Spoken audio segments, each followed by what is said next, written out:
Well, welcome to the Great American Experience. Yeah, I was just over at Aaron's channel watching him going crazy. How you doing, guys? Welcome in. And let me check out some of the other pages here. I got to get everything up and going while everybody is getting notifications. Awesome. Okay, so far so good. Here we go.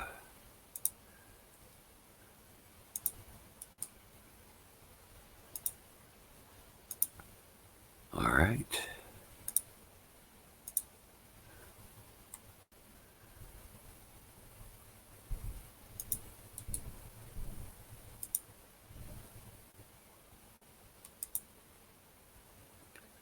Hey, Zoombait, how you doing, bud? Just going through the paces. Hold on a second. Got some housework to do. How you doing, bud?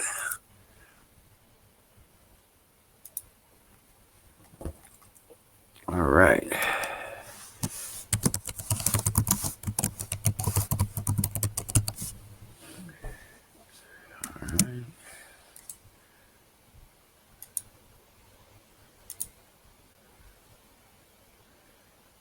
All right, there's that. Yeah, I get on that page and it's too dark for the the camera because the screen goes dark. I lose my light. It's funny. You said your backyard's flooding earlier. Is it just a matter of just building up water, or is it actually going under a bigger body of water?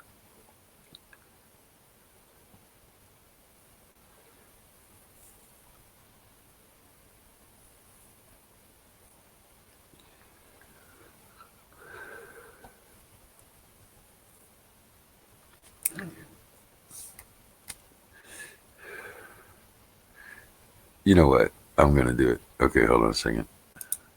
I gotta go set up some links here.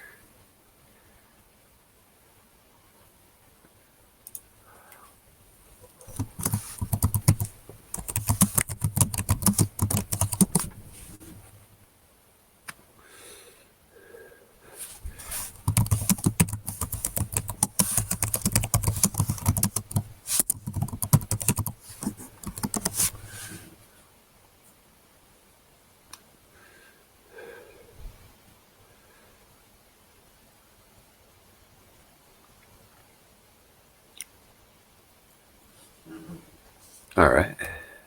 Appreciate the links, everybody. Nah, because, I had fun. And I'm getting ready to... I get to be a chatter, just like you motherfuckers. I see all your chats. I get to be one of yous. Yous guys. Yous guys. I'm loving it. Funny. Oh shit! There you go. Who knows? Maybe I'll try to get on. I'll try to get on video on the game. Oh, cool. I'm gonna hold you to it. I'm gonna hold you to it. Hell, thanks for showing up, Deb. Deb's always welcome. Deb's a good chatter. I like Deb. No, she's a good chatter. No, you put pertinent things into the chat, Deb. And Miss Miriam, of course. Ravens girl. Welcome back, Ravens girl. I'm going over to the game, Ravens girl. Yeah, IRL life. I'm going to that link. The game. Yeah. All right. Rock on. But yeah, no doubt. Yeah, Zumba, it got up to 61, 62 today, but sure didn't feel like it. That wind was kicking up, coming out of the northwest, and it was colder as shit. It sure didn't feel like 60 degrees out there. But I did get the power system finished today. I just didn't take a video because I had to run down to town, the one that's a little further away from us, they filling up propane tanks for $10 a pop. I was like I grabbed them all, got them all filled up.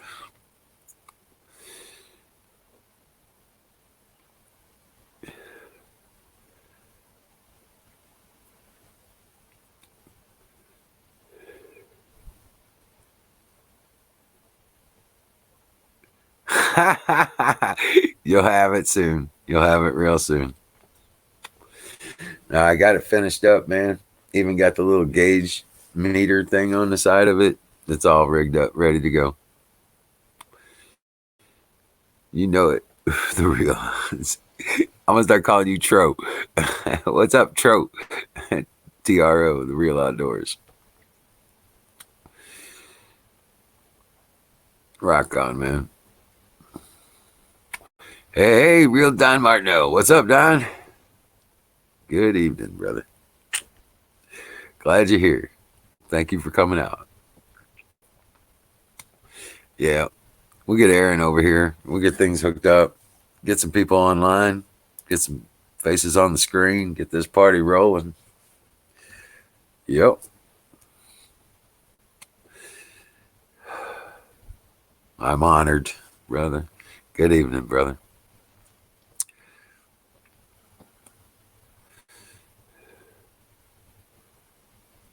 Aaron did tires. Rock on. Hey, come up on screen, man. I almost went over and started streaming you. Hey, thank you, RL Life. RL Life is now following. Thank you. Rock on.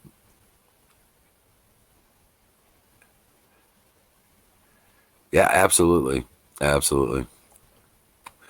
And we got 4 more panels coming in for that system. And once I get that on it, that system's complete. And I know what I got to build to run my deep freezer. So, yeah. Already got the inverter. But I have to buy more panels for that one. Like I said, I'm not stocking away money. I'm investing in solar panels. Yeah, I mean, not paying an electric bill saves me $300 a month, guys. I take that $300 and I put it into my systems. And right now that buys me 400-watt solar panels. Okay.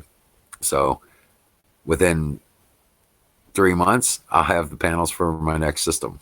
And it's just going to run the deep freeze. That's all it's going to do. Yep.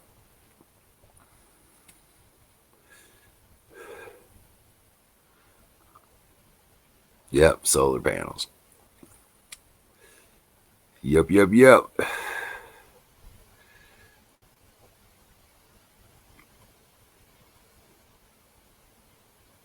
Oh, yeah. Oh, yeah.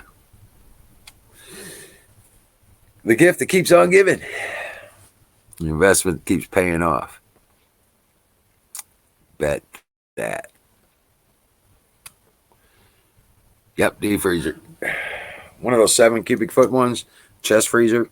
They're about 3 foot by maybe about a foot and a half deep and about 30 inches tall, I guess. Believe it or not, I'm buying them off of eBay. Now, I expect the prices on them to go up in the future because of this China deal. So I'm pumping all I can into getting the panels now before they go pricey. Yeah, no electric bill, no water bill, no sewer bill, no trash bill, no gas bill. I have taxes, insurance, communication costs, and some fuel.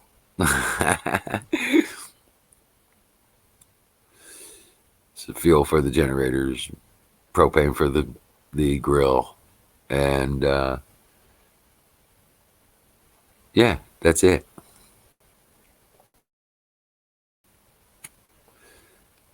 You got it. Otherwise, I'd be buying silver. If I was going to stock away money, that's all I would buy. I would be buying silver. I have no money in a bank. All my savings is in silver and gold.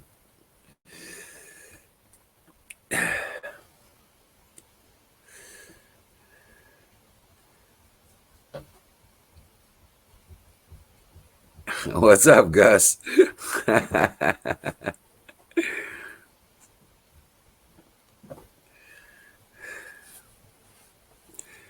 Just so we got some new people in here, and just so you know the rules here. My number one rule, pretty much my only rule. Well, yeah, I guess you could say my only rule is don't be a dick. that specifically, no personal attacks, no stereotypical group attacks, and don't do anything illegal. Now, the only real censoring that goes on here is censoring by Google and Facebook and whatever platform you're coming from, right? YouTube does a lot of censoring on their own. We don't even have control over it. But yeah, as long as you don't break a rule, no problem. Don't be a dick. That's right. I will get you. Right. Our minds are well versed executioners. So you'll get, yeah. But hey, Miriam. All right. Good deal. Where's that video, Miriam? Still waiting on a video. I want to see some Mexican beaches. And I don't mean the women kind. I mean the sand and the ocean and the palm trees and shit. Yeah.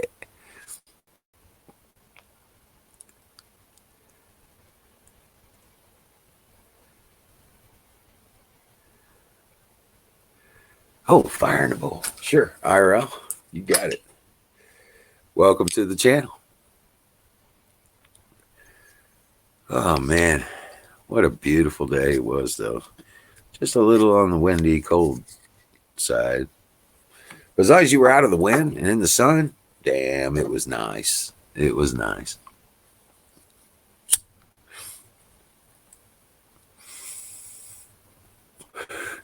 Coming soon to a page near you. Rock on. We're going to feature it here, so you got to make it good.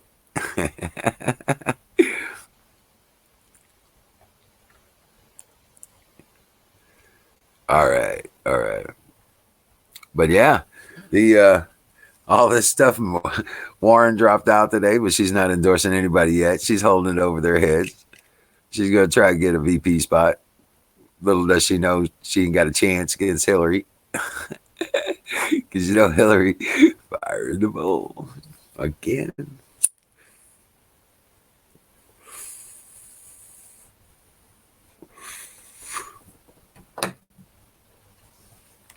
Fired the fucking bowl.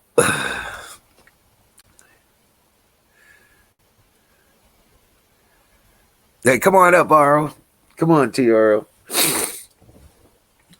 Come on. Come on. Come on up. It's all right. Water's fine, man. Trust me. It's good to go.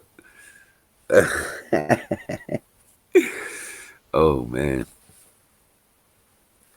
My brother went and bought a brand new 25-ton log splitter today.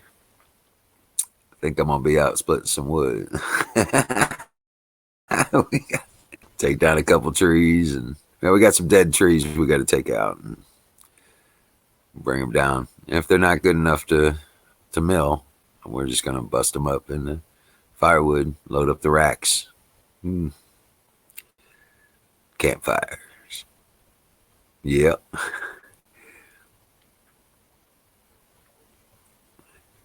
Hey, Scudder, welcome in.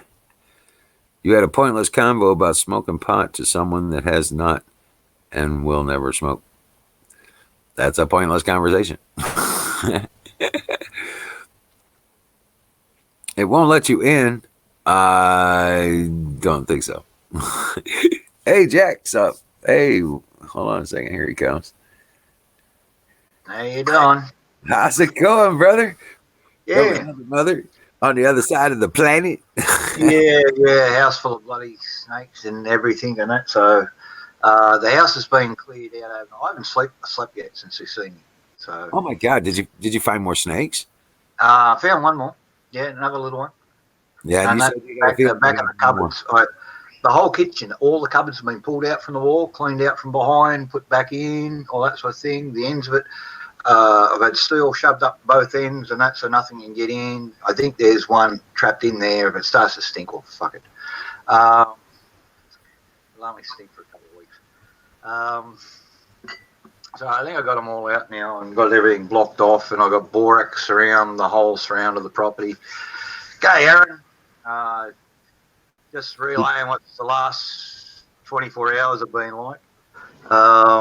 Hey, did you get the other end of that conduit? Yeah, that's all blocked up with steel now. Yeah, that's what I was gonna say. Yeah, Yeah, so I got all these little steel rods in there, and just in there and that. And you know what JB weld is? yeah. Yeah, I just put it in there with a whole pile of JB weld and just shoved in as much as I could there, and it's all set now. So I ain't gonna pull out one piece of steel and all. That's what I was worried about. They If you ever can't have to service it, you're gonna have to cut it pull a bit off. out. You know what I mean?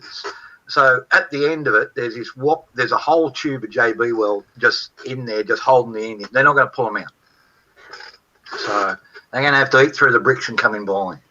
And if they want to do that, they can go for it. Right. I think you did there. Right. Now you just got to figure out that damn screen door. Because I'm telling you, that screen door freaks me out when you talk about snakes coming in. You got chickens coming in, for God's sakes. Yeah, I know. So that's now got a chunk of wood over it, a chunk of plywood. There's no more doggy door there. The chickens can't get in. It's 3/8 thick plywood with 3 heavy screws right through the timber into the aluminium, and then smashed over with a hammer. So they ain't coming back out. Yeah, I thought I had the place pretty well set up to keep critters out. But yeah, the chickens picked all the fly wire out on the fly screen wire on the doggy door, and that was the start of the issues. But since going around through here, a lot of the conduits, and the other thing is about that far up each wall, the bricks, the lines in there, they've got an air gap in there. So that's where a lot of the mice get into the walls here, and that's fine, and that because I just put traps around the place, and that when they come out inside, and that they jump on the traps. And because it's wet, getting colder now, colder for night time, and it's warm during the day, but the nights are down to like 44, 45 degrees. It's desert country, so it chills down over night time. Right. And so they're looking for warm places to move inside. And the bloody snakes, well, that's their food, are following the food source. So that's basically what's going on. So I just got to block everything off. We're full of snakes here anyway, but you just don't want them in your house. Right. No, I completely understand that. Yeah, I'm no friend of no snakes.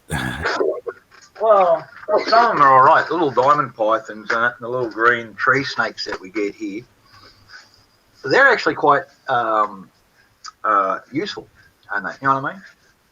They get rid of a lot of mice and all that sort of thing. I don't remove them. In fact, I had a little diamond python. We call them children's python over here because they're so placid. They make good pets. Threw it up in the roof. When the possum was up there, I couldn't get this possum out. No matter what I did, I couldn't find out where it was getting in, getting out. Got up in the manhole, threw the snake up in there, and then about 20 minutes later, and that there's this almighty kerfuffle up there, and that and just tear ass and from one end of the house to the other, and then thump, thump, thump, and then you hear the water tank outside thump, and then the trellis out there. So he's jumped onto the water tank, gone across the rose trellis, so that and jumped onto the house next door, their water tank, and that and up onto their roof. So got out of there real quick. And he stayed up there for a couple of weeks more, and that you'd hear him when he caught a little mouse. So he wasn't big, and that he would have had trouble with the possum and that knocking it off. But possums will not stay where there's a snake. Right. There's my huckleberry. There you go. How you doing? Where did I see Huck today? She was over there at Pete the Patriots earlier. I saw you somewhere else too, somewhere. I'm trying to think. Anyway, I had a couple of notifications. I stopped and all that sort of thing to do. So getting it all sorted slowly. I just got to clean up. All the floors have been scrubbed. I'm going to have to replace the lino in the kitchen because when I reefed the stove out, the little cup that sits on the end of the adjustable heat thing, that tore off. That stuck to the lino, so I just had a bare metal end. So I've torn lino up in the kitchen. But I was going to replace that anyway. I got a couple of little stains in there and a couple of little tears when we moved in. So.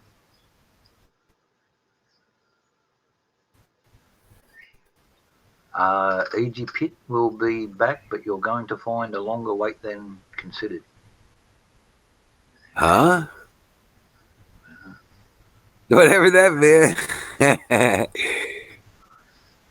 Oh, he did not disappear. More involved.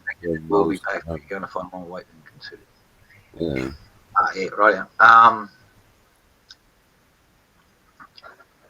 can't actually see. Yeah. Wife. Oh yeah. I'm going to try to get this pop-up chat happening. I haven't done all the rest of my chats yet. Oh yeah. Hey, bud. Hey. Your chat What's good? Awesome. How you doing?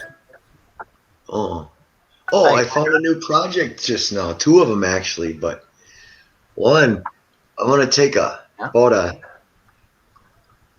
inch and a quarter, inch and a half slice off of a railroad tie and make it into a hammer axe. And then you weld a little stump on there and stick it with a freaking carbon graphite hockey stick. It'll be hollow and you can store your stuff in the handle. Hey, Zoombait, how you doing? There you go. Yeah, I thought that'd Now, be railway tie, and that's the railway pins or the plates? No, the track, man, the track. Oh, the actual track.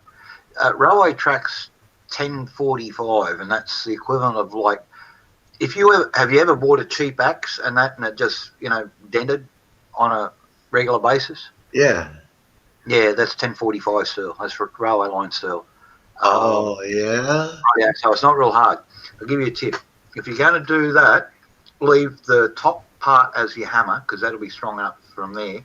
Get a little bit of a file, and when you get the 2 ends, the flat section of the railway, fold them around and put the piece of file in between them. Get them hot, close them up, and get them to close around the section of file because your file's 01 tool steel. That'll hold a ripper edge. And because it goes back to the center, if you ever got to sharpen it up again, it's always going to be on the center line. So your cutting edge, your face for your axe will always be your tool steel edge. Right. So you just heat swedge it in there, or do you? Yeah, fire weld it in there. Get it red hot. Throw a little bit of boracic acid in there to clean it out. Get your stuff as clean and shiny as you possible before you close it up. You will get a bit of carbon build up in there, but the flux, the boracic acid will flush a lot of that out when you get it up there because it'll go molten in the heat.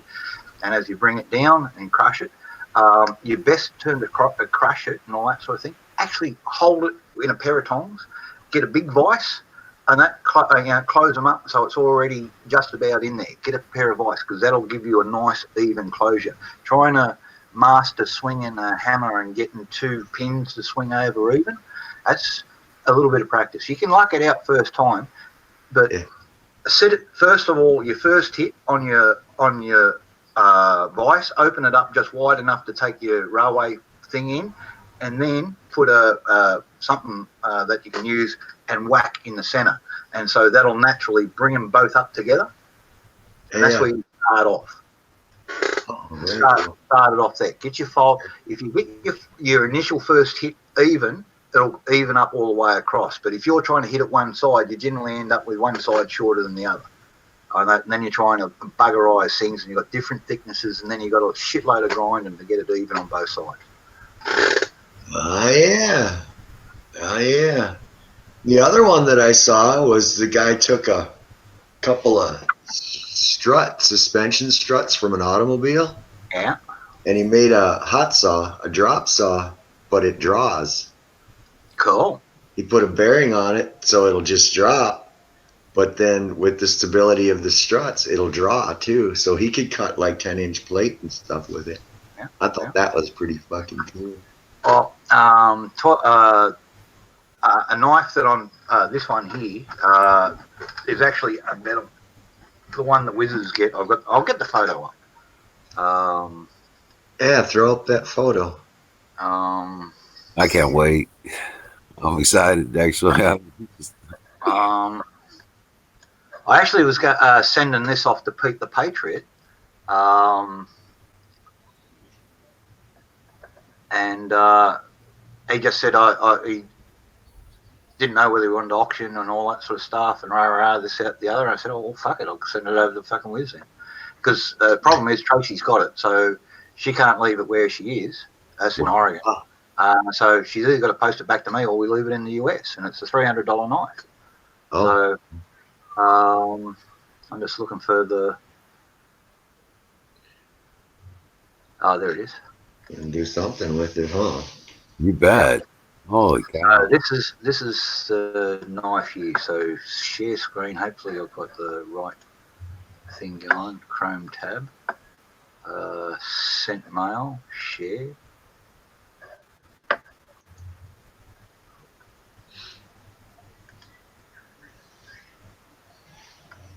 Nice. That's the actual knife that Tracy's got at the moment, and that one's more. Mine's a different color, but mine's also older, and the wood's a lot redder, so it looks more purpley. Whereas that came from sandy country, so the wood's whiter. This came from red clay country, so it's the same wood. And it's just when you're in sandy soil, the wood's paler. When you're in iron clay area, it draws up a lot of that red dye with the iron and stuff like that. So the timber gets redder. And so when you mix your blue dye with it, you get a purplish tinge. Whereas the blonde wood comes through all blue. So beautiful. Badass.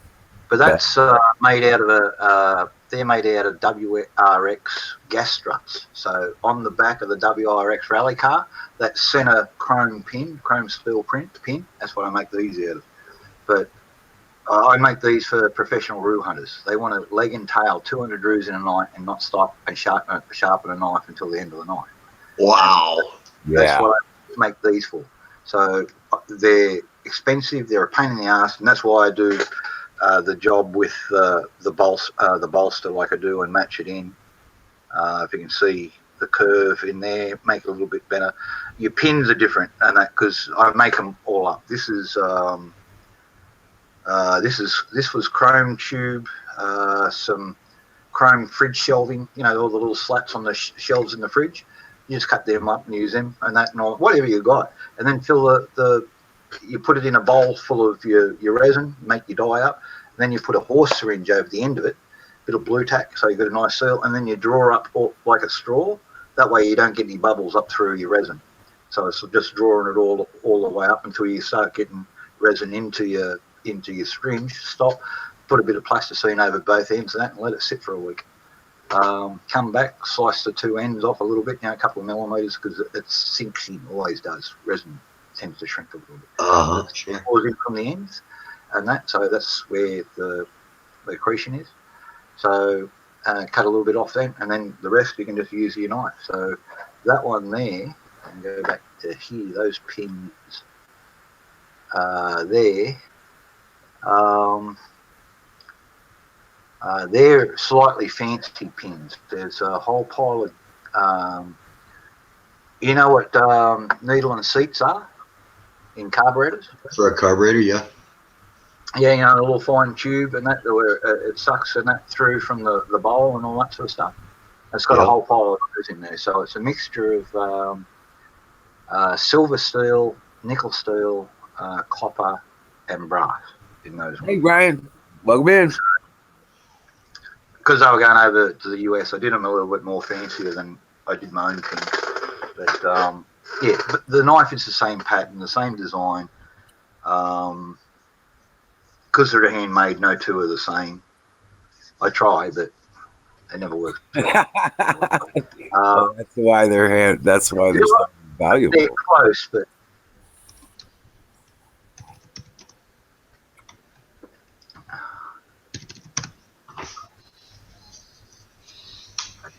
Very cool stuff, Jack.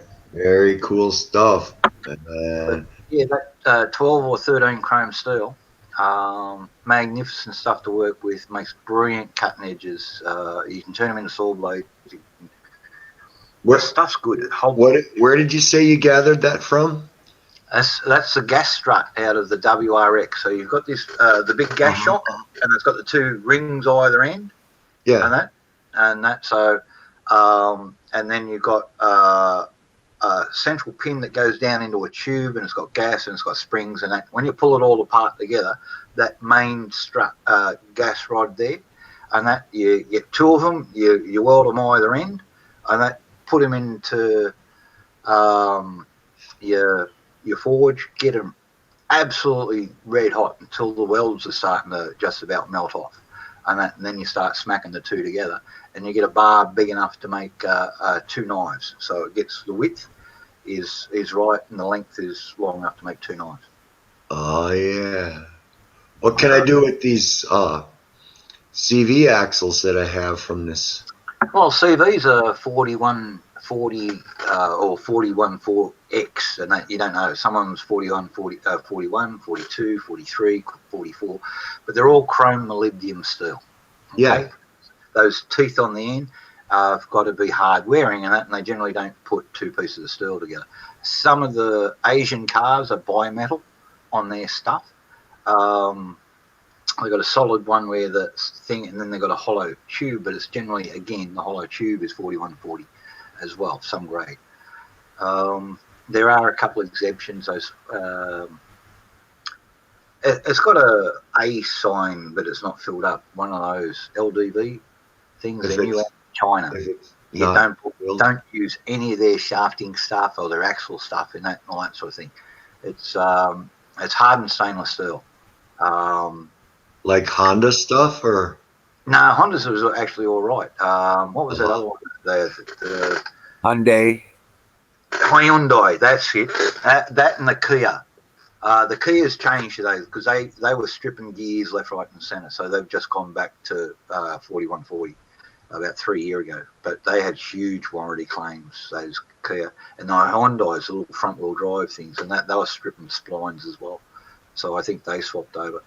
But if you buy a good Chevy or anything like that, wreck a good American car because you all use good play steel. Same as Alden's out here. So the spline ends are chromoly, and then the shaft. What could I do with the shaft? Well, you can make knives out of that 4140 and that, and if you can bore it out, and you can turn it into a rifle barrel if you want. Oh, the whole shaft and all. Cut the ends off, make a cannon. There you go.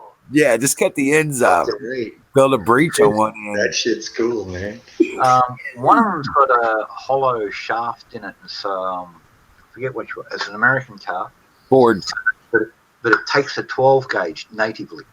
Oh, these are bigger than All you got that. to do is recess a little bit so the flange on the shell actually sits down there, and then you can put a base plate on it. Then you take that shit steel and make projectiles. Put the rest of your Kia in the barrel. Yeah. And fire. Yeah. Hey, all you need is a gas axe and a bucket of water, and that make it a metal bucket. Plastic ones tend to the ass burn out of them. You fill that up full of water and just melt your steel in there, and it'll just form into natural little droplets. And as it forms into the thing, it'll make its own natural shot. Boop, boop, boop. Very cool. All different sizes, and you've got to have at least 130 foot fall to get uniform, perfect round shot.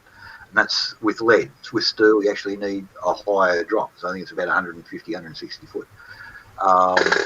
Yeah, you get the inside of the Ford shafts, the short shafts. You know what I'm saying? You're saying the CV. CV Yeah. joint shaft, the front drive shaft, in a front wheel drive vehicle. Yeah. But on the long side, you take that son of a bitch. I'd like to turn one of those and build a auto loader for it, so it could just every time you shoot it auto loads, it has gas return on it and shit. So God, it reloads every time like a semi-automatic kind of 40 millimeter cannon. so could I could drop forge those 4140 into an axe head? Yeah, 4140. You just need more heat, Yeah, hotter. just more heat. And that because the beryllium, the chrome, vanadium, molybdenum that's in it. If you get 4142, it's free machining because it's got 0.2% sulfur in it. And so you can put that onto a lathe and it'll chip away nicely. Otherwise, you get these long spirally, smoky things coming off. Oh yeah. So they put the 0.2% sulfur in there and it chips away quite nicely, and that without smoking. Nice. And you can tell that just by putting it on a grinder and going through it and see if it starts smoking as you grind it. Not the color or the smoke. The smoke, if it's got 2% sulfur in it, it won't smoke. Yeah. My brother. Sulfur binds it all together, and that whereas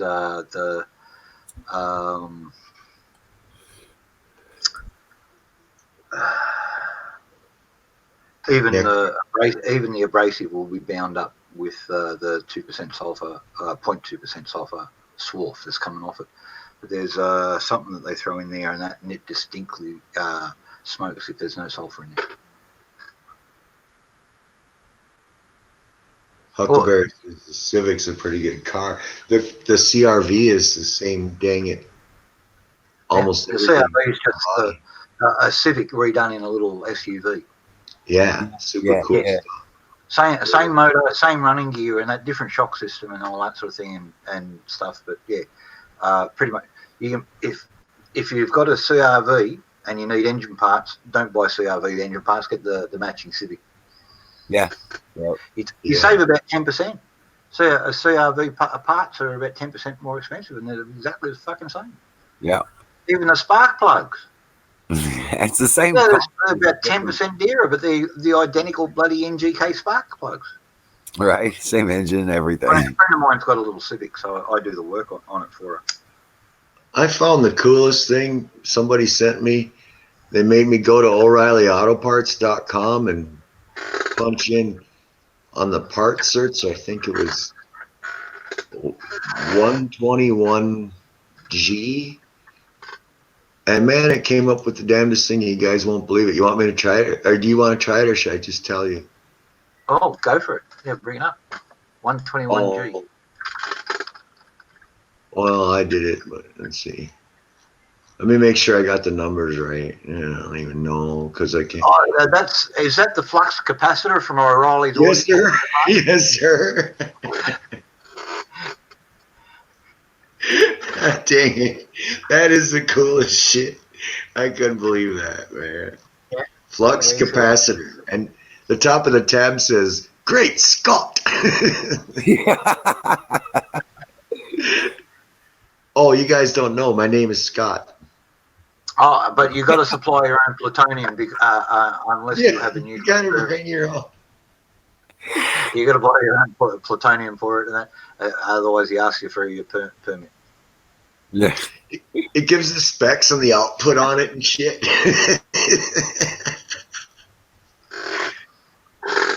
Let me see if I got that right. Oh no, I can't find my dang post. Well, I suppose if you got the couple $100,000 and that to pay for it, and that, I suppose he'd invent you something.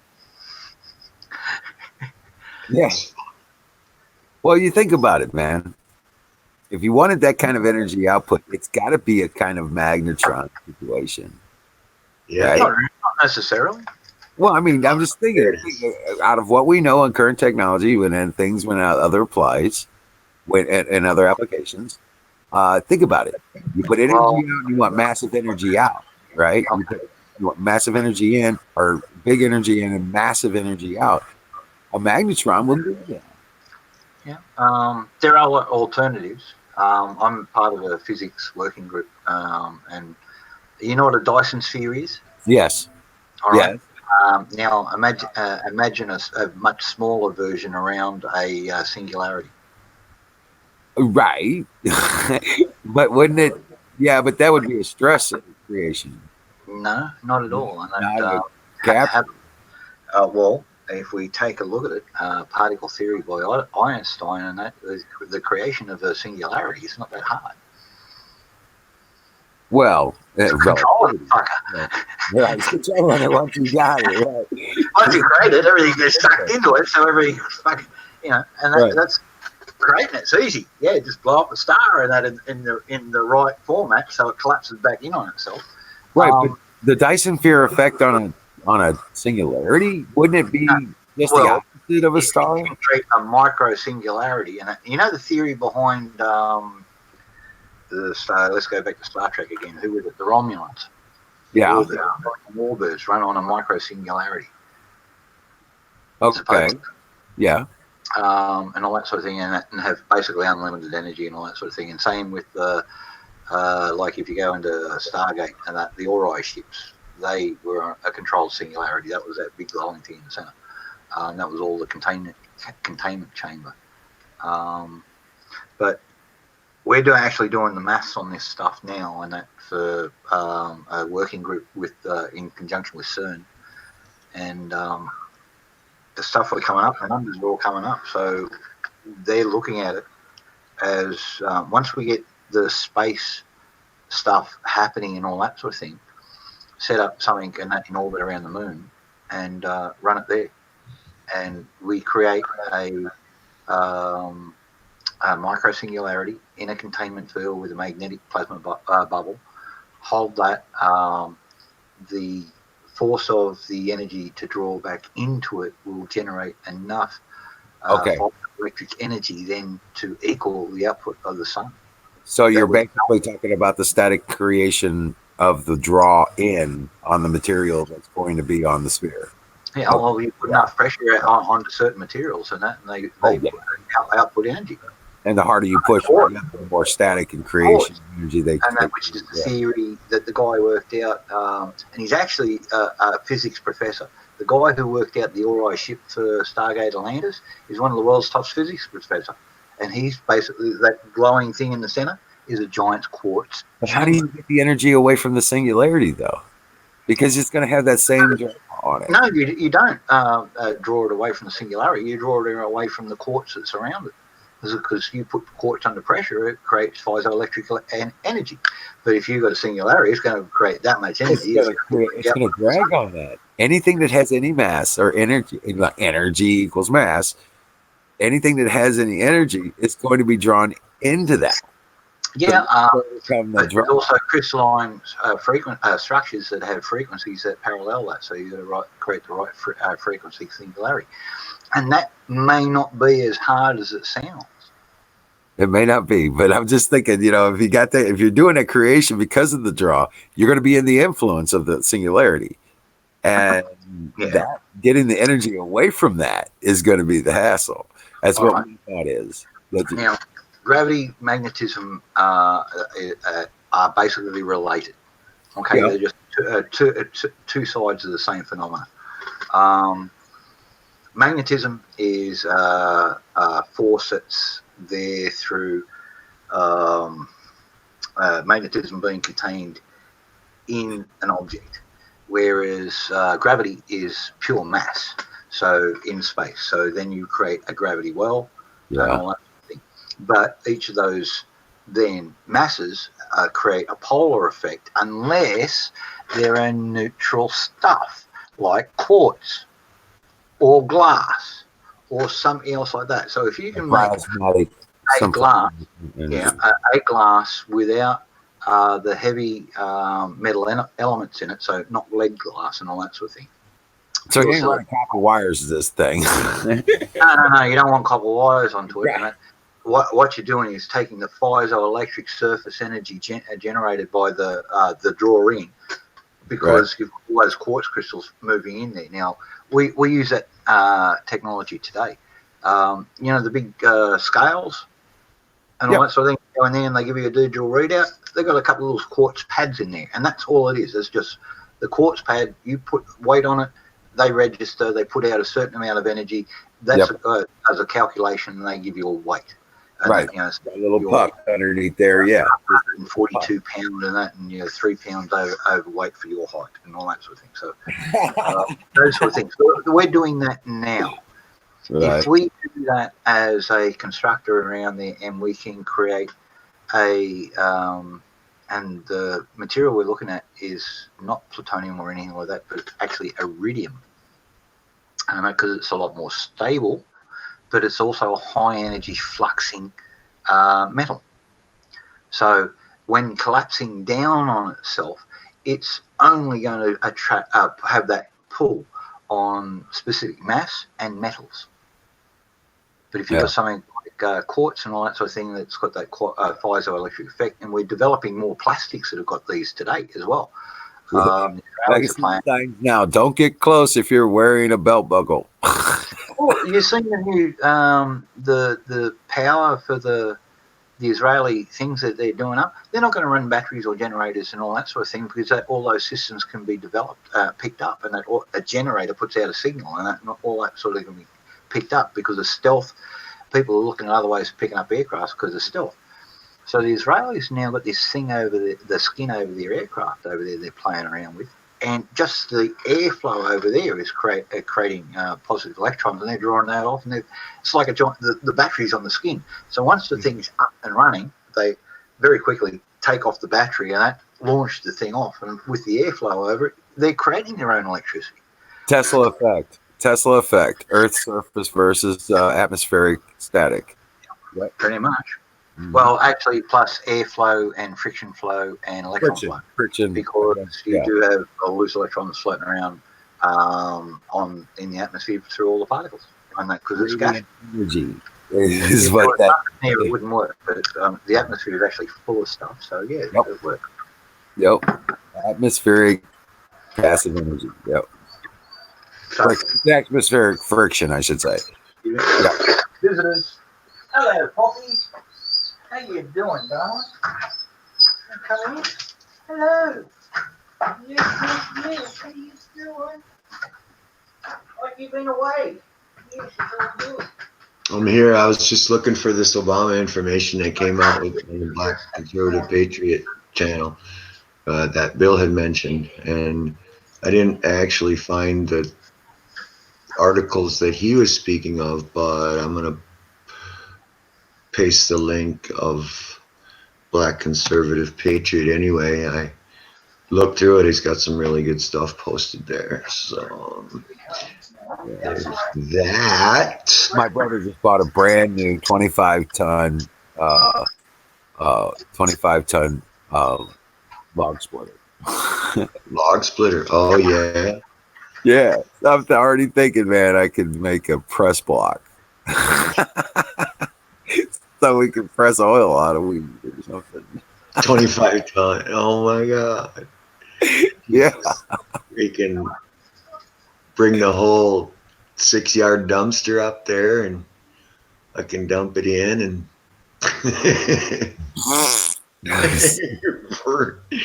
dripping. No wheeze of the juice. I know, right? It'd be like it's the sugar video. I could just imagine, if he ever came up and I show him that, he'd be like, God, oh my God. Hey, Chook. Chook. Yeah. Is that Broken Beak? No, it's the other one. She's BB hasn't rocked up yet. But I'll get out there and get you some food. Get the chickens drunk. Just feed them the corn mash.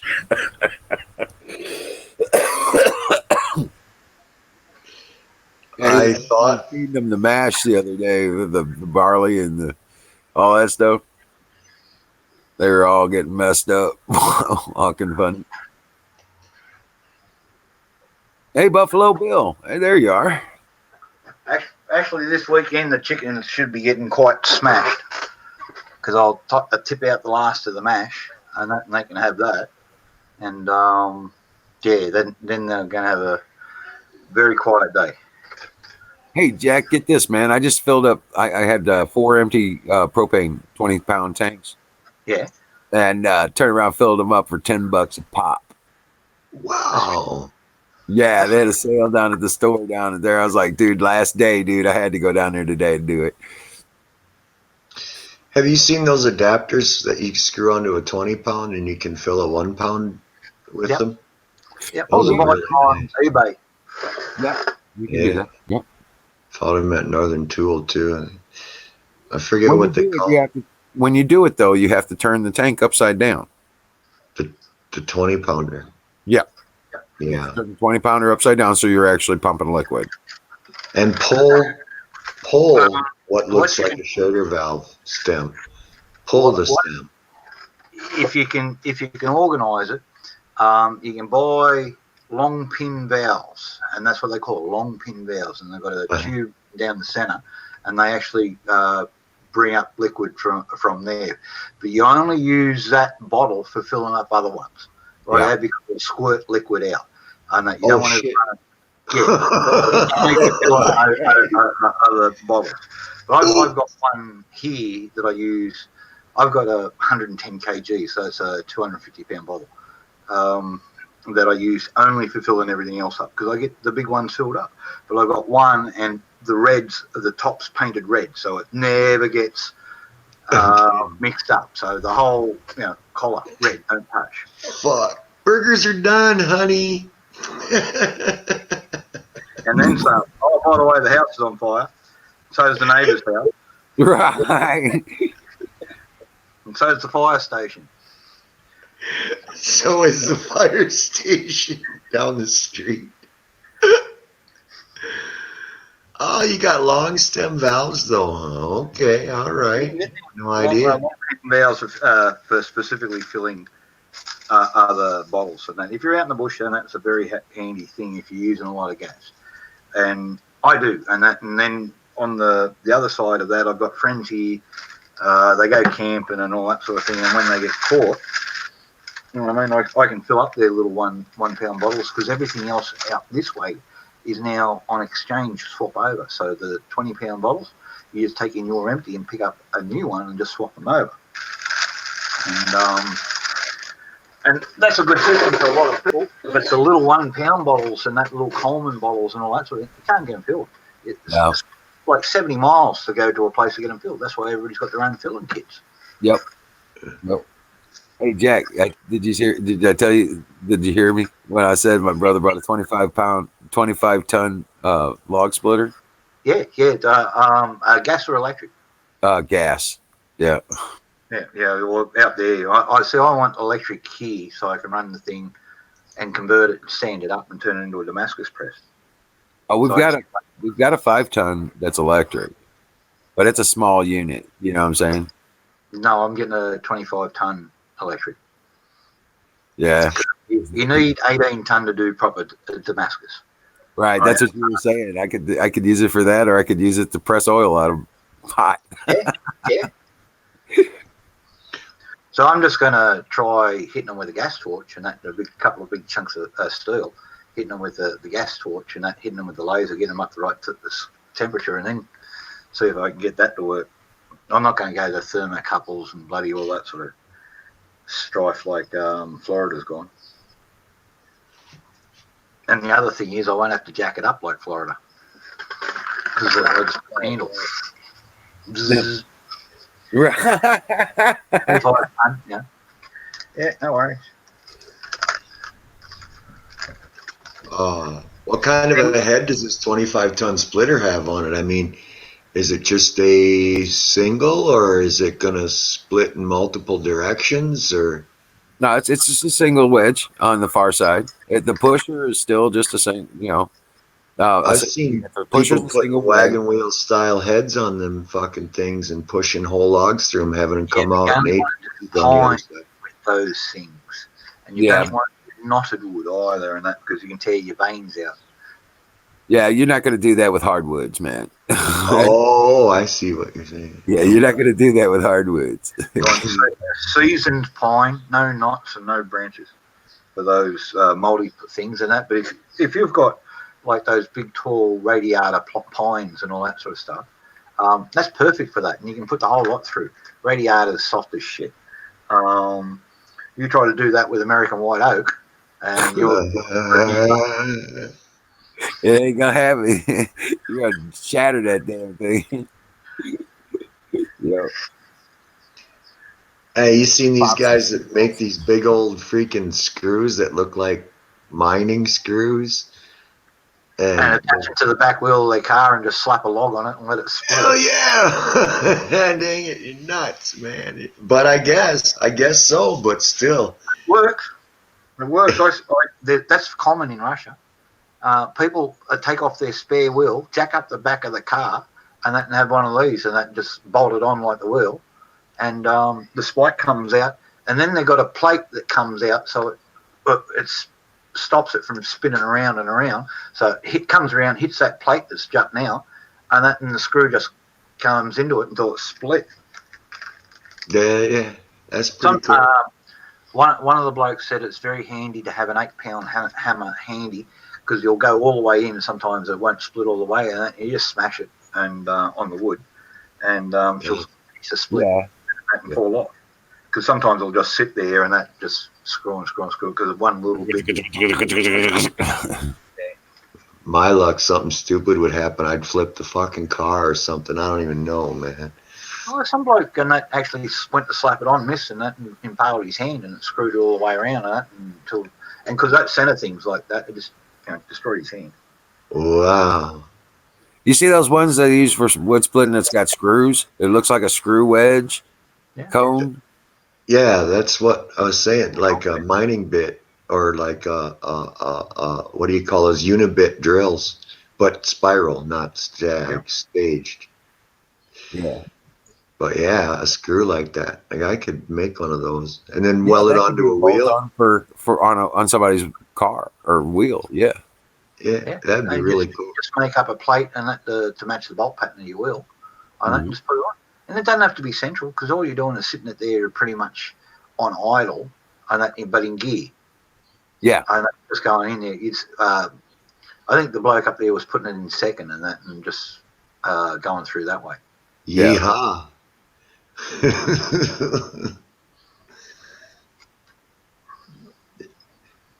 The other thing I've seen about wood splitting is you set them inside an old tire. I can see Huckleberry. Oh, it's a worm. Get it on. That's that little the Fisker's axe demonstration and all that sort of thing. And it's a very good way of doing it, but again, only pine. Come out here to Australia and that, and try to treat ironbark that way. Yeah, you'd be there all day. We got stuff out here, bull oak. You can split it easy with an axe. Split it down the centre. You try to chop across it, you'll fuck the axe. It's the toughest timber in the world. Gus, you need a link? Gus, you need a link? Okay. Come on up. Here, I'll send you a link, Gus. Come visit. Say hi.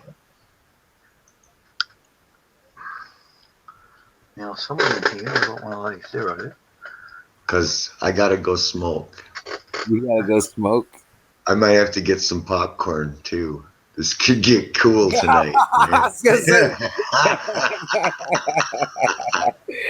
Right. But anyway, let me put up some stupid symbol or something. Oh, I found this with AOC doing it. That was really a cool picture. But I'll use that one. I'm going to go smoke. Oh, wait. What else did I find that was so cool? Oh, this is what I wanted to ask about. So I got a god damn it, canister, right, for CO2 that was from the you know how they got a keginator where you put the keg in the refrigerator and then you got the CO2 to pump it out? How do I tell if that tank is stainless or aluminum? Because I think I want to build a water purifier. Get a fridge magnet if it sticks to the stainless and that doesn't stick to the aluminium. It won't stick to it if it's aluminum. I thought it wouldn't stick to stainless either if it were true. No, Stainless ain't what it used to be, man. It's all pot metal now with a little bit of. They throw in about 3 points of chrome in there and a little bit of vanadium in there, and they call it anything stainless steel nowadays. Right, unless you got a specific Unless you're going for a specific grade. Yeah, a 316L is a good clean stainless steel. But I could throw that jug in the fire and make a desalinating tube, huh? Yeah, why not? Yeah, that's what I want to do. Yeah, I'm going to do that after I get a cigarette and some popcorn. Yeah. All right, well, Gus doesn't have a mic or a webcam. All right. Oh, shit, Aaron. Fire in the bowl. All right. Fire in the bowl. Yeah, there you go. That's a good one. Good call. Yeah, thank you. That's a vote. We've got two of them. You people are on crack. Yes, we are. Yeah. I'm on the crack of my ass. That wasn't a comment. That was the name, Jack.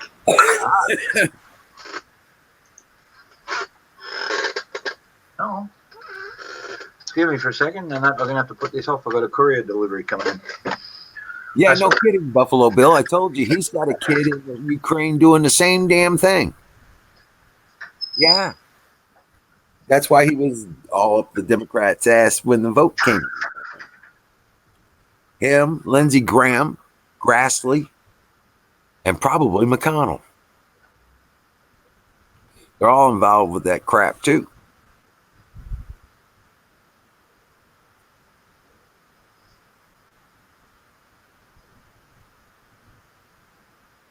But yeah, that's a yep. Hey, Crow Minion, how you doing? Welcome in. Nothing fancy, new phone book. Houston directory. Ballarat, Horsham, Bacchus Marsh, Ararat, Stawell, and Dalesford. Well. You can tell there's squeams of people out this way. This is the yellow pages and the white pages. Oh my God! Right? I don't even think they make those anymore out here. Yeah, you know, I gotta have them out here. Let's see if I'm in the phone book this year. Crow Minion. Yeah, he's up now.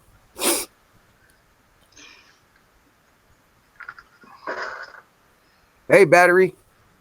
Yeah, Jack found another snake, but he thinks he got them all now. Yeah, that Romney. Oh, crikey. Now, his nephew's involved with the Bidens.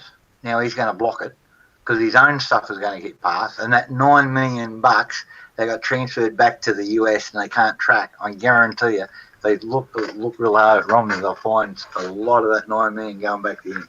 Yep, the China stuff too. They're all in the same boat because they all been taking the funds out of that same fund.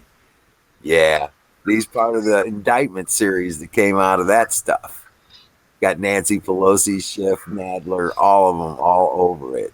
Okay, it's got Romney, Grassley, Graham's in it too.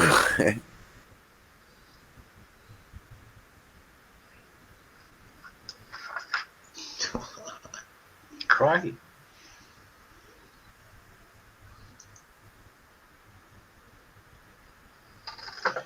Did anybody find the Donald Trump town hall meeting that was supposed to be tonight? I seen part one. Fox put up part one. Now I haven't seen part two. It didn't come out before the stream started tonight. Oh, I didn't find it at all at Fox, huh? Yeah, it's on Fox. You got to play around with it, but yeah, it's the part one's up. Okay. Now I know what my phone number is. And the president called into Hannity yesterday evening too. That one was pretty interesting. His whole show, dude. He was just gave him the whole show. Yeah, we got the president on the line. Yeah, we just had the whole whole show to himself, man. Super Hey, Night cool. Stalker's back. What's How you doing? up? Yes. How you doing, brother? Yeah, just trying to stay breathing clean air. Right, clean and breathe there. It is now in Denver, guys. Yeah, You'll all as presume. long as you're doing your silver, you ain't got nothing to worry about, bro. Telling you. I know, right? I haven't been doing my quarter and silver either. So 3 droppers in the mouth, man. 1 in each nostril, snort it up. Yep. I get paid tomorrow. I'm about to go start buying some. There you go. There you go. How you doing, Battery? Battery addiction. What's happening, brother? Brother Air Force. Brother. Lunch. A little late for lunch, but I guess so, yeah. Night shift. Yeah, if Joe gets in as president, and that don't say lunch real loud, just in case he gets confused and thinks he's saying launch, and that. And, instead of targeting North Korea, he targets North Dakota. I'm telling you. Hey, Battery, how's it going? I'm going to jump out. Hey, He I just wonder. jumped out. I was on a live stream earlier today, Oh, yeah? and somebody said, "Well, at least you don't have to see those Bloomberg commercials anymore." And I said, "I just saw one. They're still playing." They're still playing him, right? Because he paid for him to be playing, right? Yeah. Hey, Well, we get them out here. What the heck's it got to do with Australia even? I'm gonna assume my. Now they're watching the Thompson brothers and that they throw cameras in their crab pots. Bloomberg did win somewhere. Yeah, He won American Samoa. Yeah, and that was the cheapest buy of any of his seats over there, and that because it only cost him 110,000, 55,000 each for the 2 Chiefs. And every other seat that he got vote cost him on average 11.6 or 11.8 million. Oh, yeah. Yeah. He only got 51 votes, wasn't it? So 11.6 or 11.8 million per vote. And the only ones that he didn't pay that much for were the 2 Chiefs in American Samoa. Oh, shit. Night Stalker dropped off. He's always playing with his phone. He probably hit the red button by accident. Sound like I do. Yep.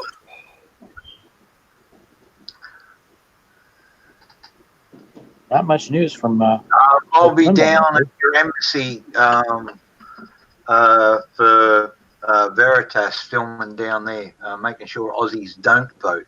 We've got a lot of lefties over here. They did it in 2016. I got footage for Veritas then, and that I'm going back down there and get the same thing.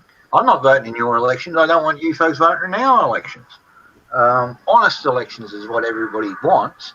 That way, an honest bloody government has a chance. You remove the honesty out of the vote, and we're all fucked. Yep. So I vote here, but you don't want our voting system. There's a thing over here called preferences. The Dems are trying to bring it over there. So you vote for Trump, rightio?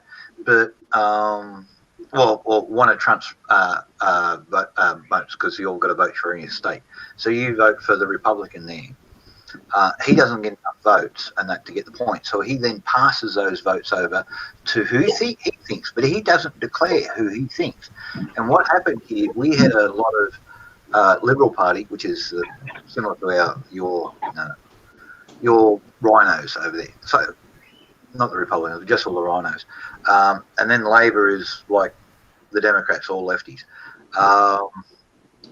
If you vote for one of them, we've had it here where you think you're voting for one party and they all of a sudden preference all their votes over to the socialists. And they don't have to declare what they're going to do beforehand. They can say, but they don't have to keep their promises. Oh, right. Right. You know what I mean? So they all just... how far am I from John Creek? John Creek's only just down the road if you're talking about the one down here. That's down by the turnoff to Never Never Road. Never really. Never go out there because you never come back. Not unless you know what you're doing. That is the outback. You can take off, never road, follow that all the way through, and never hit a city all the way across until you're somewhere between Broome and bloody on the northwest coast. That's like Highway 666 out in Arizona. Which one? I did the Route 66 thing over there. Yeah, now they call it Highway 44. Serious. Yep. Now it's There's Highway. fucking everything over there. Yeah, now it's all Highway 66 is still all back roads and side roads and business district routes and stuff like that. But they put in Highway 44 and replaced all the old 66. Zoom Bait, his talent is fishing, knowing all about fishing, all the good gear, all the good boats, and all the good cars and that for towing them all. Sit back and watch him for a couple of hours. Oh, and all the good eating places around the joint. Strange. Right. They even made movies about Highway 666. If AZ comes on, he'll Been tell on you. that highway. You been on that highway? I didn't. Nope. I ain't going down that road. I saw the movie. I ain't going down the road. I come out of Utah, and I was like, Highway 666, and I was listening to Coast to Coast. It was getting creepy. I got one of these Winnebago, a smaller one, and that been up and down the street a couple of times. I reckon he's going to be one of the grey nomads. What's the bet I get the doorbell goes off in the next 10 minutes? We call that tempting fate around here. Well, there's nothing else up this end of the street, so unless they've got one of those old GPSs that says this street can go all the way through the highway, and which this street's been closed off 40 odd years. So whoever put that information that it was open in the Out of olives. needs a kick in the ass. There's only one brand. I forget what it is. TomTom. That's it. Lousy maps. Lousy maps on the TomTom. Well, for Australia, we've had people and that drive off, try to follow the GPS and that. Battery smuggling dope into work with his fake battery. And they end up with 20 foot of water and they're heading for New Zealand. Right, New Zealand. Not too loud in the break room. What have you heard from the Maori lately? Has there anything come out of them? Plenty. And they're getting sick of this bloody lady prime minister over there who keeps on sucking up to everybody but them. Been telling them their culture and that has to learn to be polite. You tell them Maoris, yeah, that's fine. But she's doing it from a stage inside Parliament behind armed guards. Right. Right. You ain't going to go down to Nakamui and front the chiefs and that and say, yeah, you fuckers. And none of them security guards would either. Doesn't matter how many bullets they got. You ever seen Maoris go hard? They don't give a shit. And they take a lot of times to stop. They say they're the last of the berserker class. Pretty much. Yeah. Pretty much. They're hard boys. Fucking hard boys. Especially when they got a few drinks in them and they get a bit wild. Right. And yeah, don't worry about standing there going toe to toe with them. It's not going to happen. Grab the heaviest steel bar stool you can get, and wallop them with that. It's the only thing that will bring them down. I hit some clown about 3 times and I thought, shit, he's still standing. I'm fucked. I ended up when you walk into need a bigger hammer. They put big bags and jackets and all the motorcycle helmets by now. I ended up in that fucking pile. You need a bigger hammer, that's all. Yeah, well, he was actually smaller than me, but they just take a hit so well. Right. They really do. But then they grab you and they've got those big forearms and yeah, forget it. Little Rockies. and shit. They don't go around sheep and cattle and that. They pick them up and move them out of the way.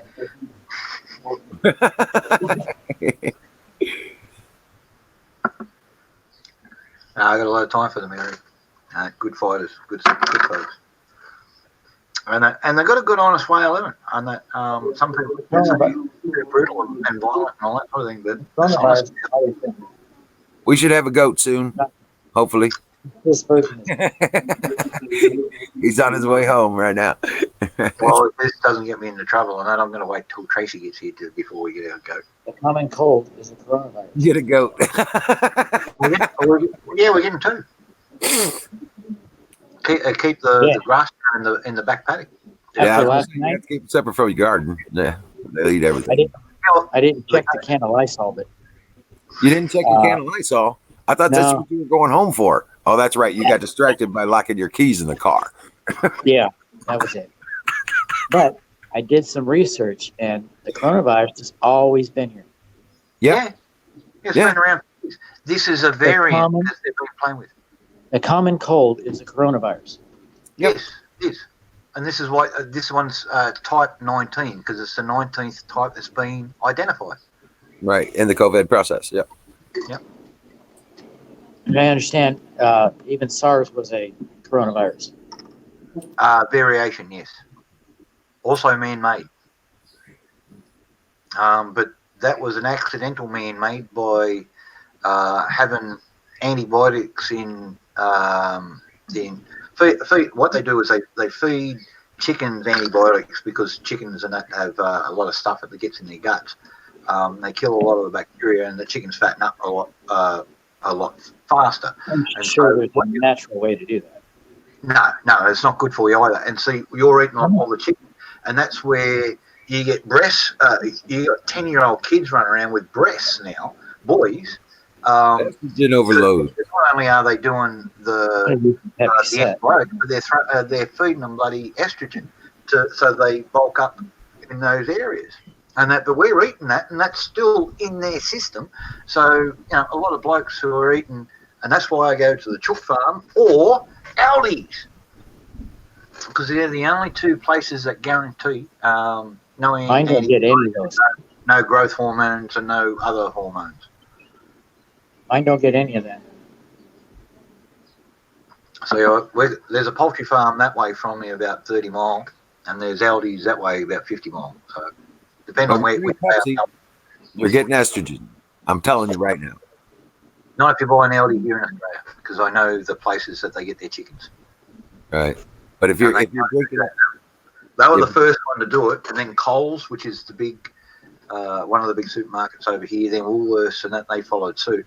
But all the other ones are saying no growth hormone, but they're still putting estrogen in the chicken and all that sort of thing. They just no growth hormones, but they've got all these other things they get around it. But Aldi's got nothing on it because they came out. This is our contract with the Australian people, and it's about 3 pages long. We will not do this, and that's why they partner up so they can control it from all the way through all their cattle. And that Jindara station, where I used to work, Reagan had a pretty good joke. Yep, go for it. He said somebody told him this joke. He says, I was driving down the road and I saw this chicken running alongside. And I was doing about 40 miles an hour. And so I sped up a little bit. Chicken kept pace with me. Then all of a sudden he let loose. He was doing about 60 miles an hour. And this chicken was taking on. And then the chicken pulled into a farm. So I pulled into the farm. And I asked the farmer, did you see a chicken fly by here? It's really running fast. Oh, yeah. That's my chicken. I raise him. How did he get so fast? Well, I like the leg. My wife likes the leg. And my son likes the leg. So I bred them with 3 legs. Wow. How did they taste? Well, I haven't caught one yet. Yeah. I haven't caught one yet.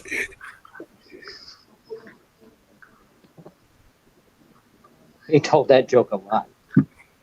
Yeah, well, there's an Australian variant of that. There is. a bloke gets pinched and that for training his greyhounds and that with live rabbits, and that so if he does it again, he's going to lose his license. So he's got the radio. A farmer down the road, he says, "I got the world's fastest chickens," and he goes, "Yeah, well, what's that good to me?" And he says, "They're faster than your greyhound." I said, "What?" And he says, "You get your greyhounds out, and I'll throw a chicken out in front of it, and you let the gates go, and let's see what they want." He says, "Well, it's your chicken, and that's going to get eaten, and that, so that's fine." So chickens are, out in front of the thing. He's put 3 dogs in his little practice thing, and off there. The bell rings, the gate goes up, and that the dogs race out, spot the chicken. The chicken's just sitting out in front, pecking away like chickens do. Sees the dog, shits itself, and that takes off. The dogs are after it. Dogs don't have a chance. Chicken's way out in front. It's like halfway around in that, quarter turn. They get around the halfway thing, and the chicken's in the dog box and that hiding. And yeah. And then the same story. He says, "These things are fucking amazing. What do they taste like?" He said, "I never caught one." I never got one. Yeah. Some noisy behind me. I didn't catch much of that.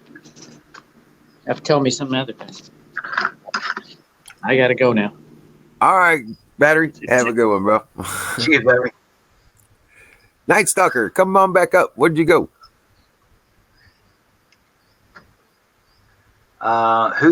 Do you all support the New World Order and UN agenda? Well, that's a dumb question in this crowd. Instead of asking, "Do you all?" how about asking, "Do any of you?" Because that's a better way of posing it. Because one's a preposition that some of us, and the other one's an assumption. The majority of us support that sort of shit. And if you said that to my face, I'd sit you on your ass.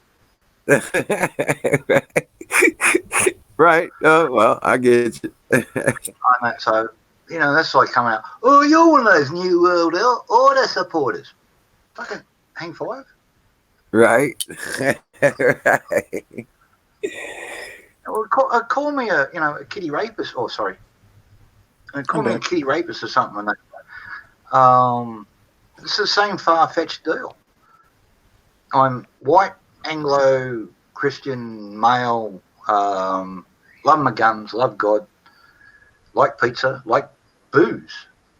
All of that stuff's against all of that stuff. Well, I tell you what, I can call you Gus, and that no cost, and put you on a microphone here, so you can have a chat through there, if you want. Otherwise, you're gonna have to call Wizard or something like that.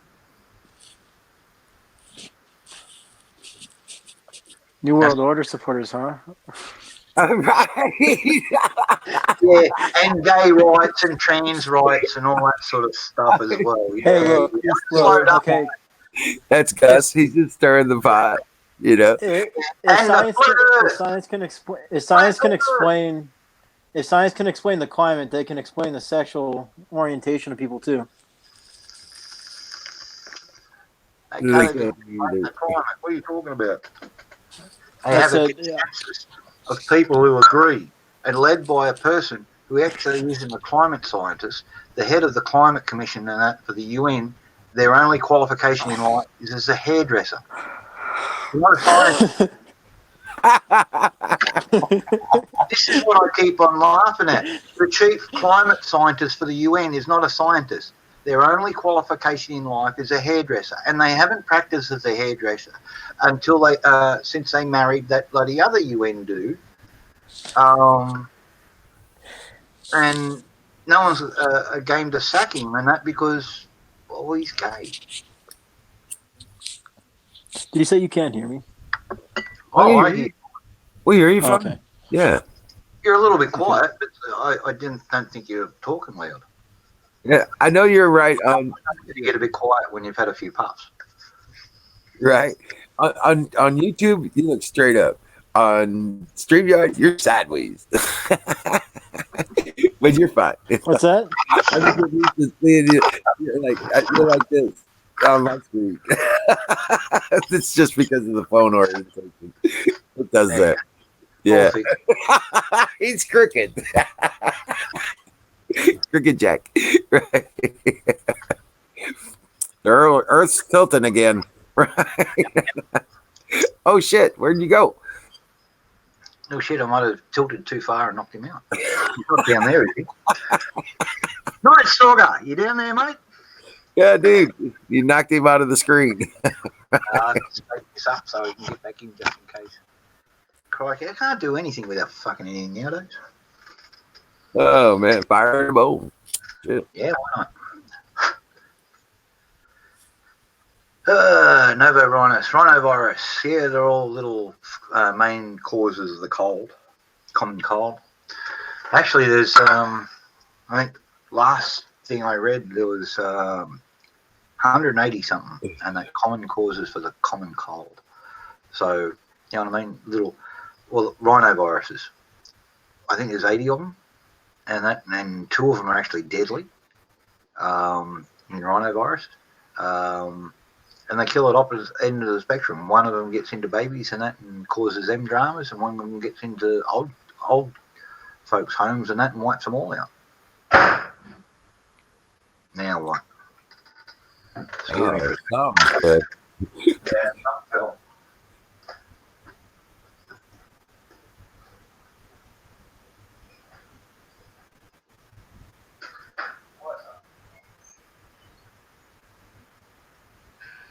shit.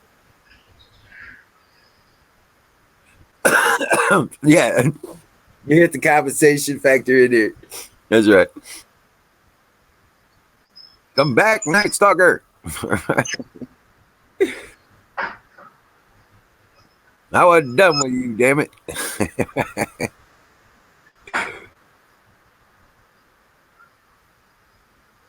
Oh man, I tell you what. Had some badass Mexican food in town today. Steak burritos, a bomb at that place, man. And still cheap. Big ass, 2 big ass burritos on a plate, $13. Just remind me not to drink the Cascade, the beer.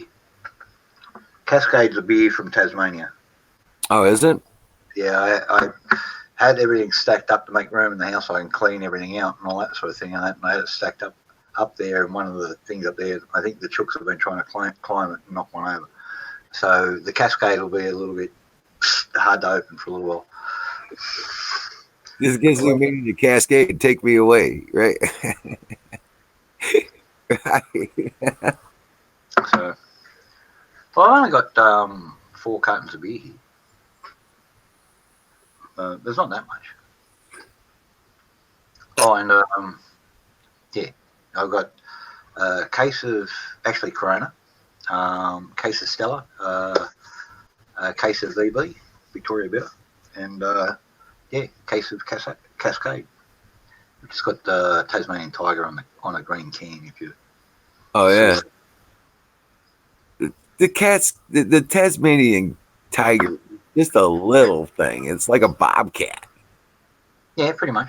Yeah, I was like, what the hell is this? It's a mini tiger. Yeah, well, it had a pouch. It gave birth to live babies, all that sort of stuff, and they lived in the pouch for a little while. Quite a unique animal. Got hunted to extinction within months of being on the mainland, and the natives were knocking them off as well. But we find fossils of them all over the countryside, especially up the east coast, all the way through the ranges, all that sort of thing. The last place they were alive was there. Now we're getting blamed for making them extinct, even though the indigenous population was well on the way to making them that way before white men ever got here. Just when white men put in there, a couple of them started to take sheep, and that was the end of it. They put a £2 bounty on it. £2 was a lot of money.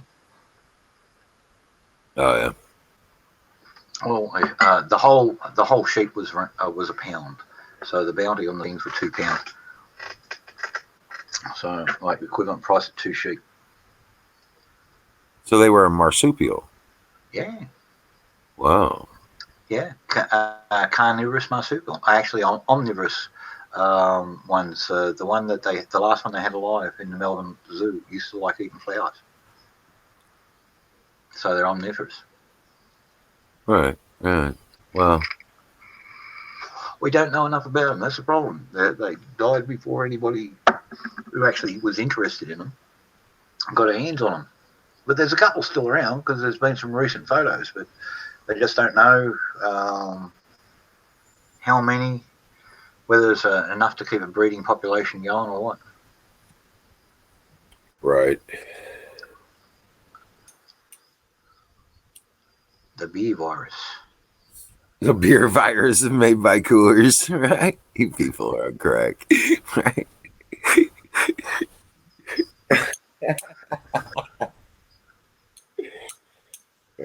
Bless America. Yeah, Tasmanian Tiger comes back. It'd be nice. Tassie Devils have got a fucking drama with it though. They've picked up this flesh-eating disease and they're passing it on because they bite each other, and that just ulcerates up and all that sort of thing. Got it from domesticated cats, some thing, and it's jumped over into them. Comes Night Stalker again. Welcome I'm back. Cool. My mom had flesh-eating disease, by the way. There's quite a few causes of it. Hers, she went fishing, and they say it's from like a mosquito, but they said either fishing or mosquito bite. Like the fish had carried the disease. And you can get it a couple of ways. Over here, we've got spiders, and that'll do that to you. They bite you, and they don't kill you, but all the skin dies around it, and it goes down to the bone. So the doctor. So this happened when I was younger. This happened when they were when flesh-eating disease wasn't like as common, I guess. Yeah. And she had a doctor, and she noticed the growth on her leg, and the doctor cut the cyst open and sent her home. Said, "Hey, just put warm compresses on it, and you'll be fine." That whole entire summer, my mom was on like a deathbed, literally. That actually sounds like a hydatid cyst. What's that? That actually sounds like a hydatid cyst. Hydatids is a parasite that infects some cats, and if they scratch you, you can actually get it because the parasite tends to come down through the next to the nail, and that can come out and try to do that. It also comes out through the cat poop, and you can get it through being licked by cats. It's not real common, and and people, decent thing. But if you let a cat lick your face and all that sort of stuff, you can get the little eggs in it, and Shit they like tend to make a cyst just under the skin, and you open it up and you drain it and all that sort of thing, and then all of a sudden your whole system goes horrid. Oh, And I got. The advanced form is you actually get the little bugs growing in the cyst. They're making the first part of the cyst is actually make a nest. Can you read that? no. It says train wreck. It's a hybrid. Train wreck hybrid.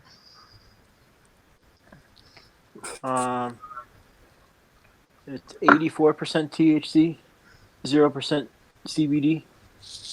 Fuck me. Yeah. Yeah, they got some potent stuff coming out in those oils, man. You got to be careful with that shit. I'll just stick with this. I know. I laugh in the face of danger. Especially at the moment because I haven't slept from when I saw you last night. I had a snake in the house last night. I had to hunt the thing. I've torn up bloody cupboards, torn the oven out, blocked off holes in the place and all that sort of thing. Crazy. I just until I made sure about lunchtime today that there was nothing in here. But now I've got to go back and reassemble it. Move furniture, tore up carpets, you name it. Give me a couple dabs. I'll come help you tear some carpets.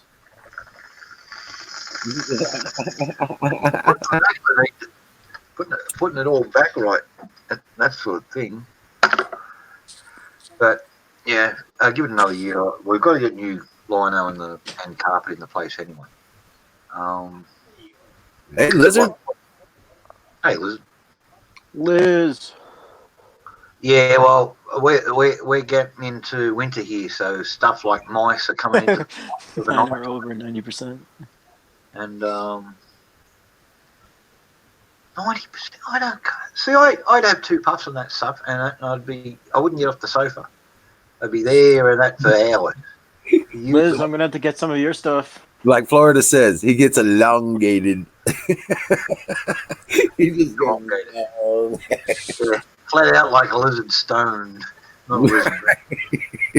I don't know. These last me like 2 days, maybe. What do they cost you? Like $20 a pop, So depending on which ones you buy. about $10 a day. Yeah, pretty much. So like a pack of cigarettes, and I smoke too. So So you're talking about $3,000 a year. pretty much. Hey, that's why it's such a great business. Damn, dude. Yeah, well, someone made a suggestion that I should try stuff that way and all that sort of thing, and I'm actually rejecting it. I've got an extra day smoking that I planned, and because I was up all night and trimming the plant anyway, so fuck it. Hopefully tonight I'll stop it, and tomorrow I'll turn the rest of the plants into butter, and I'll do that and go from there. I just got trying to get away from tobacco, and I cannot find a substitute to mix my pot with other than tobacco that doesn't make me cough like crazy. I've got these herbal cigarettes at the moment, and most of them are not bad, but every now and again I get one and it makes me cough my guts up. Don't know what it is, but Yeah, I never had any luck mixing weed and tobacco though. I never liked it. What about? I'd say I'm a lightweight. What about just using like? Sorry. What about just using your trimmings? Not like all the little keef and all that sort of stuff. That's basically all that is now. These are all just male flowers and big sunflowers.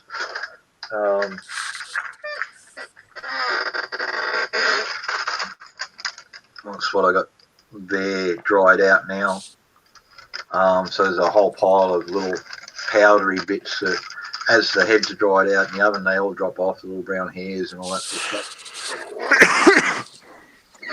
Because unfortunately, I ended up with transsexual plants. Well, bisexual plants, or whatever you want to call them. But yeah, I got a mixture of male and female flowers, and some of the flowers are not that big, but they're male there, female there, male there, female there, male. It's crazy. At least I'm getting seeds this year. That's one thing I wanted. I wanted seeds this year because I was getting down low. So now I've got plenty of seeds. I just got to dodge. I'll plant a little bit later, later this year, and that than I did this year, and that because the late frost is what turned them all stressed it. Then within 3 or 4 days of the last frost, we had a 129-degree day. So I hadn't recovered from the frost. Yeah. So you know how it was just snowing here like 3 days ago? How it was. Yeah, it's gonna be 70 tomorrow. Cool. Nice. Yeah, it's bipolar. Nah, it's just that time of year because it's all changing. Yep. Seasons will come around, so everything's settling down. The other thing is with it, this weather system that sits over the Pacific, El Nino, depending on where it sits. At the moment, it's sitting in the middle, and it's not going anywhere. So everything is not regulating anything, and that happens on a regular basis too. If you look back in the weather history, but everybody wants to not look at facts and just go off the consensus by a hairdresser and all their gay friends. You know, I'm one of the scientists that's signing that climate agreement. Everybody who's got a PhD here in Australia signed that document, whether they signed it or not. and that's what we're kicking up a stink about at the moment now. So No. the organisers of that thing are actually facing criminal fraud charges if they come back to Australia, and they've been told about it, but we can't extradite it because it's academic. It's not like it's not straight up criminal thing. There's academic fraud and all that sort of thing that can be later charged in a criminal court. So they've got to come back here first, face an academic thing, be shown that they had no right to include these names and that on this. They come up with 13,000 scientists. Everybody with every PhD in Australia and New Zealand was on it. Mickey Mouse was on it 4 times. That's true. I believe it. Mickey Mouse was on there 4 times. So other people had added Mickey Mouse as an honorary in their stuff, which is a common joke around academia. And yeah, they added all these fake names to this, and all these scientists agree. No, they didn't. In fact, from what we can see, less than a quarter of them did. Oh. But when you've got 8,000 folks saying absolutely not, climate change is not man-made, pollution is, deal with that, and you've only got 2,000 nutcases saying you've got to change it, you've got to change it, you've got to change it, that doesn't work. So now they come up with 13,000 versus the 8,000. Problem is, 3/4 of the 13,000 don't exist.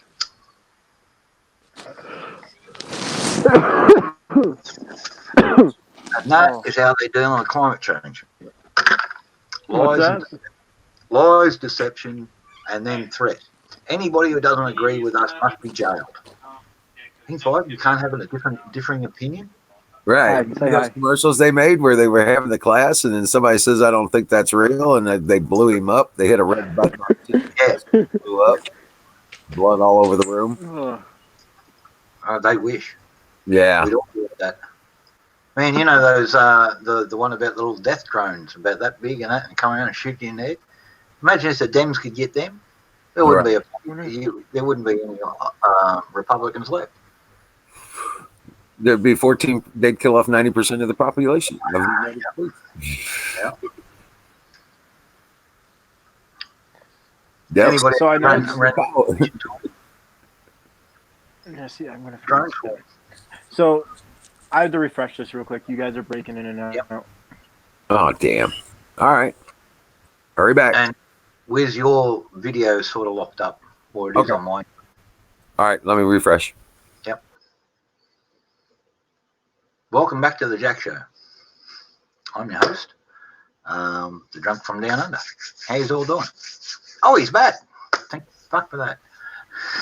I told you I'd be right back, you know. Yeah. Just refresh this real quick. Oh, here we go. Right. Sucks to be so broke you can't even pay attention. Yeah. I've used that line so many times. I'm so broke I can't pay attention. I'm so broke I can't change my mind. Yes, I did, Huckleberry. So, yeah, and tore the place apart and all that sort of stuff, looking for more, and everything's been turned upside down. So it's all good now. Excuse me for a second. I've got a dog at the door. Hello, for Poppy. Oh, no.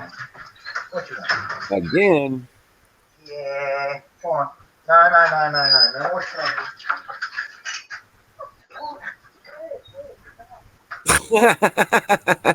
Right guy. Oh man. Hillary Clinton, Gus. Hillary Clinton supports political murder. Yeah.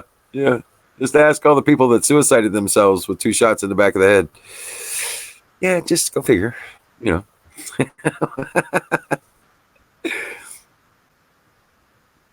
It looked like some kind of terrier, little boxer terrier kind of thing.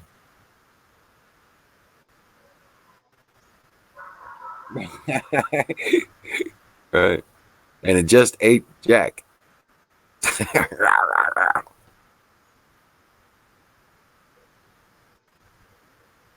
Yeah, no, this is crazy stuff, man, with this political shit. I'm telling you, man, it just freaks me the hell out sometimes. But because I can't believe it's actually happening. But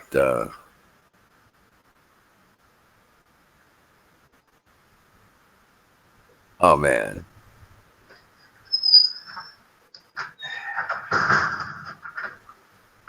Sorry about that. Just had to put her back in the yard. Ooh. sounded like the dog was eating you. No. It's the other two over there. They got. I think he's inherited the daughter's dogs, and that because she ended up moving into a flat down the city or something, and that. They're city dogs. They're crazy. Poppy's lovely. She just wants to come across when she's lonely, and that bit of attention and play. Maybe get a treat. Run around with the chickens. Yeah. Oh yeah, that's No cool. problems with Poppy coming over. The other two, and that thankfully they're not as athletic as Poppy. She can jump a 6-foot fence, no worries. Doesn't touch it. Right. Oh shit! I'm feeling blue. Yeah. Yeah. There we go. I'm back to. I wave my magic wand and it goes back.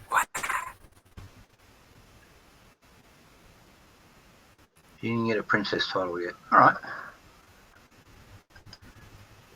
Well, I hear the Harry's missus, and that's putting her title up for sale. And they weren't real impressed about that. Well, Huckleberry, you're gonna have to marry a prince for that.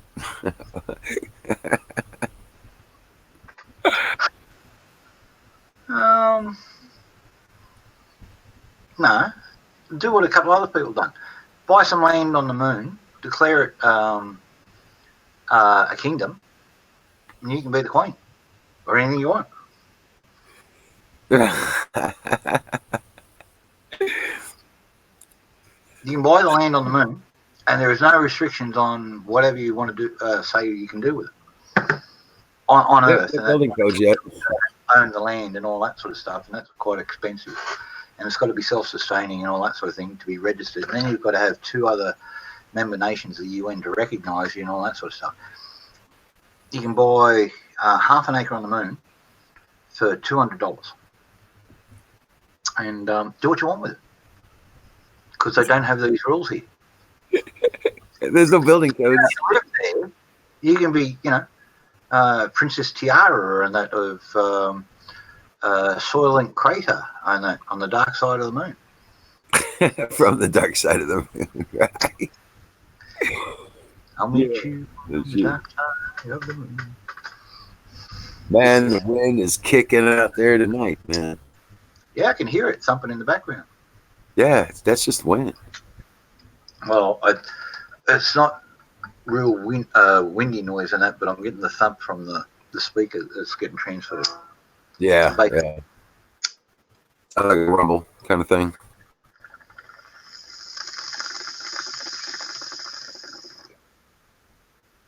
That's better. Buffalo Bill, he's got a magic kilt, he says.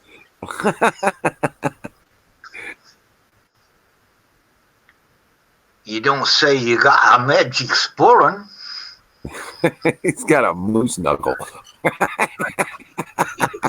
magic sporran. Let me just open up my sporran and let's see what we can find. Pulls out this 20mm Larty anti-tank rifle. No, that's not what I'm looking for, and then dives back in again. You ever seen one of those things? They're like about 9 feet long.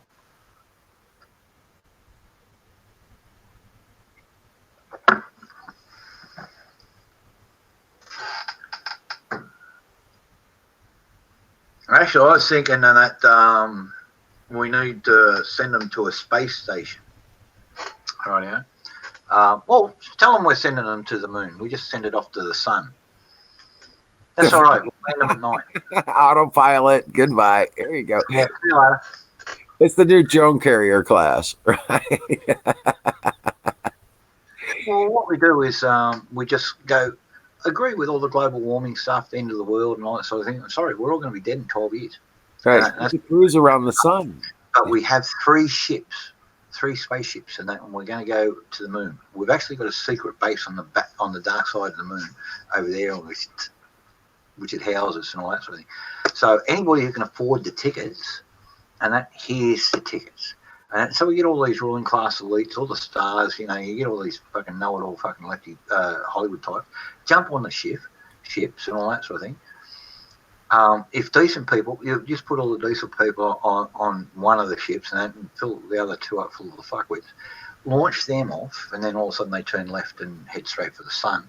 And the decent people say, look, we were just joking. We're just pissing off these bastards, and here's your money back. Sorry for fucking around, but, we had to make it voluntary. I had to make it voluntary. And then it's good. Then we get back on and running the planet again. Instead of dealing with bloody bathroom issues and, you're not allowed to barbecue meat and that in certain hours of the day because some vegan runner might be running by you down there in San Francisco the other day. He's now got 30,000 people on a petition to force people not to barbecue meat. Oh my God. 30,000 fuckwits. Yeah, I saw an ad last week. Some woman got pissed off and got in a fight with her neighbor because he was cooking meat in his kitchen and made him close his window or some shit. Well, yeah, they're demanding, no, we've got to bow down to their way. I'm vegan, so that's offensive. Well, I find veganism offensive. Oh, thanks for fucking fucked. Right? No shit.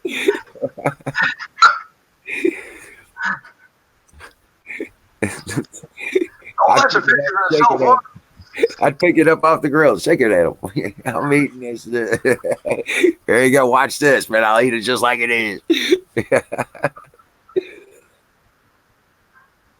Go all caveman on her ass. So, the UN's running around at the moment screaming, everybody's got to pay up because America's stopped covering everybody's debt. So everybody's got to pay up. And all the rest of the folks are going to say, no, fuck you.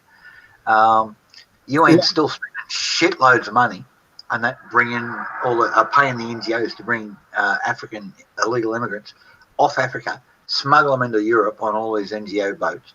Medicine Sans Frontières, and it has a ship that can take 800, and they regularly land in Libya, and take people across off the Sardinia or off the Italian coast, and that dump them on these big life rafts, and then call the Coast Guard and say, come and get them.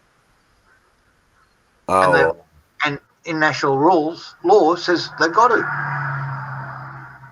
See, that's what they were doing here. We were refusing to land on the thing or that sort of thing. So they just dump them off the coast there. They sink the boat. And they can say, come help us. But the problem is sometimes you can't get there or find them. They give you bad directions like happened in one case. And a shitload of people drowned. Right. They got paid. They got paid to deliver the people. They got their money, the people smugglers. But we don't land them here anymore. We just take them off, and we've got plenty of islands off the coast. And some of them aren't ours. And like Nauru, that's an island. We spoke to the Nauru folks and said, could you do with about $100 million? And they said, shit, yeah. And I said, well, we want to build a big fucking pen here and put all these illegal immigrants. Yeah, go for it. $100 million, do what you fucking want. And so we shoved it all on there. They don't have the legal bullshit and support like they have once they're on the mainland and all that sort of stuff. And they don't have the lefties out there breaking them out of jail and causing all the drama. So, and we got a chance to watch them over there. And the ones that are preaching hatred got no fucking chance to get in here. And the little quiet ones and all that sort of thing, and they to do a bit of work and wanted to learn some English and all that sort of thing, they're quietly getting in. Right now. But all the rest getting sent back. Anybody's rabble-rousing, putting riots and all that sort of thing. Now, there was a big riot up there about 6 months ago. And they're screaming, they're sending 512 and that people back where they came from. Isn't that inhuman and all that? They forgot about the 88 who did nothing. They went into the lunchroom and locked themselves in and saying, we ain't part of this. And when the guards come up, we don't want this sort of trouble, and that we wanted to come to Australia. We want to do this. We want to do that, and that, all this sort of thing. But we don't want trouble. And guess what? All 88 are now here, and actually most of them are working. And this is how you sort them out, because the other just want to come over here and demand welfare. The other quiet little ones, they come over here and they find a job. Might be an Uber or it could be whatever, shitty job, but they're working. They're paying taxes, not on welfare. So if you're not on welfare, I don't. If you want to come here, you want to work, and you want to be an Aussie and all that sort of thing, and blend in, I say welcome. You want to come here and tell us how to live and demand that we pay you and all that sort of thing? Exactly. You're not going to come here and be a burden. You're going to be a part of the solution, or you're gone. Well, I got to pay my own way, and even like Tracy will be here in a month. She's got to pay her own way over here too. Yep. So she said, we've got all that sorted out, and she's going to help out here and all that sort of stuff. So like, that's it, and this is the basic expectation of life. I have the freedom to pursue my own interests, income, wherever I wish. And then if I don't like working for a place, I don't have to work there. I can leave there and go somewhere else. In a socialist system, if I leave that job, I can end up in jail or a gulag. Right. Crow Minion says, this crazy dude in a camel hat shook his meat at me, officer. I just have to notice that. It's like, oh, shit. That's right. Yeah. You're allowed to say bullshit in here, Gus. Yeah, you can say bullshit. Cool.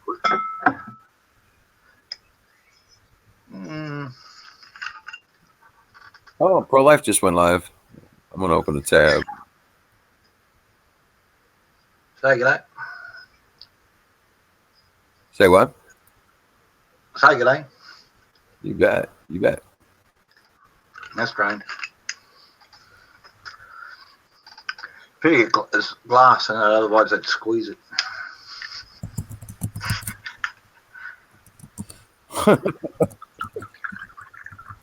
Well, look, I got bad habits, right? I'm lucky in some ways. I get a pension from the army for time in service, although they did cut it in half, I know, because I'm making my own money.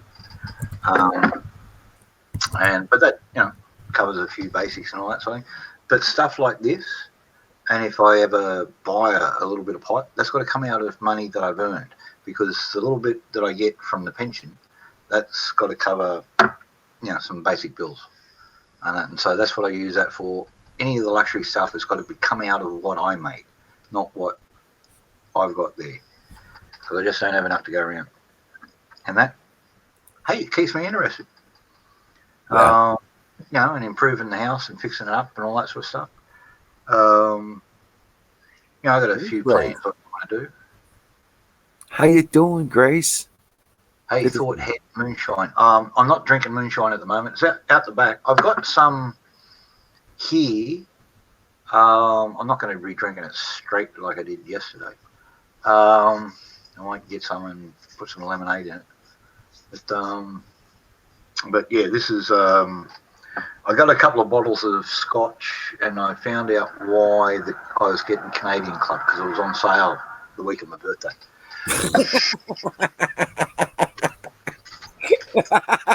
That'll do it. Yeah, well, I didn't specify a brand. Actually, I tell most people, just go out and get a cheapo bottle of Aldi Scotch if you want to fix this up. It's the cheapest out there. I just generally just pour it in coffee, or pour this El Cheapo Coke with it. It's like, I've got a lovely sipping liquor over there, 21-year-old Ballantines, and that's not a bad sipping liquor and that, but I keep that for guests and all that sort of thing. I'm not going to guzzle that stuff like I do this. Right. The bottle will be gone in a day.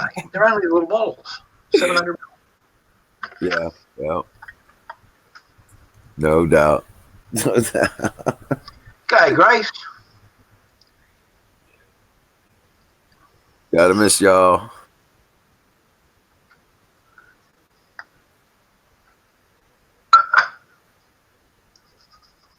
So, but in about 2-3 weeks, when the batch is darkened up and it's got that flavour about it and all that sort of thing, because at the moment it's a bit green.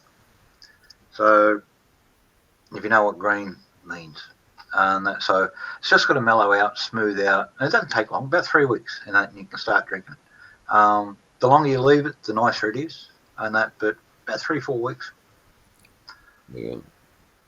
Yeah. Missed you too, Grace. Been wondering what was going on with you. But yeah, no, see, I just, you know, I, I would, if I was a drinker, I guess I would be all over it and getting some set up for a still and stuff. But that, if you're not, don't do it, and then especially if you've got dramas with it. And not being rude, you're an Indigenous person, and you don't have the. Oh, it'll kill me. It would kill me. I was just saying, if I would get too. I've seen it. Aboriginals here in Australia, American Indians over there, South American, the folks in there. You know, you get them in Caracas and that, or wherever down there, and that which are got a lot of Spanish influence and that, and history and European background. They don't have a big problem with it. You go inland a little while where they're 100% Indian, they can't handle alcohol. Not at all. It's fucking them. Yeah. So all refined sugar, refined flour, these things are giving them diabetes and all that sort of stuff, sending them blind, all that sort of dramas. Yeah. Same here in Australia. The folks are not used to it. So my dad was a drinker. My dad drank all his life, and that's ended up what killing him. You know, yeah. It's ended up what killed him because he ended up with a diabetic situation, and it got to the point where the doc said, "You drink, you're going to die," and sure enough, he did, and yeah, my uncle just couldn't stand to see his brother suffer, and took him out for a weekend fishing and got him drinking, and came back and he died.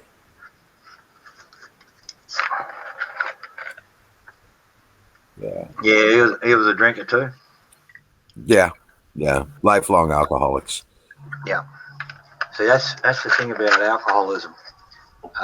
It's a type of misery that you want to drag somebody else down into. So they love you while you're drinking with you, but as soon as you're not drinking with them, and that they hate you. Yeah. I've noticed that, and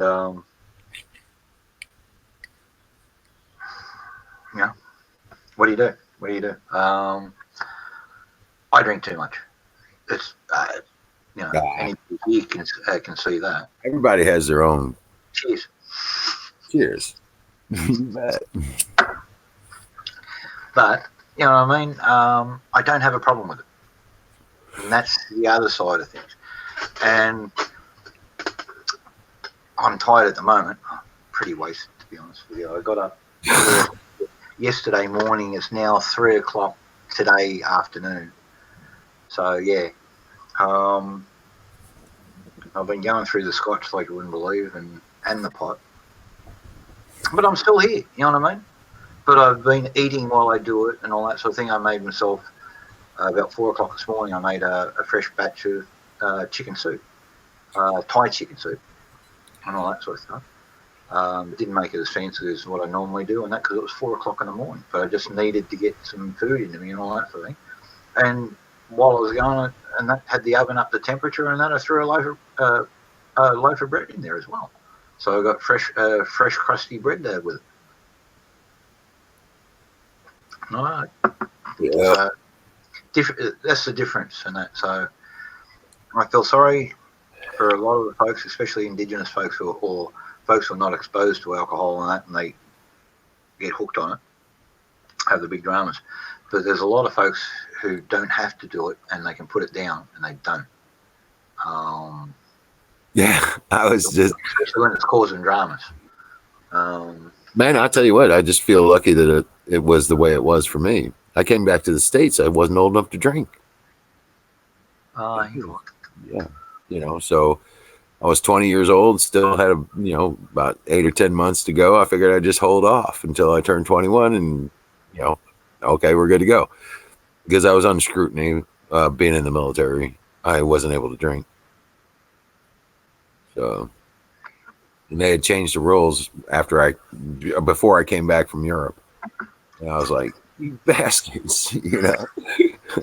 I really was. I was kind of pissed, you know, obviously. Yeah. After a couple of weeks, you know, I started developing a shake. I thought I was over the worst of it, and I was going to be okay. And I started developing. My hands were just starting to shake so bad I couldn't hold a cup of coffee or tea or nothing else. You know, be careful about what I had in my hand. So I knew that because I knew I was going to shake as soon as I, you know. I thought I was developing like some kind of early onset Alzheimer's or something. So I told you I got invited to a party. Somebody threw me a beer. I drank half the beer. My hand stopped shaking. And it was solid. I was like, oh shit. I set that beer down. I was like, that's it. I ain't doing that no more. Because I'm not going to go through this again. You know what I'm saying? And True. Don't blame you. So this is the sad part. I wish you were like me. I can go on, you know, away for a month, solid for, you know, really heavy drinking with a bunch of mates solidly for a month. Come back, got to catch up on work, and that haven't been to the shops. Get back late, no booze in the house, no time to go down to the shops, and that, and just get caught up in work and all that sort of thing. Work for a week, and that before I realise, shit, yeah, I caught up a bit. Sit back and have a drink, have a couple of smokes. right. Down see a mate, get a bud off him and that, and go down to the IGA, get a couple of bottles of scotch, a couple of bottles of coke, sit back, chill. But not everybody has that.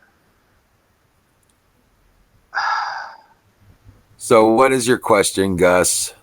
At the time you all served, it was run by a Democratic and Socialist Party. Have you now changed sides? The accusation that we were a socialist. I've killed plenty of socialists. Socialist. How? I've killed plenty. Khmer Rouge. What have you done?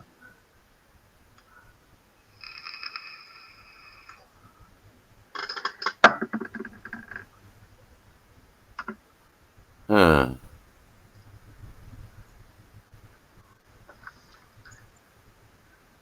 Whiskey, fruit, and grain. Yeah, there's a lot of. Actually, there's you get a thing called Fireball whiskey. They have a little thing with dried fruits and nuts and grains in it. Well, Fireball whiskey is already a spice whiskey, but they throw. It's got dried apricots, dried apples, dried something else in there. Not glacé stuff, but proper, just dried. And they've got stuff in there, and that's wonderful. No, you're posing a question that gives an assumption that somebody is a socialist. That's an One way insult. or the other, you've changed your mind and no longer socialist. That's ridiculous. No. So, dude, you're being an asshole. You're playing fucking CNN. You're posing a question that preopposes any fairness. You're stitching us up if we answer. So here's my answer. I'd like to meet you one day.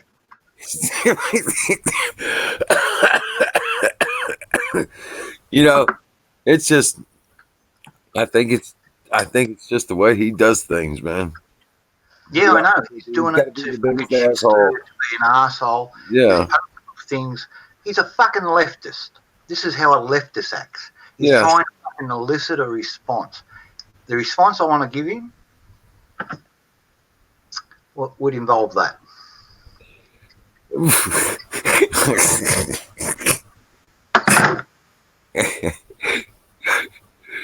Yeah, there is another button you can push. Every time I get rid of him, people bitch at me that. No, nobody's I gonna. got rid of him one night before, and that in there, and you know why I got rid of him? He called a woman a whore. So Yeah, yeah. you know, He gets it gets like this, and then he goes stupid. yep, and all that sort of thing, and that. But the drizzle whiskey and berries and granola. Yeah.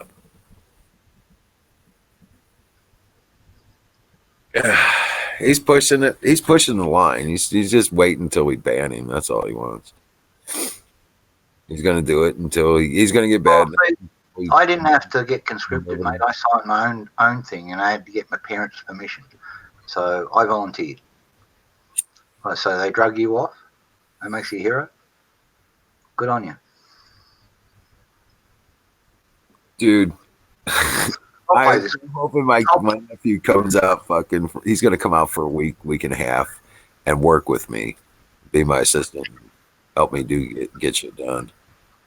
I'm really excited about that.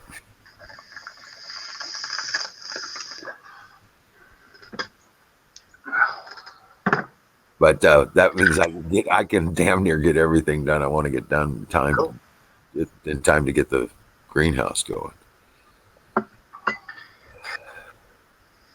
Loading that up, that'll be the shit. Popcorn is here. Oh, that ain't five. That's not the. Oh, big so boy it's got his popcorn. that used to pick on old Crazy Joe.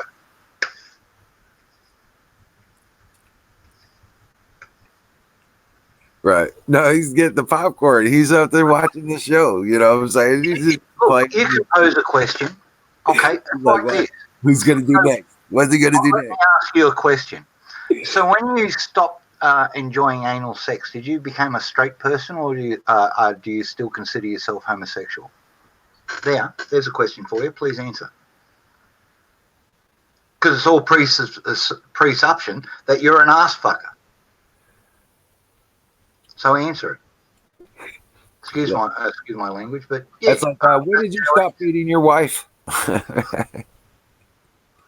When did you stop beating your wife? Yeah, there's another one. That's a good one. Yeah. Actually, I saw that. It was on Court TV. You know, the thing they excerpts out of the courtrooms, and that it's a TV show that was on about 15 years ago. And that the guy gets up there to the thing and that, and the judge and the lady judge. So when did you stop beating your wife? And the guy turned around and he says, not being rude, she's maintained that I've beaten her on 3 occasions, and that in the last 2 years. Okay, I'm in the military. Here's duty statements. You figure it out, lady. Right. And Gus, it's not that you can't pose a question. Just you know what? You should already know better, and you do know better. Except for you have an agenda here, and we all know what it is, bro. I get it. Well, I think someone took care of that. Yeah. Yep. Oh, if that's what he wanted. I don't think he's stupid. I think he just thinks he can play stupid. No. There's too much intelligence the way the questions. No. The guy's not an idiot. No, he's not. He's posing questions. It's like a rerun of that. What's that female reporter on NPR over there? And she got into Ross Perot, and she basically said, that how do you justify being ruling such an evil empire? What? And poor Ross didn't know to do, and he goes, well, you never donate anything to charity. He says, I donate bloody millions, hundreds of millions. What are you talking about? Oh, no, you don't. He goes, lady, you're cracked. But what was going on there, nobody was hearing his responses. He, with his own recording, on that, showed what happened. But they just ask questions, and he's on. So you don't have an answer? And that she would say, but they'd silence him out. Right. That's what they did to Ross Perot. That's what NPR, and that's like I used to enjoy NPR before, up to about a year before then, and then they started to change. But that was the last straw. We used to get it relayed over here, and that was quite interesting. It was played on ABC Radio National.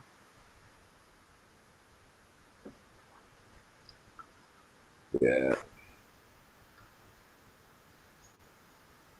Yep.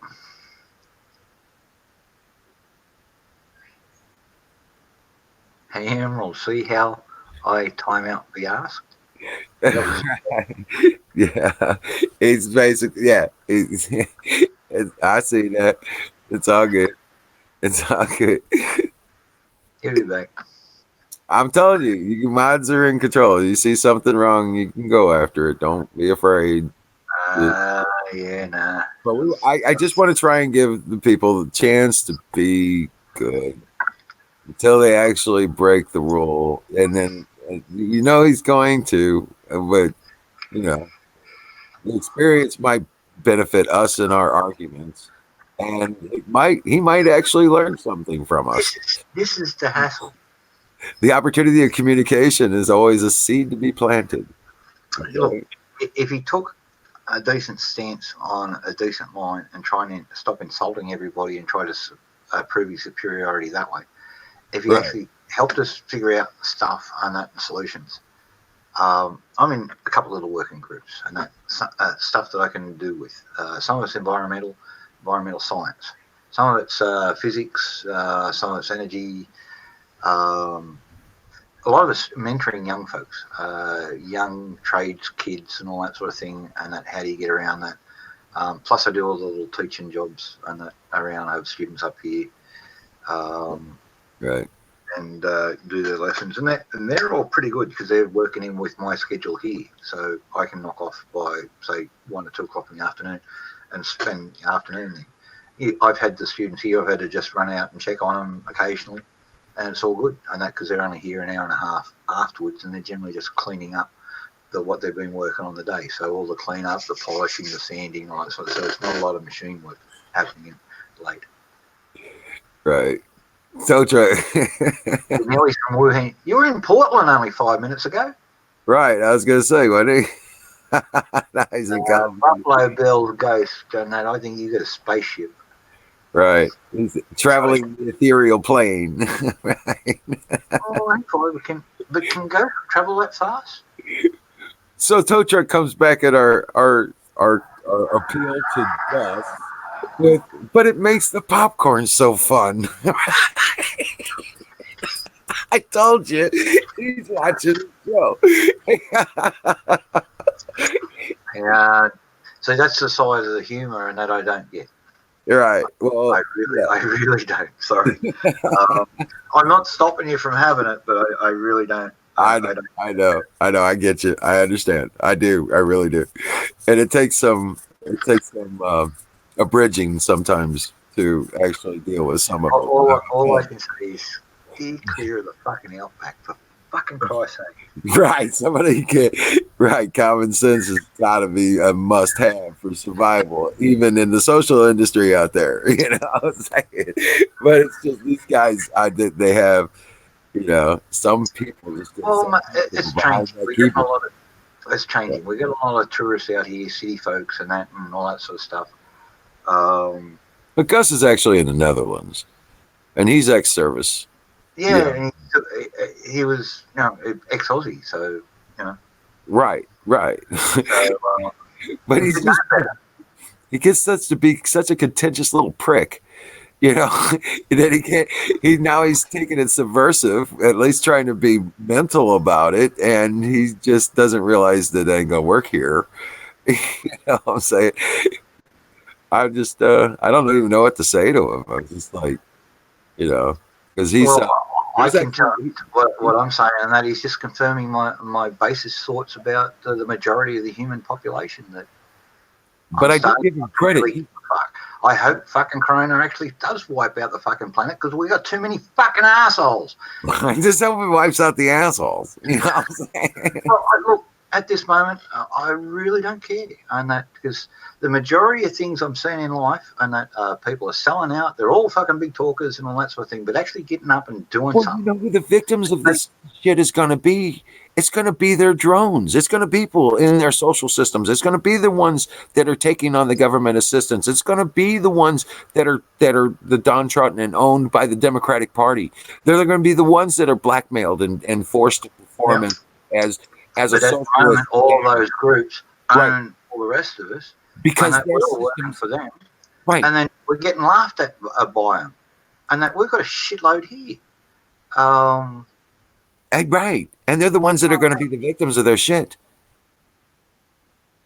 Because the smart ones are like us are, like the people involved with Trump, a lot of them, and the people that are actually aware of common sense and common decency and how to take care of yourself, how to prepare yourself, even in just the slightest forms, and self-thought and critical thinking.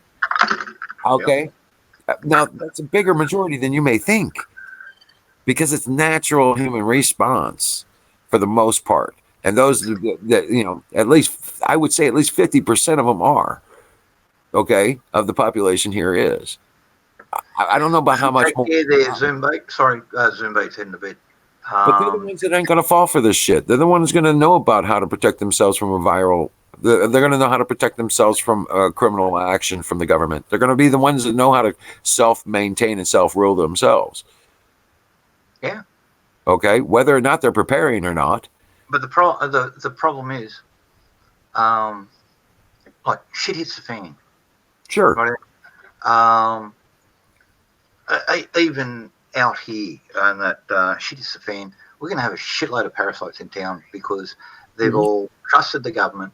Things are all going to be rosy. They're going to line up for their vaccines. Yeah, exactly. They do. Every time there's the new flu vaccine comes out, they all get up and toddle down there because we're coming down, and they bring down a bus. And you walk in the front door, go through this, and they question you and all that sort of thing. And then you move down to the next bit, and then they do this and all that sort of thing. Wait and all that sort of stuff and that. And then they give you the thing and that. And then you walk out the back and that with your little baggie and health information and your whatever freebie little thing. Sometimes it's a hand squeezer. I've not had a shot except for tetanus because I play with rusty metal all the time since I got out of the army. That's it. I don't want flu vaccines. I don't want any of these things. I don't want doctors. I want to grow as much of my own food or trade for my own food with other organic growers. I want to go up to the farm up the road, the organic farm up the road, and buy 2 or 3 sheep a year, exactly. Cow, bring it home, I'll butcher it, process it. Quarter of the cow will go to this family, quarter of the cow will go to that family, quarter of the cow will go to that family, and I got a quarter for myself, and we've all got a bargain. Right. A couple of sheep. That I got to buy a little bit of pork, but the IGA pork, I know where that comes from. It's just down the road, actually. So that's all good. Yeah. It's just easier to get it here than driving the 75 miles to the actual farm.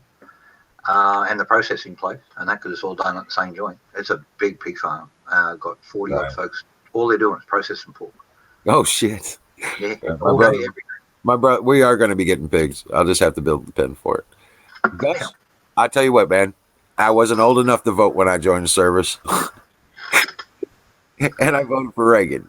So that was a good vote. That was. And then I voted for Ross Perot. Well, I can say the attraction with him too. He was like Trump. He was a practical bloke, especially in a very unpractical time. Could have brought some business sense into the US. Right. Just fix your economy up instead of bleeding your ass out everywhere and giving all your money away to every swinging Tom, Dick, and Harry that hated you. Right. And the third time I voted for Ross Perot was a write-in. Yeah, exactly. Zoom, know where your food's coming from, and that keep all the chemicals out as much as you can, because we don't really know what they do. And fresh food is wonderful. The following election was 2012, and I'll tell you what, I was a delegate for Ron Paul. Not only didn't I vote for, I voted for him. I was on his delegation team. So, yeah, I was actively involved. Actually, Gus, by joining the army and that at 16 years and 9 months, I had the knowledge that if I did 10 years in the army, they would pay for any study that I wanted, and they did. And that included me studying at Oral Roberts, Monash, Sydney, and Oxford. And I mean Oxford, UK. That's where my PhD's from. You know how I figured out who was President of the United States at the time I joined the service. His picture was on the wall, and his name was right on the picture. At the time, I didn't know who the Prime Minister was, who the political party was, and all that sort of thing, because I was a Mennonite kid off the farm. And worldly politics, to me, was boring. All I wanted to do was to get an education that my parents couldn't afford, and I was white. Yeah. Aboriginal kids could get a free uni education. I couldn't. Okay, so I decided what I want was a good education, and that's what I went. I didn't know who was in government. I didn't know who an administration was. I had to learn all that through the army, and that I left their administration, and then from sitting in bars and talking with people, and that while I was overseas and deployed. Wasn't like I was 20 something sitting around one day. I need something to do. Yeah. Then I learned about how corrupt the world was and all the rest of it. Then I realised I wasn't in a position to do much about it because I was only learning about this stuff, and I wanted to learn then how it all came about. So I swapped and started to learn history, and I read and I read and I read and I read, and I'm still reading today. Yep. Administrations. I'm one of the founding members of the Shooters Party of Australia, which is now known as the Shooters, Fishers and Farmers Party. I took on the administration. What have you done? Yeah. I took on the establishment with supporting Ron Paul, and they destroyed my $1 million business, put me out of my fucking house, destroyed my customers. Hey, in Australia, forced me into bankruptcy. I was renting a fucking house to survive. Okay. In Australia, voting is compulsory. Okay. No excuses unless you're in hospital or you're in the military. Yeah. And the reason why the military, and that because in 1828 they had elections for a governor, and the military voted as a bloc against somebody. And the military was one of the biggest voting blocs in the country at the time. This is early settlement days. There's still colonial rule, all that sort of stuff. And so it was non-compulsory for the military after that. And so we're one of the few folks. I actually only voted twice while I was in the military because there was no one worth voting for. Yeah. And you know, I couldn't.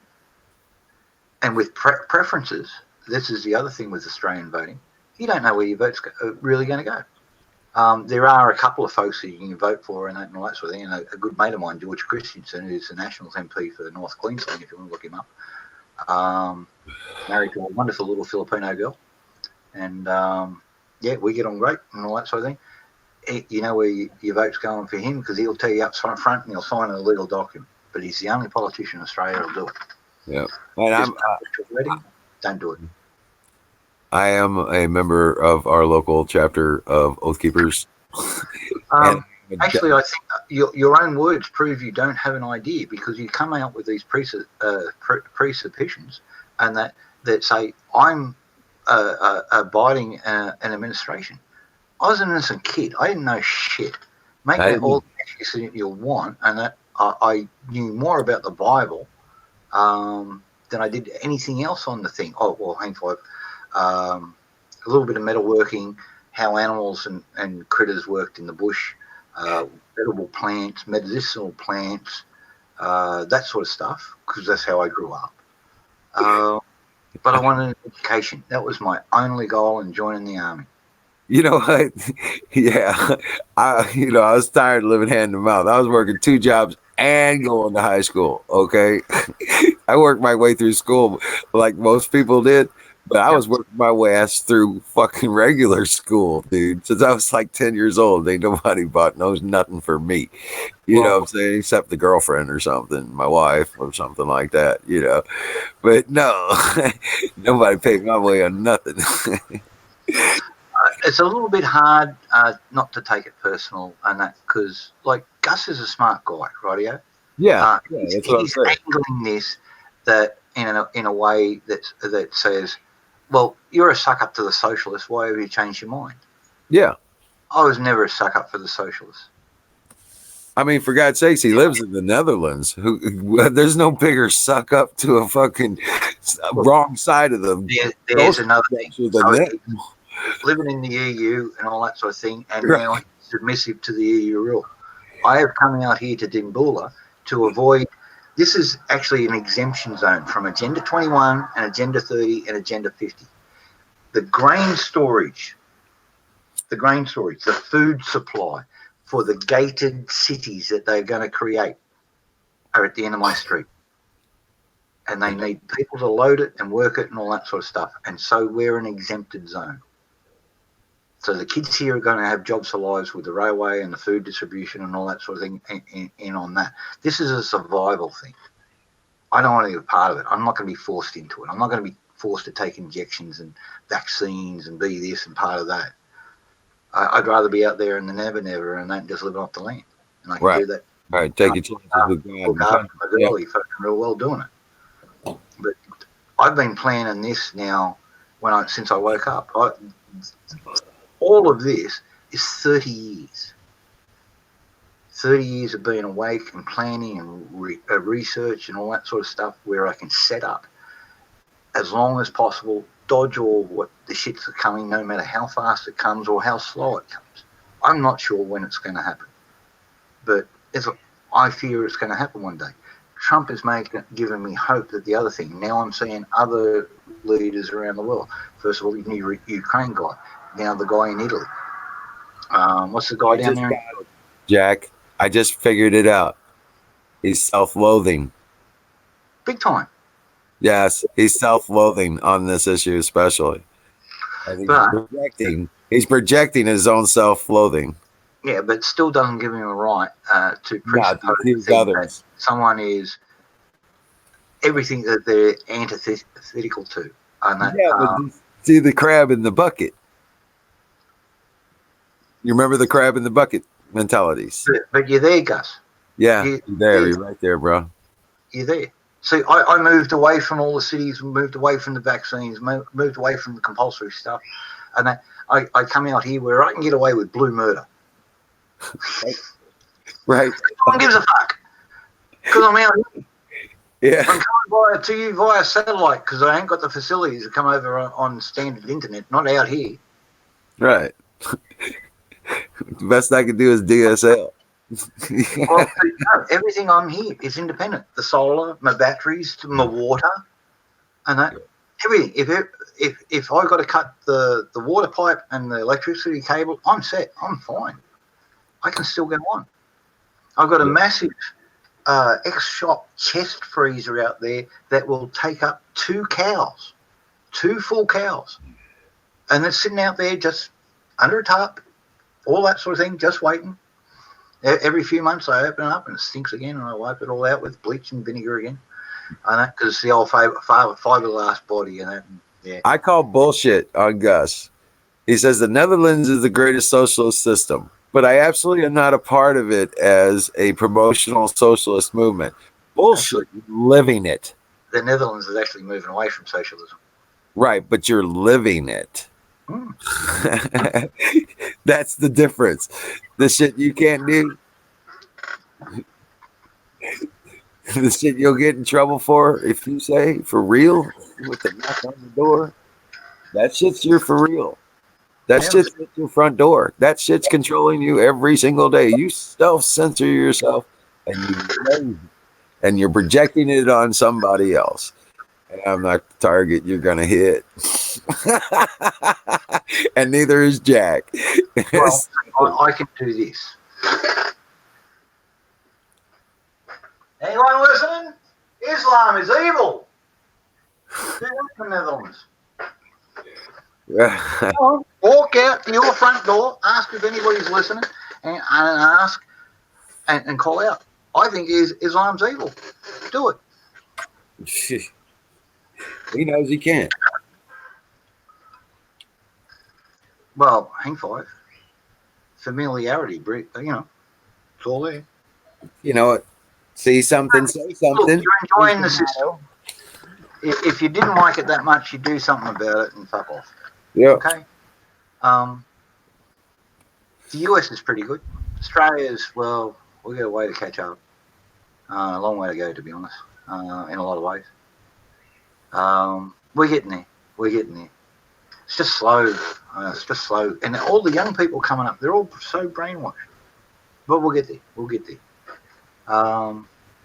And we're getting there too. A lot quicker than a lot of other people. See, Trump is helping that. Your Tea Party before that, as the opposition to that, helped. That woke up a lot of people. I'm sad that the Tea Party fell down. But then Trump came along, and now given a whole new hope and a whole new energy and a whole new direction. And people are seeing the benefits of plain common sense in doing stuff. But they're also seeing how reactionary the left is and all the rest of it, and all the part that Gus is and all the guts of playing like that, because he's playing like them, coming up with all these bullshit questions and all that sort of thing that presupposes that you're evil. And now that he has been tried through the fires of political assassination. Now I took everything I had. Yeah. And he came through the fires with his titles. Price, don't it? Yeah. Everything has a price, man. Yeah. A lot of us paid those prices for where things are today. You know what I'm saying? Thank God. I wouldn't take a minute back, though. I wouldn't take a minute back. It was fucked up for me, but I wouldn't take a minute back of it. None of it.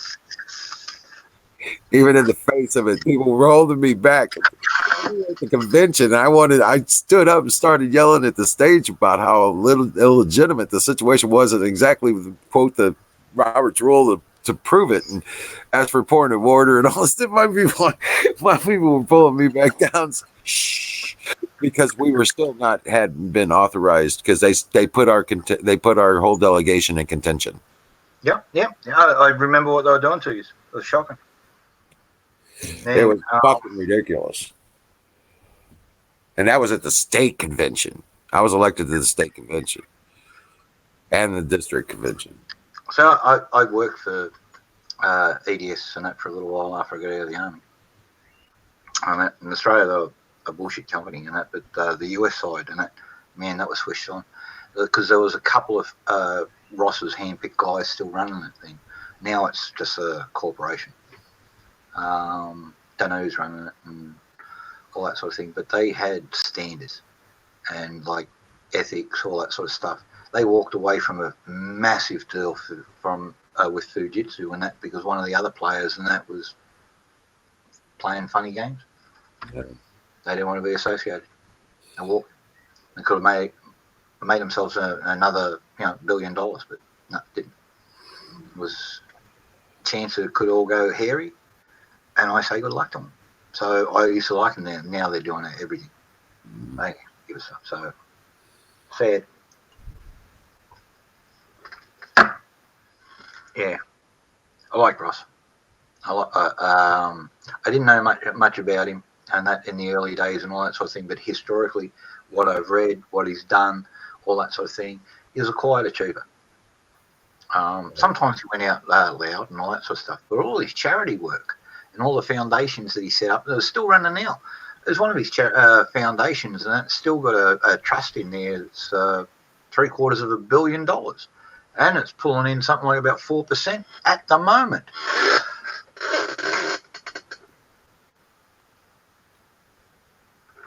Crazy. The guy was a finance.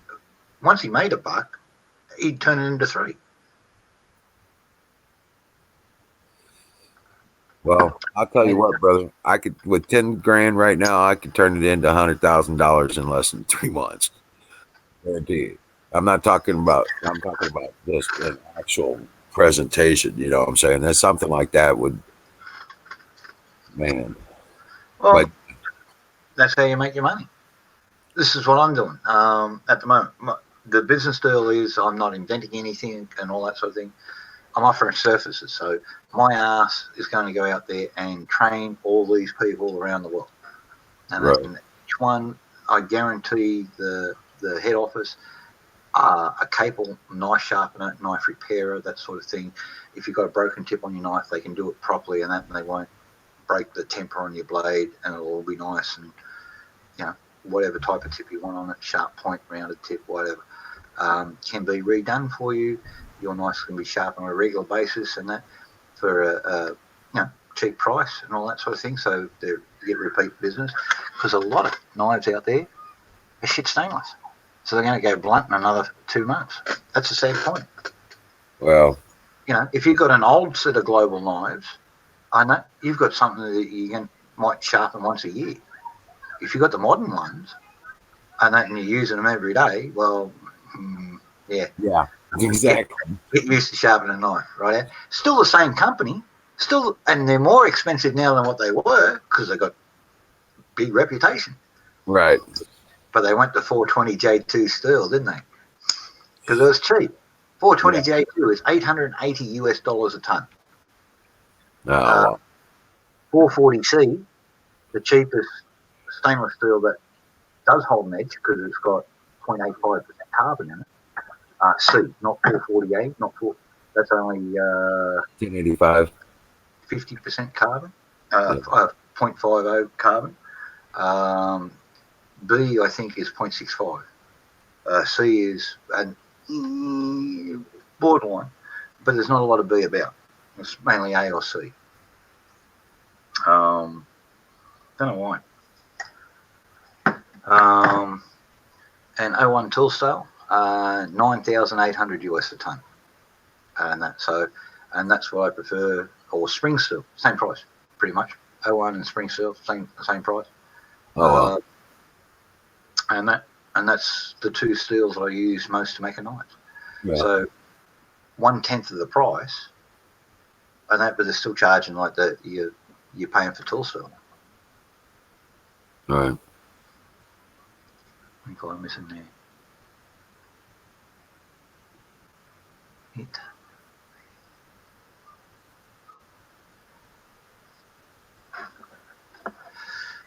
See this. I get a lot of the Dutch and that because it's close to German, mate. But I'm gonna have to copy and translate it. I'm missing too much. The Dutch. Where's my Dutch translation? Rosetta Stone's there. Good. Reading that.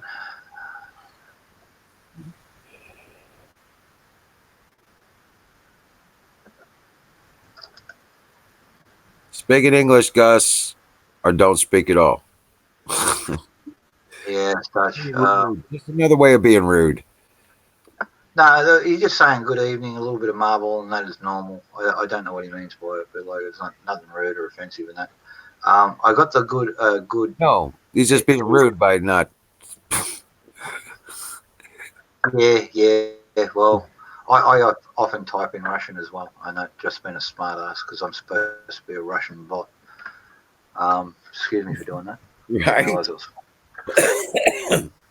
There you go. You're flashing. We thought it was a disco going on behind you. No, it's it might have jumped up because I brought up Rosetta Stone. It's a translation program. But yeah, I've got no Dutch, Gus, and that is lousy. I can see Colonel Shaw. No. Arben, Oven, the same. You know what I mean? So, but yeah, he's not saying anything bad. I just don't understand what he's saying. Besides Right. That's all good. Yeah, Colonel Shaw's in the Netherlands too, so they know how to talk to each other. All right. Oh, that's all good. We didn't know if you were talking to us or what. You know, That's the problem. Yeah. Hey, if you got two Dutch speaking folks speaking Dutch to each other in the channel, I've got no dramas with it. Right. Like the two Italian guys were in here late one night. I think it was me in Florida, and then we had two Italian guys, and one guy was asking the other guy, "What's polite to ask over there about politics?" And he says, "I don't think they're idiots." Said the other guy, and he says, "Oh, so you folks support Trump?" And Florida said yes, and I said, "Well, I'm Australian, but yeah, I think he's good for the US." And he said, "Oh, I'm thankful." And but they were talking apparently in another channel and they got booed. Their English was only basic. Nice guys, and that, but yeah, they like the idea of freedom and going hunting. They can't go hunting. Right. You can't They go need a hunting. permit for a bow and arrow. Right, don't they? If they get certain knives in their kitchen, don't they have to get permits? Hunting knives, kitchen knives. I don't know of anything that affects kitchen knives. I can send kitchen knives to the UK even. Right now, I can't send a pocket knife or a hunting knife. Right. Right now, but I don't know of any countries that have got blocks on kitchen knives. Oh, okay. I thought the UK did. They were coming up with that. No, They were I've got a. something. Well, I just had a knife arrive in England and that, and I went speaking with the customers because they thanked me very much for it about 2 days ago by email. That was to a private one, and I've got a shop over there who's a chef's supply store, and they buy 5 at a time off them and put them in a display case over there. And their last lot got over to them about, I think that was what, end of January. So it only took about 2 weeks to get there because I sent it, I think, second week of January. God in heaven, yes. So what's the weather like over there, Colonel? So, but yeah, kitchen knives, I don't know of any country in the world that's got a bar on them. Could be. I know I don't send everywhere, but I send around the place. Heck, I'm doing, what am I doing? I'm doing one for Argentina at the moment. I've got one for, what else is South America? Where's that one? That's going to Guyana. That's going to an American guy in Guyana. I've got one for France. I've got 2 for Switzerland for a chalet. 2 carving sets, knives and forks, like chef carving for carving roast. Right. And that, but that's a thing. They've sent me out some fossilized wood that they want on the handles. So Nice. yeah, they just treat it like stone. It's all good. Nice. So where they are, there's this ski up there, and they're like got this lake sort of thing up in the mountains. It's like a dent in the mountain that's actually a lake, and then it freezes over and becomes a ice skating thing and all that sort of stuff. And the whole chalet sits basically half on land and half over the water. And they can step down here or go up there, and they've got their own little motorised thing to take up to the mountain. It's like a trolley car that runs on a rail, goes up and around, then platform, and then they come down on their own with no power. It's cool. So they're doing up that place, and nobody else wants to do bloody stone handles for them. Oh wow. I always get the pain in the ass jobs. Stone's all right. I don't mind buying diamond belts. You get the life out of them, you get the use, and that you can grind everything from stone, mammoth, fossilized mammoth tooth, Right. stuff. You know what I mean? Or soft, fine plastics and that, because it's a fine abrasive in it, so it takes minimum amount of sanding to actually get a gloss on them. Right. Even stuff like that, you can just run that over. That still needs a proper polish. That's not fully polished yet. Right. That's the finish you get with a diamond belt. Nice. Because I took that to 1200 wet and dry, and then bucked the living daylights out of it, it'd gloss like glass. Right. Then you wax it out. Yeah. Then you don't do that, and that's the finish, because it's a plastic. Technically, resin and melted plastic. Oh, okay. Doesn't need sealing. It's already sealed. Right. True. Right. Michelle, what's happening? What's happening? Going crazy. Going crazy. Yeah. That's all good. So, anything in the news get your attention today? No, not really. What about you? Well, you missed a little bit on your front there, Michelle. What's if I that? may fill you in. Okay, go ahead. All right. Rosalind Chand, you know who that is? Ex Planned Parenthood. Yep. She's announcing that she's going to run for Alabama. Awesome. That's Yeah. good news. So, you know who to announce, and nothing in her stuff says anything about Planned Parenthood. Yep. Yeah. That's Let right. everybody know her background. Yep. We need more people like her. Absolutely. That is great news. No, she's running for the Dems, and that she's a secret plant. Yep. She's going to push for because Alabama's going anti-abortion, right? Right. And that she wants to bring it back on the table. She wants to bring it back. I'll bring it back. Okay. She's super pro-abortion. Oh, I thought you said she was pro-life. I'm sorry. No. She's pro-abortion. She's ex-Planned Parenthood. Okay. I have to look up that name. It does sound familiar now. Yeah, she's one of the former directors of the. Yeah. She was. I don't think she can win. There's a lot of Republicans in that state. Yeah, I know. But she's a good-looking girl. She's got a lot of money behind her. She's running the Planned Parenthood agenda, and she'll have every leftist bloody pro-baby killer behind her out there. It's not going to be funny. But I think they're going to run a covert campaign. They're not going to mention about abortion, right? Mm-hmm. They're going to talk other stuff. But make sure her former position is well known.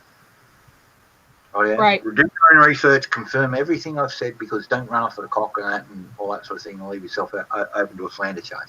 Yeah, in fact, get screenshots and what documentation you can so you can back it up.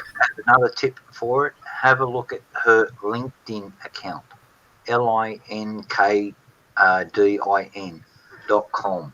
And you might have to create an account to have a look at it. That's the suck, and then they send you emails. We just mark them as spam and forget about it. LinkedIn is like a business-to-business person site, so you can network and all that sort of stuff. She hasn't updated that for a couple of years. I had a look. What's her name again? Oh shit! I just closed that fucking window too. I kept it open and that until Michelle got here. It was a Fox 20 news story about her and all that sort of stuff. And then I think that name rang a bell. And I looked it up, and then in the search was the LinkedIn one, which I always tend to look at because people put down their past jobs, and that because it's a good place for recruiters to hit up and all that sort of thing. That's why they got it there. It's actually run by an Indian recruitment agency. It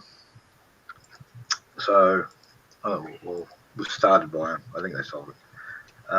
But yeah, so her LinkedIn stuff has still got all her Planned Parenthood stuff on it. So I'll go through my browser history here and bring it back up again when I finish. I'm just chopping up some pot at the moment. Hold on while I get high.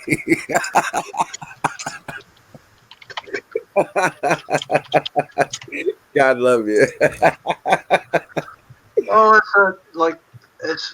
I got that many bloody seeds in this thing, and that you. Oh wow!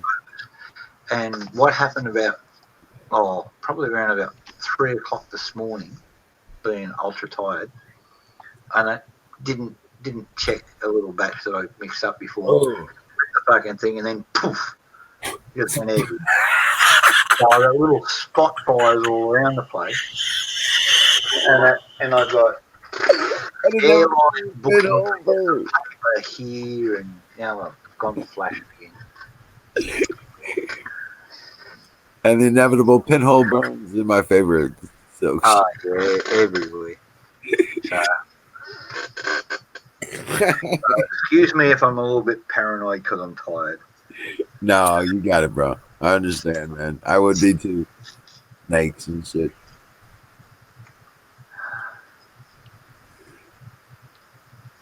Did you watch the town hall, President Trump? No, not here. I seen part 1. I didn't. I started streaming before they released part 2. Well, that's what actually we could leave it until later on tonight and stream that instead of people listening to me talk.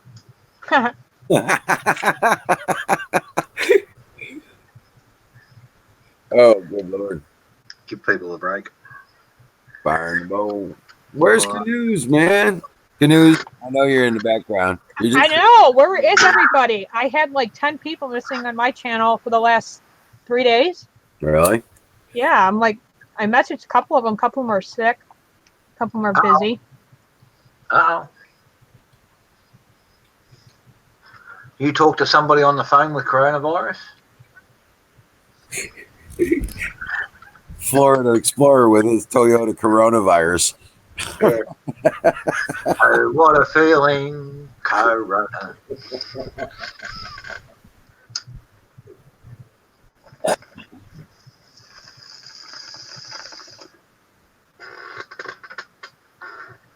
Actually, use the old Crowns. 2-speed automatic. You can get 100 mile an hour and they rode smooth.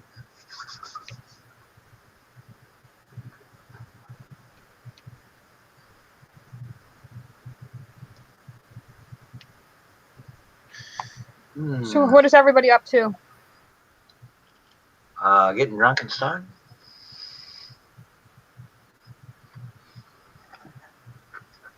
Done all my work and all that sort of thing. Mm-hmm. Well, not really. I've got a shitload to do. So we'll clean this place up now. But I had to tear it apart last night and that got a snake in the house. Oh, no way. Yeah, brown. And then there was 2 little babies with it, and I didn't find the other one until bloody early this morning. Then he chased him up, and he went back up the way he came in. So they found there's a conduit pipe, plastic pipe that runs through my cement thing from outside where the electrical cables run through. There's 2 electrical cables that come out, and they split up. And they're actually inside their own conduits as well, that bendy stuff. Oh, hell no. And it comes out behind the kitchen cabinets. Yeah. No, thanks. I no. Oh, good Lord. Yeah. I would have had a heart attack. Well, I got up here, I was chatting here, and then I got up to the kitchen, I forget what I was getting, and then this fucking snake, whoa! They weren't poisonous, were they? Oh yeah, browns are. They'll kill you. And the babies, the little ones, and that are just as toxic as the adults. Oh, good Lord. So excuse the blood on the floor in the photo and all that sort of stuff. Oh, hell no. You got her all tripping now, Jack. Thanks a lot, man. No, that's all right. I'm just about to share the photo. So this is what I've actually done to block it off. In the photo, you can see the back of my stove here. That's the stove, and that's one of the electrical cables that were in there. This here is a chunk of just old wood. It's a piece of iron bark fence post that's painted white, and that I replaced, but it's still solid. So I've just cut that in there, wedged it all along the back of the cabinet. All that white edge is the cabinet. So that was the gap, the thickness of the gap there behind there. And it ran into a hole about there. There's one cable there, and there's another one that goes around for a dishwasher, but I don't use it. Where were you when they came in the house? Oh, excuse me. I was walking into the kitchen. I was on here talking with Wiz and everybody else, and I went into the kitchen for some reason, and it was in there, and I had to pull the stove out, and you can see the blood on the floor down here. It's still a little bit. Yeah, he comes back. He says, "I got snakes in the house." I'm like, "Holy shit!" And you can see it splatter over here as well. So I cleaned all that up and all that sort of stuff. But I've got that blocked off. there was mouse poop all behind the cupboard, and that's where the mice have been coming up. So the snakes have been following the mice up there. Ah. And so the mice have been getting in from outside. There's now at least 4 inches depth of steel and JB weld in both ends of the conduit, and so that's totally blocked off. And I actually think I've got the last little snake in that conduit blocked off with everything. So that's where we went back up. Good night, Huckleberry. You going to bed? Too hard. I can get my arm in up to about there, but it's a bit hard to get it in there. So it's a fair squeeze. So I end I'm up having glad you didn't get bit. That's all good. No. The first thing I did was come straight over here, let everybody know I was busy and that, and put my boots on, and that because if you're standing up, so if I'm wearing boots like that, the snake, especially a small snake, he's not going to bite me above the boots, so it's all good. It's not going to get through them, and that's why I wear them all the time, because we do have snakes here. That's why I got Tracy a pair. Yep. You know what I mean? So we do live in the bush. I do have a paddock up the back of me, and the local nickname for that is Snake City, because it's all got all this old dumped tractors and agricultural equipment and all that sort of thing. There was a guy who was scrapping them there, and he passed away, and the property's still in the family, but they're not doing anything about it. And he's got tons of rubbish up there, and that, so there's snakes galore up there. Oh wow! Do you ever get stuff out of there? No, that's one place I tend to steer clear of. One is private property. Two, folks don't want stuff taken out of there, so I just. Hey, Battery, good to see you. They're fine with taking across there, but I never want to go across there. And seriously, every time I've been there, I've seen snakes, including wintertime. Oh. No, I was like going raiding in place or something. I was meaning like getting spring stealers or your old pieces out of there or something like that. No, it'd be nice, but they don't want anybody on the place. They don't mind you taking a shortcut across because it's just up the end of the laneway. But no, I got no interest. So it's all 50s and 60s equipment, and that's a bit modern for my taste. I like restoring the old 1890s and 1920s tractors. Oh, okay. And that the old Hercules and that, and the old Bulldogs and all that sort of stuff. So anyway, stop that off. So that was in there, and since that was taken and all that sort of thing, I've redone all the cabinets have come out from the wall, torn the lino up a little bit, doing it all, but I'll replace that. But yeah, there's no in there, there's nothing in the cupboards, there's nothing under the beds, under the furniture, behind any of the drawers. So yeah, I had to do that because Tracy'd freak. Yeah. First time she came to Australia, and I had a snake in the backyard where it was up north of here, and I screamed for her, "Hey, get the axe, get the axe." She said, "What?" And I said, "I've got a snake under my foot." And I get the axe.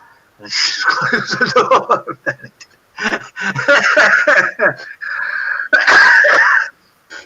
No, keep it out there. You ran in the house and locked the door on your ass. So the axe was just inside the door. All she had to do was reach out and get the axe. No, you just went there and locked it. They're a member of the Brown family, same as what we got here, but thankfully very short fangs.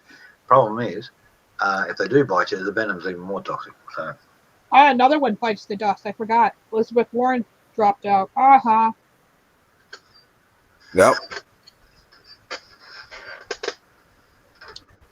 I'm telling you, it's going to be Biden against Trump. I got a feeling. I think Hillary's going to be his vice VP.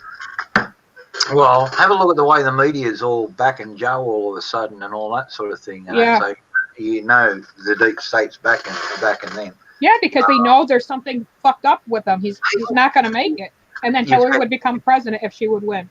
If they would win. That's messed up. Look, you've had everybody from Comey, Brennan, all come out and tweets, I support, Joe Biden for president, this, that, and the other. 2 years ago, Comey was caught on tape making jokes about Biden. Yeah. Creepy Joe and that, and how he couldn't have the secret security joke was, and that they couldn't have a female agent there at the house during the day because he'd strip off and that and go skinny dipping in front of them. So they can only have female agents, protective staff, when he was actually either travelling and that, or and that in the White House or in public, and that because they couldn't assign female, because every time he'd just strip off of that and go skinny dipping. Right.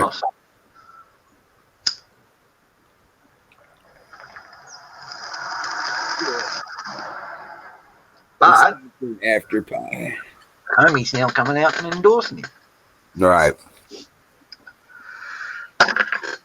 Now, what would happen? Yeah. Okay. With what Chuck Schumer did, attempt to interfere with, threaten a judge during the process from the trial, like that, is criminal activity. It is criminal action.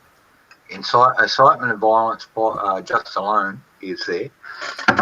If he says it's not, well, I know they've deleted a lot of the tweets, and that because of all that sort of thing. But a lot of the responses to that have been violent, yes. And there was a group that was planning to organise a rally outside of Kavanaugh's house at midnight with torches. Yep. Rightio. They deleted that tweet and all that sort of thing, but that was one of the Antifa groups. Yep. So, once again, you can see now all of a sudden Antifa, you'd think they'd be with Bernie, right? Mm-hmm. No, they're just mercenaries. They're backing up Biden. Deep state. Oh, that's what That's Soros. Straight up. That's Soros. Well, not always. There's two deep states that run your thing. Soros has got one side of it. Actually, three, because Islam's very. Soros' kid is right through, and that clown that got pinched yesterday, sentenced or not sentenced, charged. Well, Soros' kid is Cobra Commander for the Antifa. Well, yes, and that, but there's also another group out there, and that, and they've been around for a long, long time. They got in there when the Roosevelts got in there. So, and they're the ones. A lot of Americans ask, why do the rest of the world hate us so much? And that because what they know of America comes through these groups. They go over there, they shit stir and all that sort of thing. They're down there in Chile now, and that because the guy up there is actually a reformer and he's pretty good and that. So they're protesting against everything he does. He put the train and the bus tickets up 3 cents. Massive riots in the streets just to make him look bad and all that sort of thing. But it was a social media organisation that got that rally going, and they're all this bloody NGO that's 100% taxpayer funded from the US, and it was founded by Eleanor Roosevelt. And that they've been doing this in. Have a look just before Czechoslovakia. All the riots in Hungary and that, pro-immigration. None of them were Hungarian. They were bussed in from all over, and then they sorted that out and figured that out, and all of a sudden, no more protests for illegal immigrants. They're all protests against illegal immigrants, and that's it. And so they put a fucking big fence around for 2 reasons. 1, to stop the illegal immigrants. 2, to stop the fucking lefty protesters. Notice which finger I use for the lefty. You're right. Right. So now the EU is saying, oh, Hungary and Poland have got these draconian, ruling. No, they're not. They're just looking after their own people because they can't afford all these welfare parasites. My last apprentice has just gone to Hungary, and that because she can't live in Paris anymore. And that's she wanted a lifestyle. She learned her trade so she could get a lifestyle, not to be Rambo or anything, but to live a lifestyle. And she's doing it quite well. So, and the lifestyle that she wants, she gets up early in the morning. She goes around to all the little cafes and the restaurants and that, and while they're all got their preps and all that sort of thing, she's picking up knives and all that sort of thing. Either that or she's going around very late at night and picking them up before they close and dropping them off early in the morning. She's got a 20-foot shipping container that she puts in her car park for her apartment, and it's all set up, workbenches and that. She sharpens all the knives, polishes all the knives, can do rehandle a knife if it needs it and all that sort of thing. She doesn't make them. Doesn't need to. And that they've all got knives and that. And I send her a shitload of blank ones anyway, and that she just does them up for herself. She doesn't need to do it. And that she's got what she wants. She's got the skill to make any knife sharp, and that including all those rotary slicing blades and all that sort of stuff. And she's done by lunchtime and drinking wine with her customers for the rest of the day. And making a good living without huge. She's not getting burned. She's not getting cut. Well, occasionally because she's sharpening a knife. It happens. Right. And she went through 4 years as my apprentice. Right. There you go. You know what I mean? So I've seen her bleed more times than Right. she ever married and that than her husband would. Crazy.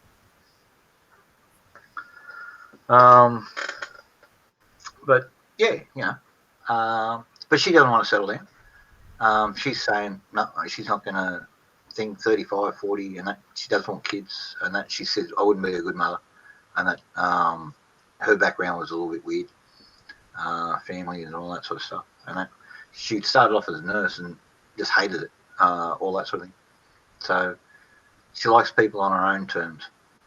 Right. This allows her to do that. And she can sit there at this cafe and that, and if they're not real nice, you can drop it and that. And because she's doing it and got a good reputation, she's got all these places and that, and she ends up with 4 or 5 favourites and that, and all that sort of thing, and gets to know the regular customers and all. Hey, look, if you like that sort of thing, go for it. You're not hurting anybody. She's making a living, supporting herself, and stashing away the dollars.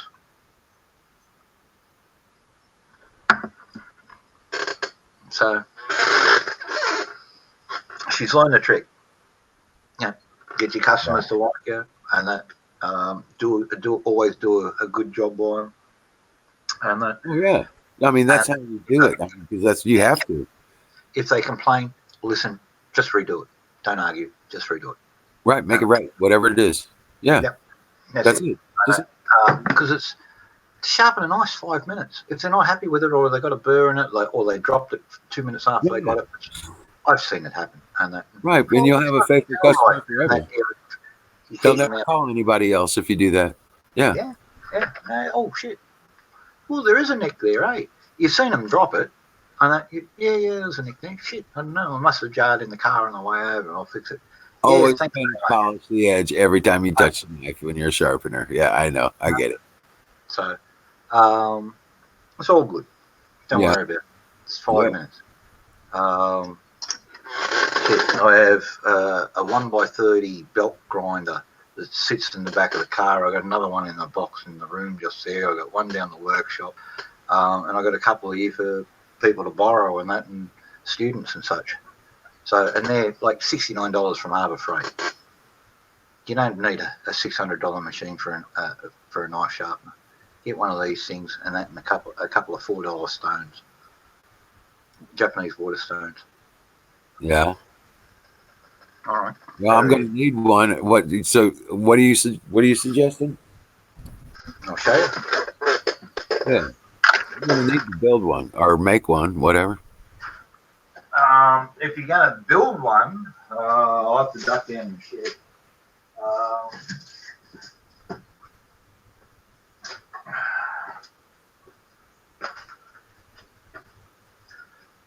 got a belt on it.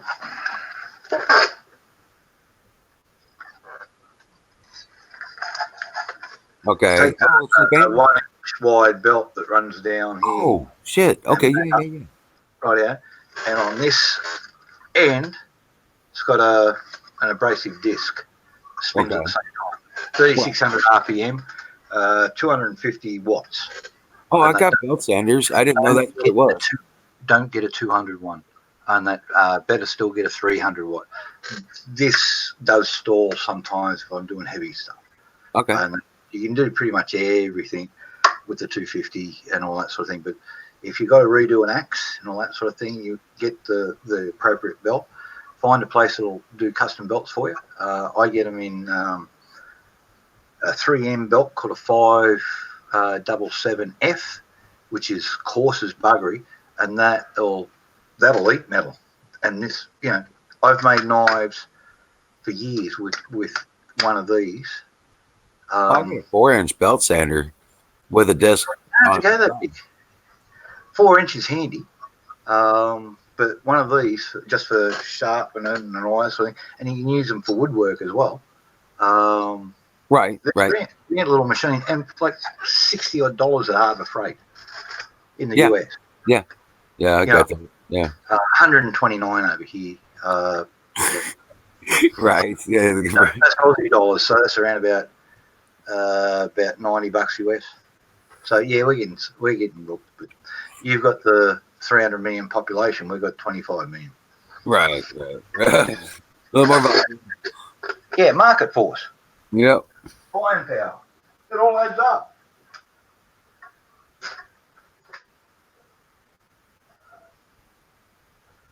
But give us a sec. If you want to build a knife sharpening system for yourself, I'll be back in 2 minutes. Oh, okay.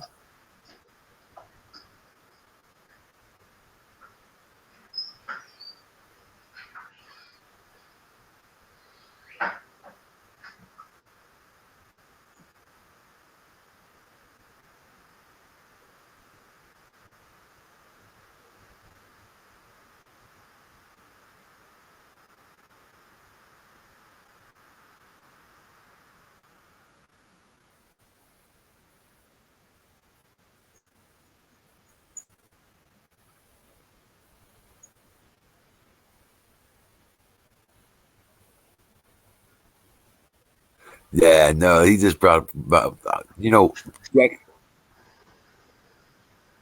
I just thought about this, man. I've got stone sharpening wheels. I got one motorized for you. Oh, you can't hear me now. Shit. Ronnie James Dio, AC/DC, Van Halen, Motley Crue. Yeah, Montrose. Yeah.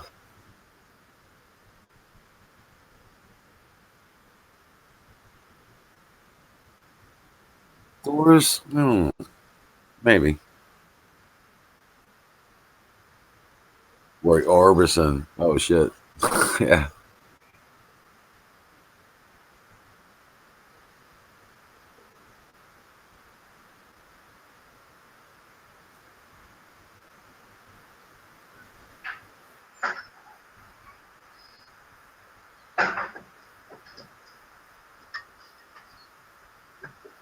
All right.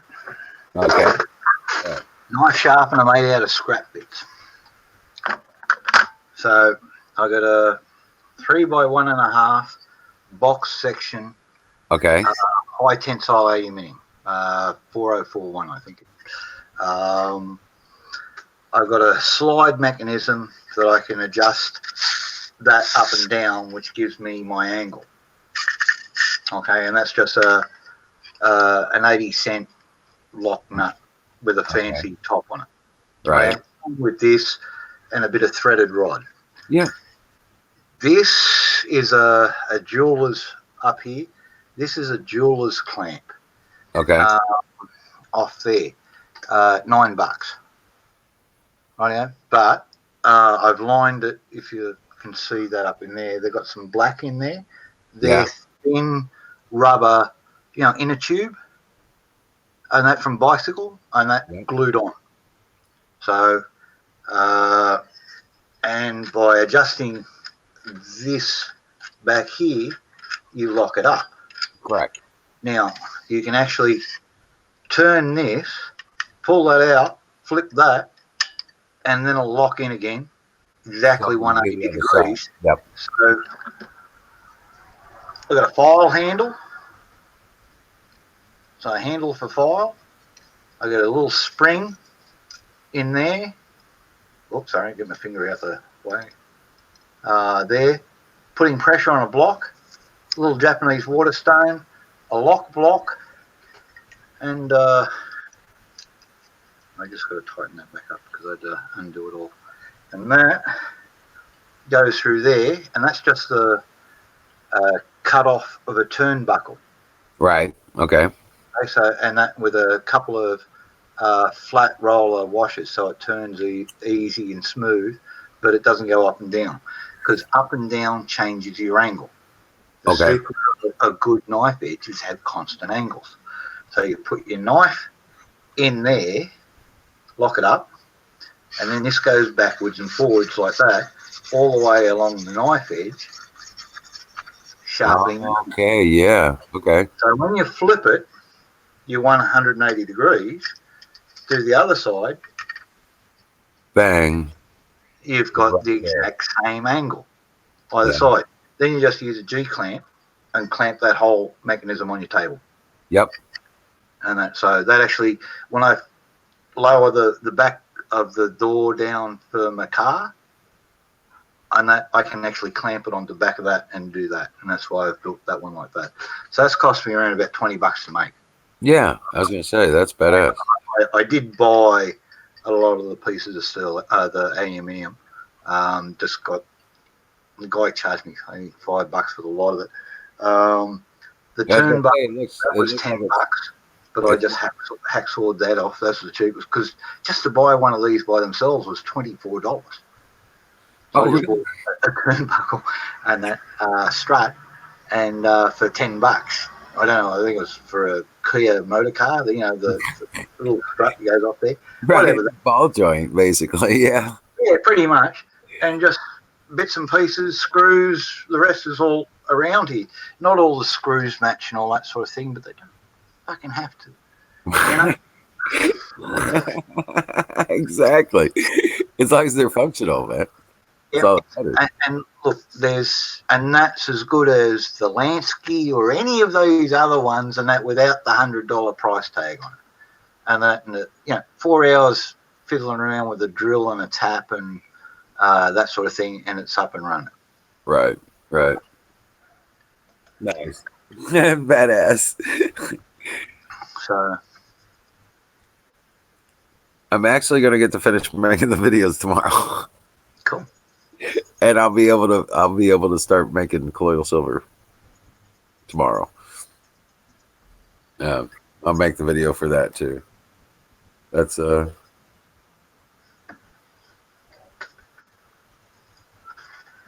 what else am I doing?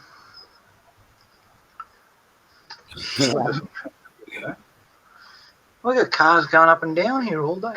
Don't know what's going on. I gotta build the gate for the side porch. I can tell you what's going on. We got roadworks just up there across from the cemetery, so they're diverting people around to go around the school. They're not making the next term, and they just keep on coming up here. Oh, okay. People aren't seeing the next detour sign. They've got to follow all the detour signs, and then if they miss one, and that they go straight ahead, don't they? Yeah. And then up here.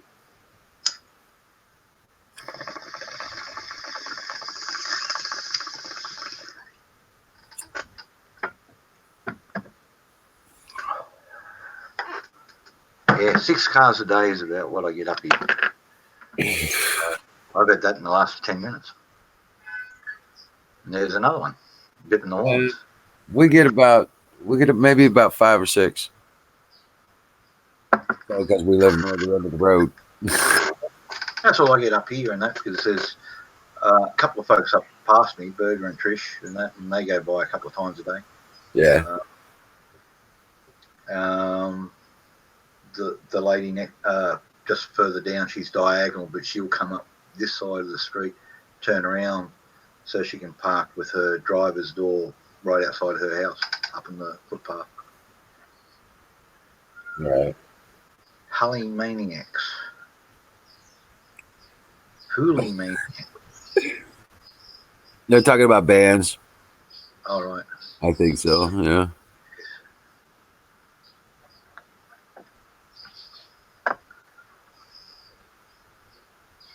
Macho Man Randy Savage.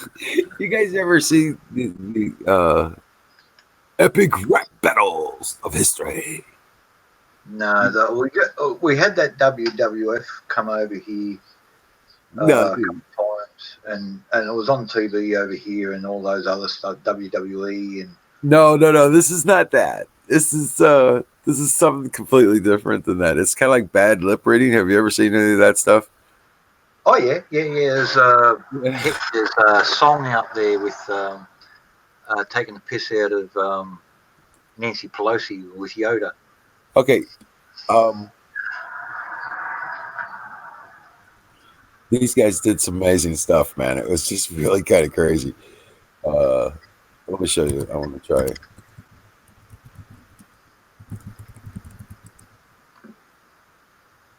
The epic rap battles. Okay, so it's kind of thing deal. All right. I don't know how. Amana Scoot. All right, you're going to Scoot. All right.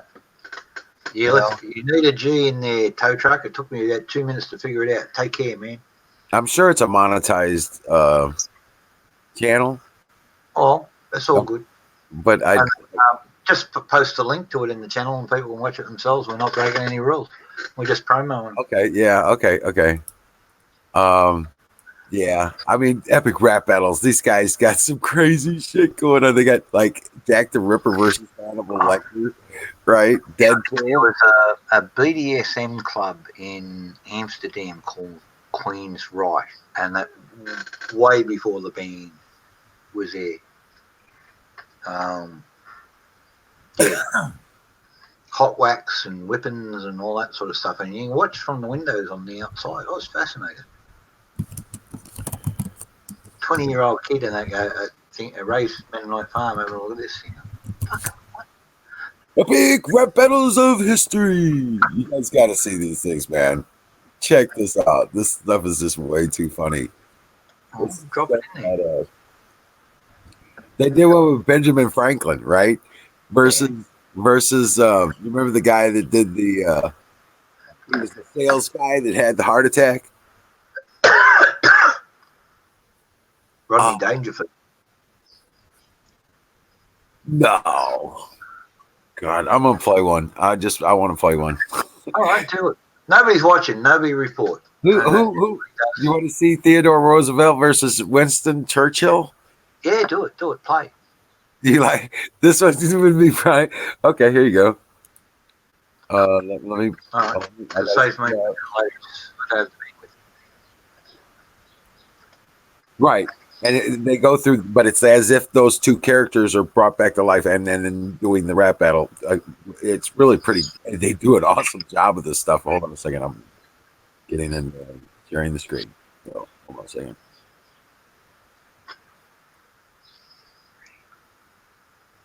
Oh, it's not showing it. Damn it. Oh, I know why. Shit. Okay. You're a bad man. I know. Entire screen. Okay, fine. Allow. I hate doing it this way, but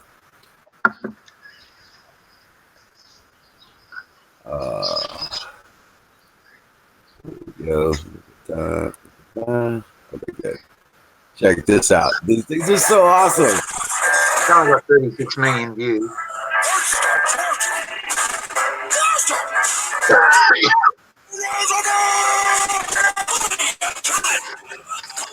Now where would I mount the stuffed head of a Winston? I'm in the fitness stick and ditch through a listless one riding down to the line. What's up, bitches? I keep my rhymes pure like my food and crime. I'm an American stock. You're the British Alma Fireman, for Christ's sake! Look at that mug! Grow a spruce mustache and cover part of it up! And let's face it, you're not all that great! Tossed away lives in Gallipoli like they were scraps off your whole miserable country! Oh, that was a sting. Wait for running that without donning my parts! Go toe-to-toe with me, you bloated drunk old man! Why don't you go on over to a 12-step program? The trust fund lush with my American muscle to walk softly over here and give my Good, pal.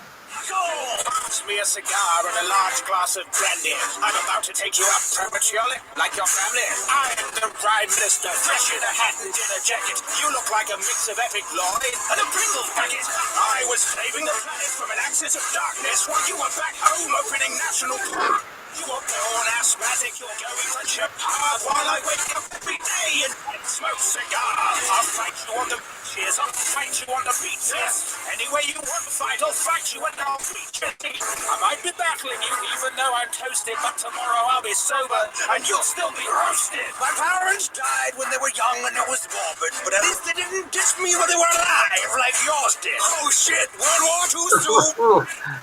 Oh, so you best go, and you do! You should be ashamed of your military honor! Everyone knows you're back at home, like, thank God for Pearl Harbor! Don't worry, the U.S. will give you a pass! Just change your poster to keep calm and kiss my cousin's ass! Steady there!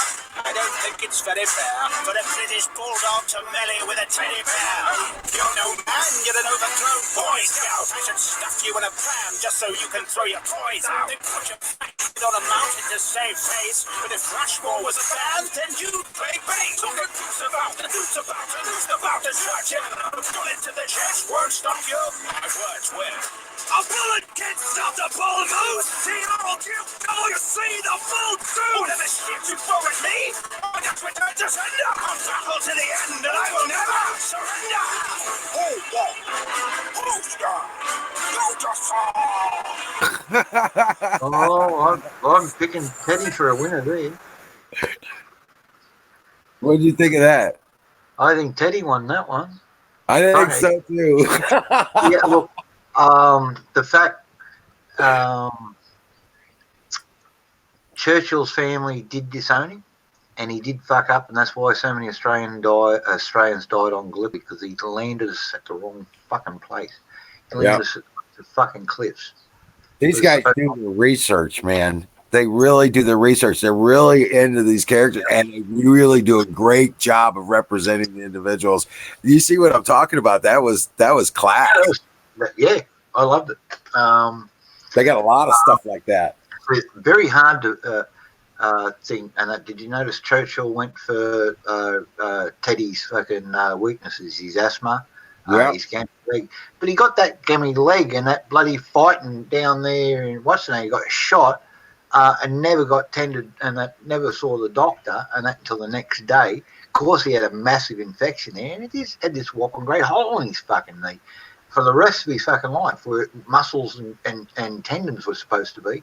There was this very early skin graft that used to bloody weep all the time and all that sort of stuff, and that there was no bloody blood vessels running through that thing, and that, so yeah. Yeah, but that, you see what I'm talking about, though. That's some cool shit right there. No, historically correct on that, but yeah, my vote, Teddy won that. Yeah.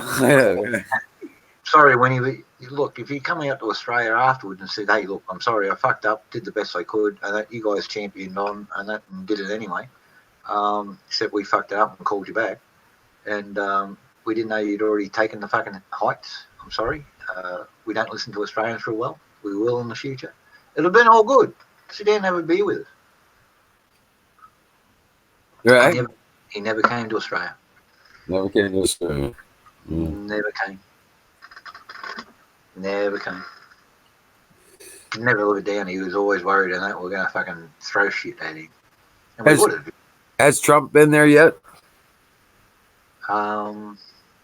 No. We've been, ScoMo's been across to see him twice. 3 times.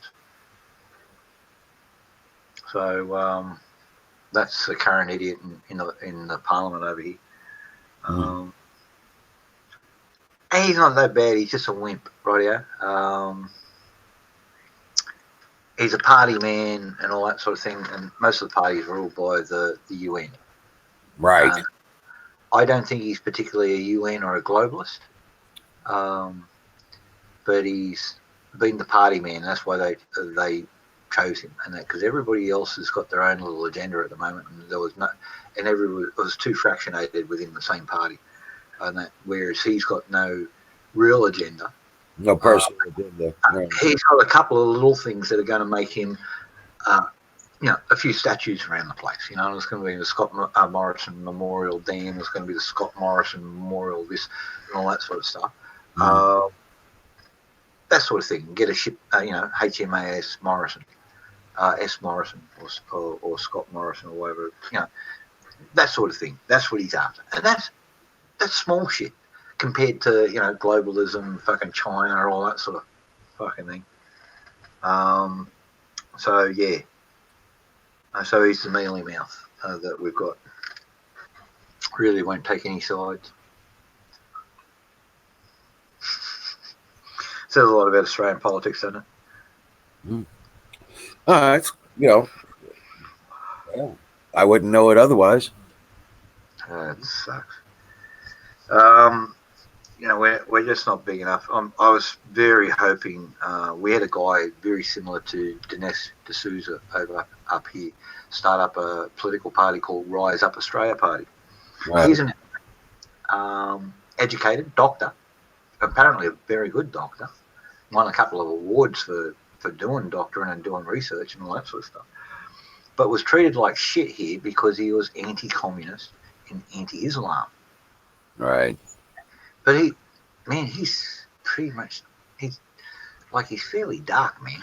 You know what I mean? It's very hard not to say, well, he's darker than brown. I wouldn't call him black. I'd say dark brown, you know what I mean? Yeah. I've had him and his missus here for dinner at my table and all that sort of stuff. So, but then, I've had a lot of folks here. But yeah, very clever man, all that sort of thing. Great stuff and that, but they just come the election, they just never got to show them. I just don't know what it is. Right. His platforms are good. His policies and that are smart. We've sat down and worked out, and that when it came to energy, and that because that's what he was doing here. We were discussing that. He asked my opinion, how should we do it? Because I look around the world at how different energy companies work and all that sort of thing within states and nations and all that sort of stuff.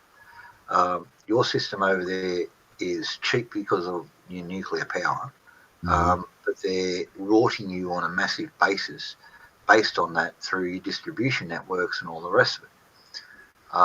They're bleeding you dry. They're overcharging like you wouldn't believe. Yep. Now, if we had nuclear energy here and all that sort of thing, because we're getting bled dry, because everybody else owns all our stuff. The previous administrations has sold it out to foreign and globalist entities.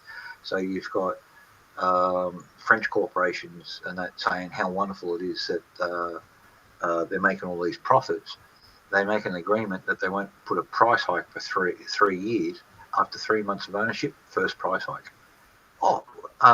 But you had an agreement with this, and that the socialist government that they signed up with, just silence that in the press, and we'll give you kickbacks and all that sort of thing. We'll give the old age pensioners $30 every year, and that towards their electricity bill. We'll give them these folks, and that we'll give the veterans $20 a year towards.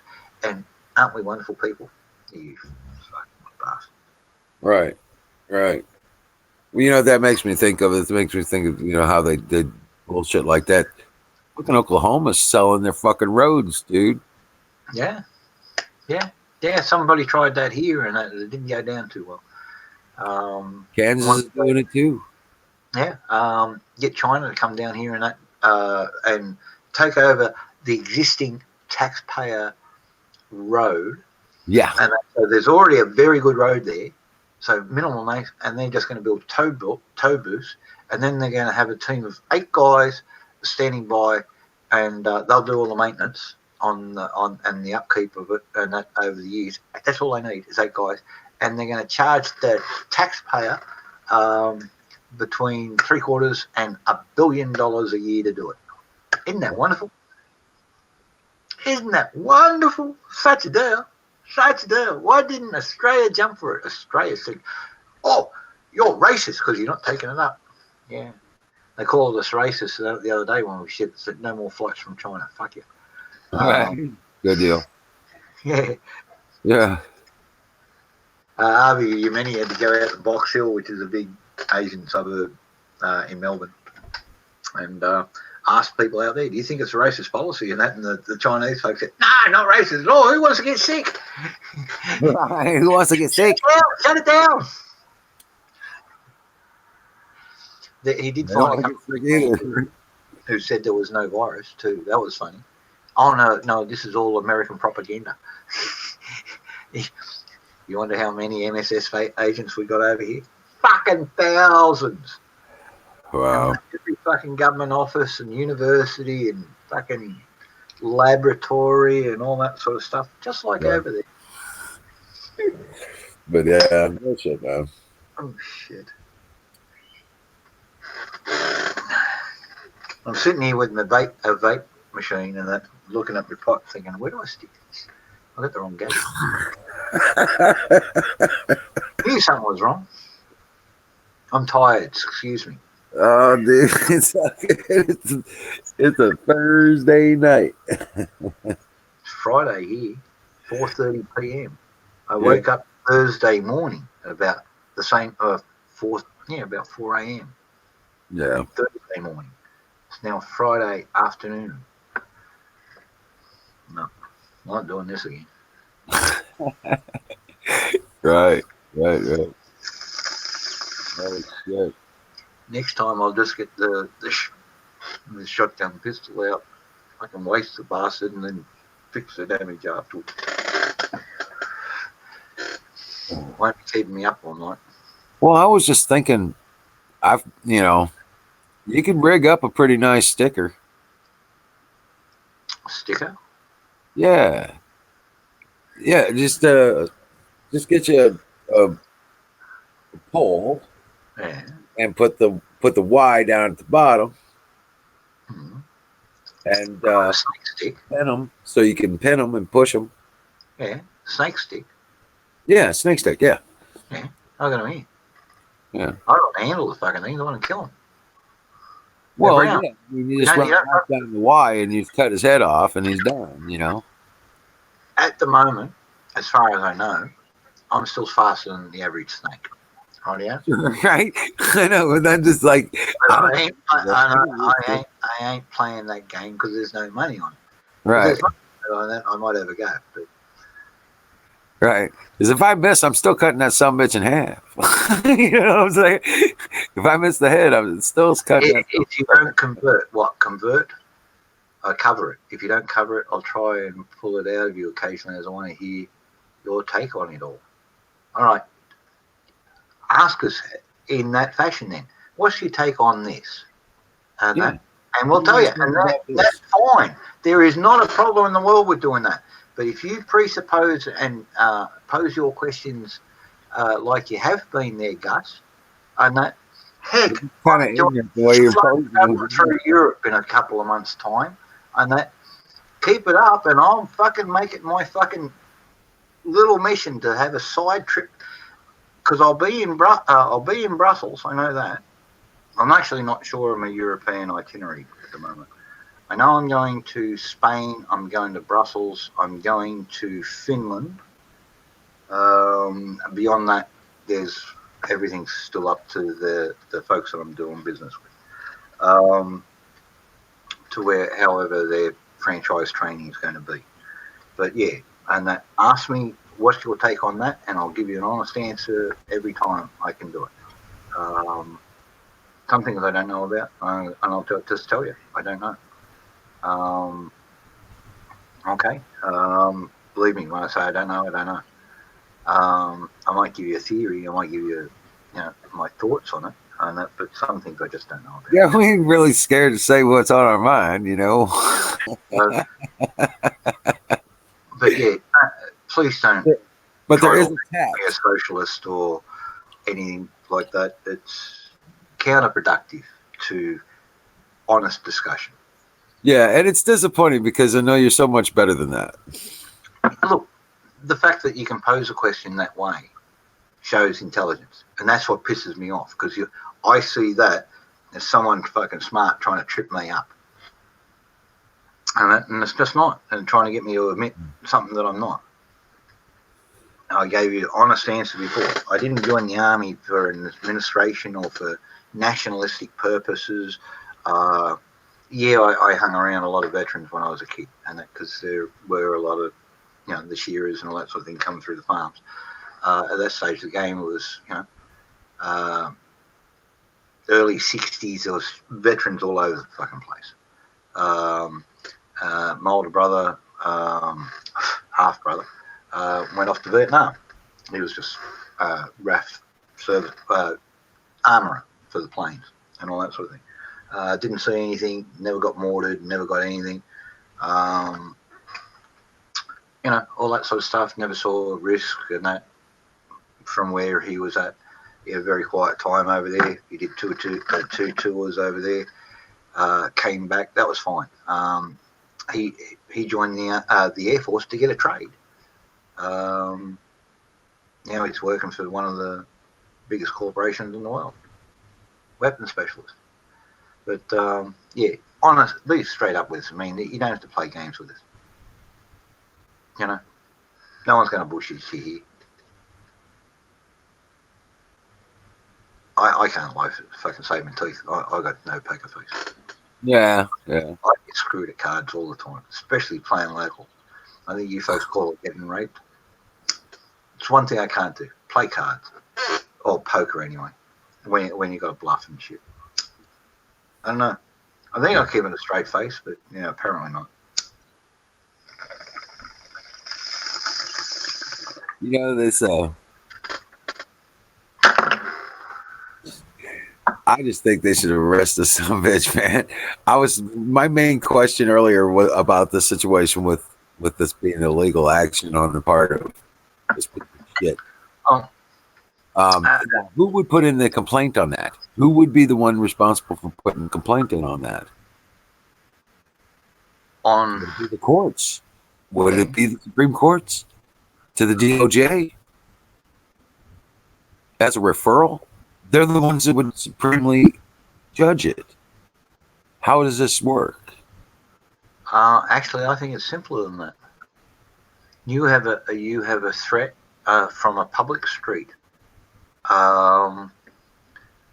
against two Supreme Court judges, or an incitement to violence against two Supreme Court things. So the Capitol Police should come down there and do an investigation. First step, right? So because that's their jurisdiction, as I understand it. Because it's also the Supreme Court, the Secret Service, through professional courtesy, should be allowed in as part of there and back up the Capitol Hill Police with all their resources, and that to ensure that it goes through. Secondly, now they might want to keep the Secret Service out because the president's in charge of that, so they want to look objective. So, but second, your actual government, it's not Parliament, forget the name of it. Well, they're trying to say that your actual Congress should sanction that person for that threat of violence against a Supreme Court judge. With a referral to the DOJ, with a referral for prosecution. No, we're talking about judges here. They can refer a warrant, and that if they wish to follow through with that, then the Congress will then refer that to the Justice Department. Justice Department, yes. And then after that, it can't go back to the Supreme Court because the threat was against to them. So they've got to pick a jurisdiction. So I don't know how you do that. That's funny. There's funny ways you do that over there. Yeah. I've never understood how you can bounce from one state to another to get a better judge. The checks and balances system, I think you're actually right that it probably would be the House that would have to.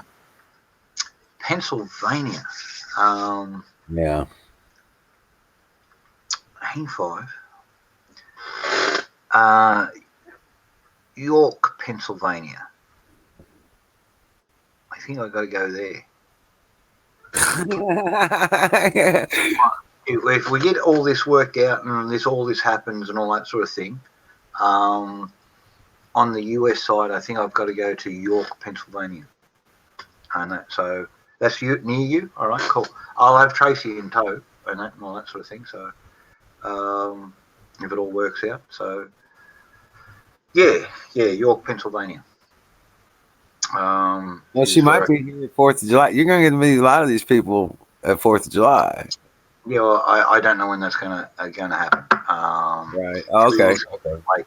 Now, there's been a further delay. I've got to go up to Queensland in May, and because they've got the international conference happening up there.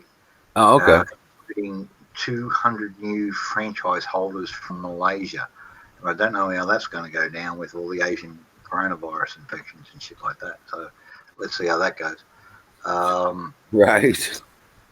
Because if it comes to Asia, and what I'd rather do is just give me 4 or 5 folks that I can train up, and then they can go back to Asia and deal with their multiple languages up there and retrain all their folks. I'll spend a couple of days each with these guys and make sure they're absolutely 100% on knife sharpening and tool sharpening and scissors and all that sort of stuff. But going to Asia, I really don't want to do it. Not on a business level and all that sort of thing. Ducking back to Cambodia and once all this virus stuff is done and dusted, yeah, we'll do that. I'll take Tracy across and show her my old stomping grounds. I've still got a lot of friends over there. Right. And, yeah, it'd be fun. And she's never been to Asia. So, and it's good to go to a friendly place. Maybe a little bit backwards, but that's all right. When she first came over here, I took her to some real backward places. We never left. That's where I live out here. So I'm going to try, but I don't know when I'm going to be across here. There's no firm dates yet. So Okay. Right. June, July, I know I'm going to be in Queensland doing this sales pitch to around about 2,000 franchise holders worldwide, depending on how many come across for that with this coronavirus stuff going on. I expect a lot of folks to cancel out. Okay. All right. It's because of this stuff and all that sort of stuff. It's causing us all a lot of ups and downs. We don't know what's going on. We just got to suck it and see. That's business. You got to take a punt with that when you can. It could work out. Absolutely. No, I get it. Ain't no problem. I'm not going to get rich out of the deal if it all comes off, but it's going to give me our retirement. Me and Tracy is going to set this place up, all that sort of thing. Finish off, do a couple of modifications, and awning out the front to give us some more shade and get the heat off the bricks. Do a repair of the storm damage out the back. A nice little car to run around for the rest of our days. So probably won't have to buy another car, and that'll be it. So I'm not greedy about it. That's all I want out of this deal. So, I see you having a Winnebago in your future. I'm not saying you don't have the house. I'm just saying. A long nose, because I hate those fucking cab over engine rigs. Like working on them things, because I put miles on stuff. Yeah. Shit. How you doing, darling? Oh my God! It's so good to see you. I haven't seen you forever. I've been wondering. How's it all going? Stressful. It's kind of why I'm here. Just one of those nights, can't sleep, so I figured I'd jump in and say hi to everybody. Awesome! I'm really glad you did. Thank you for coming. I hear you got a nice plot of land. I've actually changed since the last time I was out and saw Wizard. I was looking at a 12-acre plot that was just land, but once we got out there and saw it, it was kind of Well, the road went around it, and it was basically there was a little strip of flat land around the top, and then it kind of all went down the middle. And so that wasn't too great. And so now I've found another plot that's more like the topographical map shows it, and it's like a lot smoother of a grade. And Yeah. but it's 10 and a quarter acres, so it's a little bit less land, but it's 10 acres is still a pretty good plot. And it's got a cabin. And it has a small it's a one room cabin. It's nothing major or anything. It's like I think 24 by 48. But at least it's something with like a roof over our heads. When we very first get there, we won't be in tents and that kind of thing. So Right. it's it's a little bit better, and Well, no, it does not. But it does have a like a wet weather creek, kind of like the other one had. So I mean, there's very good possibility for water on the property for finding a well. yeah. Exactly. Exactly. So there's that. There is access to electricity where there wasn't on the other property. So you got a creek running that. through your property? Yeah, and Awesome. That is so cool because that's energy. yeah. And that like if it's you can actually make it like a little dam, Right. and that quite often because it gives you more fall, and that because you're raising the water height and all that sort of thing will give you more flow on a more regular basis. Yes. And like pick your dam at the flattest section, and that where it's nice and even, and then just put it up there. Make it as thick as possible because that's your strength, the thickness. Yeah. I'm so excited to get out there, man. Y'all just don't even know. Yeah, I do. Yeah, I do. I really am. So when is the big move? Well, basically, it's just now it's kind of like the down payment was a chunk. So like the other one, we were only going to have to put down like a few $100s to actually be able to take possession of the land. This one was more like a few grand.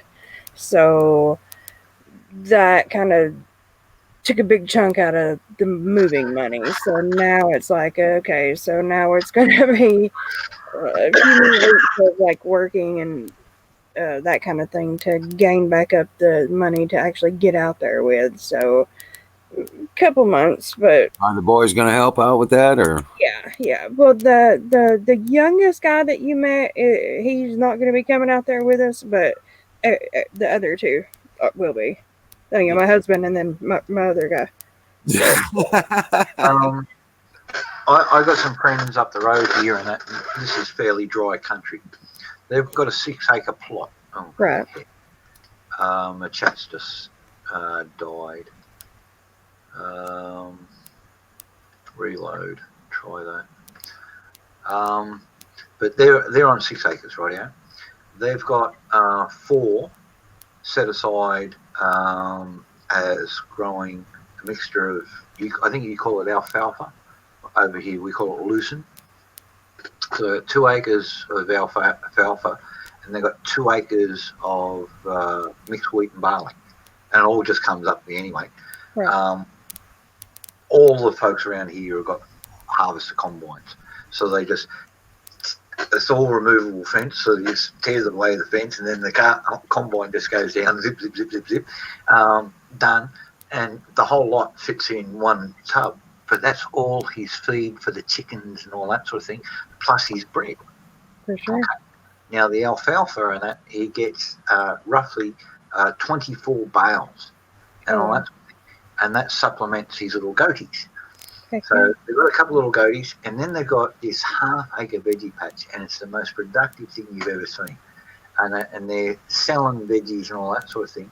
And the girls are now talking about extending that out and making it like 3/4 of an acre, and that's that's what we had when I was growing up, was a half an acre veggie garden, and man, that'll produce a lot of food.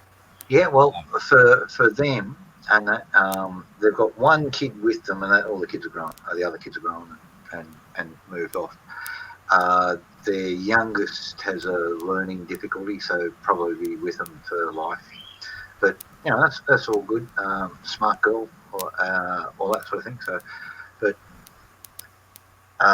yeah, all that, and they go around and they sell their fresh vegetables in season at the around markets. They travel a little bit, but that's their little time away. They're not really making money at it, but it's paying for their little Airbnb and their weekend at the coast, and their little family outing and their Chinese meals while they're away, and all the rest of the little things that you do. That's not coming off there, because he's only just got a basic part-time job. She's actually got the pension because she's a couple of years older than him. He can get the age pension, I think it's in 2 years. But on his little part-time job, they're living well. And the bread is wonderful,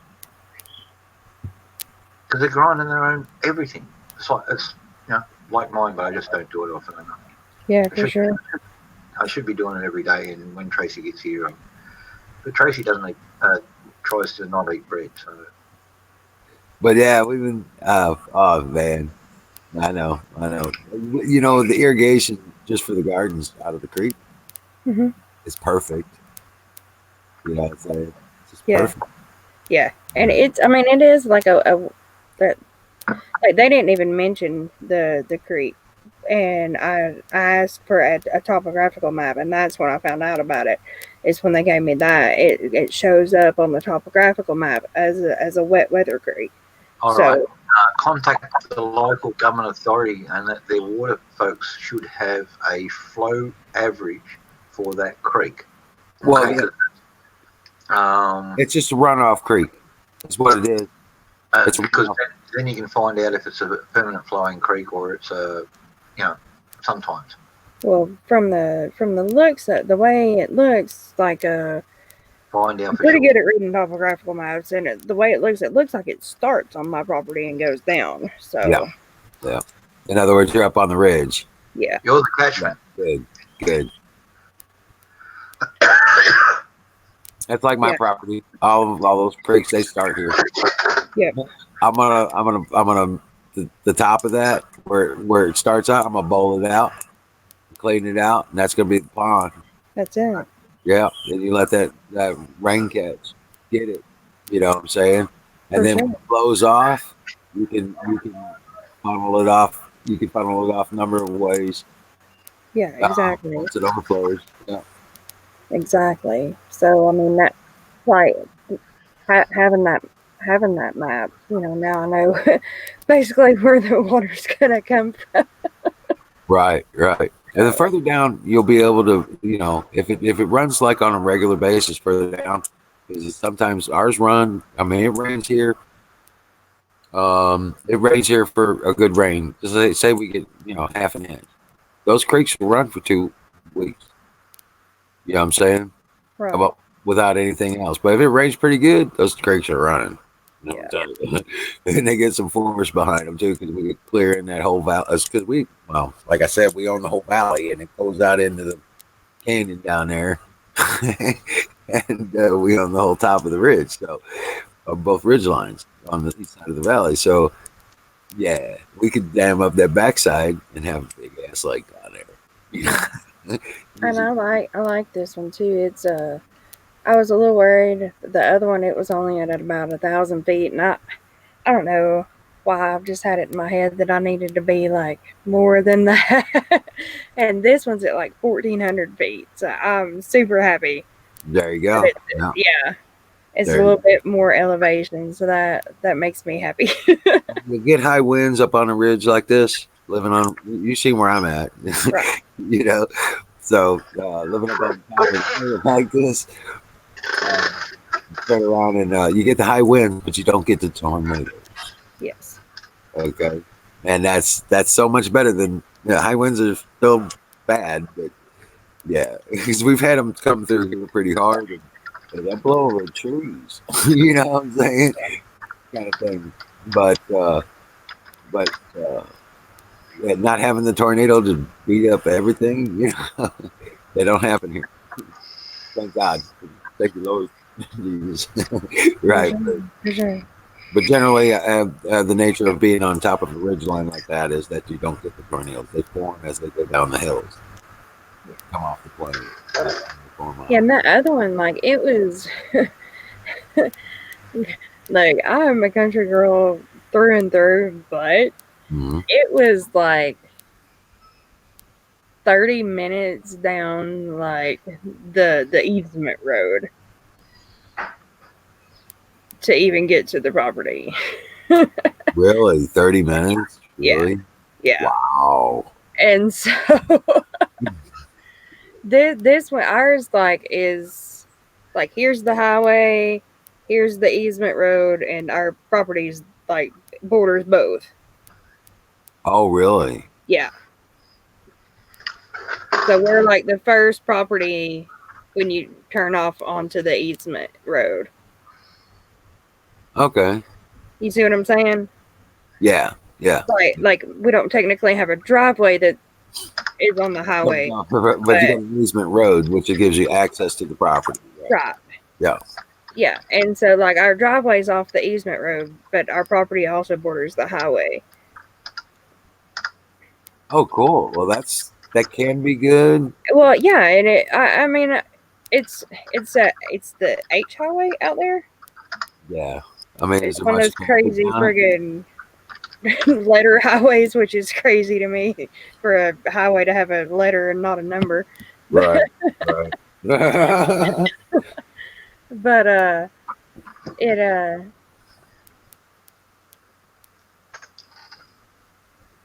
and they have super high numbers on that highway for addresses too. And I looked it up.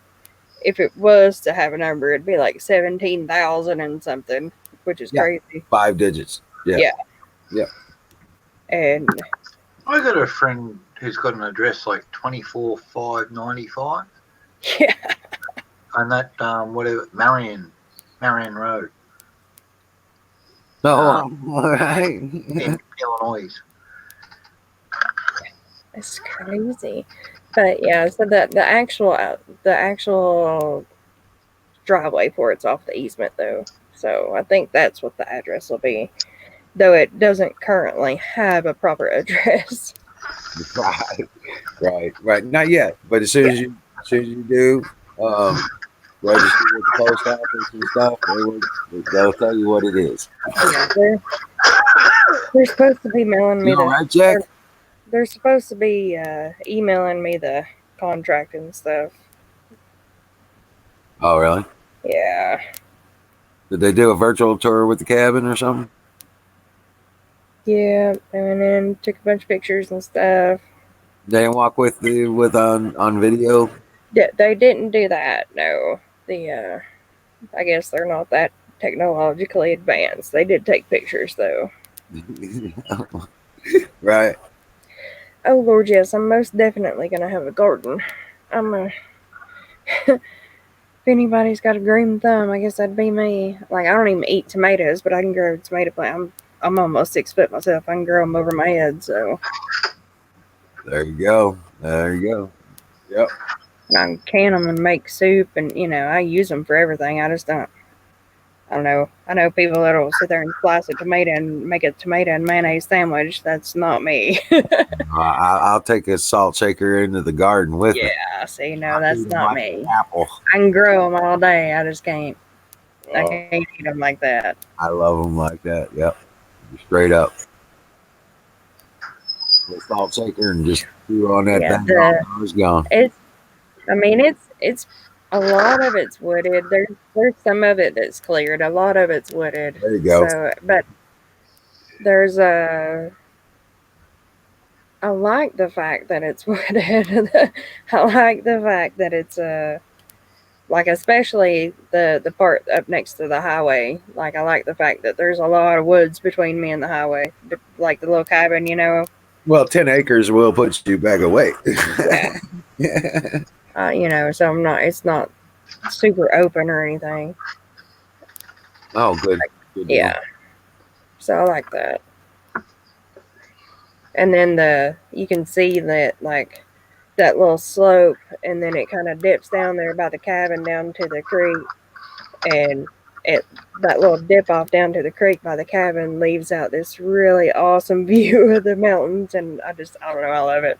Kick ass. Yeah, So in the it's future, gonna you're be going great. to add on to that cabin and build a separate garage building, and Yes. yes, yeah, get you a barn going. Yeah, I'm sorry there. Man, lay it out, you know. Oh yeah, I'm so ready. And it's so on the map, like basically one was here and one was here, and if I go up, like they pretty much makes a triangle up to your place. This one's just a little bit farther west. Yeah, yeah. It's pretty much the same amount of time to get to your place. This one's just a little But bit this farther time west. this time you go into Rolla. Yeah, yeah. You'll go in. You'll go on It's 60, definitely easier to go through Rolla from this one. yeah, you'll go. I think it's 67. You'll go up 67 to Rolla, hit 44, and come straight out here. Right.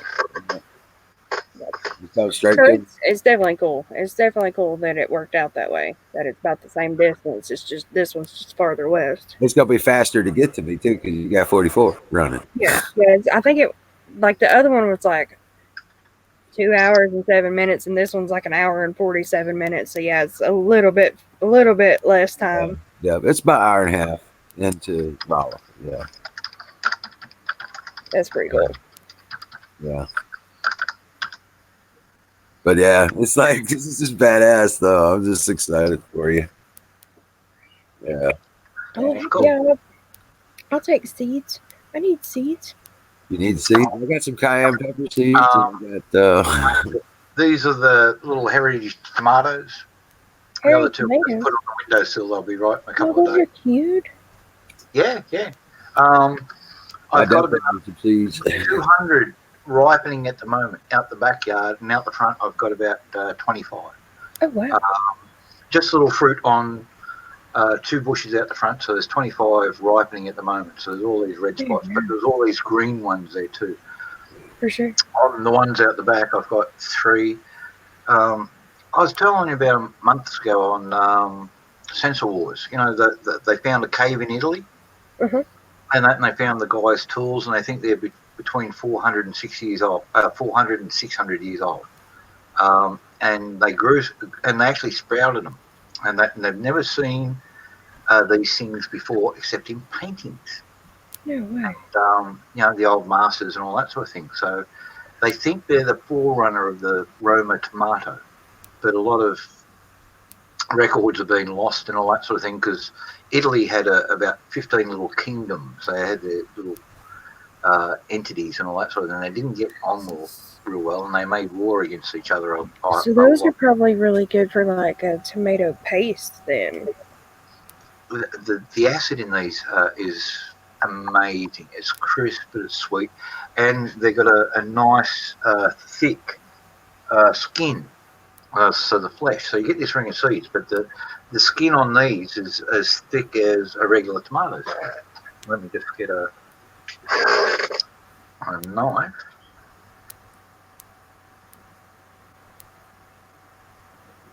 Without dropping juice everywhere. Yeah, don't get it in your laptop or anything. If you can see that, yeah, and you get this little ring of seeds around it, but all this solid flesh in there. That's awesome. So that's the drop of juice on the knife there. Okay. Try to swipe that off. And the rest of it's here. So they're not super watery or anything like that. But I am over my keyboard, so I just got to watch. I've got, you know what, I'm all about the big beefsteak tomatoes, man. Oh, my Lord. They're out the back. But they're not going to... I've got one fair-sized one out there. And the rest of them, because I got late frost this year. Mm-hmm. Yeah. And then 3 days after the frost, 129-degree day. So they hadn't recovered from the frost, and then the heat wave hit everything. So this year I'm a bit light on my pot, everything. So it happens.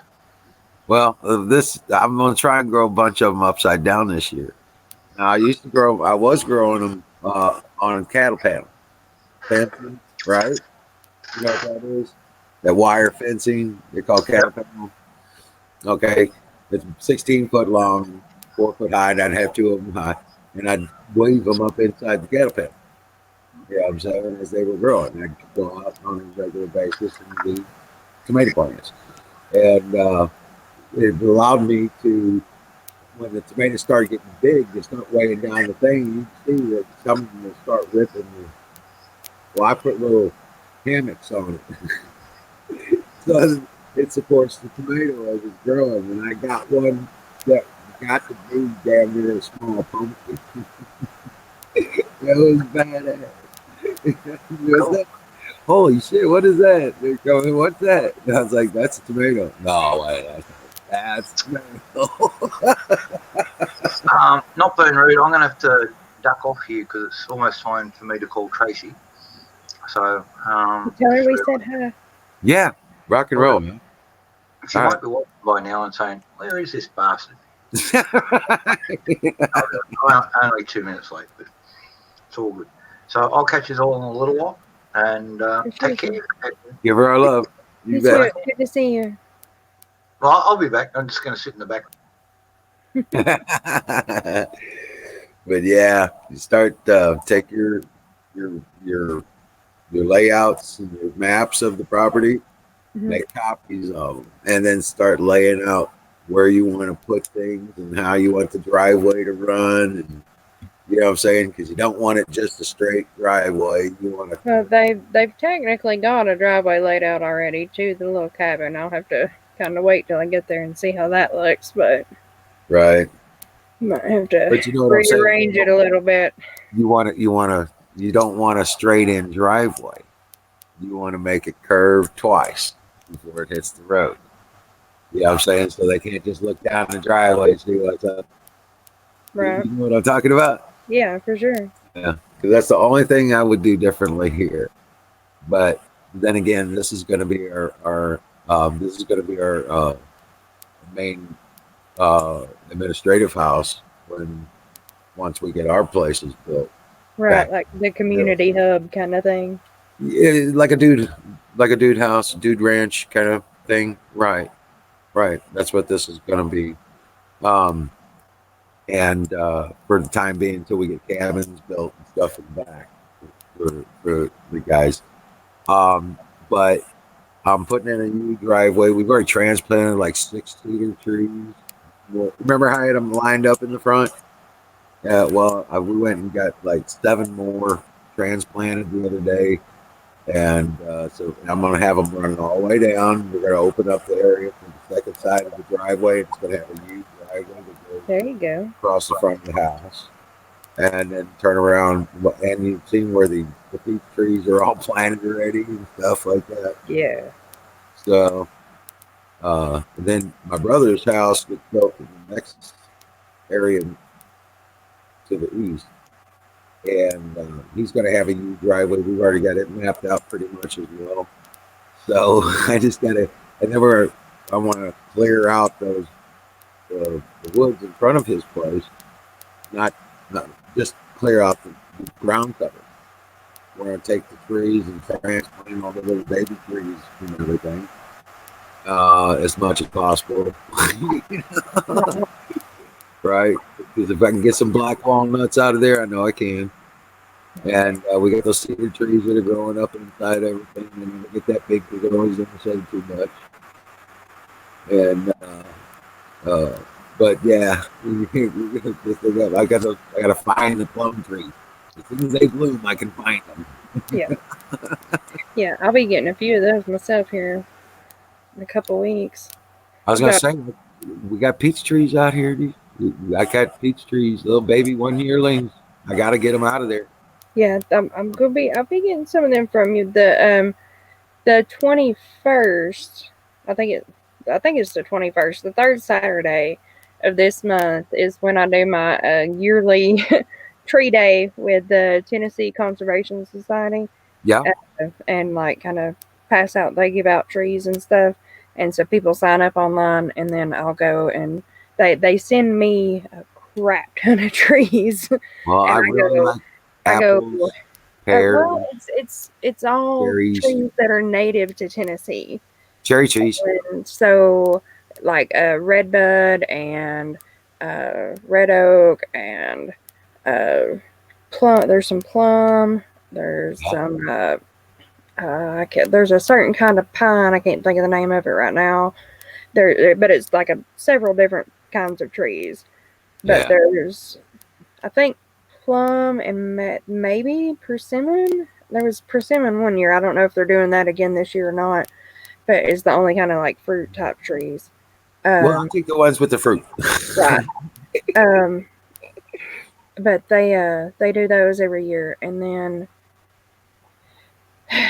I give those out the third weekend this month, and then basically if anybody doesn't show up to pick theirs up, I get to keep them, and Right. then they also give me like a crap ton of trees just for me. Oh, wow. Yeah, Oh, wow. yeah, and this year it's like 50 that I get. Wow. Make sure they're all fruit bearing plants. And so, well, I mean, unfortunately, they don't let you pick just all, plum or whatever. So I had to get like, I think it was 5 of each or whatever it was. So many of each kind. So I'll have those when I come out there. I guess I'm gonna try to keep them alive anyway. Until I get out there. I'm Right. gonna try to keep them in buckets and keep them alive till I get out there. Oh goodness. Oh man. Oh yeah. Yeah, that'll work. I mean, that's gonna be a hassle. Yeah. Man, like I've actually in the past used like bundles that I've had. Like last year, I ended up with a whole bundle of 50 pine trees that nobody came and got. Oh wow. And so, and I tried to give them away to people and stuff. I mean, some people, like I was able to give a few of them away, you know what I mean? Right. But I still ended up with roughly like 30 pine trees and nobody wanted. And so I ended up, like, once they died out, I ended up using them, like, basically as compost / mulch, Oh right. Right. like in my flower beds. So, I mean, they served a purpose anyway in their life. Right. Ashes to ashes. Yeah. Yeah. No, I just like I said, if I'm spending time on plants, it's gonna provide a food. Yeah. Yep. That's the way I look at it personally. Well, as far as, like, the pines or the oaks, I mean, after it takes time, but, like, 25 years from now, that's timber. Yeah, that's true. Now that I'm growing my fence posts, I got those cedar trees gonna line the front yard. See? Growing those fence posts. Yep. That's time.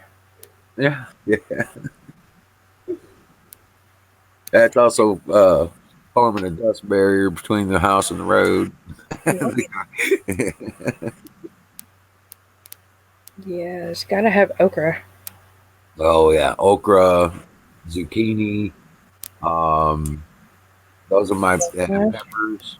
Oh yeah, I've got some or some pepper seeds ordered. My husband likes the hot peppers, so I had to order some hot pepper seeds.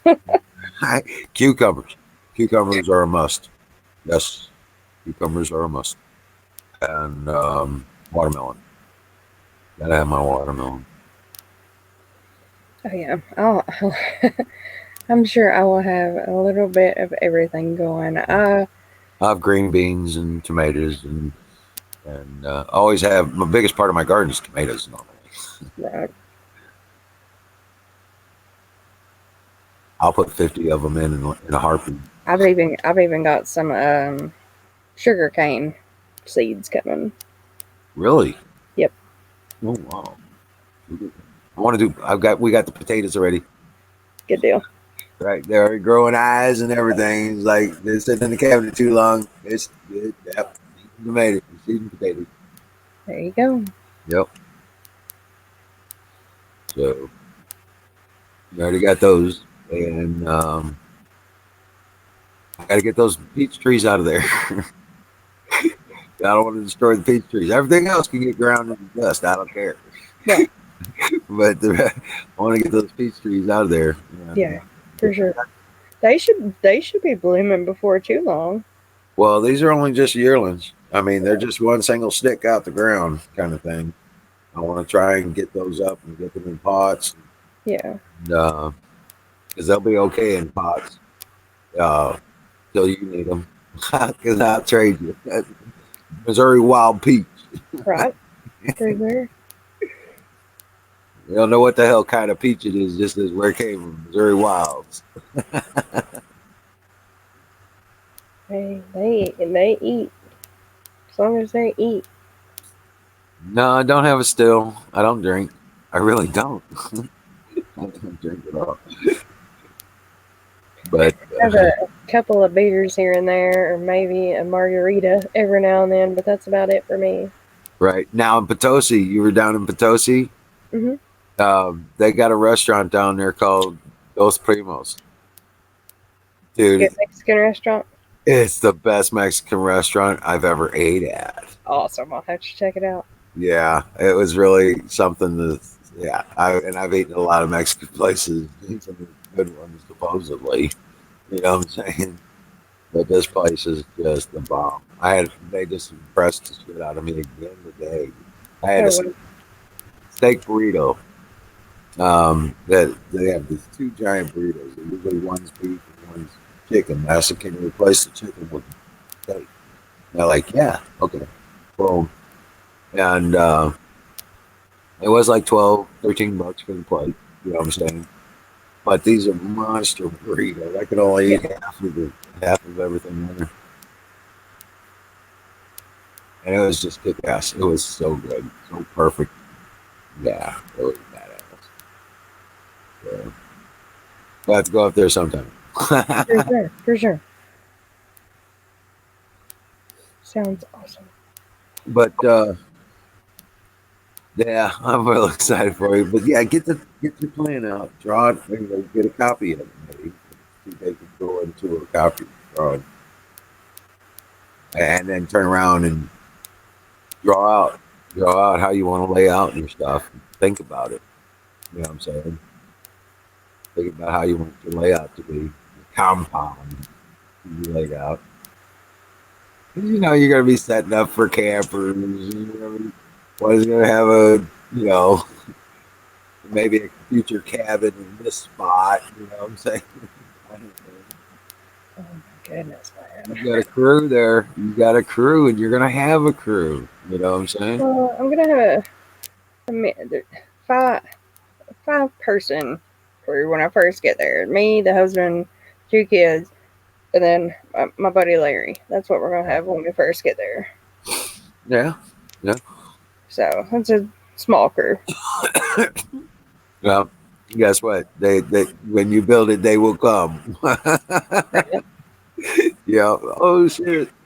We need your help out here, damn it. And we got a place for you. We got a room. You can sleep over there with Larry. Okay, damn it. I got nothing better to do.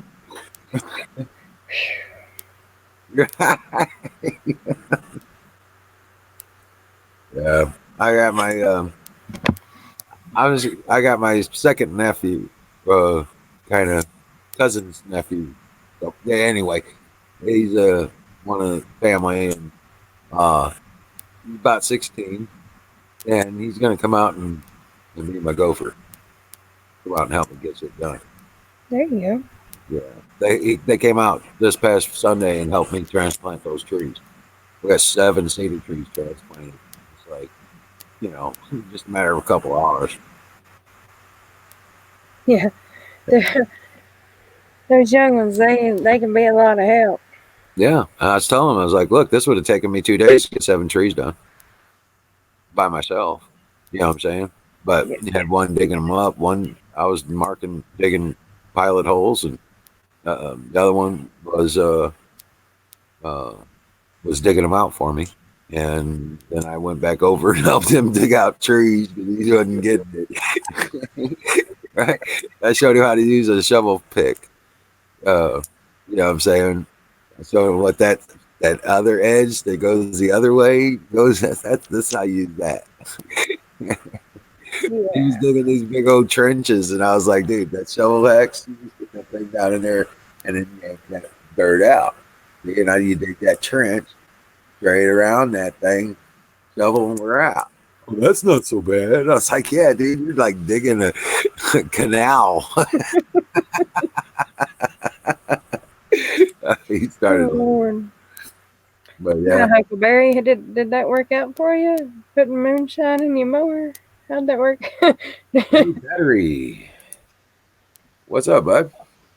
Hey, just on my Hey. way home. Driving down the road. Good to see you, Lady Liberty.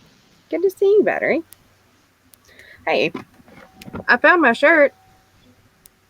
Oh, there it is. Yeah, I got that same one. I told you I had one.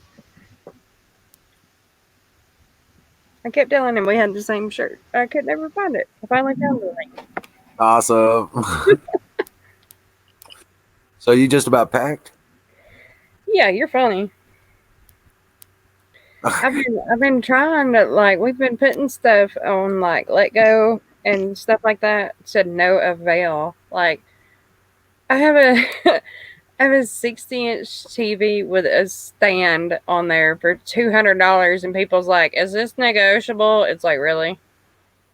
Oh, Are you serious?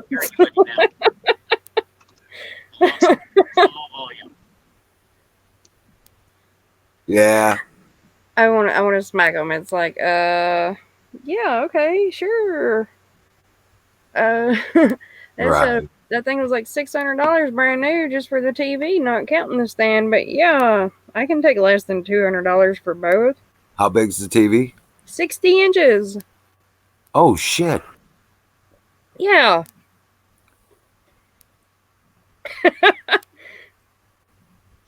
And you're not bringing it with you?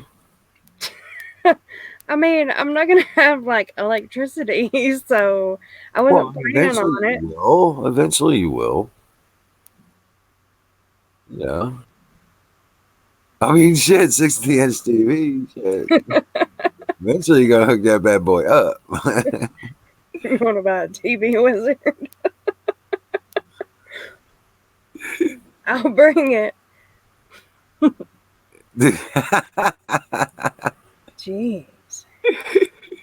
But yeah, I was like, damn. But I got an entertainment center that'll take a 60-inch TV. It's got a 40-inch in it now, so I put a picture in the wall behind it, so it's something to look at. Right? Right? Jeez.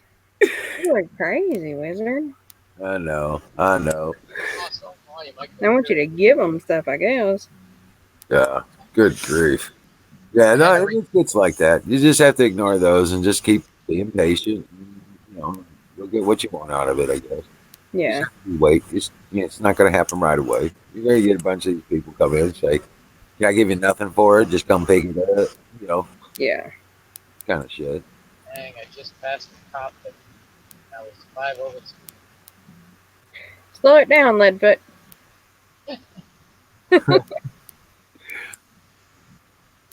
But he could have stopped me or the car in front of me. I was going the same Well, you're speed. behind. He's going to get you now. You know that. Didn't move. I usually don't go that fast through there. That's a speed trap. Oh shit. You know better. My Yeah. wife never speed, and they got her there. She didn't realize the speed drop. Oh right. All of a sudden, 40, both ends. Strawberry potatoes and sugar. What are you talking about?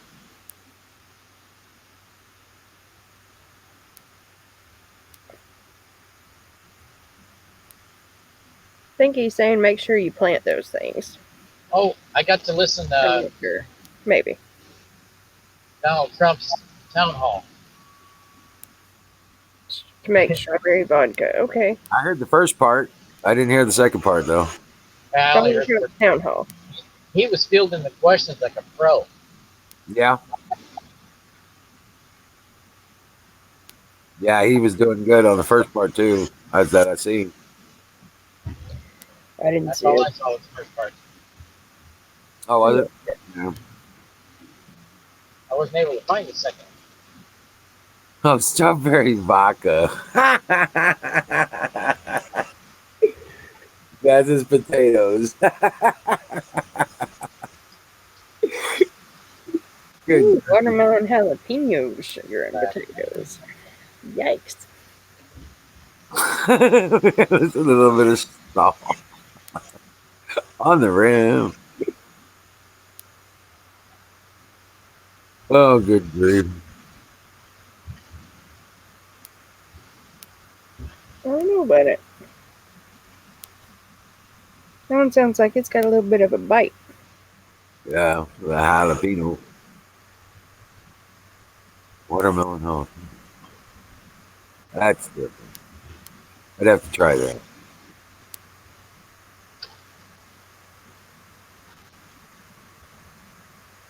Oh, there's a cop. Told you to slow it After down. somebody. I don't see no lights. He ain't chasing you. Oh, there they are. No, I'm just messing with you. Okay, he went straight. I turned. Maybe he didn't see. Now you're running from the cops. I No, can get away.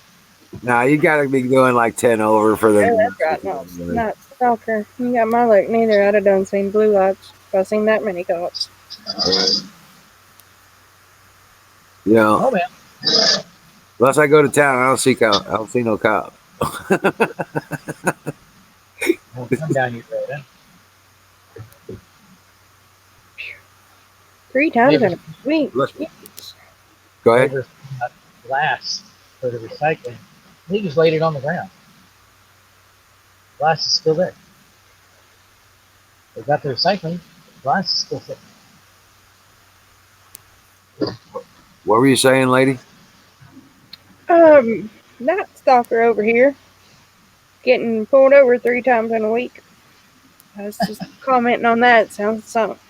My Maybe luck. racial profiling. Right? No, he's got illegal tags on his car. Is what his tags ain't legal. Look, I have got to get that taken care of. Right?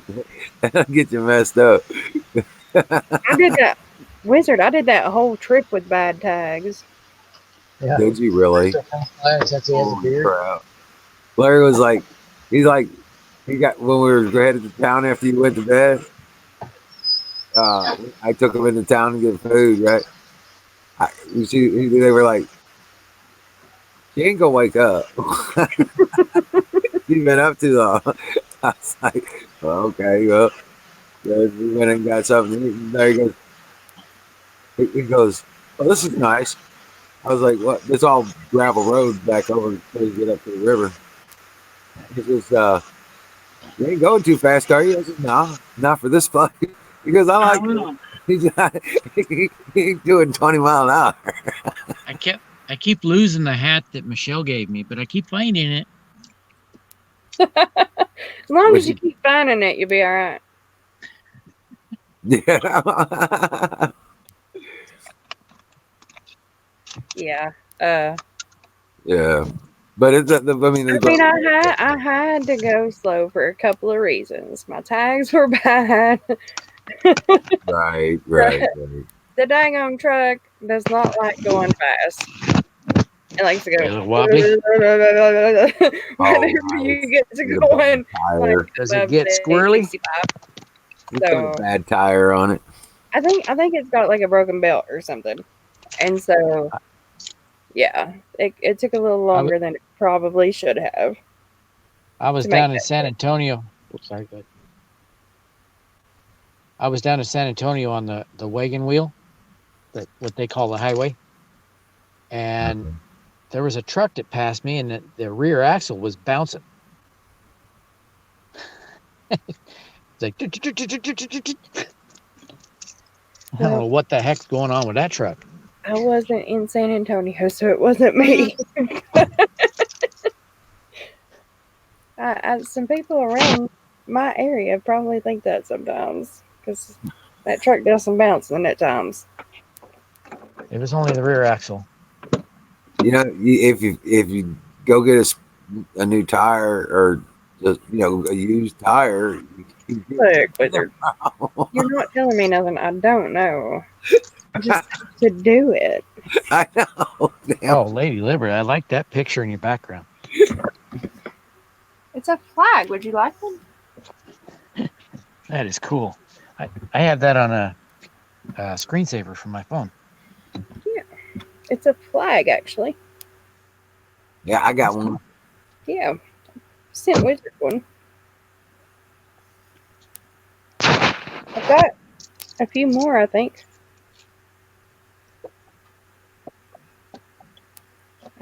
Somewhere. In a box. At this point, so much stuff's been moved around. It's in a box somewhere.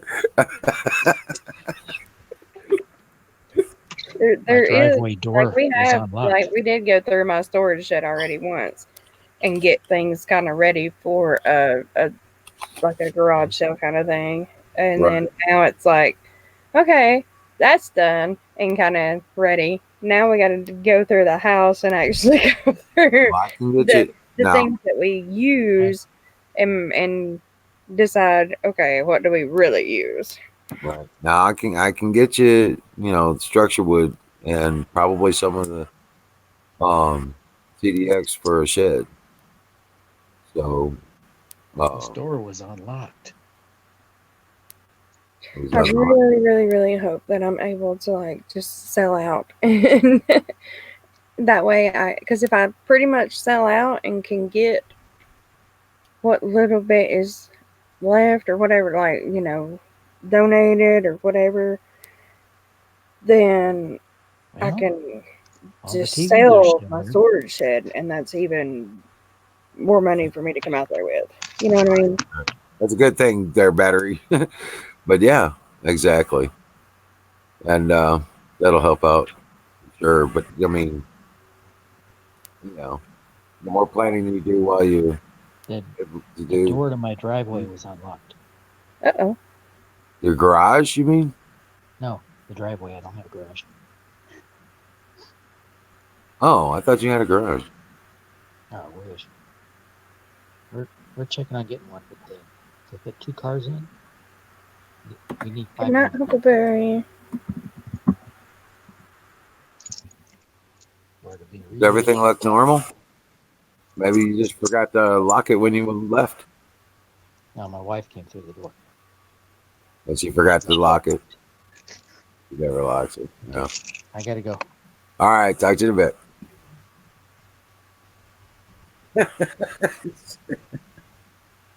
Huckleberry's leaving us too.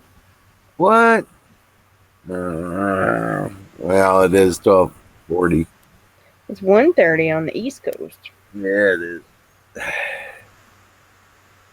So you get an extra hour of sleep when you move out here. Sure thing. On spring forward this weekend. Was that bed comfortable? Yes. Oh, God. Oh, my goodness. Look, if I was in it tonight, I might actually sleep because it is way more comfortable than my bed. Oh, really? It is one of those sleep number beds, Yeah, So mine is not. So mine isn't. My bed's my mattress is actually a old Amish mattress. I don't know. This mattress is probably about 8 years old now, but it came from the Amish. So I mean, it was a decent mattress, but it's just getting old now. Right. You gotta flip it over. You gotta beat it. You gotta take it out and beat it. I flipped it over. When's the last time you flipped it over? Probably like 3 months ago. Oh, okay. All right. I was gonna say It's been that long. Settles. Those settle with the down. Yeah, down for in sure. Yeah. You ever take it out and beat it? Not anytime recently. When we moved from in the house to this room, it got a little bit of a beating, but that's about it. Right. It actually fluffs them up, don't Yeah. it? You take baseball bats, pick them up. All you kids, get out there, beat that damn mattress up a little bit. Get that Beat it thing. up. Beat it up good. Yeah, yeah. Swing like you're making a home run. Batting practice. Go beat up mattress. Man, my grandma's iris bed whooped my butt yesterday. Her irises are starting to come up, and I had to get out there and weed it. And she has this 30-foot long iris bed. Oh wow! I didn't even think about that. I think I got some out here in front of my bedroom window. Yeah. But I've had that cleaned out for a while, so Oh my goodness. My back, I've been so stiff all day today. My back is killing me. I, That's the reason I'm with you today, tonight, because this lovely back of mine has me awake. nice. Well, yeah, I'm grateful in a way. Thank you. Right? Thank Yeah. you. Say thank you, Iris Bed. Oh man. Yeah, no doubt. Jesus. Yeah, I don't even know what kind of irises. Now, I know my mom planted them on the side of the trailer, Right. all the way up the side. So, but I don't know what colors or if they're flags or irises or what. So, I guess I'll find out here this spring. Huh? For sure. Right. Yeah, Buffalo Bill. I'm going. That's why I want to get new plates before I move. Wizard informed me they have the emissions inspections and all that crap out there. So, No, oh, not here. huh? I don't think you'll have them there. I don't think. Is it by county? Yep, it's a by county. It is not a statewide thing. Oh. Because I Well, don't. okay, so I'm going to be in Texas. The county changed. I'm not going to be in Shannon County. I'm going to be in Texas County. Well, you'll need to find out. I Yeah. mean, you'll need to talk to them and find out. Because you'll be able to call the city hall and ask them those questions. Right. All right. I know in Tennessee, statewide, we don't have emissions testing.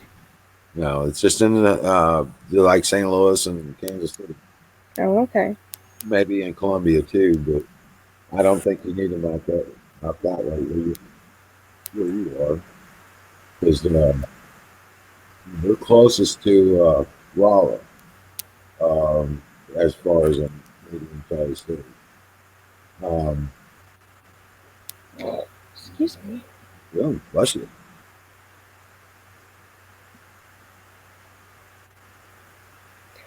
Yeah. We'll have to get, I guess, the new driver's license. Yeah. But generally, it's just a vision test and show them your old license. It's not that bad around here, at least this kind, you know.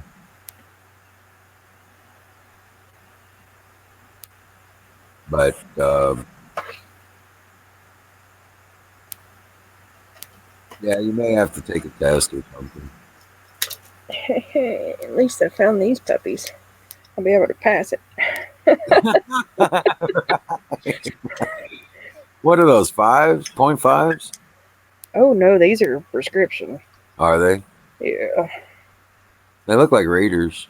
Yeah, that's just the shape of them. But this eye is way thicker than this eye. Oh, Like, yeah, I have like 235/25 vision. oh wow. Yeah, it's crazy. I'm like legally blind in this eye. Oh shit. Uh, Yeah, it's crazy. That's why you was doing 20 miles an hour.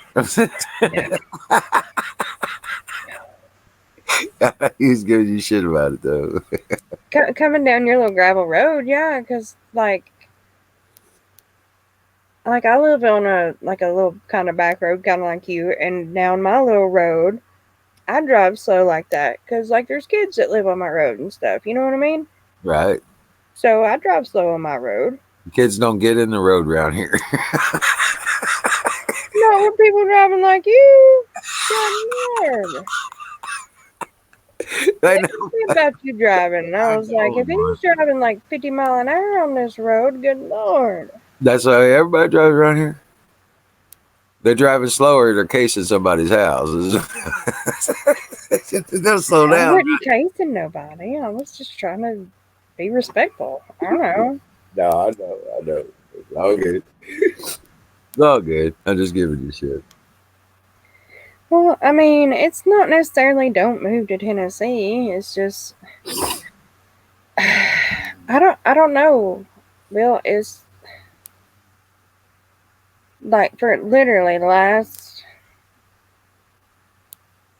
pretty much 20 years I have been trying to find people to link up with, to start community with, to you know, build something, to grow something, to some kind of, you know, community, like Patriot type something, you know, group, whatever.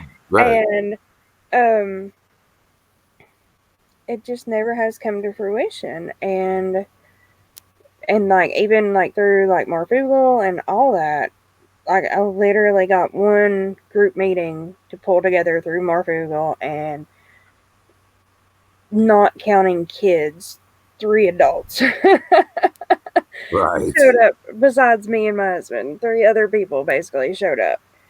And that, you know, and that was last year. And like I can't even get them.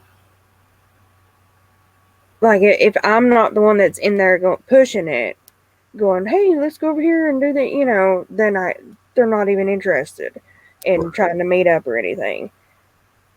And it's like, I feel like if I'm the only one that gives a crap, why bother? No, that's why to bother. Because you're a leader. Because you're a leader. And you have that responsibility to yourself and to God, to those people around you. Yeah. I know. I understand.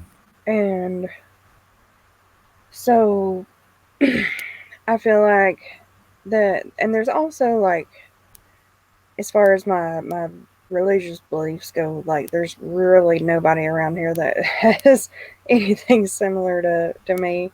And I feel like they're out your way. There's more people that do. Yeah. Because I'm looking to it. And so, you know, there's that. And that was a big plus to me as far as the Ozarks go. Not to mention, it's literally the safest place on earth.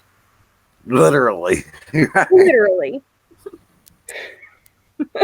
Yo. Look it up. It's literally the safest place on earth. So, I mean, yeah, Bill, I've like 3 years now been feeling like led to go there, and then the last really 6 months it's been like just go, go, go, and then about 3 months ago it was like you've got till May 12th or you're walking. Pretty much is like the message I got, and so Yeah. I got to get there. Yeah. There you go. That was my word received, was that I got till May 12th or I'm walking. So I gotta get there.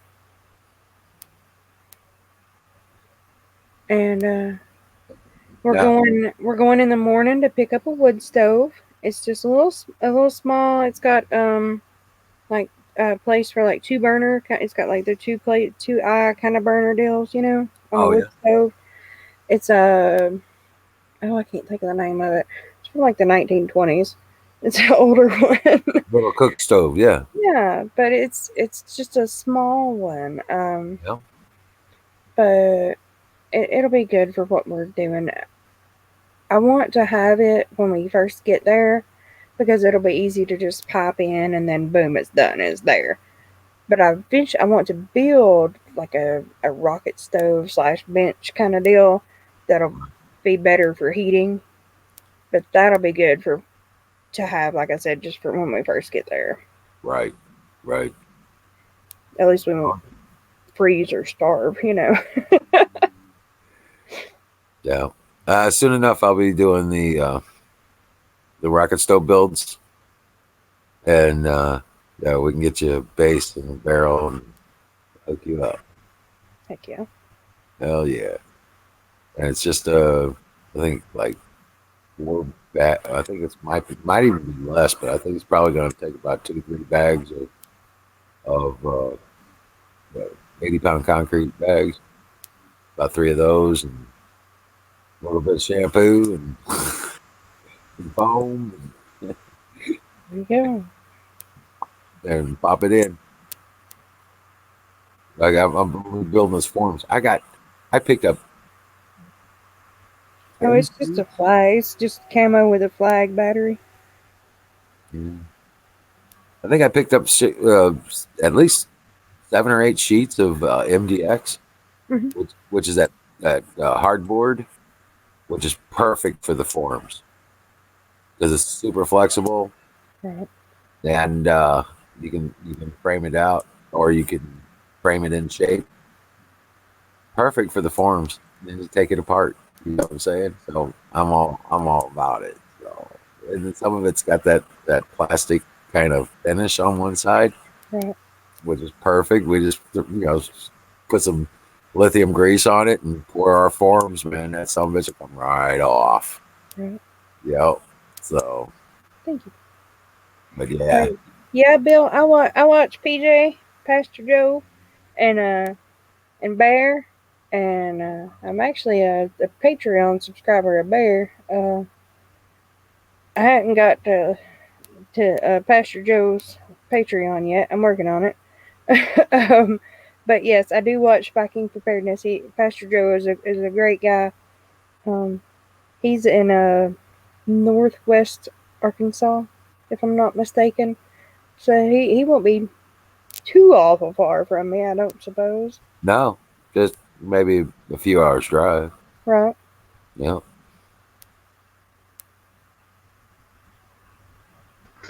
Oh hell yeah. Dylan. Hey, Jack. Yeah, Tracy says to say g'day. Rock on. Hello, Tracy. I'll just turn the volume back up. Now I can hear this. Keep on forgetting I turn it. She's very relieved that the house has no snakes in it. Right. I'm sure.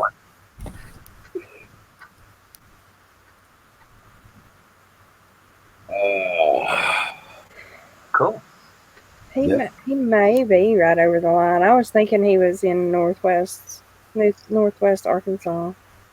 He's right there on the coast Missouri somewhere. border. Yeah. Well, get thee out of the cities. Yeah. Indeed. That's where I'm going to be, is not in a city. For sure. Exactly. But yeah, this is getting good. I think I'm going to be able to get out tomorrow and finish up a few things, get just a couple videos made, Okay. get another project finished. That's awesome. If I can get that done, then I'm going to go take the hose off the backhoe. Get that going. Yeah, because I got to make a phone call though, see if they're open on Saturdays. I don't know about yours out there, but our O'Reilly's here makes hydraulic hoses. I don't trust them, and they're too expensive. Okay. I mean, I take them out to a place called here. It's a local shop. They make the hoses for me for about $20. I just take the old ones up there. They make the new ones. Yep. $20. I've got a setting thing for hydraulic couplings. It'll do from 1/2 inch up to 2 inch. Oh wow. The other ones you need the new set of dies, which I don't have. But yeah, and that's all they are. You cut off your hose. You put your urina You put your outer, put your outer on first. Put your inner on there. Slide it up so the inner mesh is in there. Put it on your thing so it stretches out the inside, presses the outside together. Depending on your rating, you put an extra ring on it, and that's it. Yep. See you later. I can't understand this bloody $220 somebody got quoted in it for a custom hose, and that which is just a replacement thing of so Right. long on a bloody Massey Ferguson tractor out here, power takeoff bloody device. That is crazy. You know, Rogers wants to charge me $60 a hose, and I was like, okay, I'll talk to you later. I'll be No, back see, around. I guess Yeah, that's just having being in a small town here. Like ours isn't like that. I don't know if it's different or what, but ours like I used to work there, and so I made the hydraulic hoses. Right. I got taught how to do it, so and so we would just go, and it was like the price was like by the foot, and it wasn't even that much. It was, I Really? don't know, maybe like $5 or $6 a foot or something. yeah, that's all it is. That's what I do here. I all myself because I've got a fair bit of hydraulic stuff. Right. So I've got two sizes of hoses and I've got three sizes of fitting, so everything fits. And that's it. That's all I need. And my little lever kit. I know there's fancy electric ones. You put the stuff in there and. Now, And some of the couplings are pretty high, but I mean, as far as well, they're only $14 each. Right. And when you buy, so, I mean, well, that's the 1.5 inch one, and they're $14 an end for a male, and that female I think is pretty much the same price. Might be whatever, because they've got those locking snap together fittings. So yeah, I don't think they're that expensive though. So Yeah. $14 an end, say 3 foot. But you got this franchise over there, NZ Hydraulic Hoses. Most expensive bloody mob I've ever heard of in my life for hydraulic hoses. Right. Ridiculous. And sometimes it does get weird like that too. Yeah. And But- if you're buying it in bulk, you're going to get everything way cheaper. See, I buy, I think I get 10 fittings in a bag, and I bought one roll of each size that I use. That's I it. wish I had all that stuff. I wish I had stuff to make like hydraulic hoses. I wish I had like a brake lathe. If I had all that stuff at home, I could just set up my own shop and do it all. Right. I could set up a shop and turn brake rotors and drums. I know how to do all that stuff. Yep. Now you build a garage. You bet. Yep. Hey, look, do you want a homemade brake drum thing? You get a 4-inch angle grinder, all that sort of thing. You have a very short shaft that you can bolt the different the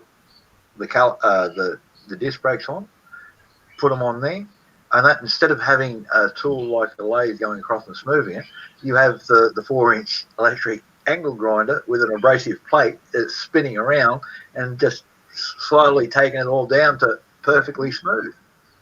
That's all I've got here. Yeah.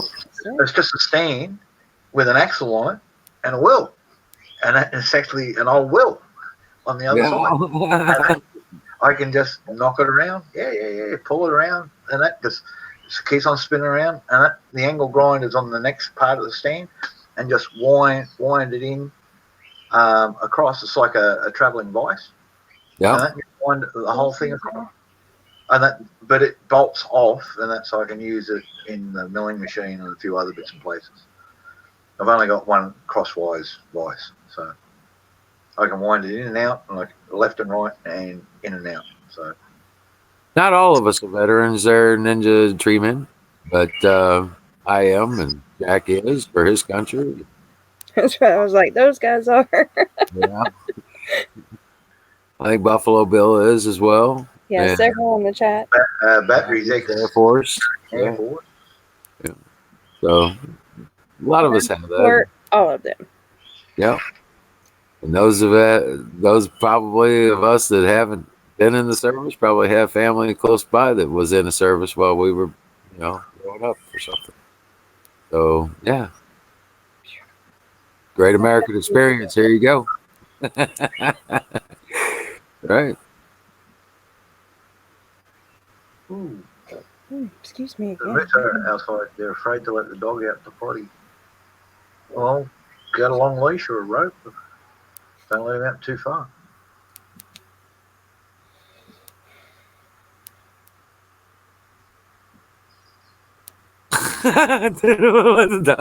Why? Because he might eat the mouse? The Yeah, it's the moose might eat the dog, I guess. Or As I I guess. understand it, moose. because I've seen one is bigger than a mouse. And like I had a mouse about an hour ago, so he was about that big, and that before he learned to fly. Not real well. Well, he learned to fly pretty well, but the landing wasn't great. So put him in the Shanghai, launch him across, and send him to a paddock. I thought it said mouse. I'm sorry. It says moose. Yeah, but if No, you it's much bigger, much bigger. It's a much bigger thing. About the Yes. size of a van. Oh, he's in Alaska. Oh my goodness. Said the moose is outside her house again. Outside her door. Wow.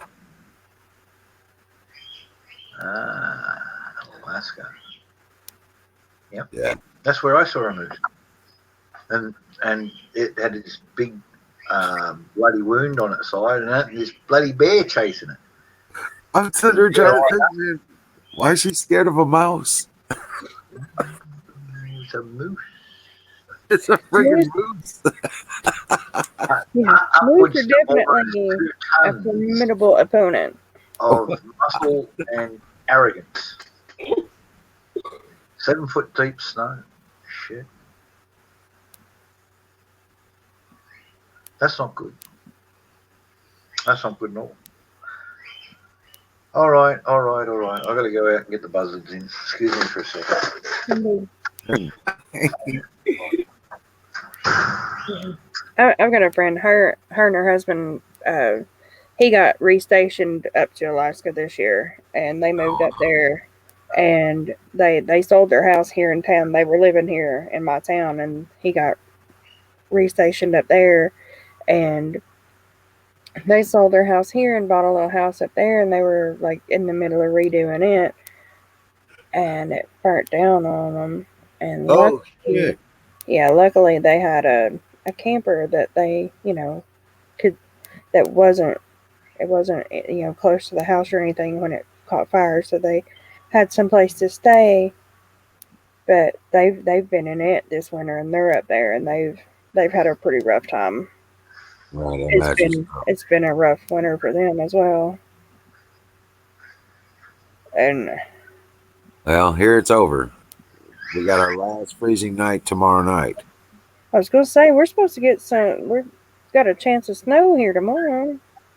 Yeah, tomorrow night we get down to 29. And then it's upper 30s, as close as it's going to get to freezing, like 38 for the Right. next 10 days. So it's time to start playing. You know what I'm saying? Yeah. Yeah. Yeah, we don't have moose. We have elk, and we have wolves and black bear. We don't have moose here, but we do have elk. They've reintroduced them, so we've got them now. We don't have moose, but we got bear, we got mountain lion, we got all kinds of big cat, like lynx, bobcats, like that. Too. Right? Yeah. Yeah, we've got all that, but they put the elk back on. Oh, I want to say 2013, 2014, something like that. They reintroduced the elk. Oh, I don't know. They've been doing really good. I haven't. Yeah, crazy. We got nothing like that. We got snakes, spiders, kangaroos, meat pies. Oh yeah, we have the white-tailed deer over here. Yep. Yeah. Think y'all got mule deer out there, don't you? Yep. We got mule deer and whitetail. Do you? Yep. Okay. They're a little bit bigger deer sometimes. Yeah, I know the mule deer are definitely bigger than the whitetail. Well, I don't have a problem with that. There's more meat on the plate. That's more meat, exactly. Whitetail are a little prettier, but they got less meat. Yep. Yep. It's getting. I'm gonna have to crash. It's. I'm That's like. all good. Yeah, I'm dead on my feet too. I'm just crazy. You enjoy. Okay, just you want to close it up when you're ready Yeah, to that's go. all good. That's all good. Okay. I'm like I don't know. I'm stretching it out now. I'm trying to talk. Can't even talk. Good. But thank you for everything you do. No Good worries. to see you, Lady Liberty. Man, I'm really glad to see you. Thank you It's for good to see coming you out guys. and giving us the status report. For Stuff sure. like anything you need, you give me a call. I'll do what I can to help. You know what I'm saying? Yep. All righty. All right. And Much love. You have a good night. Get you some rest. everybody in the chat, Buffalo Bill, Battery, thank you for being here. Good to see you. Always glad to have you in. God bless you all. Dream well, Patriots. I'll see you Dream well, tomorrow. Wizard. No worries. So Buffalo Bill says wapiti is what Indians call elk. Ah, cool.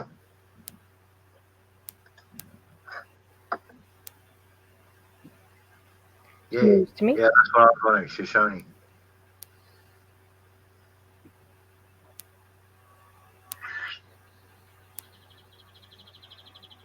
Sure. Wapiti.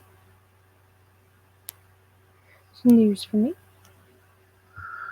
Yeah, I just dropped my email address in there. Send me back a postal address, and I'm going to dry some of the tomatoes because you want what we've learned with these ones. You want them Indeed. that enzyme in the fruit as long as possible, and then you bust them open and then plant the seeds and all that sort of stuff. So I'll dry this some of the fruit out Right. and post them over. Uh-huh. Send me a postal address to there, and I'll market tomatoes because I'm doing a heap for folks.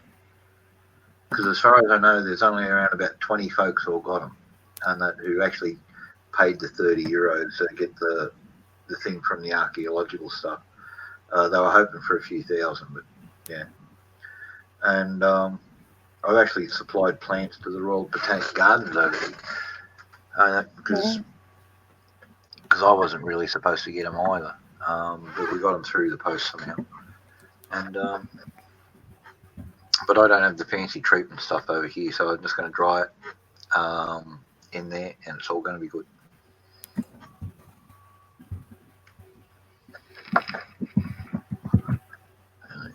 Jetstar flight itinerary. I had to rebook a flight. Crazy. For Tracy? No, for myself. I've got to go to Sydney next week on this business game plan. Meeting the international bosses. They're all flying over. I'm going to train up 6 of their instructors in-house and see how they go. And then they leave them with the machine, the equipment, all the knives and secateurs and scissors and all the other stuff, so they get a broad range of practice and experience to see exactly what they think of how that works. Because what they've had up to date was this knife sharpening system that costs about $800, no training, and they were screwing up a lot of people's knives. It happens, and the little stones inside the machines get chipped, all that sort of thing, and start scarring up the things worse than what they were before. So this way, just with the little belt sander and all that sort of thing, you don't have any of that issue. I'm not selling them equipment, I'm selling them skills and training.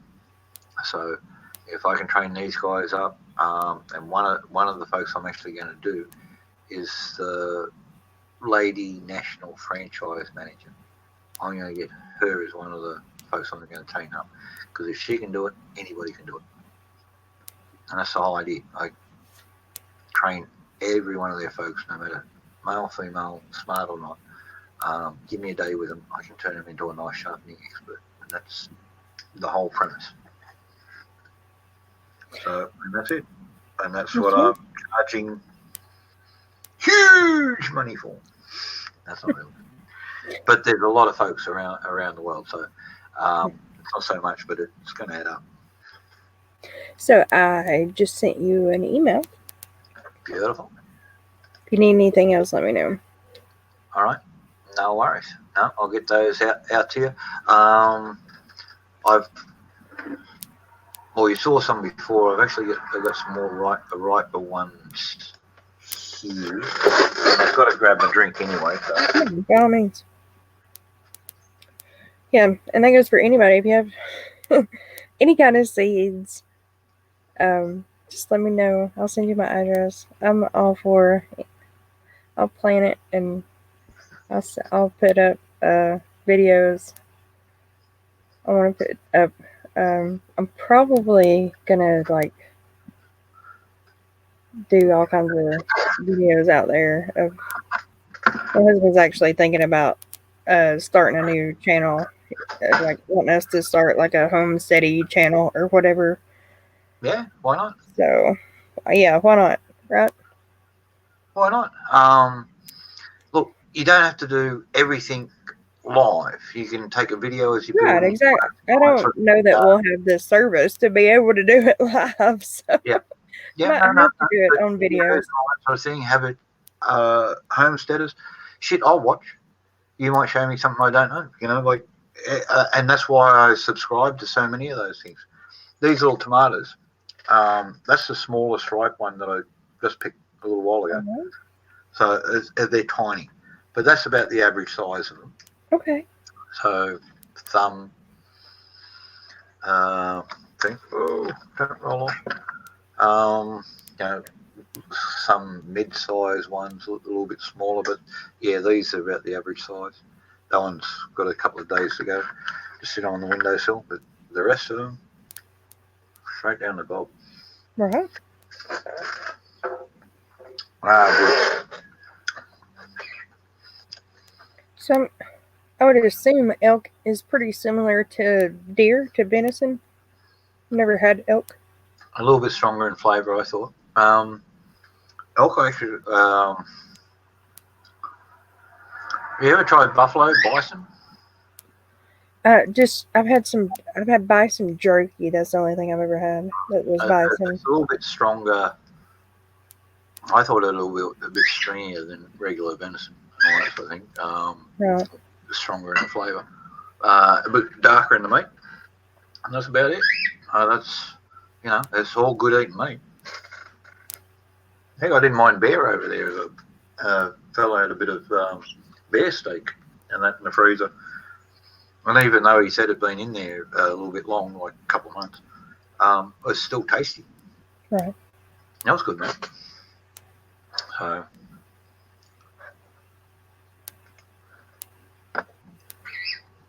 elk is mild here. I suppose it's like most things. It depends on what they're eating, too. Yeah, for sure. I would definitely say it depends on what they're eating. If you've got some land and you're, putting out some corn or whatever for them, you could definitely probably change the flavor.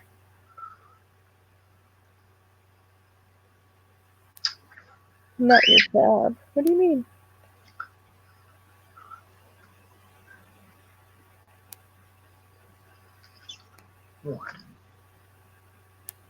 What, you want to go to bed? Already? You only just come in. It's not bedtime. It's overcast, so I think it's later than what it is. So. Oh. We play their game. Come on, here we come. Gotta love birds. They do go by light typically.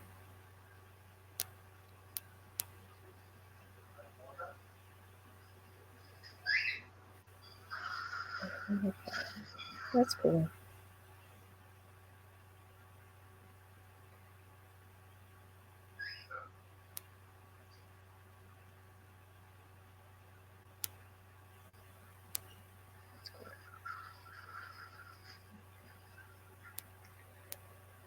Well, I know pretty much no Cherokee words.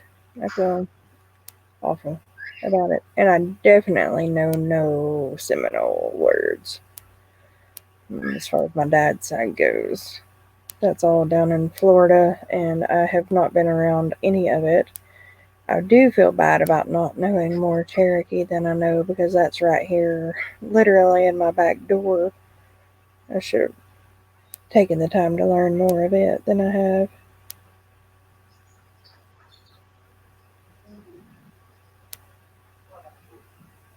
Wild Bill, where are you again? Are you in Wyoming?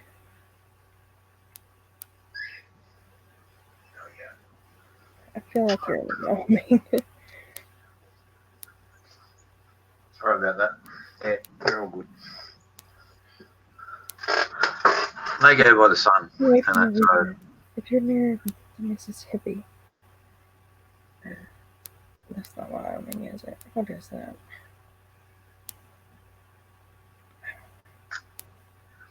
Tell you what, I found the America's best invention ever.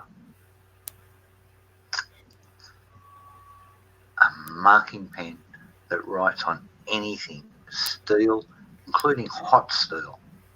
Very nice. Yeah, I got it in the post. The bloke sent it over to me. So try saw me working on some video somewhere, not on my channel, on somebody else's channel. One of the grey nomads sort of came up here, and yeah, he said saw the problems I was having with hot marking out on hot steel. Sent us over one of those, and they're like That's too cool. $7, including postage to Australia, off Amazon. That is too cool. And they're coming up with new stuff all the time. You can't keep up with it all. For sure. For sure. Look, I got super white this winter myself, so I can't say much. Yeah, I'm with you, Battery. Look, I got super white this winter myself, so I'm going dark a bit of summertime. yeah. All my spots are starting to show though. Oh dear. Yeah, when it's time for me to not wear a whole bunch of clothing, y'all will see my shoulders. I'm pretty spotty myself. Oh, these are all little burns from the forge and all that sort of stuff. So yeah, Frecklehood. I honestly couldn't tell you what my spots are from. I don't know. I have weird spots on my shoulders. Yeah. It's very strange. I don't know if it's just sunburn scars or what. That'll do it too. Scarring. Oh, Right. that's what these all are. They're all scars. All little burns, and that all the little chips that fly off, sparks, all the rest of it. Glad I'm actually giving it up in some ways. Sick of smelling like sulfur and brimstone. Keep on scaring the poor old preacher. You know, I've been looking at ordering some seeds.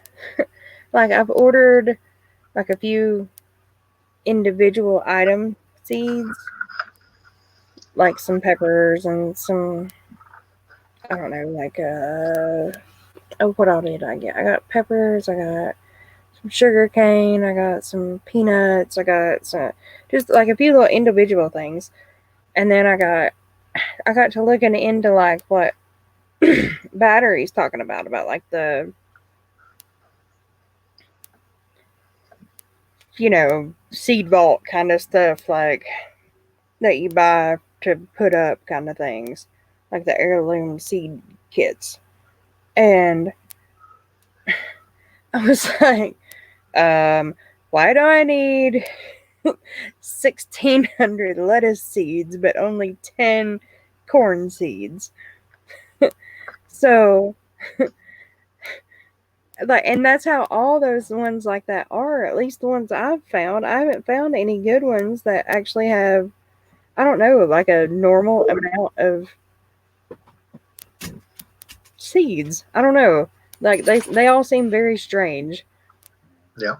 As far as the amounts of different items of seeds go. Like, I don't need 3,600 beet seeds and 32 pumpkin seeds. I don't know, like, you know? No, they're looking at folks with big plots, right here. Home growers and all that sort of stuff. I'm trying to assemble seeds, everything from dope seeds, tomato seeds, corn seeds, all that sort of thing. But I'm getting it out of what I'm growing, and that's starting, and just getting stuff from friends if I can. For sure.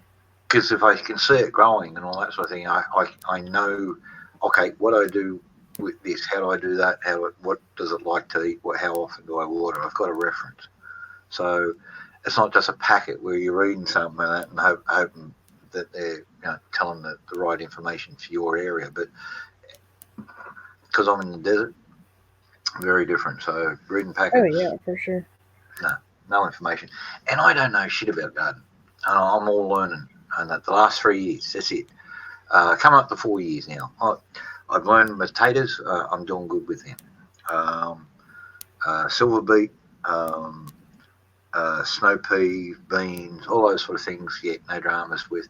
Tomatoes I'm learning. They're a bit finicky. They like sea soils, seaweed thing rather than hard fertilizer or chook poo and stuff like that. So they like the soil dug in with the chook poo at the start, but they don't like it added later. Right. They tend to brown out a little bit. And so, you'll learn. So getting on there. My herbs, though, they're going great. So all my medicinal herbs and all that sort of stuff. I've got mint up the wazoo. So once I get all that, I press all the mint oil out. I'm going to paint the inside of the house with it. Yeah, it's going to smell like mint when you walk in here, but there won't be a mouse anywhere near it. Because won't be a mouse or a spider or anything. They all hate mint. Yep. And that's why I'm getting all that wazoo. It's just, I'm only just learning all this stuff now, but I put peppermint oil around the second year. Yeah, it sort of worked, but straight mint oil last year, that worked, and I didn't have a mouse in the place for about 6 months. But I was just putting it on cotton wool balls and then tossing them around the place, where places I couldn't reach and all that sort of stuff. I had one in each drawer and all that sort of thing. But pure mint oil evaporates. Yeah, it will after time. So, yeah, you got to do it every 3 or 4 months. But now I've got that much mint out there. It's not funny. Now I can play serious. So, because I'm not paying the $19 I want for a bloody little bottle that you're going to put 2 drops in with water under one of those tea candles. Because that's the only way to get it out of here. I suppose we're going to really search it. But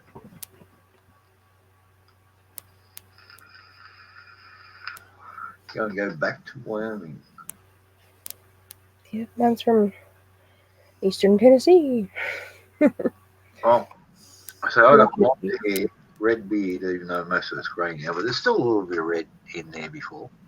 Right. It was always darker on the sides. This side, and that's more red.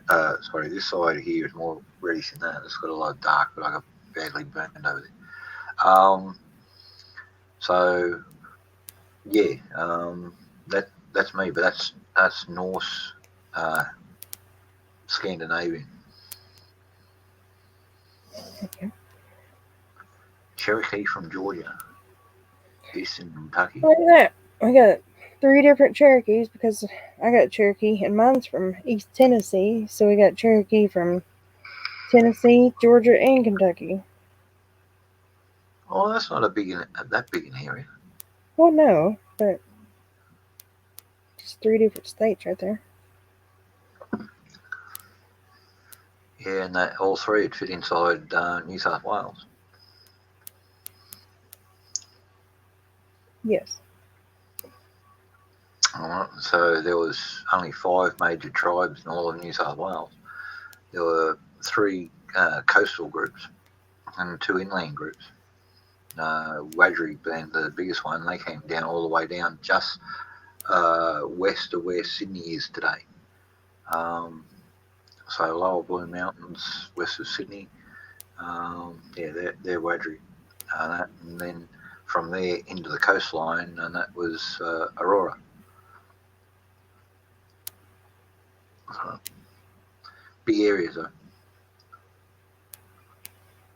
Yeah, battery. Unfortunately, I know I do have those in my family line. Can't see. Wind's picking up again.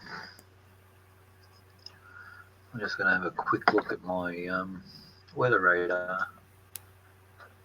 Bring that up here. See, Bill, at least you know. I know I'm. Let's see, 132nd because my mom's the 16th. However that works. Here it keeps getting halved. So. And then I've got. Oh Lord, I think I'm the 16th on the Seminole side because my dad's like an 8th. So.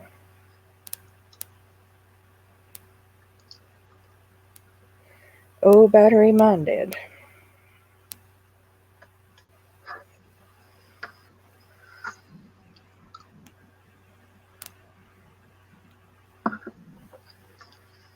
But we were right here, part of it. We were like, yeah, kind of like the start of it, really. Well, it came over the mountain, right here, and went on.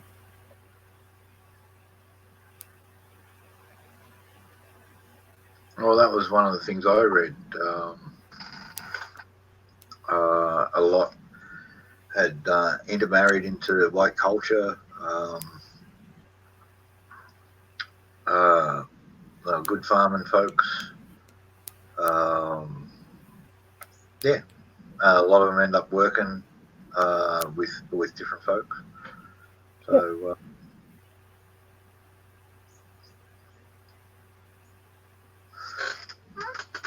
And they had different holdout groups and all that sort of thing, but they didn't. The holdout ones didn't do so well.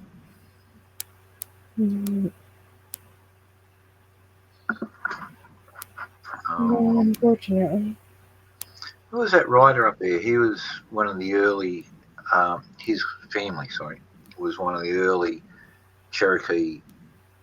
Basically, moved into the modern society with them and all that sort of stuff. Worked with the military for a little while, and then farming and all that sort of thing. But got educated and all that sort of thing. Had a family. They got educated, had a family that ran a business and that. And then one of the guys and that went off to school. I think it was the grandkids and that, and wrote a book about the history and that while the parents were still alive and that. Wrote that one. I read that when I was younger. But I believe it's been pushed aside because it's actually positive of white society, and Right.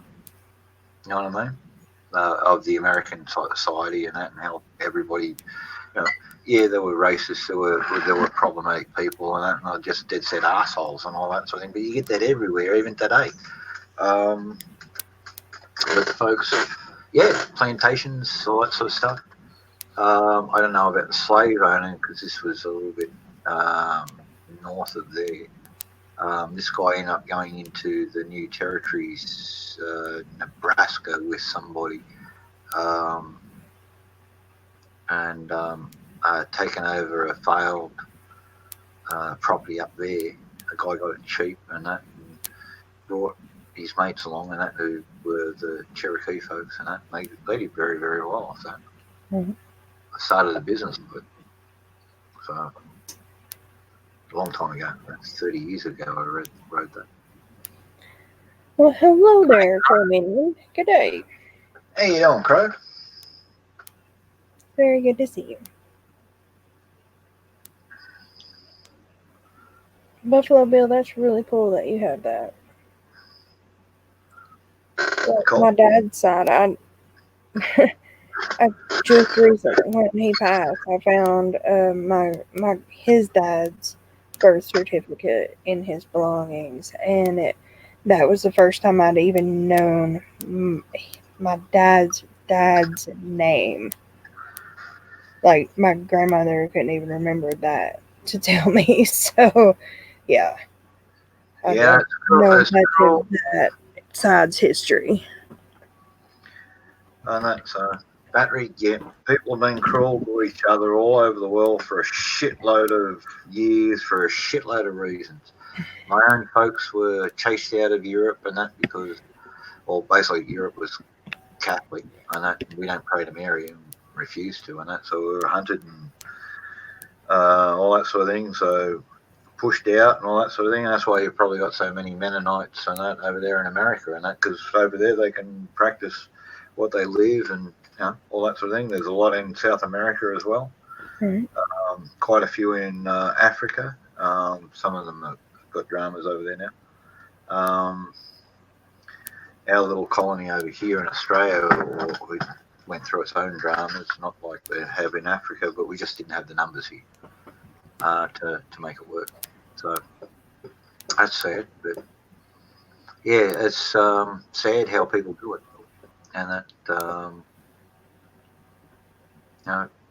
you lived, those folks live free. Well, yeah, there were tribal wars and conflicts and always doing stuff, and that's how a lot of them went out. But not all the tribes were super warlike.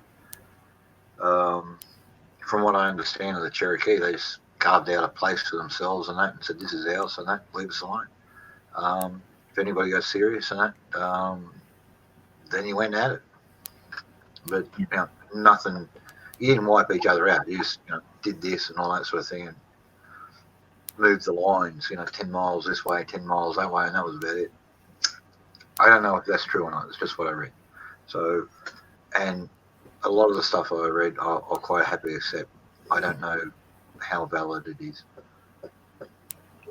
Yeah, for sure. I think a lot of times that's actually how it did go. Was they pretty much just ran them over and Hey, look, well, it's actually over here and in that a kind lot of of the cases, the victors write the history.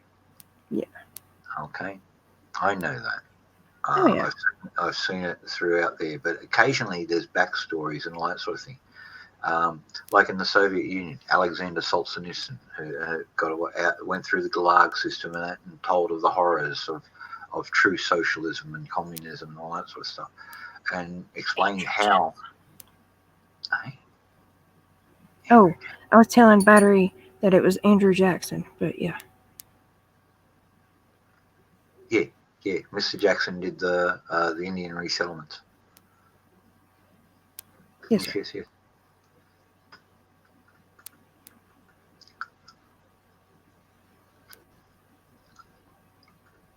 least that's what I think he's talking about. I have to have a look again. He's talking about the Trail of Tears. That's the president that was behind all that. There is the Cherokee Nation Association website, and they've got the big history on there, so we can have a look at it.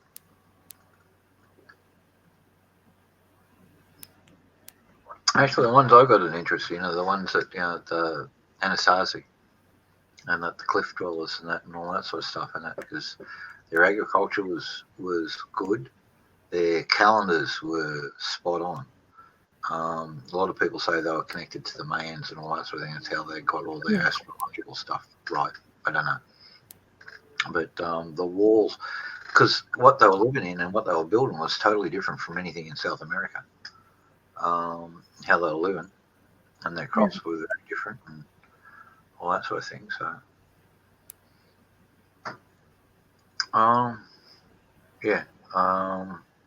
so that's something that's one of my future research projects and all that sort of stuff.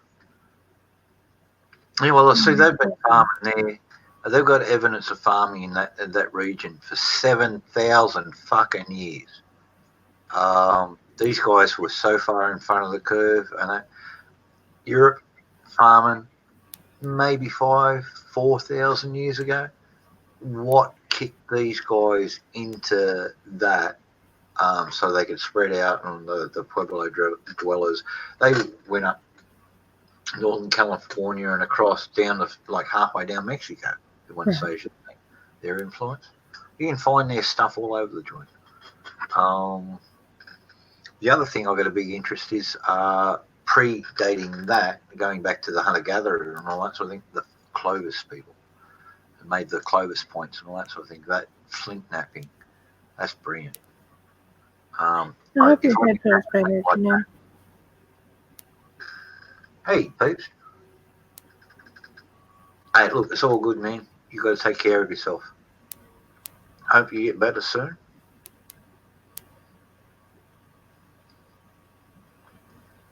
Happens to the best of us. I get migraines. I completely understand. What am I doing here?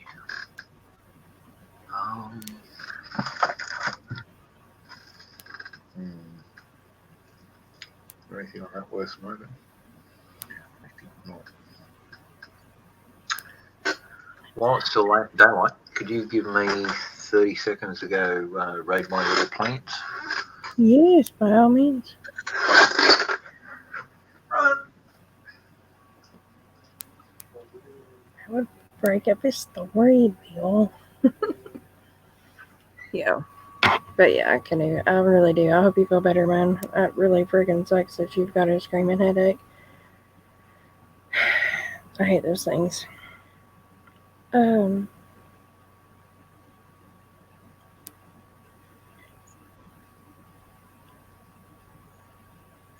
I'm pretty sure Buffalo Bill's right about that. The Navajo came down from Canada. That's what I had always heard.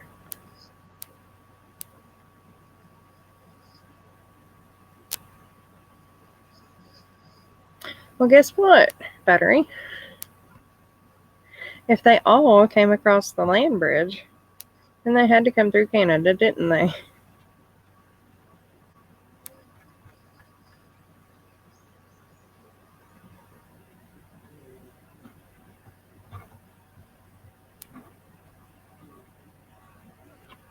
Yeah. For sure. And here lately,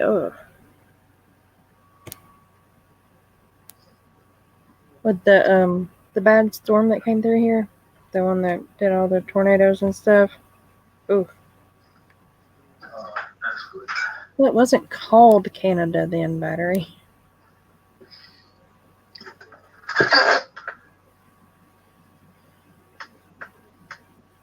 Oh, well, isn't that pretty?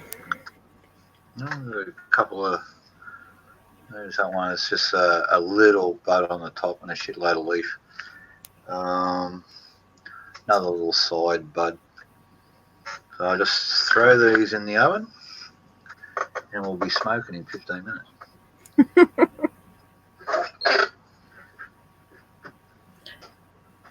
Jack said we like he's got a mouse in his pocket. Alright, I missed that, but I'll ask when I get back. You're fine. No matter who storytellers talk about coming from a land of bamboo.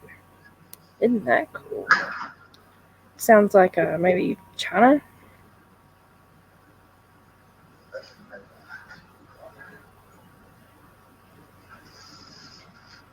I'd like to grow some bamboo. It makes for a good building material.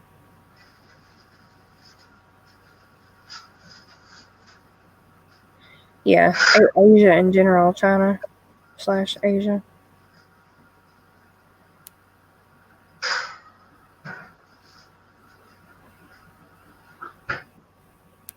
Beautiful. Alright. Here comes Jack. Yes, back. Alright. Drug preparation is underway. I was saying, you said we'll be smoking in 15 minutes. I said, yeah, Jack said we like he has a mouse in his pocket. No, I'm sorry. I wish I was there to partake with you. I wish you were too, and that, or me over there, and that, and everybody's partying. Wish Tracy was here with us as well. For sure. Yeah, she doesn't smoke, but a nice glass of red wine and that, and she's happy. So, I would cheers her for sure. yes, very much. Actually, there's a lot of commonality with the indigenous folks of Japan. I don't mean the Japanese. I'm talking about the Ainu folks. And they're similar to the Inuit folks and the nomadic folks in Siberia up there in the northwest that I travelled around with for a couple of months. And they trade regularly with the Inuit folks. And they always did. The Soviet Russia and all that sort of thing. They actually the Soviets found out about it and tried to get their guys to sneak in across into Alaska and all that. And none of them actually made it. And the folks in there, because they didn't want to play politics, so they just tipped them out.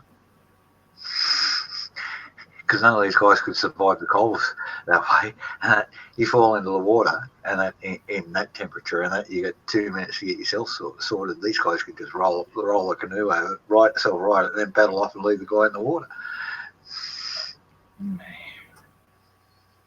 Can't imagine. And if it does turn off like a grand solar minimum thing. Kennewick, man, yes. Was that shit? About a 50,000 year old fossilized skull. So they say. I think. I don't know if I believe in all this carbon dating bullcrap or not, but so they say. Well, I actually have explanations through that, but you've got to be able to understand the basics of Einstein's theory of relativity and a theory of co-equality, and that in time and travel, so which are basically the same. Einstein explains it a little bit better. Co-equality in time gets down to the nitty-gritty and the specifics how it's possible. So, but basically the premise is you have a starting point here. You travel away from here in time. The further you get away from that time slows down. Imagine the Big Bang 13 billion years ago. Boom. It goes off there. Suns are formed. Suns die. Heavier elements are formed. Not better. Under the rule of the basic fractal. So they all unroll and all that sort of thing. And then eventually 13 billion years down the track, and that the Milky Way produces a yellow sun, a planet that's good for life and all that sort of thing. Everything unrolls. We get up to a development stage where a creation that's followed a very long mathematical chain of development gets to a stage, and then the spark of awareness or spark of life or spark of whatever God put into to create it, the first man in there to separate us from the apes. We now spirit and soul, okay, aware of our creator and all that sort of stuff.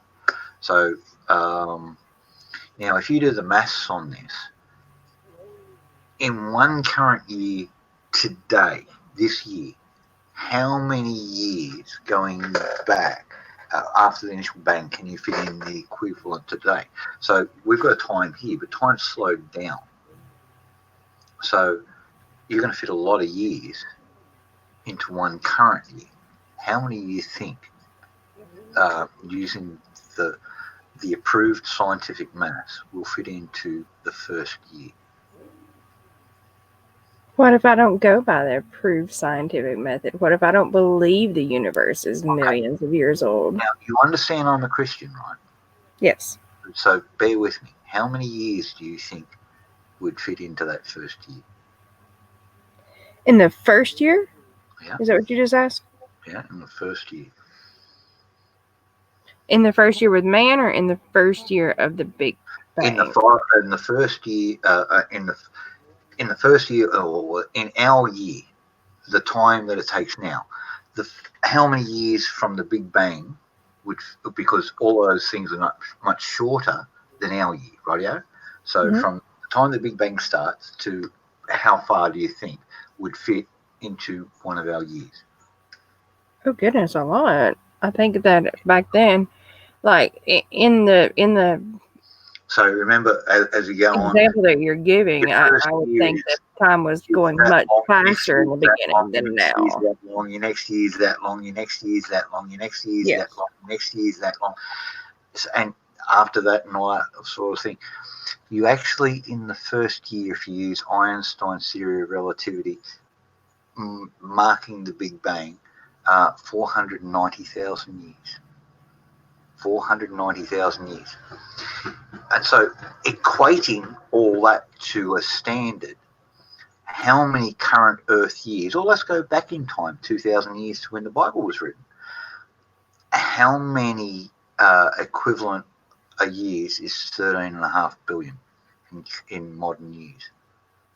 But my I don't know, but my best guesstimate of how many people, how many years people have been on Earth is roughly 12,000. Okay, but we're talking about creation and all that sort of thing. Right. Hold on. But let's say it equals roughly about 8,500 years. So guess what? Creation and evolution actually line up if you use the science. Shocking, eh? I've run that by so many mathematicians, the whole lot. Yeah, 8,000, just over 8,000. Just over 8,000 years.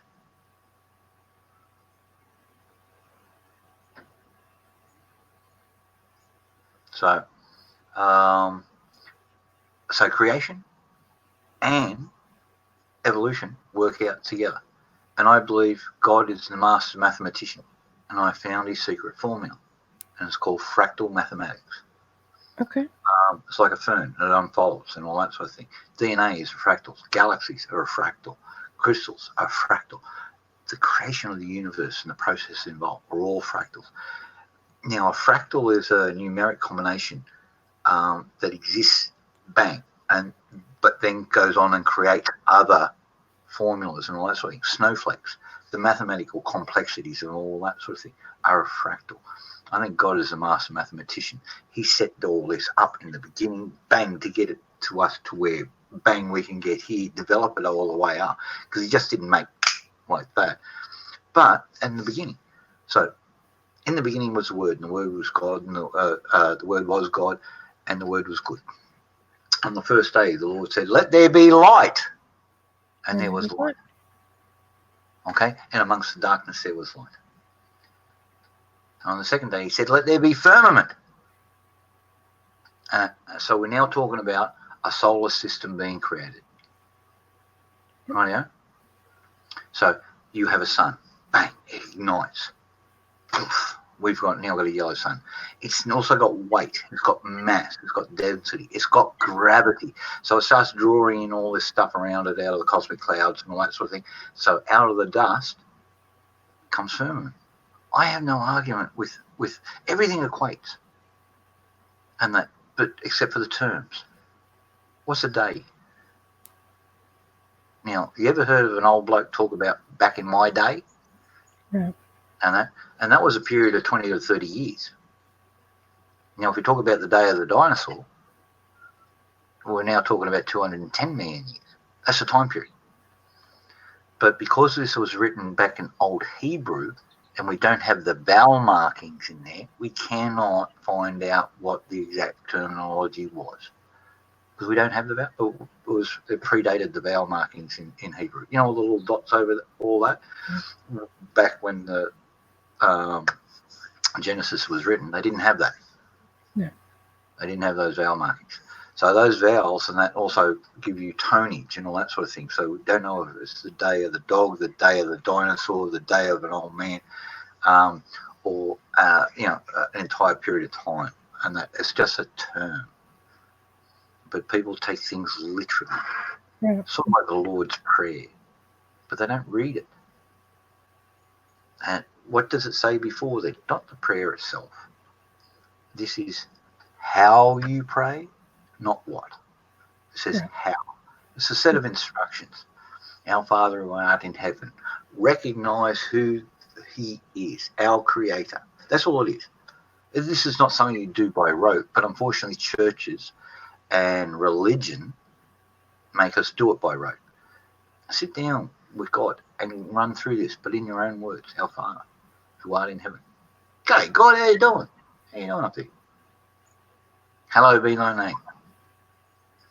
I'm not going to, run him down and all that sort of thing because he's my mate. Or run it all the way through and just put it in your own words instead of this rote thing. This is how you pray. And that people don't read the thing or they get caught up in phraseology or terminology. All the time. The Bible's bigger than that.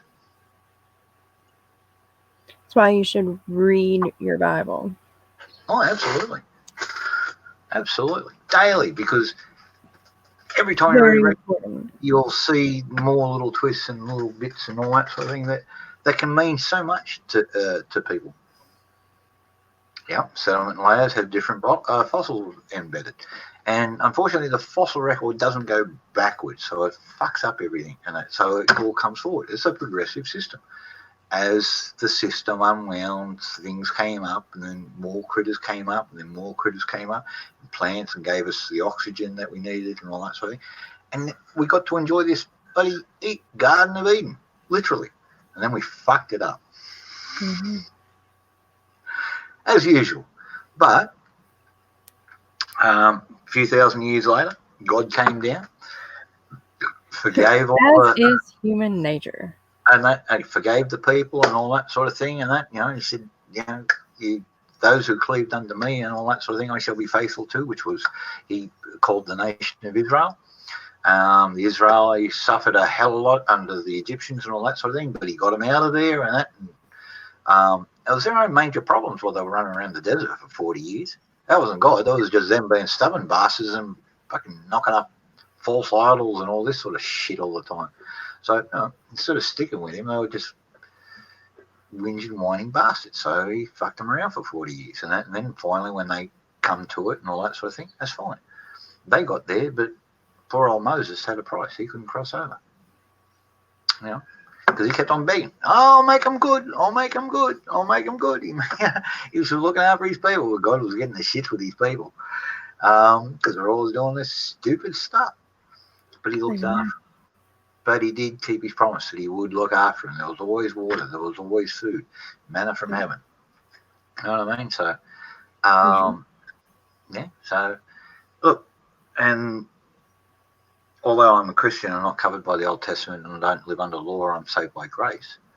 I still want to find out who these, to me, people. I know, they're my God. But to me, people, who they are.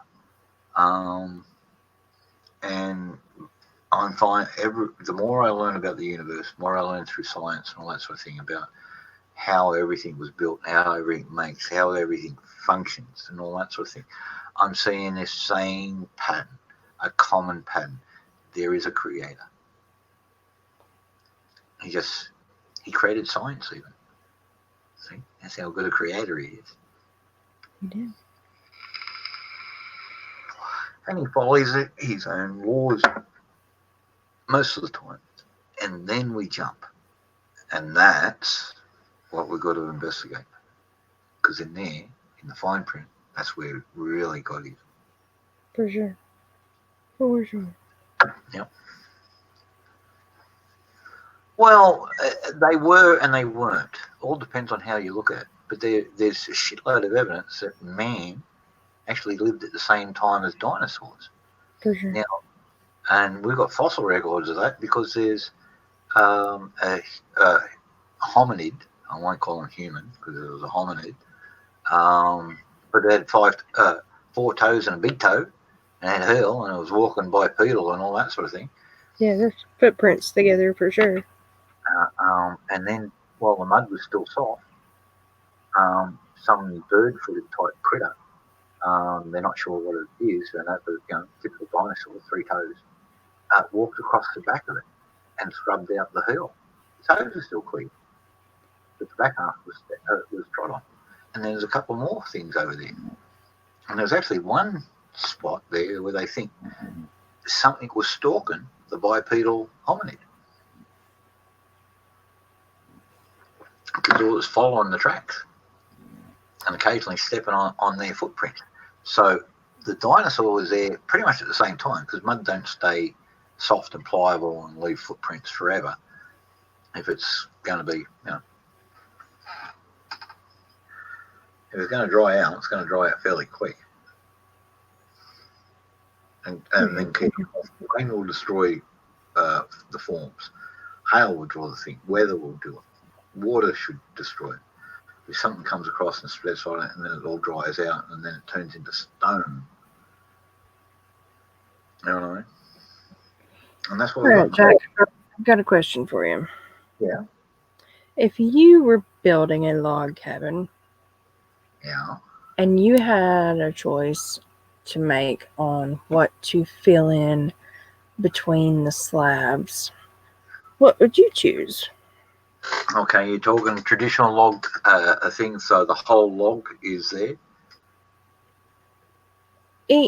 I don't know if we're going to do a whole log or if we're going to maybe mill it down to where it's just like a slab part of it, but one or the other.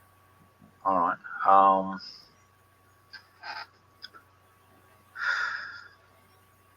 right. What's your winter temperature there? Your lowest, 4 a.m. temperature.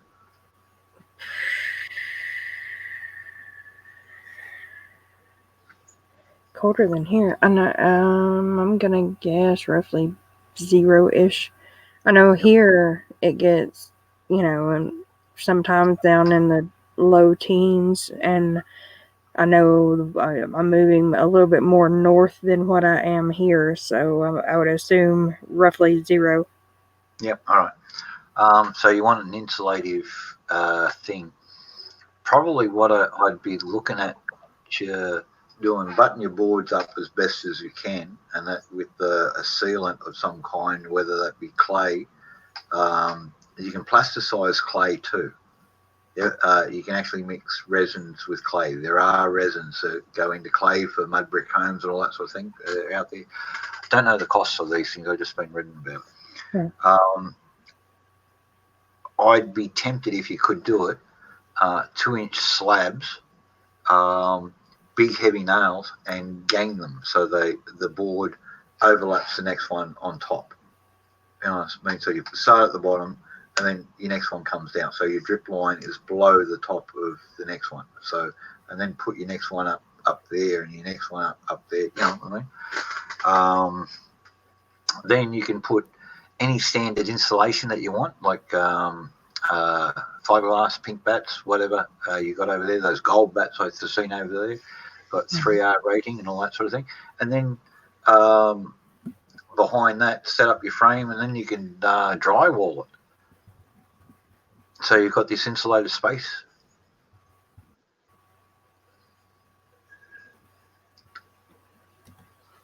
Yeah. So, to be honest, I wouldn't build a log cabin. Don't get the life out of them. The boards tend to twist and all that sort of thing. We do it. Whole logs tend not to twist, but they can as they dry and all that sort of thing. For a start, come up with a plan of what you want. Okay, build your slab or your foundation or whatever, and put your slab on top of that. To do it cheap, I did a bit of research. You can get a 3-car garage kit for $3,000 delivered pretty much anywhere in the US. All right, start off with that on your oversized slab, so you've got your confined, warm living area and all that sort of thing. Don't get all the extras, roller doors and all that sort of thing. Just have a simple internal doors and a couple of windows.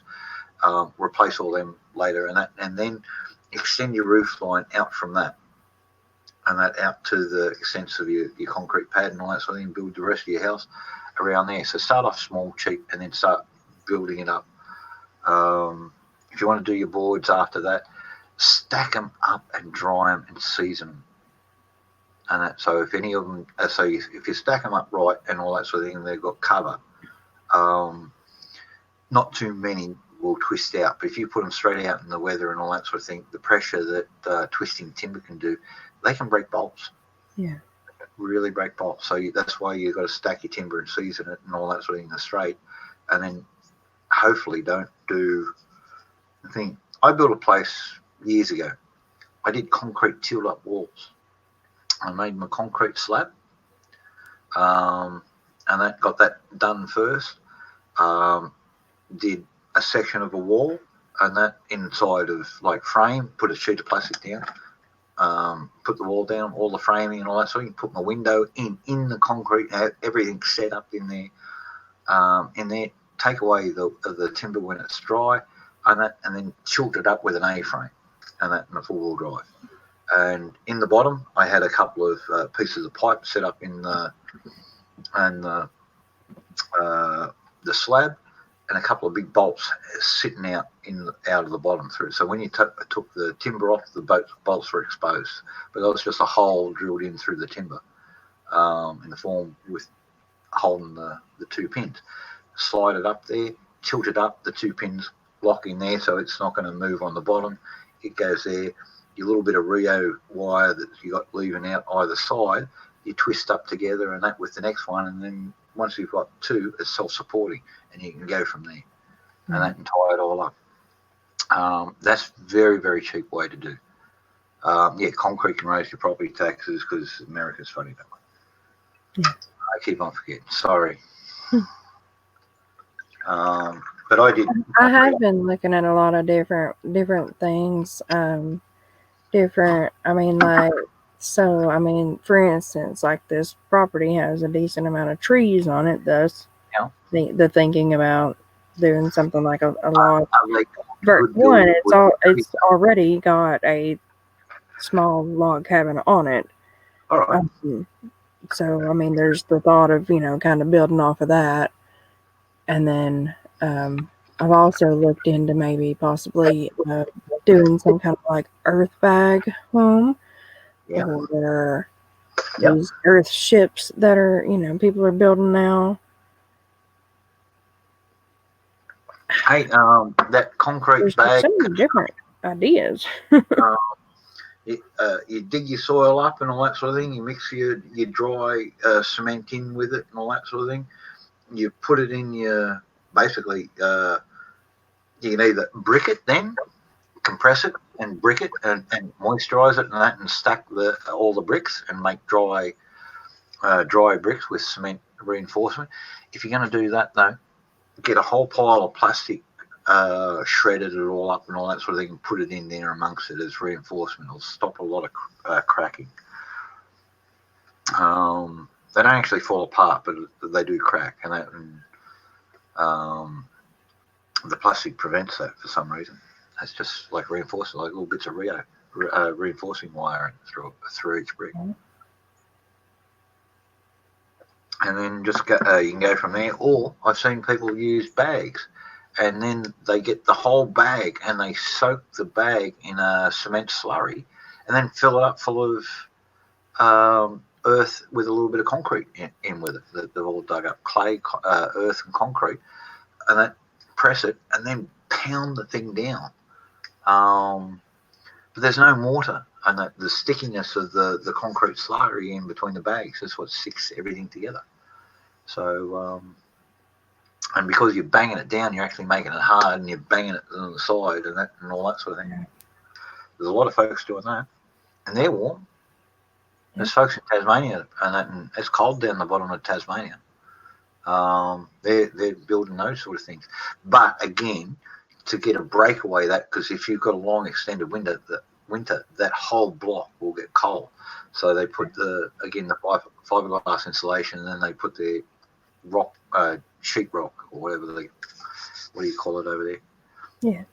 Over the top of that is insulation away from that. And once they've got the fire inside, holds the heat. For sure. And you don't really need, like here last night, it got pretty cold early this morning while I was running around like a mad dick trying to find this bloody snake. But it was 21 degrees inside here, and that was only it's centigrade, so 70 degrees. So inside here, outside it was 40s, 42, 43. Bill, there's one mobile home like a half mile down the road, and then there's on the little easement road with me, there's like as far as I can tell from looking at all the maps and stuff that I've seen of the place, there's only one person that's actually living out there on the easement road, and they have like a little shed house, basically like a shed turn house kind of deal. So that's what my neighbors have done. One out on the main highway has a mobile home, and then one on the same road as me has like a little shed house. So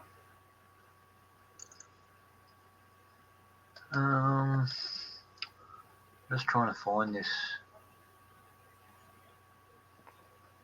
the reason I was asking about the in between the slats, the log cabin that's currently there, from the pictures I was looking at, it looks like they have taken like the pink insulation Yeah.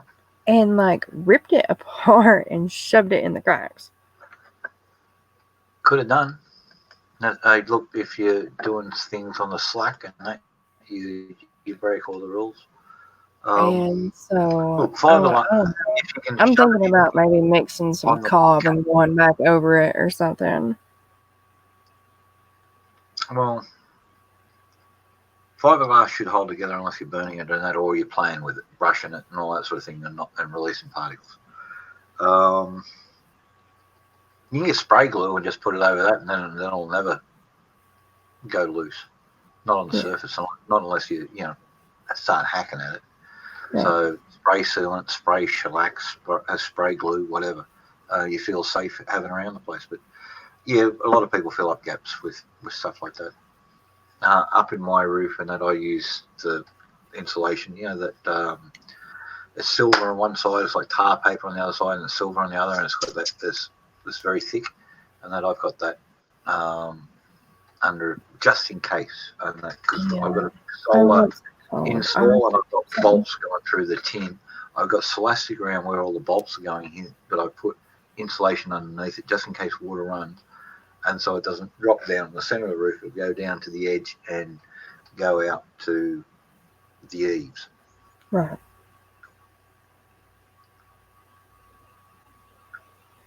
It's like an extra roll of bloody insulation, and that was $30, and that an extra hour to do. So I was well worth it, I think. Peace of mind. Yeah, Bill, I'm definitely going to get some kind of underpinning going on, because right now they've got some kind of stick underpinning, and that is not. No, the houses are not on slabs. This is like off-grid at its finest. This is not. This is not an on-grid house. This is a one-room cabin that is not on any kind of grid whatsoever. It's How big would you say? It's a what? How big is the cabin? Roughly 24 by 48. Oh, that's okay. That's not bad. It's just bigger than my place up the tree. Yeah, it's just like a one-room deal. Yeah, and that. But I split mine when I was up the tree. I split it up, and that just made it. I put up 2x4s, and you know that 3-ply that's got the printed wood grain over the top of it, and it's just 3-ply over the back. I just divided it all up in with that big air gap in between. I admit no insulation in it, but just broke up the room into there. So I gave myself a bedroom that was closed off from the rest of it. I had a little workroom, and that where I put down linoleum on the floor. So if I got any metal shavings or something like that, I was working, filing, and all that sort of thing, I could just sweep it up and no dramas. And the rest of the place, and that I just got cheap carpet from the rubbish dump. Some carpet place had probably redone somebody else's house and just dumped this. I saw it. Hey, you're coming home with me, and that was cover over all the cracks in the floorboards because I had snakes coming up through the floorboards in some places. Yeah, Well, I promised Tracy I know we wouldn't live in a place where I got snakes coming through the floorboards, and here I am. We've got them coming through holes in the wall. So, No, oh, I lived in a mobile home that had like, you know how snakes get them like balls in the winter? yeah. Well, this mobile home had a ball of snakes in between the wall and the vinyl siding. Did they have those yellow stripes on them? To be honest, I didn't stick around to wait for the whole ball to come undone and find out exactly what kind the whole ball consisted of. Yeah. But it was, I know that's what it like. Okay, so I went out on the porch one day. We had lived here for, good 3-4 months at the time. And I went out on the front porch one day and I was just kind of enjoying the view or whatever. And I leaned up against the wall and the wall started moving. Yep. And I kind of freaked me out. But I wasn't sure exactly what it was, but I had an idea. All right. And Yeah. then about a week later, I saw a snake I was like in the living room sitting on the couch, and then I see a snake in my kitchen window. And I told Kevin, my husband, okay, we're gonna have to move. They're coming out now. Remember when I told you what happened?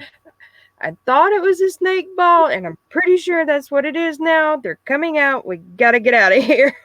Yeah. And that was yeah. I told the landlord, and he came down and checked it out, and he was pretty sure that's what it was, and so we left. I shall be back. I can smell my pot. Yeah, get your stuff. So yes, I definitely want to pour footings. I would love to have an earthen underground home. The slope of the land I think might allow, if not for an underground home, at least for like a root cellar of some sort or something like that. So yeah, we're gonna at least do a root cellar underground kind of thing, hobbit hole like kind of deal. Look at you, ready to go. Yeah, a little bit overdone, but it's okay.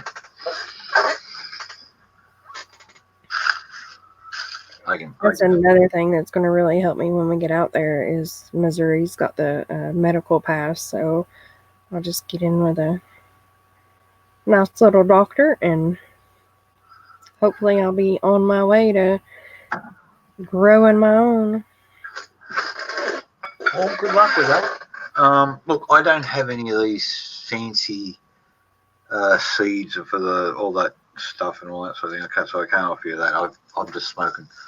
My doctor gave me 3 joints when I first, I like this, and then a little while later I bought a little baggie, a pot. Before I realised a good friend of mine was actually a pot grower, and another veteran guy, but he kept it quiet and didn't tell anybody. Right. Came around one day, that's a bong. You smoke? And I said, oh, the doctor gave me bloody some joints and all that sort of thing, got onto it, and I'm off the pills and all that sort of thing, and I'm feeling a lot better. He said, well, great. And he went down to his car and came out, dropped off an ounce bag. Fucking what? An ounce? So, yeah, he said, yeah. If you ever want it, there it is. He said, I'm going to charge you for the next one. Oh, come on in, Bill. So, well, come on up there, Bill. Why don't you put a link in? Come on in. Let me just get this YouTube chat up here, and then I can post a link in. Oh, yeah, I can do that. And there we are. Now I'm on the slow part of this, is pulling all the seeds out. Indeed. Oh, the battery's low. Why don't you plug it up, silly? His battery is low.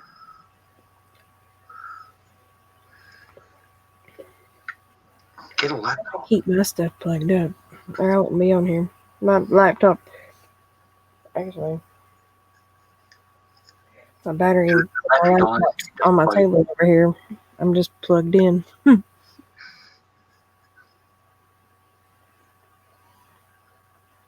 That's funny. I was reading about some elite prepper and that who was spending millions of dollars on this property in New Zealand. Goes down 4 stories underground. It's got like a turret on the top and all that sort of thing. So if shit hits the fan, he's probably got some weaponry to go along with it. Right. And all that sort of thing. He's got 3 layers of fencing going around. Yeah. And it's all see-through. Here comes Wild Bill. Yeah, he's coming in. Hey, How you doing? welcome in, buddy. You All made right. it. Yeah. How you been? Good. Good to see you. What's that? I said it's good to see you. Yeah. So that's what I would probably do. I don't know how long my battery will hold up because it still drains even every time I get on this thing. So Right. anyway, Gotta love those phones. yeah. Well, But, generational. Just wanted to let you say, and that the generational curses, and yes, I understand they're biblical because the sins of the father shall be visited upon the sons, and all that sort of thing. But through grace are we saved, Amen. and that's through Christ Jesus, and that we're not under the law; we're under grace, and that so Right.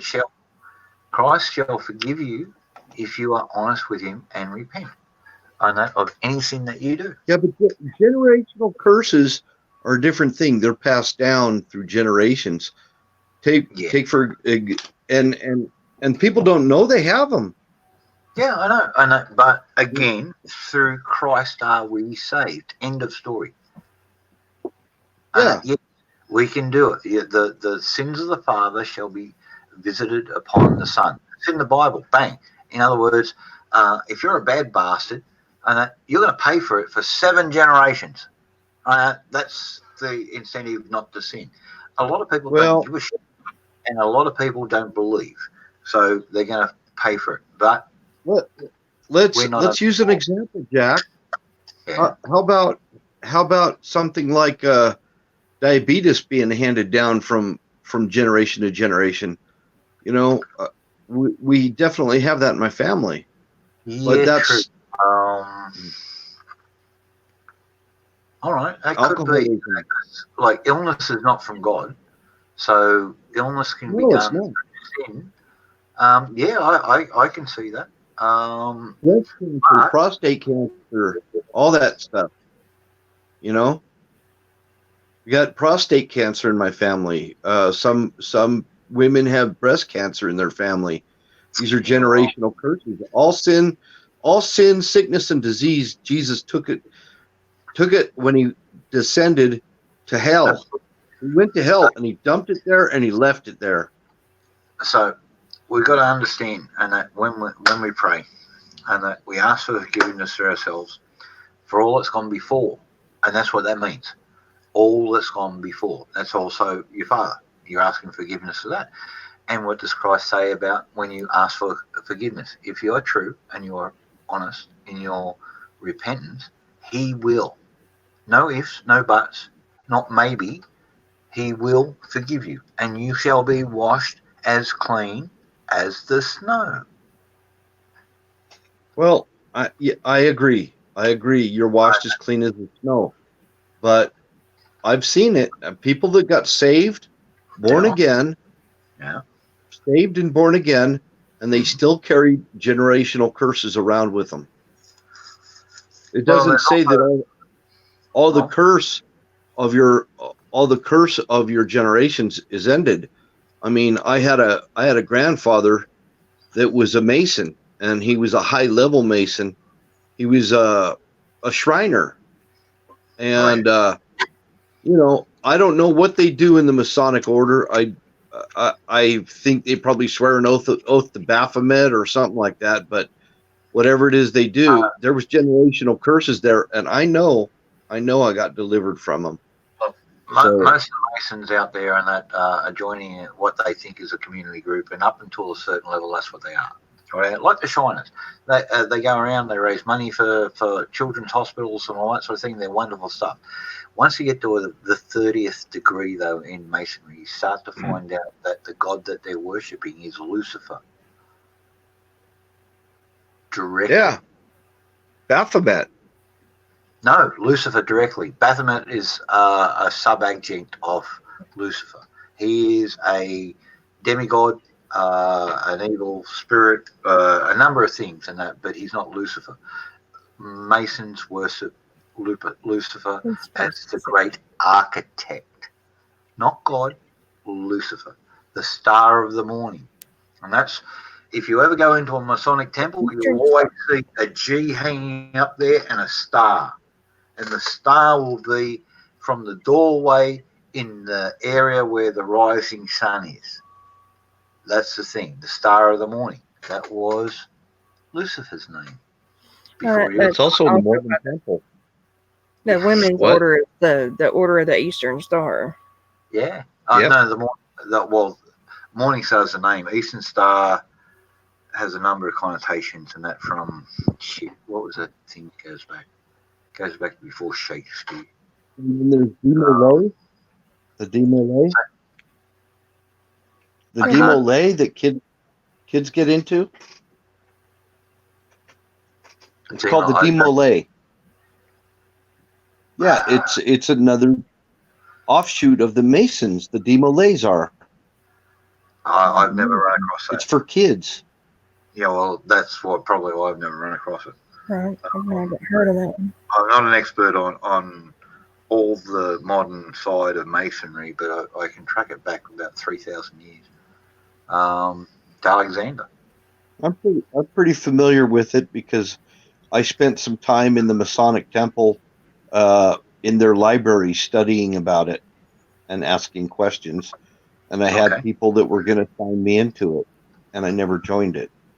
Yeah, on my mother's side, there was some Masonic connections and all that sort of thing high up. And well, you know your Bible. I know that you know your Bible, Jack. For sure. I know you know your Bible, and doesn't the Bible say not to swear any oaths at all? I did that in court when I had the front court last time, and he says, "Well, put your hand on the Bible." And I said, "I'm not swearing an oath on the Bible. I promise to tell the truth, the whole truth, and nothing but the truth. But don't ask me to swear on the Bible because the Bible says don't do that." And the judge says, "Where?" I said, "Leviticus." But they do that in the Masonic Temple. They swear an awful lot. Got internet on their desks. They can sit there and Google shit. And she said, "You're right. I never knew that." I said, "Well," she said, "all these so-called Christians come in here and that and swear on the Bible." And I said, "Ma'am, I'm sorry, I just won't do that. I'll give you my word as a human being that I'm not going to lie to you. I know, but I'm not going to make an oath or a swear. I've made one oath in my life, and that's to then defend this country against all enemies, foreign and domestic, until I'm no longer capable. That's it. That's the only oath in my life that I've made, and I'll keep it." Oh, is that the Australian one? Yeah. Defend. That's just like ours. Yeah. What do you think we saw? Quite similar. Actually, it goes back to the Greeks. Yep. Well, I swore that oath when I was in the army.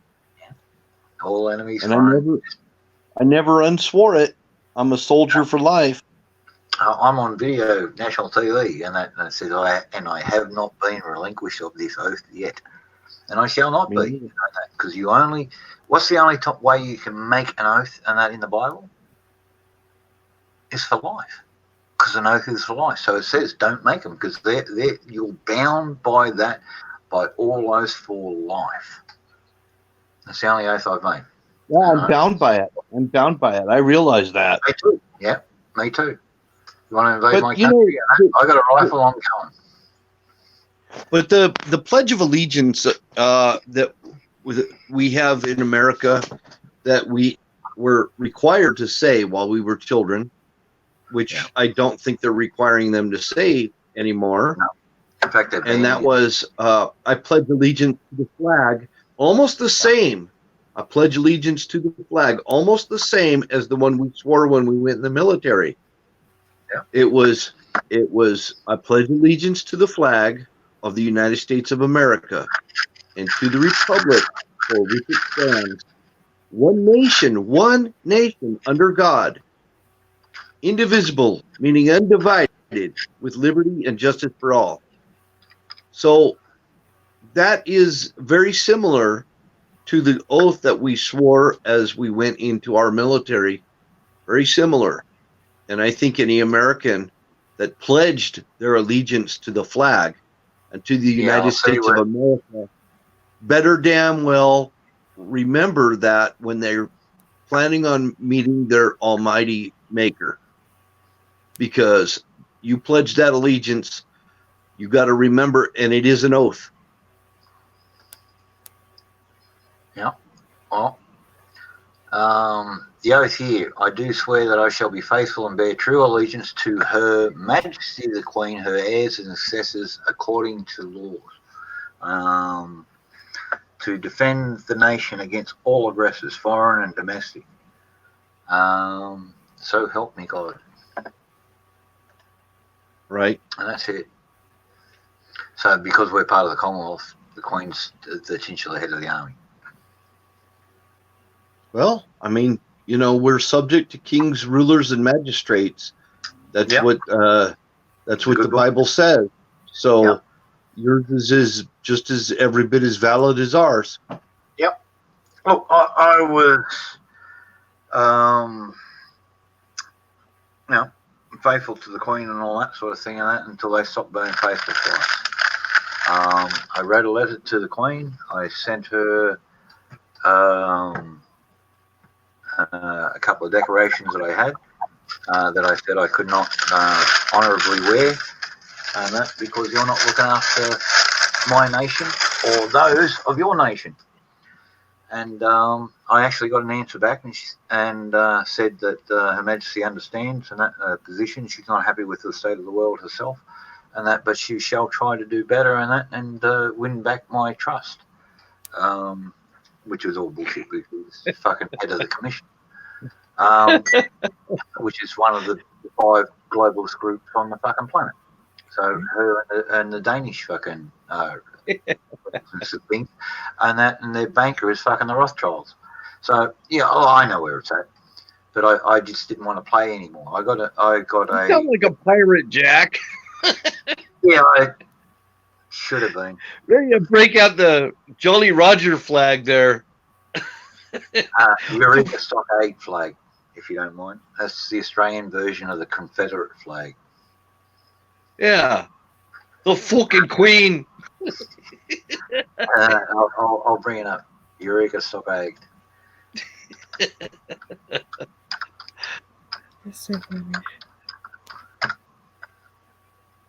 Yeah, I pledge allegiance to the Union Jack and fuck the Queen. Oh, mercy. Yeah. Here we go. Let's see it.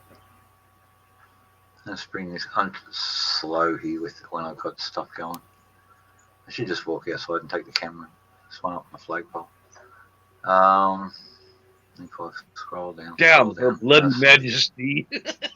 Yeah, pretty much, girl. No, plain version. Where's the one that's got... We're not supposed to kowtow to your Queen. I'm sorry. I agree. She's not your Queen. Unfortunately, she's mine. But, she's not my Queen. But well, you also got it wasn't that long ago. I believe in constitutional republics, so I'm not actually a monarchist. So, you guys were a little later in getting away from the powdered wigs than we were. yeah, they were still wearing that while they were fucking shooting the workers here. All right, I'm gonna. Hopefully, I can make that a. I'm sorry, this is not powder wig. I'm just an old guy. This is the flag that I fly here. If I can bring it up, there it is. Now I can go into StreamYard, share screen, Screen share. Chrome tab. I fly the Calico Jack. That's my flag. That's my rebel flag. That's my flag. Where? Oh, that one. I like it. Yeah. And when injustice becomes Nice. law, resistance becomes duty. I like it. Right. So, they try to make them illegal here. Really? And, said it became a symbol of white supremacy. Of course. It did, and that until Matu IC came up, who's the blackest Aboriginal you'll ever run across, because he is from the deep bush, and he says, "Yeah, they're fucking racist, you fucking white nana." Nana, he's calling him a banana. Means he calls someone a nana. It means they're stupid. You just peel them in it and see all the white shit inside. But yeah, this fucking racist. Yeah. I love his accent. But yeah, that's why I fly out the front. Heck yeah. So the symbol of the Southern Cross. So hey, puppy dog. Oh. That's Ruby. Hello, Ruby. Hello, She Ruby. came over to say hi to me. Oh, cool. She's my little buddy. Yeah, I love our puppies. What have I done? I've done something stupid here. There is. It's all good. I was wondering if I had a bong under my feet. Put it down while I was So are you in Rolling. Texas County? I will be. Liberty? I will be. Okay. That's where I'm going. Texas County, Missouri. How far away is that from Wizard? According to the Google Maps, an hour and 47 minutes. Oh. Well, that doesn't mean a lot, does it? No. I've had them short me on time and have them give me too much time, and you never know. Yeah. The last piece of property we were at, it said like it took us. I mean, from there, we like came out of the property and went down to this little town, and then I don't know, went some back way, and I don't know, it took us like about 2.5 hours to get to his house, but we went like a big roundabout way. But according to Google, it said 2 hours and 3 minutes from that piece of property to his house. So, Hey, write a letter to Mike Bloomberg. He's got 8 helicopters, right? And say, hey, Mike, we did our best and all that sort of thing. Can you loan us a chopper for a couple of months? just loan us a chopper. Yeah, 20 minutes. Backhoe. 20 minutes there, 20 minutes back, 20 minutes there, 20 minutes back. But he doesn't have any small ones. They're all, like comfy cabs in the back, with bars and beds. Not that he needs those sort of things. He's got his own litter express. Any place. 4-jet engine. I don't know if Wiz or I have any place cleared off big enough to land a helicopter. Both of our properties are pretty heavily treed. 10 acres is a good little parcel of land, though. Yeah. Wiz has got 80. Yeah. He's got a big chunk of land there, and he's probably not going to do anything with a large part of it. He's got a lot going on. I can tell you that. He's definitely got a lot going on. Have you been up there? Yeah. When I went out this last time, we stopped by there and stayed the night. Actually, I ended up crashing out. I was just gonna take a nap, and then I ended up kind of crashing. But yeah. So he's really back in there, isn't he? I mean, he's he's not too far in the boonies. Technically, he's really not. But I mean, he's farther out in the country than I am, where I'm at now. Less far than where I'm gonna be. I'm gonna be kind of farther out than where he's at, but he's he's a he's in a good location. I like where he's at. Like he's got a really big water source just right down the road from And he's him. up out of the floodplain and everything up where he's Yeah, at. yeah, for sure. Yeah, like Crow said, they saw me on the live stream. I was like actually we jumped on here for a minute when I was at his house. So yeah, I was there. What's the name of that one place that's kind of close to the river? They say there's a big fault line up there. The New Madrid? The New Madrid, yeah. That's the fault line. Yeah. Are you near that? Wiz is closer to it than I am. I'm farther west. Okay. Yeah. I'm about 3 counties west of him. So he's farther back I guess he's closer to the Mississippi River basically than me. So the closer you get towards that, the closer you get towards the New Madrid. How do you like it compared to Tennessee?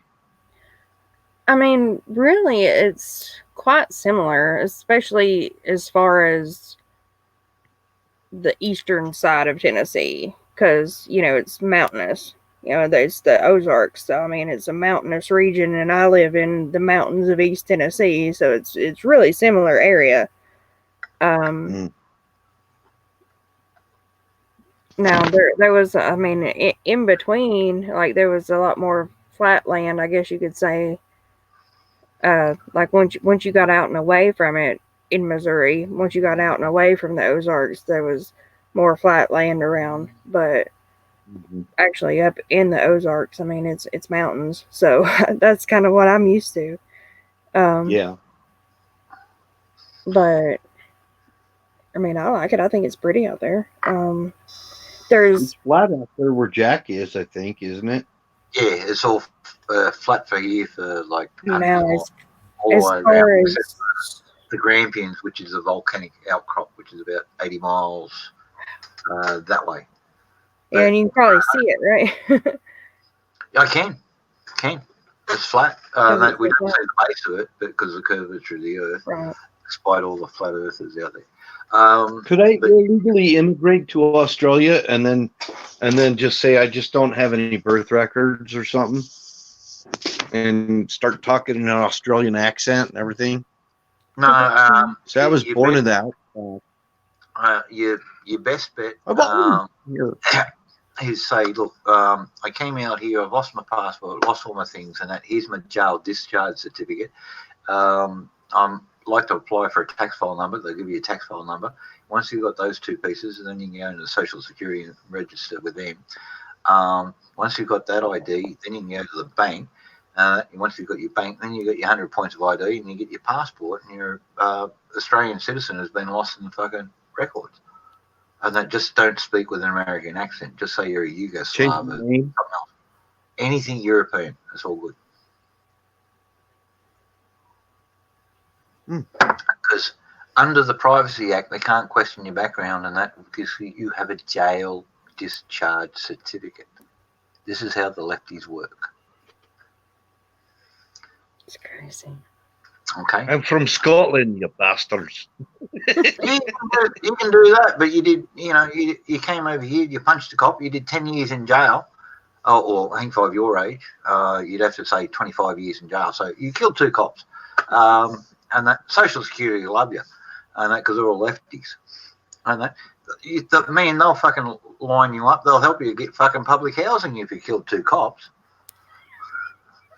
It's so crazy. It is, but this is how it works. I got a friend over there, and he made a comment on another chat group that we're in. I'm from Greece. I'm a Greek. Nobody understands the Greek. I can get away with that. I can pull off a Greek thing, right? Yes, Nobody Hannah understands Greek. McCullough. Yeah. Shasireka Greki. Yeah. Getting like Tomate. Yasu. That's too funny. It's hello, not goodbye. We'll get that many Greeks out of you. There's more people who speak Greek in Melbourne than there are in Athens. True. Oh, all right. Well, Let's UN skip that one because I'll have to learn Greek. one of the points that they push with this multiculturalism is Melbourne. There's more people who speak Greek in Melbourne than there are in Athens, but there's only like 600,000 folks in Athens, right here, because they're spread out. You can't fit any more people in Athens, right here. So, what would be a good fake? What could I fake and pull it off? Something A good Muslim. country. I'll never question you. If you've got a jail discharge certificate and you claim you're Muslim, they'll never question you on anything. They'll just whatever you ask for, they'll give you. Aliwahu Bar. Allah. Aliwahu Bar. And if you can do it, can you do a Russian accent? We've got a shitload of Chechens out here. Everybody's terrified of them. Because when I'm I don't know if I could do a Russian. I got my little fucking cap on and robes on, and I go into the mosque, and then I go. I have a good Russian accent, and I'm not very good with English yet, but I practice much. Da. Da. Yeah. I can talk like Sergeant Schultz. Well, I know nothing. And my Arabic is pretty good, but my accent sucks in Arabic, so I can never pass one of them. Oh wow, that's crazy, Greg. I can pass it. And so I speak enough Arabic, and I know enough of the Quran and all that sort of stuff, the quote. So I pass as a Chechen quite well, and I've got enough bullet holes in me to pass as a Chechen too. Good job, Jack. It's true. And I think you're a rock star because you actually fought the little Satan. And then you say, I look forward to fight the big Satan, which is America, as you know. Yes. And then they love you. And they'll talk and openly and all that sort of thing. And what they don't realise, my other pair of glasses are actually Google glasses, and they've got a camera built in. And I record all of this. And these good and wonderful What if I just say, I love you, Jack. what if I just say I just came to a sacred pilgrimage from my from the Aboriginal outback from America, and I'm on a sacred pilgrimage, and I have to live here for 10 years. You're not black enough, mate. Fulfill my vows. I love the face, Jack. I'm just thinking, but I reckon if I front Auntie Nancy, and that she's one of the local elders out here, and she sponsors it, she might fly, claim to be Native American, and that and do a cultural exchange. See that cultural exchange stuff. Now, here's our power shell, and that is a New Zealand seashell, and but it's restricted for export. But I send them pig tusks. I go hunt pigs. I send them tusks. They pay me in power shell because as an Indigenous folks, they can go out and collect the power shell and all that sort of thing. I can process it. It's a wonderful looking shell on the inside. Beautiful. Greens and blues and black lines. Oh, that's pretty. Oh, it's gorgeous. And I do a lot of knife handles with the stuff. Thank you. I'm just saying extra week because all the flights with Greek civilian families in Australia. Yeah, that'd be It'd probably like be better if I was from Ireland.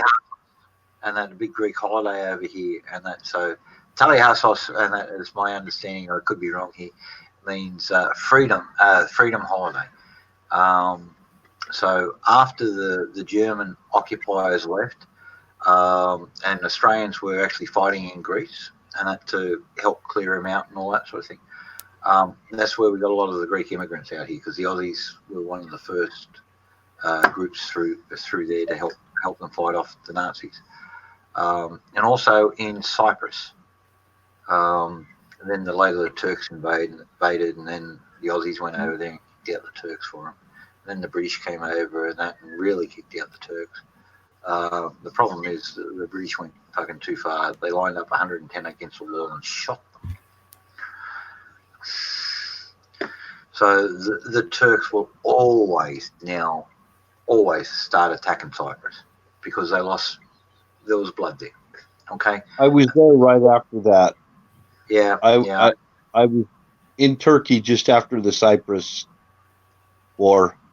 Yeah. I went over there for 2 weeks and that because there was a couple of Turkish cells operating and that, and the Brits couldn't fucking walk out the front door without a sniper fucking shot being fired. So they were fucking well affiliated.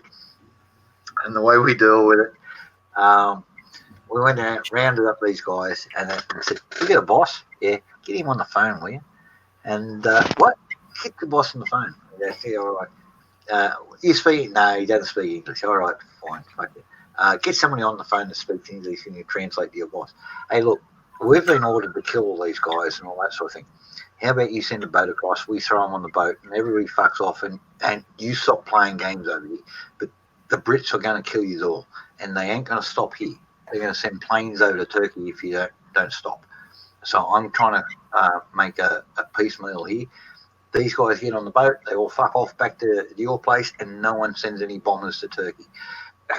They all played ball. And it sort of stopped it and all that sort of thing.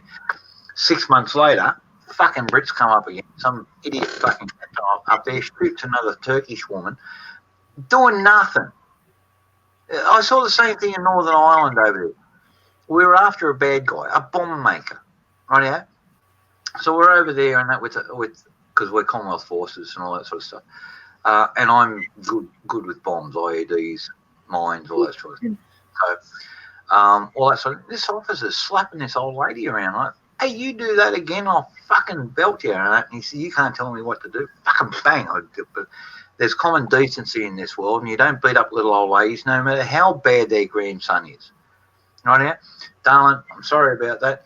Sit down. And I told the corporal and that, you make her a cup of tea and that and set her down and that, make sure she's all right. You know, if you've got a friend, darling, you want her around here as a witness, you jump on the phone, you call them now. If you're a lawyer, you call that lawyer and all that sort of thing. She says, "Who are you?" I said, "I'm Sergeant Johnson. I'm actually Australian." She says, "God bless you, son." He says, "I can't control my grandson. He comes by here occasionally and that he leaves some stuff in the shed out the back. And that she says the key's the second one on the corner." Nobody. What are you drinking, Lady Liberty? Soda. Oh. As simple as that. But this fucking Brit fucking prick just wanted to go in there and be a fucking commando. You know what I mean? On a little old lady. Fuck that. Yes. No, that's uncalled for. Well, I come back home and I was Lance Corporal fucking a week later. So he was an officer. I punched him. I wore it. And that, so I did 7 days in the boob. That's all right. I got myself in a wee bit of trouble myself. Hey, I made sergeant 5 times. I think I got this phone. I'm not sure. I can't quote on it. Well, my little thing was I got in a fight at a beer fest and got me an Article 15. Two guys decided they wanted my money, and it was like right after payday. And he goes, "Yo, man, front me some money." And I said, "I ain't fronting you nothing. I earned my money just like you did." And he says, "Front me some money now, white boy." And I said, "I'll tell you what." Yeah. I laid one of them out. I laid one out, and I was getting ready to get back up and start on the second guy. And I was on top of him, and next thing I knew, where'd he go? I'm looking around. He was freaking gone. Yeah. He was running down, and the MPs had jumped on my back, had me in a chokehold, my eyeballs bulging out. I had freaking, I had glass embedded in my face and the whole thing, and I got an Article 15 for destruction of government property. And What was that? And the other, huh? What did you break? The What did I guy. break? Yeah. The little snot that was down on the ground that I freaking knocked him out. Oh, You right. broke the guy. Oh, yeah, government property. Yeah, you're a soldier. Yeah. Yeah. They're Government we are considered government property. Yep. He broke the guy. All right. And that was Yeah. in Germany. And the reason I got drunk and disorderly, I wasn't drunk at all, but I had beer, and I had been at the beer tent. This is Germany now, you know. Yeah. And I had been at the beer tent, and I had beer on my breath, and they figured, you know, that I was being drunk and disorderly. Whatever, I couldn't get out of it. Got 14 days extra duty, 14 days retention of pay. Was busted down a rank. Yeah. Otherwise, I would have left the Army in E5.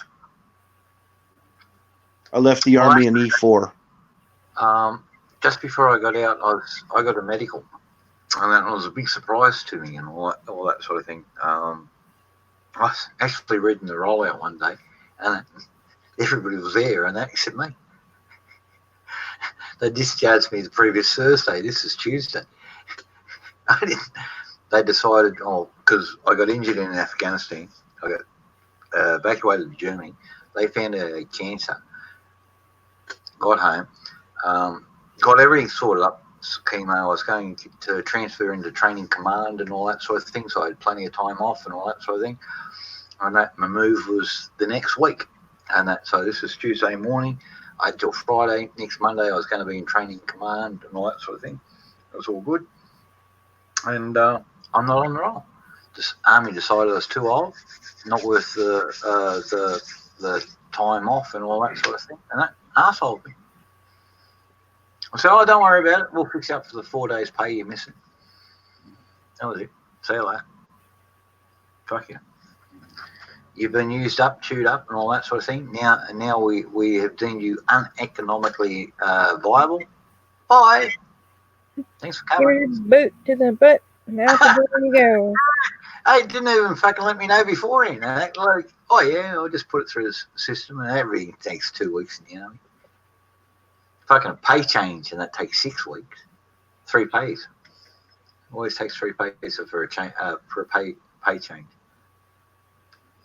Except when they dock you, it's bang, done in a second. It's gone. Sort of like credit card companies, eh? If it goes down, it's automatic. If it goes up, it takes a while.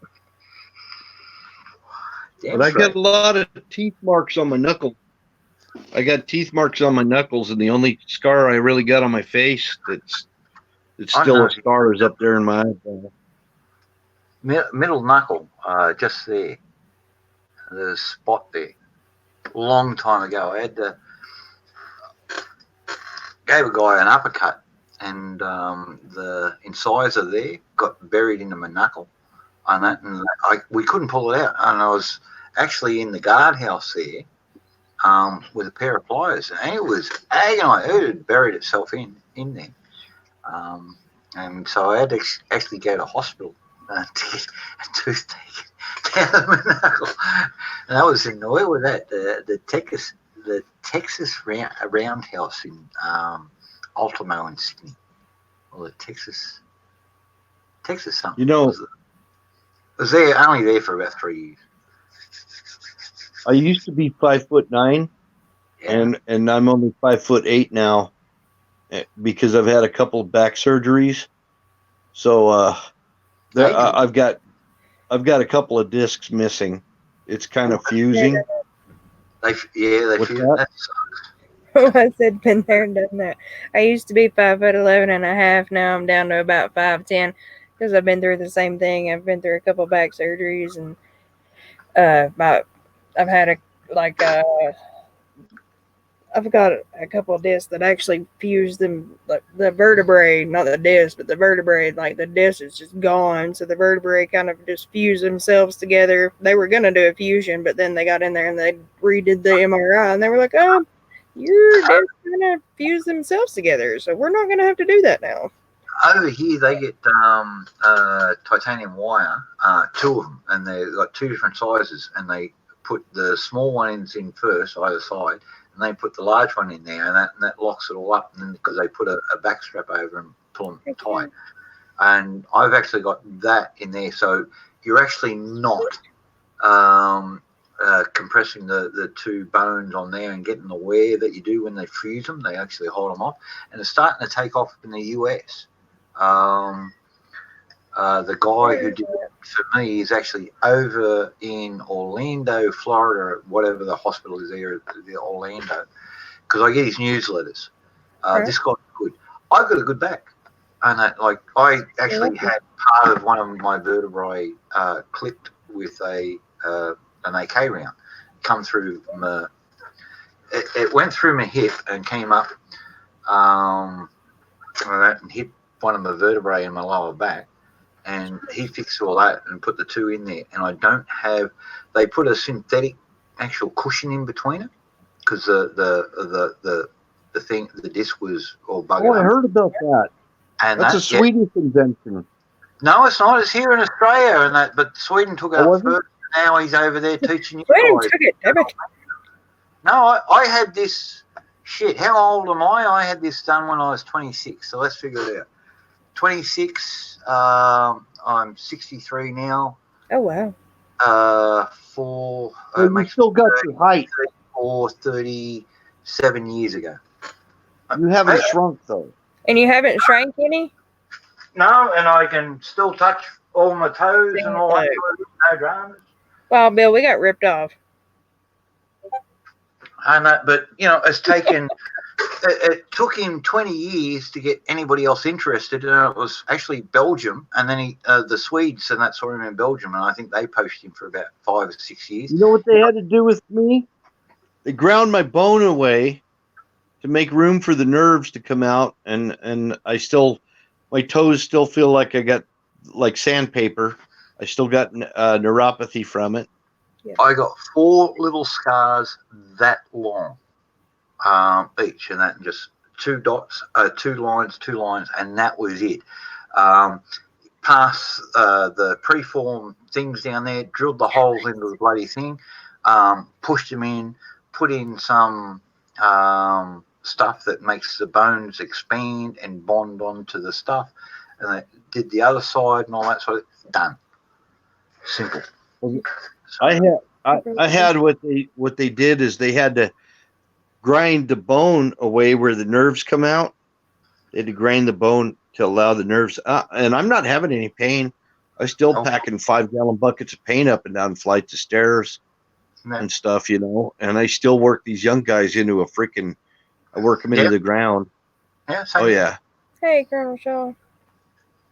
Oh, Colonel Shaw's in. Sorry, I've not had chat. He just now popped in. Colonel Shaw. Cool. When you said it, it hadn't popped up in the restream chat, but I had to bring back up the thing. So yeah, YouTube chat popped out. Yeah. So even though I'm a little guy, I'm only 5'8". My big old 6'2" cousin figures he's gonna get froggy with me one time, and I right in front of my kids and everybody, I freaking body slammed him and knocked the wind out of him. I picked him up and did one of those. I picked him right up off the ground. He grabbed me from behind. If anybody thinks on that size is good, and I had him flat on the ground. Huh? Has anybody actually seen the height of Audie Murphy? Of the what? A height of Audie Murphy. Now he won a honor, and he did the hard yards and all that sort of thing. He's a tiny little bloke. He is a tiny little bloke. And then he became a movie star because he got the Congressional Medal of Honor because he's a bloody war hero. And then, in fact, actually died by a stunt went wrong. The helicopter crashed and took his head off. Oh, wow. Yeah, true story. I didn't know. Yeah. The stunt went wrong, and the studio. You know what Hollywood's like. they do no wrong, and that it was a terrible tragedy and all that sort of thing, and they settle everything quietly and all that sort of thing. But yeah, that's what killed all years of making another war movie. But he was only a, Do you know the unit that I was in? In the unit that I was in Germany was Audie Murphy's unit, 3rd Infantry Division. cool. And I heard all the stories about him standing out there like General Patton shooting at airplanes and crap. He was I think he was just all show is what it was. No, actually, there was a couple of guys that did interviews about him, and he kept it down, and he was telling everybody keep their heads down. He was smart. He was a smart soldier. Do not expose yourself to fucking fire. Make the other bastard die for his fucking ideology. Cover your own ass at all expense and that, but put out rounds. Right? Yeah? So fire 2 shots from here, move, because then they'll tag onto you. And that's what he's trying to teach all of these guys, and that's how he did it. They actually interviewed his platoon mates and all that sort of stuff. There's that much out there, but people try to make things out what they're. I don't know. Over here we got it too. We call it over here tall poppy syndrome, and people love to cut the tall poppy down.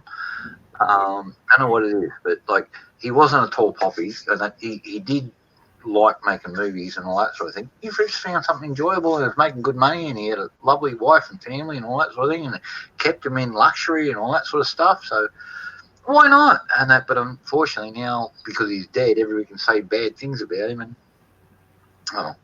excuse me for a second, and then I'll be back. Yes. Okay. I'm all excited for you. I think that's super cool. You getting a start out there doing your own thing now. Yeah, I'm really excited about it too. That's like a dream come true. It really is. I'm excited, and then I'm also nervous. More excited really, but like the nervous part isn't more about like the move. It's more about like the potential of things to come. Like just gives you hope. Well, actually, kind of opposite. The potential of things to come is like, so I know that it's Ozark's safest place on earth kind of thing, but like, I'm going there because I feel led to go there because I feel like my family will be safer there. But I also know that like it could be this year, or if it's not this year, possibly next year that this whole, I believe the whole pole shift deal is going to happen. And if that happens, then we're all in for it. Which bill? I said deal and pole shift. Oh yeah, where the north swaps with south and all that sort of thing. You know, it's going to take a fair bit of lead up for that, and I know the poles are actually moving anywhere up to 2 kilometers a day at the moment. Yeah. So this May is going to be pretty bumpy, and then if it doesn't happen this May, I'm thinking probably next May. If we get a pole shift, everybody's. I don't even worry about it. I've read up and kind of done my own research on the pole shift idea, and there's a lot of people saying it'd be completely irrelevant. It wouldn't matter one bit. Well, it'd fuck up all your electric motors for a start. It'd be everything that Y2K wasn't. Pretty much. I think armatures, all your magnets and all that sort of thing. Yeah, if you never turn them on, you can open them up, pull them out. Pretty much like collecting things like hurricane lamps and hand tools, like hand drills, and you know what I mean, like anything that you don't have to have electricity to run. Pretty much is trying to. Getting frogging with you. What? Black Heart and Black ear biter or whatever, black ear biter or some wanker in the fucking thing, and did you eat that nigger's ass and that for getting frogging with you? Whatever he's saying. So if someone's in Twitch, burn his ass.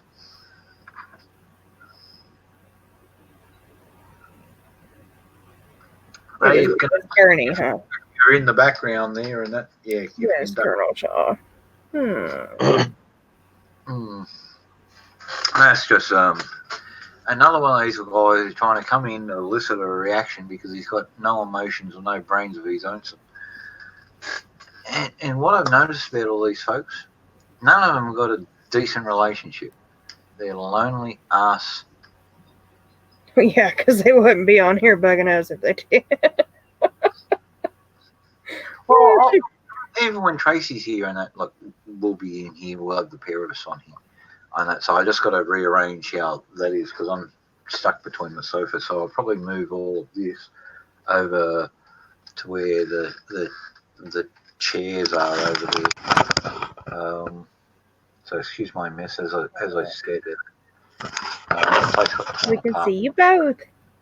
Everything was off the floor. That's why the chairs are full of everything. So, because I had to lift all the furniture, all the rest of the stuff. Oh, I thought Colonel Shaw was going to sleep. No, he's hang back, scratching his chin, trying to figure out what sort of wanker this guy is. Yes.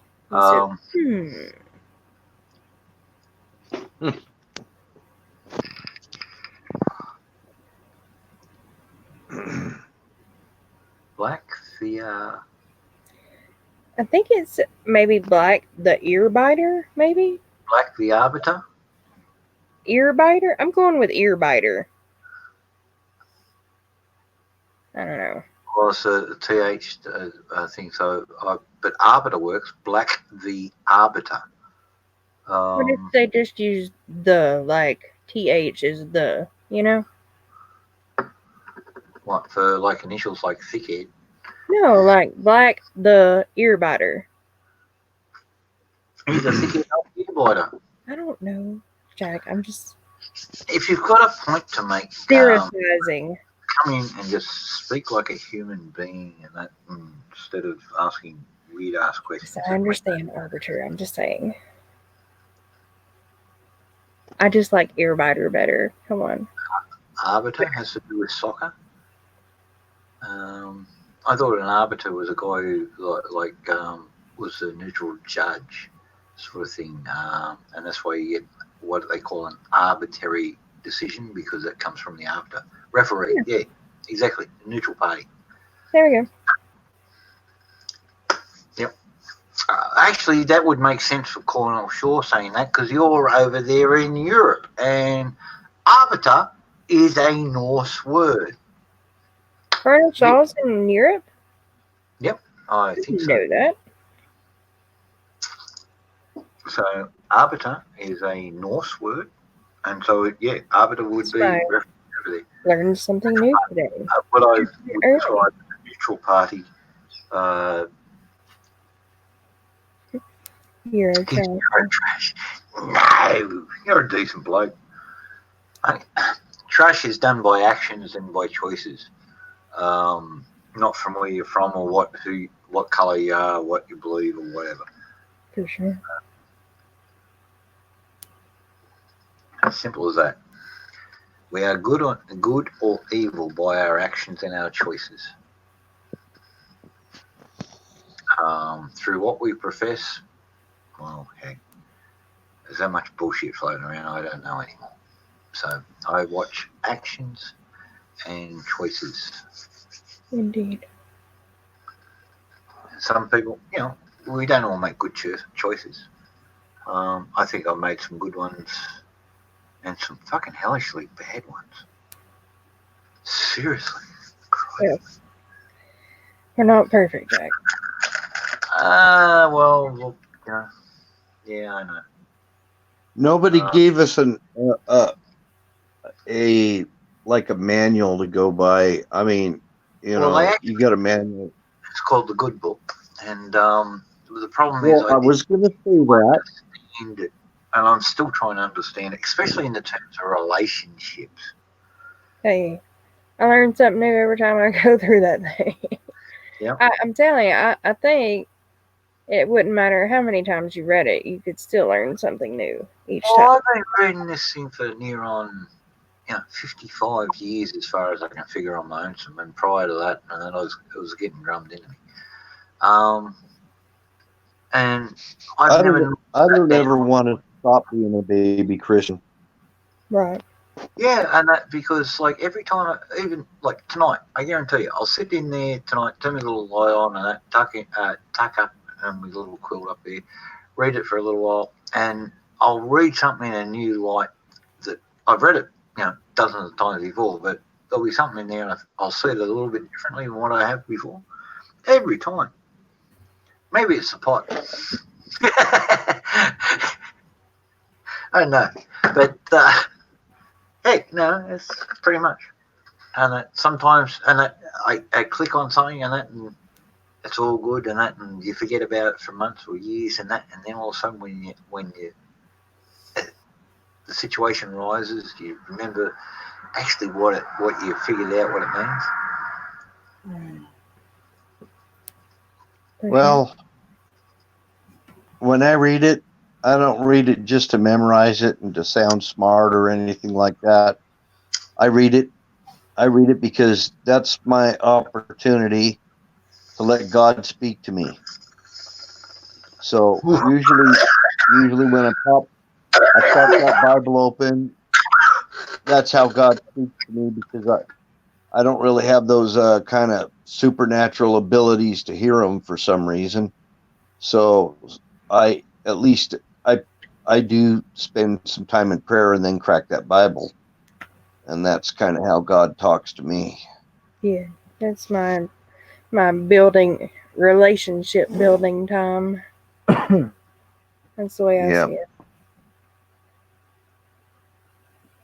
You kind of, it's like any relationship, you work on a marriage or you work on, a friendship or whatever, that's it, in my opinion, you read your word to work on your relationship with God. So, well, God yanked me out of the false religion that I was in, actually pulled me out of it and showed me that I really always wanted to know the truth, and I think God knew my heart, and he put me on the path, and I was about 38 years old when this happened. So, I mean, it was later on in my life. So I haven't been a real devout Christian or anything like that. And I get to this point where I got so fed up with religion. I've been in non-denominational churches and all of that, and I'm not really fed up with them. It's just that I don't think they're what they claim to be. And exactly. Hey, look, a lot of them are just businesses. The Lord kind of pulled me out of those churches. Once one pastor of mine died. What? Jack? Same here. I didn't know. There's no Mennonite communities over here, so trying to find a place to feel fellowship, especially out here in the bush, has been an ordeal and a half. I found a couple of good churches, but it's they're 3 hours drive from me, and that's so 3 hours Sunday morning, up early, drive to church, 3 hours back, and then you see me after that. It's hard. It's hard. There's churches close by. We got one down here, and in town here, that played a video. Tracy was there. I walked out because they turned around and said Christ was a racist, and tried to use the parable of the Sumerian woman to say that Christ was a racist until he got a better understanding and respect for other people's cultures and religions. And it was a YouTube video because we're short on preachers out here.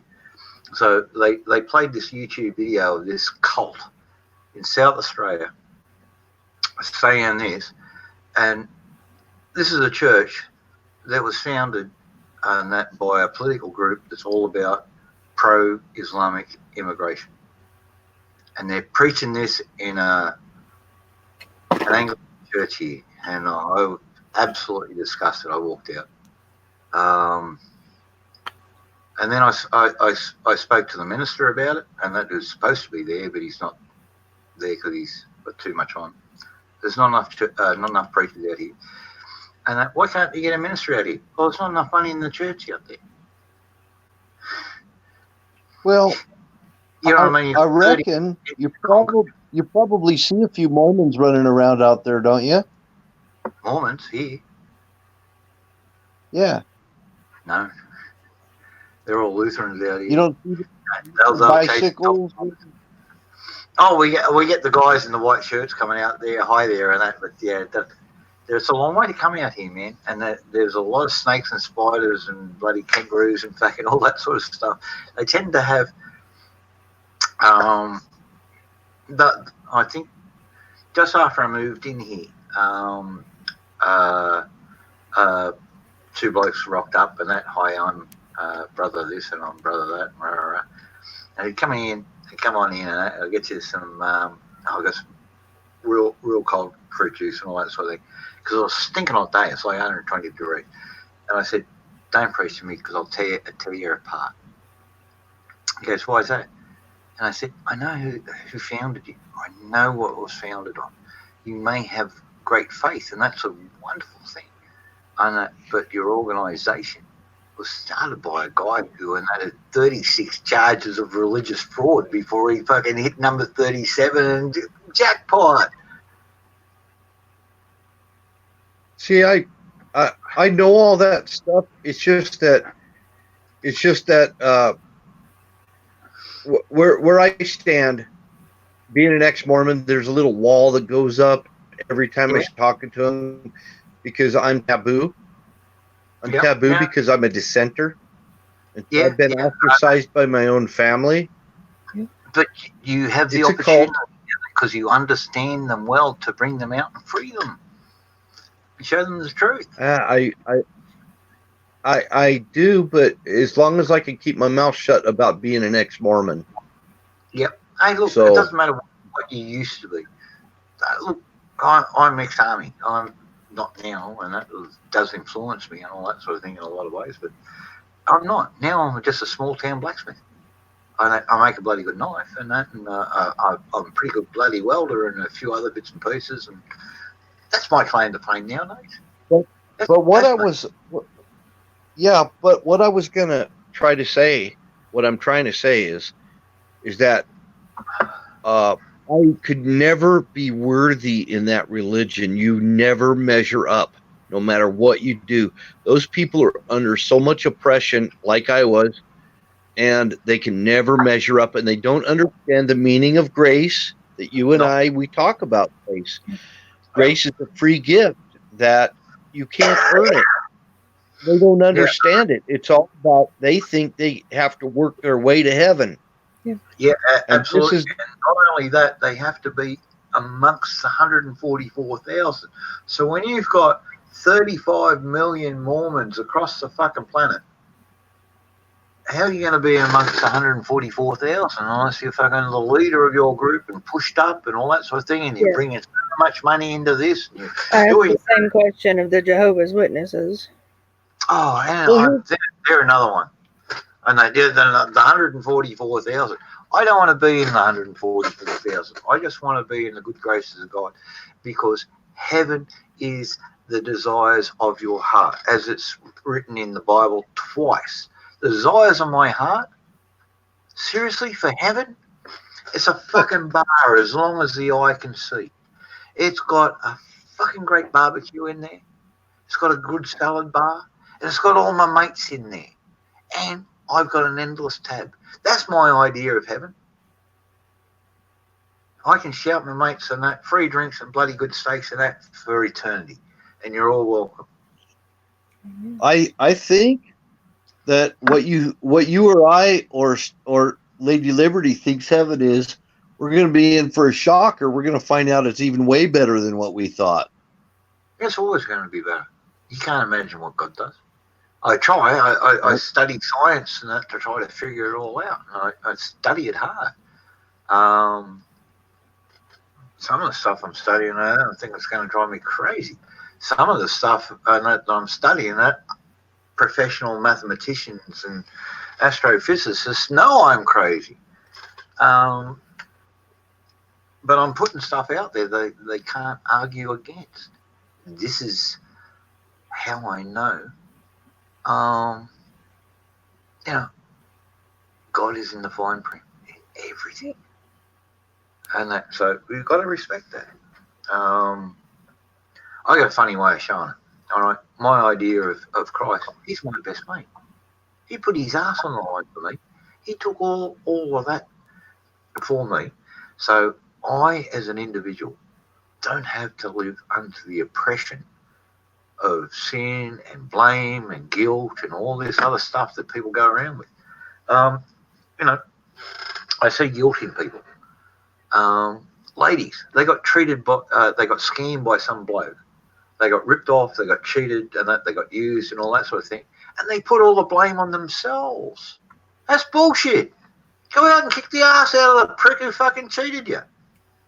And that's the prick who's at fault, but, this is it. And it's all the tricks and all the games and all that sort of thing. But through everything that we go through, it doesn't matter because Christ is here to set you free from sin and slavery. And I don't go to church to watch a show. No, and that's Horsham.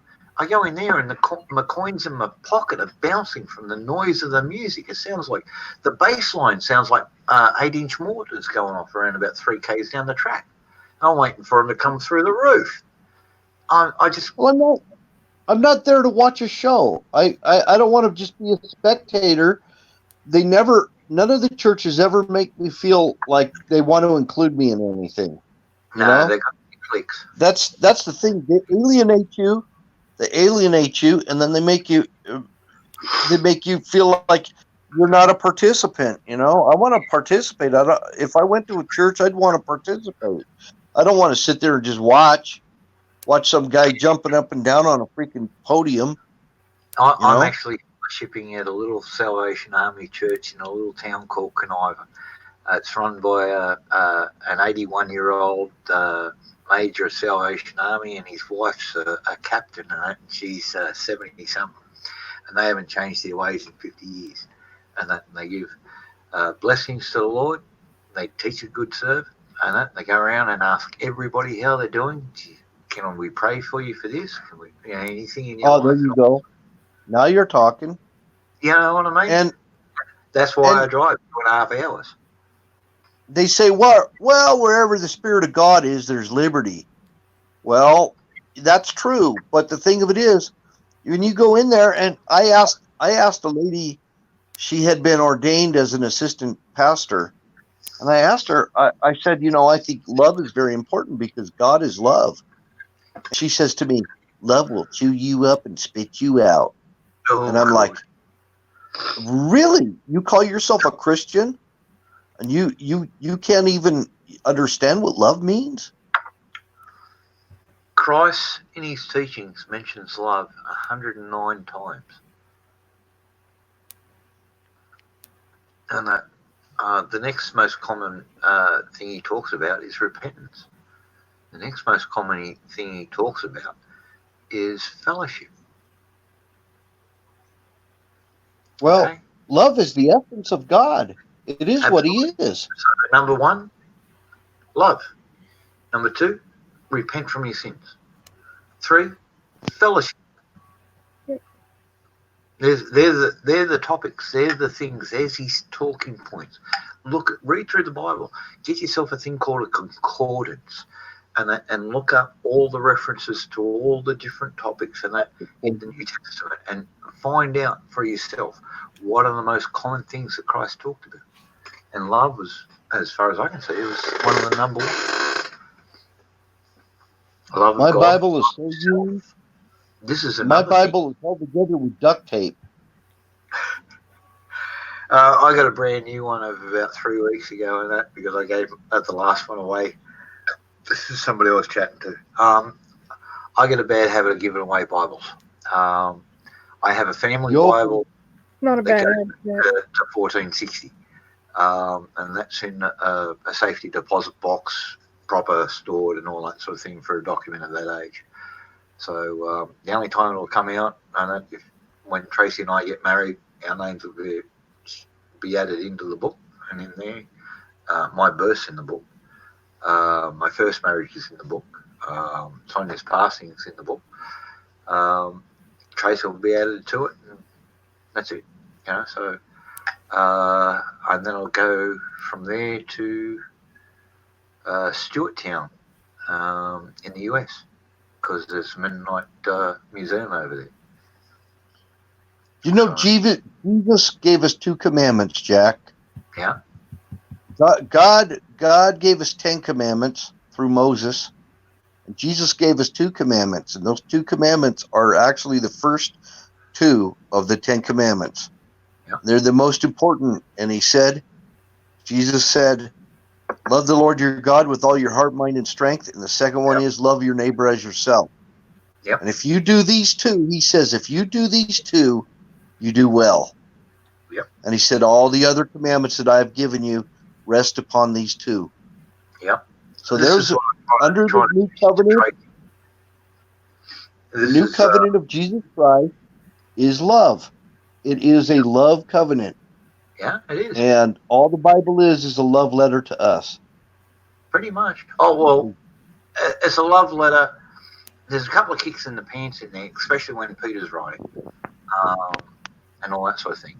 Peter was pretty good at thing, but then again, Christ said to him, "Upon this rock I shall build my church." And so, like, he was a rock. So you need a hard guy every now and again. So he kicked pants. Look, read the letter to the church at Philippi and Corinthians. He was pretty straightforward there. And he's hard-handed at some things, soft-handed in others, consoling in others, supporting in others, and all that sort of thing. He's got the whole breadth in there. He was a pretty cluey guy, but he also kicked pants. God must really love me a lot because he's chastising me. Galaxy 22. I'm in Australia, and my first wife was Australian Aboriginal. So, and not being rude, her family's pretty much darker than any African American I've ever seen. Sudanese, yeah, they're about that darkness and that, but African Americans, no. So, like, people are people. Nobody's born good, bad, or evil. We are so by our own choices and our actions and the ideologies that we follow. No one is good, bad, or evil. Born that way anyway. We make ourselves. So that's what I think. If you don't like that, well, you think they're gross? Well, you've got a problem. And you haven't met enough folks. And I suggest you go out to a black community. Yeah, you'll find arseholes out there, like in the white community, and the yellow community, and the brown community, and everywhere. Because arseholes are everywhere. Find the good folks everywhere. White power? There's assholes everywhere. I'm more into people power. Good people power who crush arseholes. So, Galaxy 22, don't be an arsehole. You won't get crushed by the rest of us. Cheers, Steve. You got to tell him the number 1 rule, Jack. Don't be an asshole. Oh, sorry. In this channel, it's don't be a dick. There you go.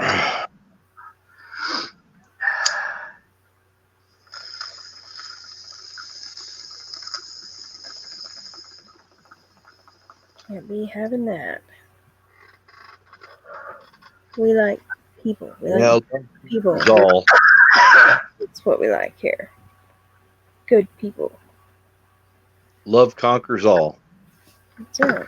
Well, I've travelled a lot, and I've been blessed that way, and I've got to meet a shitload of folks. And I've met arseholes everywhere, across every nation, and I've met good folks. damn good folks, and that across the place.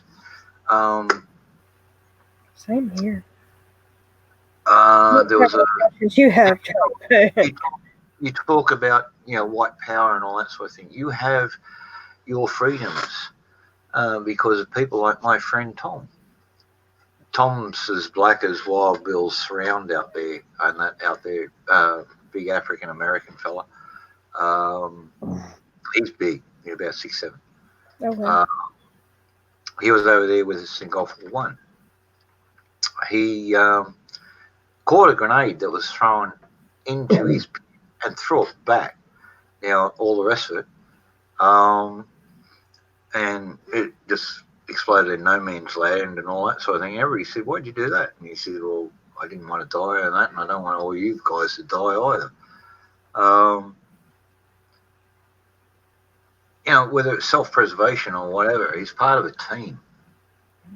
And you've never been in the military there, Galaxy, because you understand there's only one colour, and that's the colour of green, or the camouflage that you're wearing. That's it. And seeing you're American, and yeah, I know where you are. I just had a look. You know what I mean? You should be three colours: red, white, and blue. All patriots. And then you should be worrying about the enemies of your state, because some of them are in your own government. Some of them are white. In fact, most of them are fucking white. Yeah. They're plotting to destroy you and turn you over to communism. Evil people on the planet. Fucking black folks want to show you communism. You got the Black Panthers, the new Black Panthers, a couple of little lefty groups and all that sort of thing have been infiltrated. But who's running them? Rich white bastards. That's who. Just think about that. So you run along and get yourself an education, and go out there, man. Seriously, if you want a good time, you go down New Orleans. Forget about Bourbon Street. You go up to the North Cemetery, and there's a street down there called Lafayette. You go down there, and there's all these little mom and dad food places. Walk in there as a white guy and sit down there and be the only white guy in the place and say, "What's good today?" And let them look after you. And find a whole pile of nice folks. May change your mind, man. Oh, yeah. Live your life. Don't go through life. There's only one race. There's only one race on this earth that we are compatible with, and that's the human race. And a white guy can go marry a black woman or Chinese or any race they want, because there is no such thing as race. We all come from the same parents, and you produce beautiful children, and it doesn't matter what race they are. It's who you make yourself to be in this life. And if you think that it's about race, then you're barking up the wrong tree, because it wasn't even a vocabulary. It's not even a vocabulary. Yeah. It wasn't in the English vocabulary. The word race as the mention of it wasn't even in our vocabulary before the 1800s. It was a Democrat idea. Yeah. Democrats invented it. But then again, look at who it was. It was a hardcore Democrat, Buford, one of the best generals you ever had. I must admit, right? Military tactician, brilliant. Deep driving, penetrating raids into the north, all that sort of thing. But that sick son of a bitch started the KKK. Right? Yeah. As simple as that. You have a good night there, Colonel Shaw. Oh, good Colonel day. Shaw. Hello. Colonel Shaw. What's going on here? What have we got handy? Well, anyway.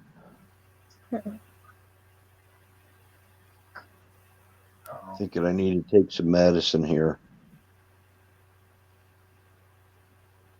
I get chronic heartburn. I was feeling my throat's getting a little tender, so I went ahead and threw a couple of drops of the whole colloidal silver in. Does that help?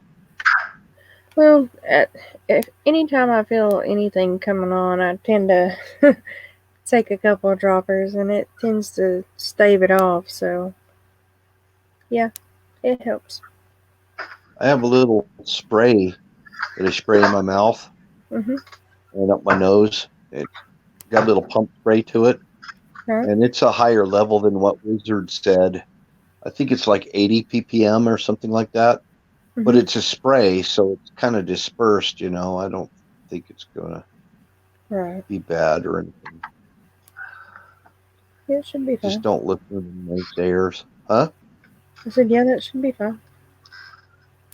I think like his, he gave me some of his. See, I'm using up what I've got left from Alex Jones before I start in on his, and but his is like I think it says 30 parts per million. Now this says it is, but this like to taste this versus what Wiz made, you can't.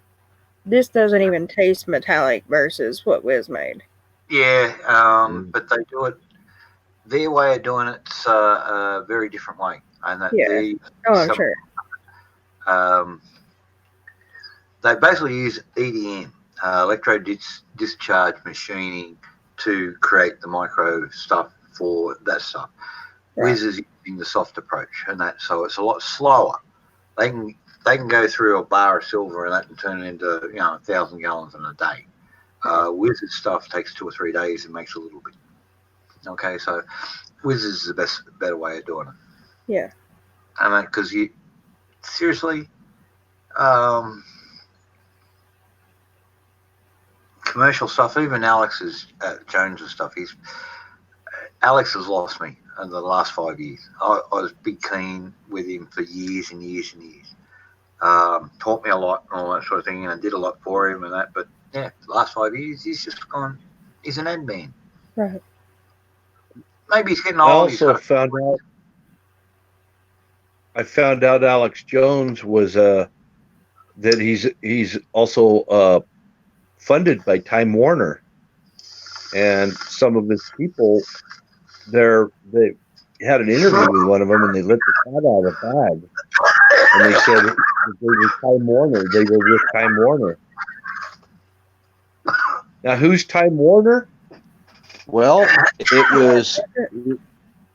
it's the depopulation guy up in Montana.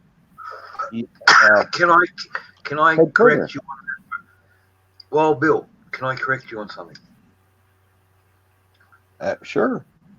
Okay. Time Warner used to own the studio that Alex Jones now occupies, but he paid. Yes. He bought it. They didn't give it to him. He bought it. He paid $1.9 million for it. Right there. And then they fucked him over and that for 7 months, and that before he could move in, because the deal was they were supposed to do all the keep all the network uprisers and all that sort of stuff. You got cabling through the building and all that sort of thing. The bastards pulled it all out and refused to give them access to the locks and all the rest of the stuff that they didn't rip out, because the rest of the building and that actually owned. And they were selling off floors at a time. And Alex bought that. And then they turned around and said, well, he's working for us. And that's who started that. And that's not true.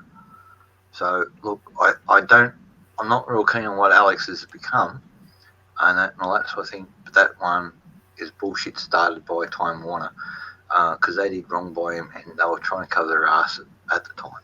He actually won a lawsuit against them, but there was a non-disclosure agreement as part of that settlement and all that sort of thing, and he's kept his word on that. So I don't know how much he got, but There's some noises going on outside, guys. I gotta check this out.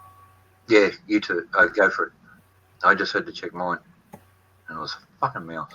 Well, that's good to know, Jack. I wasn't aware of that. All right, so there's a lot of misinformation out there. They were screwing him over. They were playing a lot of different games on it. He had full rights, and then they tried to fuck him. So it's pretty much bullshit. Phone him up and ask him. I know, because they've got the documents. Well, I'll run with what you're saying because you wouldn't have any reason to make it up. But Look, I'm not didn't out know to this. defend Alex, a thing like that, but there is a lot of bullshit about him, and I'll defend him against the bullshit. But I do think he's got commercial, and I think he's gone lazy. But I do also think that his family pressures on him, and that because that statement his missus and that about him being under pressure and burning out and all that sort of stuff. I think that's where the big change happened. Not long after that, she's turned around and said, "You got to fucking start living a life and that to make a family worthwhile. It's no use having just a big house. We got to have a husband and a family and all that sort of stuff." And I think that's because that's what she was saying, and that's where everything came out, and that's why he's relying on everybody. You notice he doesn't go out except in that armored fucking vehicle that he borrows. I don't know. He doesn't go out to Bilderberg anymore. He doesn't go out to fucking the commission anymore. He doesn't go out to the care meetings anymore, and that except he'll go out to the pink meeting and the women's meeting, but he's in that armored vehicle. He's high profile. Yeah, well, look, there's a shitload of fucking lefties out there who'd love to fucking shoot him if they could fucking find a gun or if they could figure out how to use one. I thought he was just shilling for Time Warner. That's what I thought. No. Look, the armored personnel carrier's not here. So that's a guy who does. He's got a shitload of tanks and all that sort of stuff, and he's basically loaned that one permanently to Alex whenever he needs it. The guy makes squeals out of movie props and shit like that. Yes, he also works for Time Warner and all that sort of thing, but he works for everybody because he's got the tanks and the armored cars and the old Kraut fucking half tracks and all that sort of thing. He goes across to the Ukraine and they're digging stuff out of the swamps and restoring it because he can't get them from anywhere else. He's getting old trucks and turning them to look-alike armored vehicles and all that sort of thing. So that's his business. But yeah, Alex, no, he's not working with. No, Time Warner are partners with Sony. And Sony, how many times has Sony tried to sue Alex Jones? Sony and Comcast. Who do you think? All those sort of things. They're all what's that thing? Kash, the Indian guy, multi-billionaire and all that sort of thing. And the head of Time Warner. The secret head of Time Warner. He jumps on him all the time. I put it down to family pressures and that, and he's made a lot of money. He's got a lot to protect and that, and he's not used to it. Okay, so like that. That's being kind. Maybe it's just turned into the money train. Okay, and I'll give credence to that too. But I try not to listen to it because you remember a guy called Free Aussie? He used to write reports and that for the early Prison Planet TV, prisonplanet.com. And that was me. Oh, really? Yeah, that was me. Free Aussie. Oh. And I'm the prick who's hid in the garden and that fucking over 24 hours and that I got in there overnight time, stayed in the garden, photographed all the clowns coming into the Bilderberg conference there, and that waited till dark the next night before I snuck out again, and then uploaded them and that for 11 hours and that on a dial-up at the time, 56K dial-up, uploading fucking pictures and that so Alex could do a show and name all the fucking attendees. Man, I pissed in the garden. I held everything else. I took a couple of, remember the space food sticks? They were good. Oh. I took a couple of them and a couple of bottles of water, and that was it. Oh. No yowie suit, and just lay in the garden amongst the rest of the things. And even when they turned the sprinklers on, didn't move. Yeah, I used to listen to him a lot, and it was about 5 years ago when I turned him off. He started cursing out the Trump and all that stuff, and it was even before that. It was just it was before he got censored. Now I felt bad that he got censored. I felt bad that he got censored, But he was and going crazy before then, and he was getting obnoxious. And the point is, though, his followers, they took his note, and that's what caused all the real stuff. You had people outside of CNN. You know how they used to do and they had the big glass windows and all the people on Times Square there and that on the outside and waving in and all that sort of stuff. yeah, And then all the Alex Jones folks started to come up there and InfoWars and that CNN lies. This is lies. That's lies and all that sort of thing. That's what fucking caused the kickback in the start place. And that's been documented because there was a discussion there. They had a whistleblower and thought this was a bit over the top. Alex Jones actually had him on years ago. I was suspicious of him. And I was suspicious of him because it sounded like he was parroting some other stuff that I felt like he was part of a psyop, because we've got so many of these kind of psyops going on. There's people like Charlie Kirk and all that you know. So that's after he stopped doing all his research and just reading shit off the net and his little trusted affiliates and all that sort of thing, and that with their own little special interests and that and clickbait and all that sort of stuff. Look at all the stuff that he didn't cover and said there was a false flag and all that sort of stuff that actually, if you look back at it now, was fucking huge. Obama ran an operation with helicopters. He said Sandy Hook was a hoax. Okay, he got sued for that. Yeah, and I think it was a hoax. I do too. Two of the kids who supposedly died have turned up, and the world knows that. The world knows that.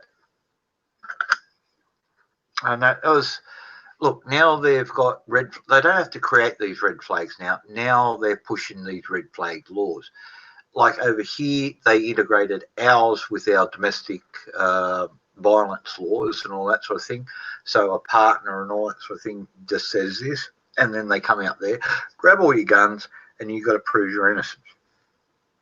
Very hard to do. Okay? And so they've structured it into their red flag laws that anybody can do it, to the point that we just see a case just the other day, an 8-year-old and a 10-year-old boy playing with a broken Nerf gun, and that, which is an extension of a Wii game, and a water pistol, were charged with felony threatening because some idiot arsehole lefty pulled up while they were playing in their front yard. What are you doing? That's a gun. Put it down. And the kid just fucking with a water pistol fucking squirted him. What's an 8-year-old kid going to do with a water pistol with an obnoxious adult? He knows the 8-year-old knows it's a toy. He's going to have a joke with the adult who doesn't know it's a toy. So he's. Is this the one up in Colorado? Yeah, in Colorado. 217 days to clear them kids. Yeah. And now they're in therapy because they're terrified of cops. Yeah. Thankfully, the state's agreed to pay for the therapy now. They must have been traumatized. The first arrest of the fucking red flag laws, and they didn't tell anybody for 288 days. They said, yes, we've made an arrest in the first, with our first red flag laws, or whatever they called it officially. Colorado's got some far-reaching gun Second Amendment breaches in Colorado. Now, when I first went across there and got my NRA, which is not National Rifle Association permit, it's actually non-resident alien. So I'm not a US citizen, so I'm considered an alien, but I've had a green card and I'm in good standing with your government. So I do have a federal carry permit, federal. I didn't And know they even made them. yeah, for I've got a state these and one. all the rest of them. And but thankfully, your government recognises that I did work on their behalf, and as a result of that, I've got a price on my head. Buy a bunch of jihadis. I say bring it, but over there, that qualifies me for a federal NRA permit, non-resident alien.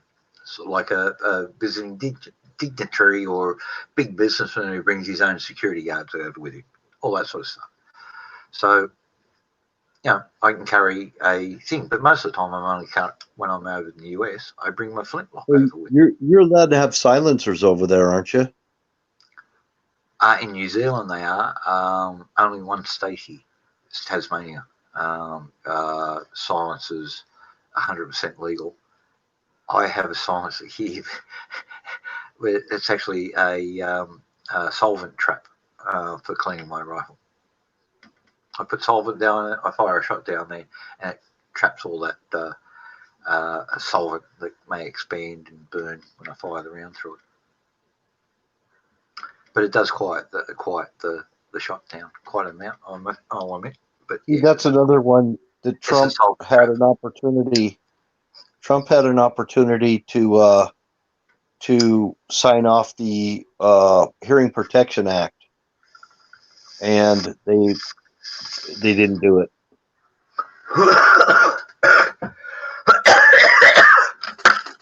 Which is a breach of our Second Amendment.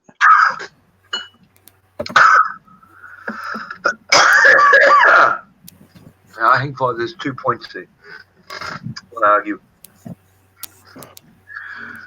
Supreme Court ruling in 1921. Bayonets. Bayonets are an accessory. Okay? And they're meant for war and all that sort of thing, not for things. Now, militias, if they have stuff for bayonets and all that sort of stuff, and that would be authorised to carry a bayonet, and there would be no Supreme Court opposition. But as for a civilian to have a bayonet, because remember, back in the day, people had rifles and all that sort of thing. No one had bayonets. What did they aim for?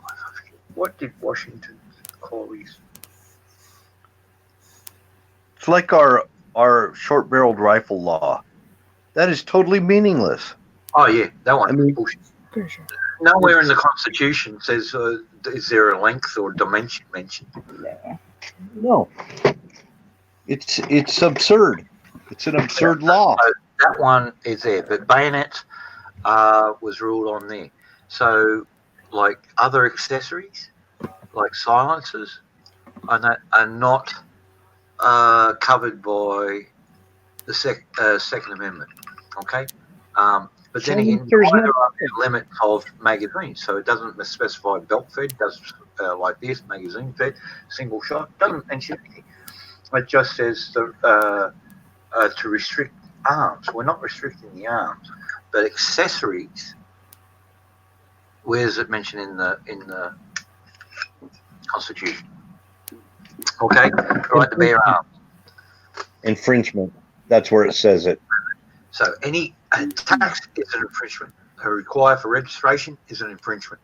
All of these things are infringements. Right. Everything.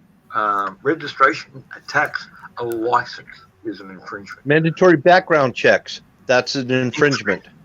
Yeah, because they're trying to weed people out.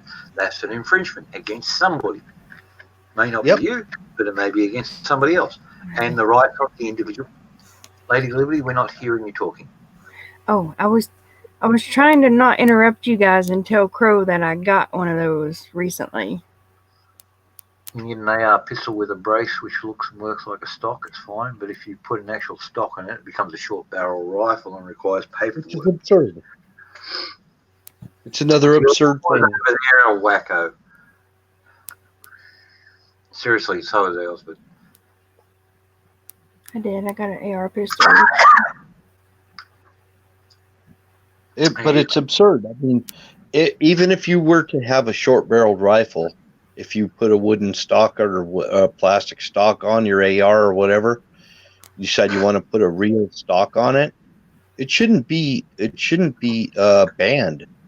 I mean, second of all, a short barrel rifle, tell me, how is it more deadly than a full length barrel? Yeah, exactly. And that because it's not going to allow for the same powder burn or the muzzle acceleration. Your muzzle velocity will be less. Right. So It's less deadly.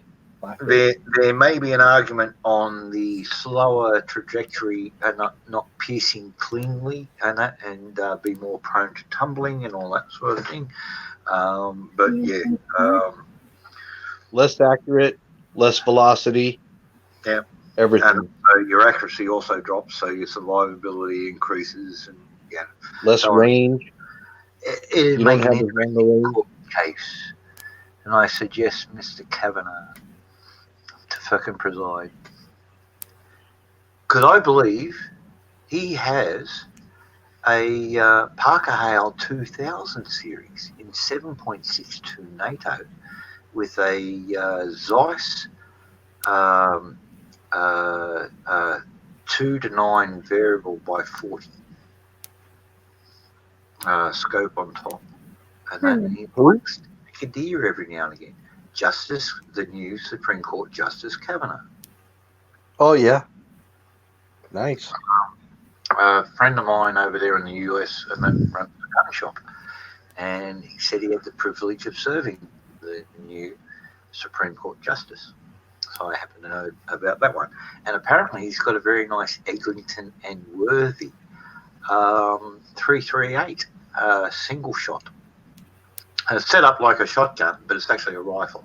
It's like the old elephant guns and all that sort of thing for taking single elk. shot, yeah.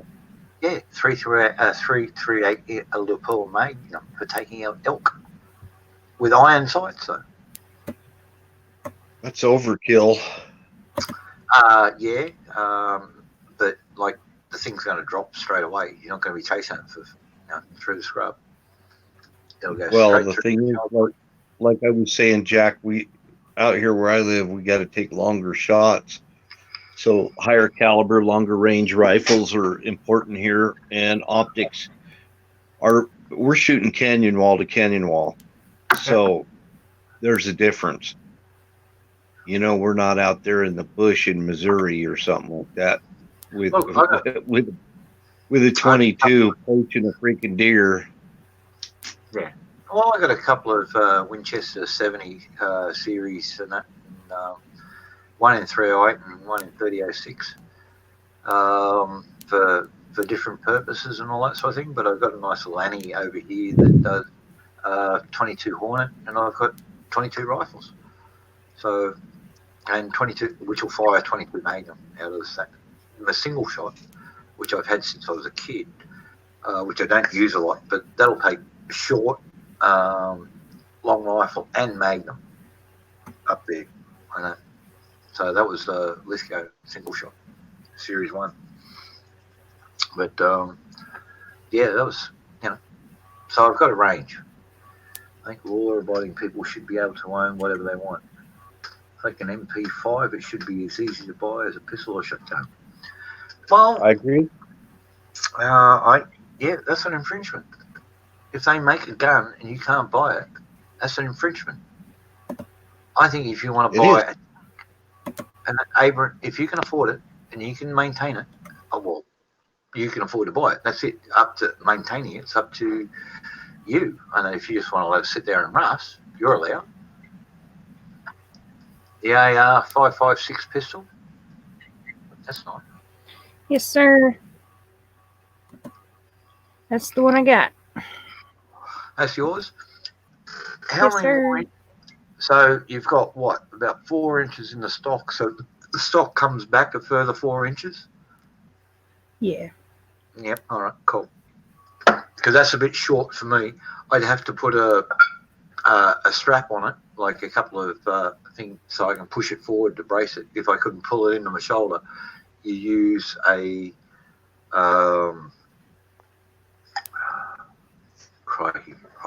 I woke up yesterday morning at 4 a.m. So one of these. That Sling. sucker's not trying to see you be A there. sling. That's it.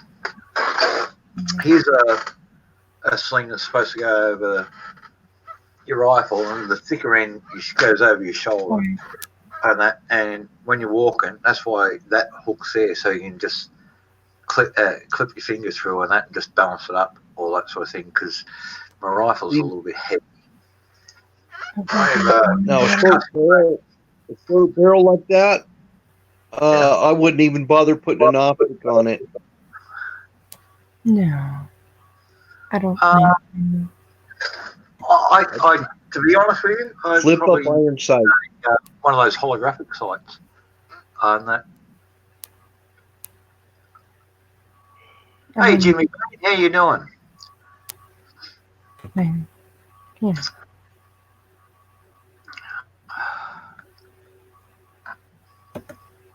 I don't know. It's neat. It's fun. It's fun to play with for sure. Yeah. I'm jealous. No, Heckle, not here. I can't legally have something like that.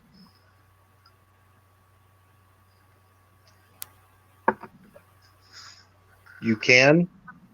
I can't. Cannot. Oh. No. I've got two Mini 30s, one in a bullpup configuration that I've got to get rid of now because my H class license over here, professional game, wild game hunting and all that sort of thing, culling for stuff. I'm approaching an age where I can't use it anymore. I'm uninsurable. So my Mini 14s and my Mini 30s have got to be transferred to somebody else. Don't have a legal requirement, so that's it. I've got to comply. We are working on changing the laws for semi-automatics to get them more popular and all that sort of thing. But every time we do, we get some fucking jihadi coming around and that, and fucking blowing people away, and that drive-bys on cars. So it just keeps on setting us back. Did they legalize pump shotguns in Australia yet? In some states, in some states they were legal all the way along, and that the states thing. The majority they banned pump action shotguns. I've got a Remington 870, a Mossberg 500, and an old, you would know them as a Sloan. There was a startup English company. They ended up making 130 of these things. I got this as a collector's item, hoping it would be worth money nowadays, and they're currently worth less than what I paid for this fucking thing. So they're my pump actions. So common as fuck. One's got a Sloan. I've got a Sloan, yeah, a Sloan. They only made about 140 of them. They went broke. They're an English company. Yeah, they made a shitload of rifles. They made a shitload of rifles. They made beautiful fucking target rifles, and that 22s. In the early days, they were making 32 rimfire target rifles, and with 32 rimfires, Winchester rimfires, almost impossible to get now. The ammo. Well, an original brown bass, because I got one down the shed down there. Mine's made in 1851 as .76, not .75. Common mistake. The .76 is the original brown bass. I've got one here too, but I've redone the barrel and the woodwork for it, so it takes it's got a 50 caliber, and I shoot a 45 cal slug through a sabot, and that, so it's got a plastic jacket on the end, and that goes down there because the way I've done it. So I shoot 45 caliber slugs with a 50 cal sabot. Sweet. Well, Crow, I'm curious to know how accurate that is, being a smooth bore and all. No, well, see, my 50 cal rifles, and that actually a rifle round. I made it myself. So the action's original, and that, but because I got one that had a barrel that was pitted to shithouse. It was the 50. It belonged to the 57th Light and Foot, an original one, but the barrel was screwed. But the action was beautiful. The wood sucked and all that sort of thing, but the actual action itself and the trigger and the butt brass work and all that sort of thing was beautiful. So I bastardized the thing and that made it a practical shooter rather than trying to keep it and restore it. There was no chance. And that's how I turned it into a working shooter, but I turned it into a 50 cal barrel. Jonah, the slugs. What's the range on that? 200 yards, and that I'm hitting coke cans at 200 yards. Not every time, but like I'm getting bloody well close. So that's my goal. Now I've got another one here, and that's a true 50 cal, and I'm shooting mini balls through it. So that's a harder barrel. That's a 41-43 chrome moly rifle barrel. But I bought that one from the US. Excuse me. Buds, and they had all these 50 cal barrels and that for these inlines and all that sort of thing. And I said, yeah, I'll grab one of those. Jimmy. I tapped a chamber for it and all that sort of thing. And off we went. And did that one, but that's so bastardized. It's actually got a hammer on it. It takes percussion caps on the side. I'll bring them all up here one day, and that we'll put them on thing and put on screen. My battery's dying. I've got 100% original. I've got somewhat bastardized, and I've got totally off the wall bastardized. I'm gonna have to come off the screen. Yep. My battery's down to 9%. It's just about ready to kick the bucket. Yeah. 0.76 was what the armory supplied for it. A lot of the colonial versions, and that like when the Brits still ran America, and that they were 0.75, and that because the stuff that they got sent over was actually worn down a little bit. They got the second-hand shit from the UK, and that so it was worn out. So they were 0.7, actually were averaged out about 0.75. But a genuine brown bass, and that with the Royal Armoury stamp and all that sort of stuff, 0.76, and never changed for 111 years or something like that. One of the longest produced rifle. I think the next one behind that's Moss and Nagant.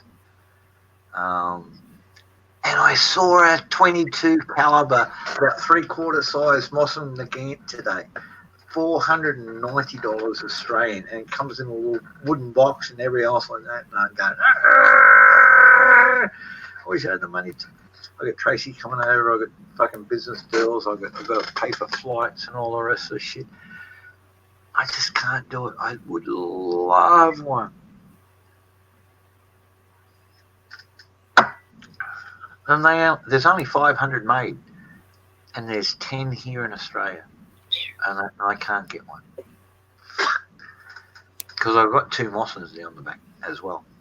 So a standard model and a sniper version, but the sniper version's not back. It's worn. It's worn.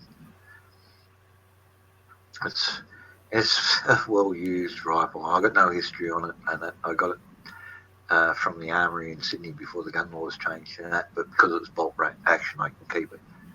So it's got the original Soviet glass on it and everything. So, That's cool. Yeah, but like at 800 yards, I got a 3-foot group.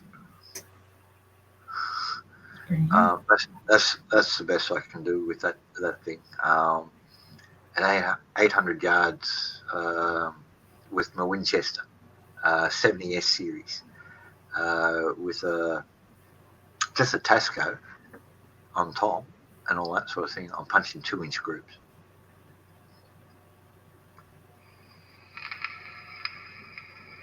But I do like my Winchester 70 SCPs. They were a bloody good rifle. Yeah. I don't have anything that'll get that kind of distance. Well, I got the big one. That's McMillan. That's in Wildcat round. It's a 416 Shaytak. Mm-hmm. Neck down 20mm anti-aircraft shell. It's got a 416 caliber round Yeah. in it, which is I'm talking about that. miles there. That's more. Yeah, 3 times the hitting power of a 50 cal, and twice the range. Mm-hmm. And they wouldn't let me keep my Barrett, but they let me keep this because it all goes on muzzle size. Because the laws over here are written by idiots, and they let me buy Ralph Foss ammo because they don't know what it is. Wow. You know, this is gun control. It's done by idiots. They don't know guns. Apparently. Yeah, look, StreamYard's the video processing. You're actually downloading. First of all, you're downloading the StreamYard stuff. Then you're uploading your own stuff, and all of that again. So it's like 4 times your initial camera usage. This uses up 3 times more energy and data than Skype. Oh, on average. I've measured it all out, and that we did it with Ben when we were over there, bandwidth and that, so we could shrink down his little instant play stuff, and we analysed the fuck out of it, and that's the best we can do. Yeah. So, and it uses more resources, especially on phones, man. So, cube shot out of it. Yep. Cutting the chunks. Actually, when I'm doing mown round here, and that, do you know what stringers are? And that stringers are a series of little holes in a metal plate, and you draw a wire through it, and you draw it through, and keep on drawing it through and down to the size you want. Then what you do there, Crow, you hammer, bang, bang, bang, bang, bang, top, and that on a thing, so your lead will flatten out top and bottom. Then you turn it 90 degrees, tap, tap, tap, tap, tap, tap, make it nice and square. And then come along with your tomahawk and just tap, tap, tap, tap, tap, tap, tap, tap, tap, tap, tap, tap, tap, tap, tap, tap, tap, tap, tap, and that makes square lead shot. And then you put them in there, and the difference in damage between round shot and square shot is horrific. I basically fucking skinned and boned a fucking kangaroo one day, and that with a square shot 12 gauge, and that just tore the fucking flesh straight off it. Instead of penetrating it, it just tore it all with it. And just, you've heard of pink mist? This is a guaranteed way of making pink mist. So, like, yeah, no, square shot, it's good for killing stuff, but you don't expect to eat it afterwards. It makes a mess of it, huh? Yeah, the blunderbusses, they used to put everything down those fucking things. Broken glass, lead shot, old stones, stones, all that sort of stuff. I don't put it down there. They had a 2-inch bore in it. Whack it all down there. See, And that sounded familiar, but I wasn't 100% sure if that was what it was. It's like a very early hand cannon. Right. Or shotgun or whatever. It was just a big bore, black powder rifle with a stock, and that. And some of them actually were made to actually mount in the Rolex. The when you row on a boat, and that, and you got these holes in the side, and they got these little metal things, and that, and the oars go in them. The Rolex. So you lift your oar out, you put your blunderbuss and its mount in there, and you steady it up and fire that. And it was and it's like a giant. It would shoot out, and they do everything. I'm not familiar with the Beretta 81, to be honest with you, and that's why I can't comment on it, mate. I've seen them, but I've never played with them, and that's about it. So the folks I know, some of them really like them. Some of them think they're just okay. Some folks said they're a little bit disappointed. They're a bit overrated on the sales point and all that sort of thing. But on the whole, The Beretta? there's quite a few out here. Thinking he's talking about the Beretta. Yeah. That's what I'm talking about, the Beretta. But yeah, I've seen people with the 81. Oh, I'm looking it up now. 32 is a nice IS PA round, but practical handgun, yeah. No. Sorry.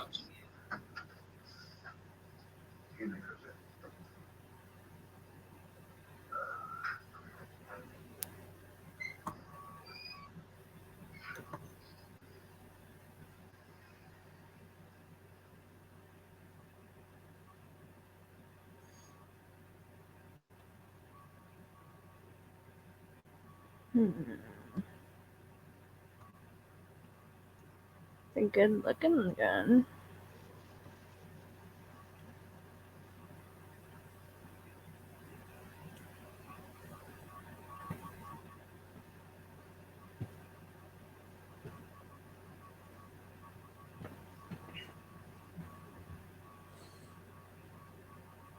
So this 8132 is the model that was used by Italian law enforcement. Good to know.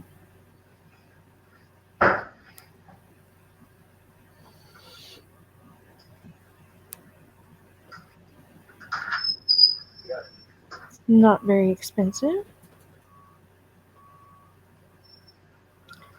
Again, it's a good looking gun. I'm going nuts.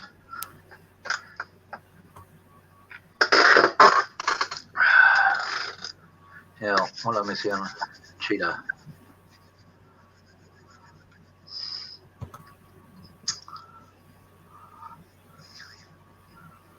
.300 is a good round. 209 US. We're getting screwed here.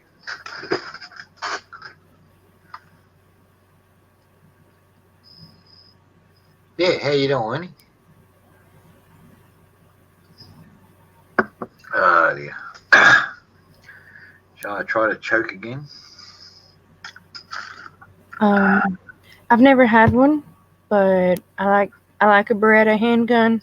That was one of the first handguns I ever shot. My mom always carried a 380 Beretta when I was growing up, so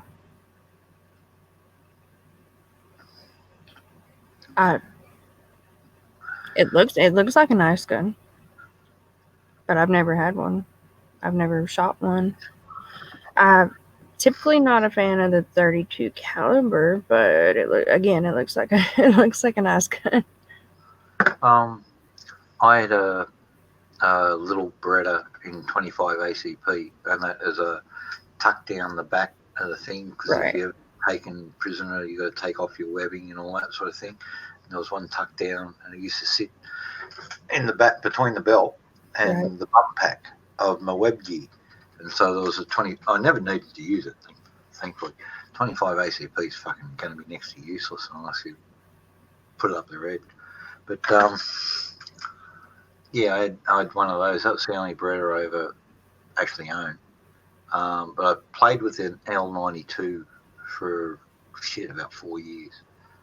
9mm. It was the same model that the US Marines had.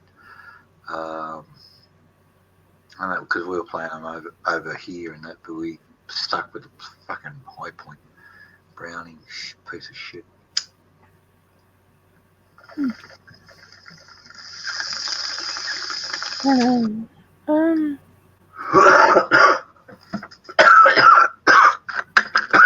Yeah, I'd say that's a fair price.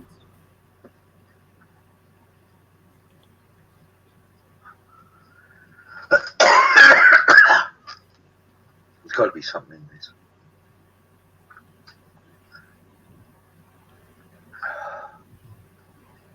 It's old leaves, Jack.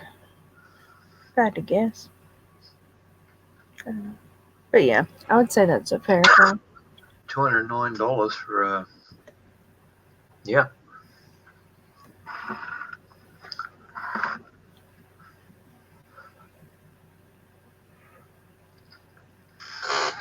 $13 for 50 rounds.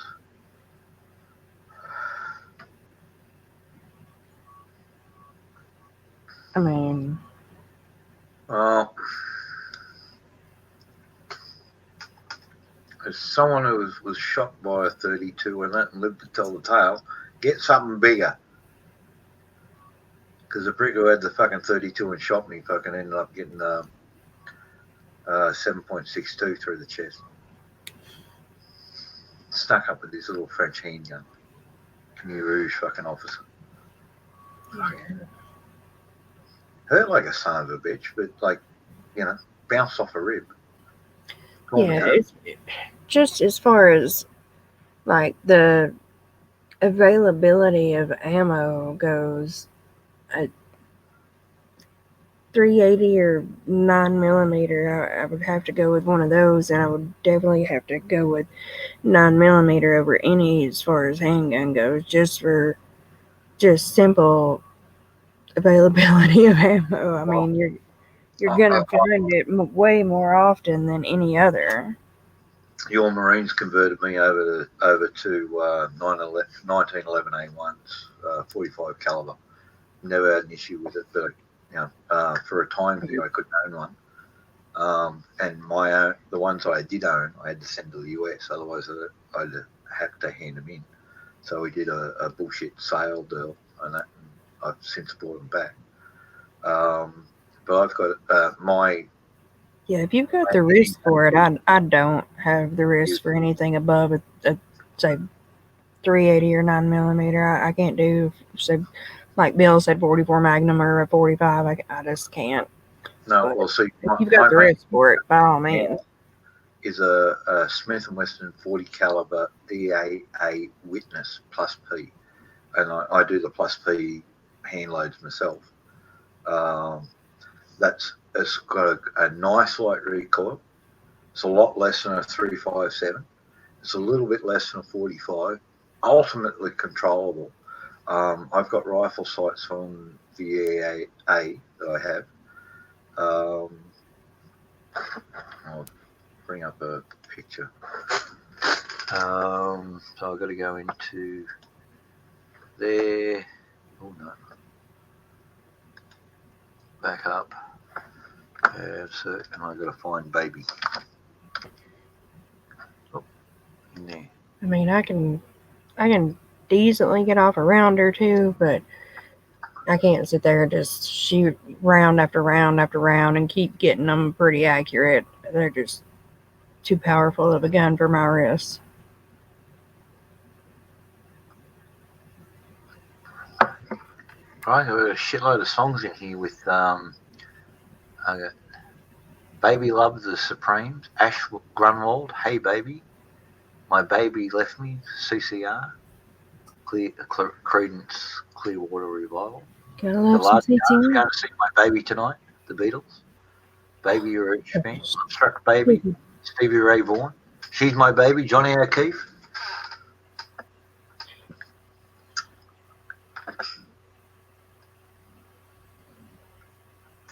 I love Struck, I've got that one. I See You, Baby, Shaking That Ass, Groove Armada and Flatboy thing. Yeah. Again. Yeah.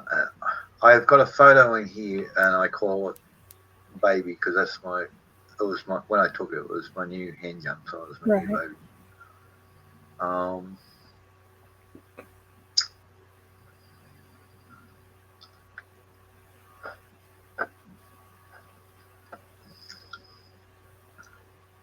And I'm just doing a search my hard drive now to find it. Baby Torch, Baby Battalion 2, Baby Goat Jump. Daddy, please.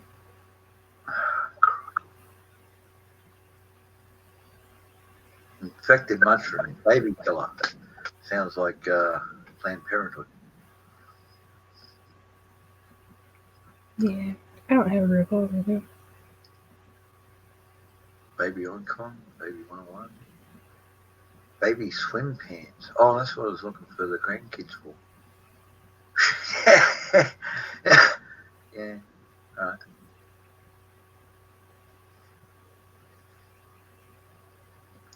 Yes.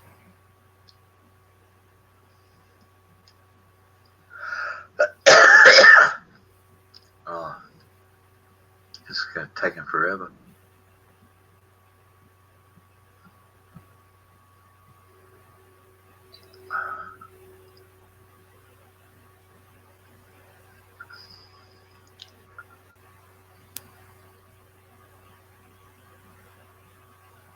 You know, I'm going to get a better result if I search on Google. Yeah. Excuse the Google search, but Jack 404 baby dot jp search.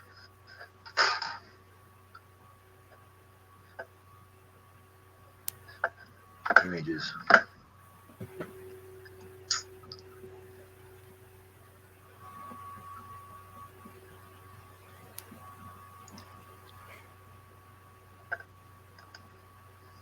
Guess I have to go home, Bill.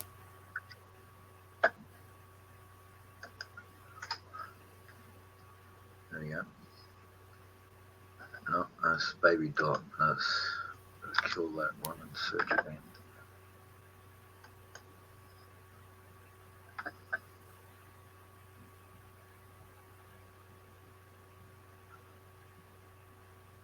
Does my 5.56 pistol count as big?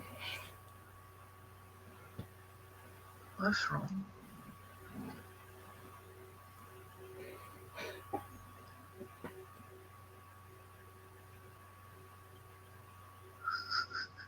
Oh, crikey.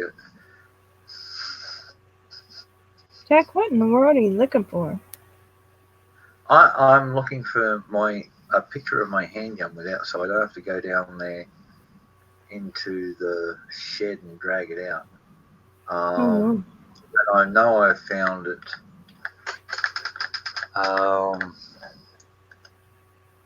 Jack, BAA witness. I'll do a search on that. There we go. We keep on going down. There it is.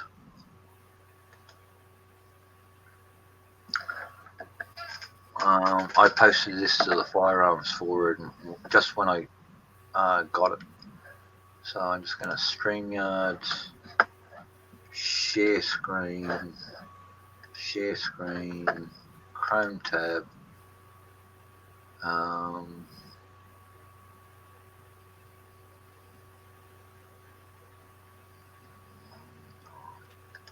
think that one's the right one. Not wrong one. StreamYards, share screen. Go back to there.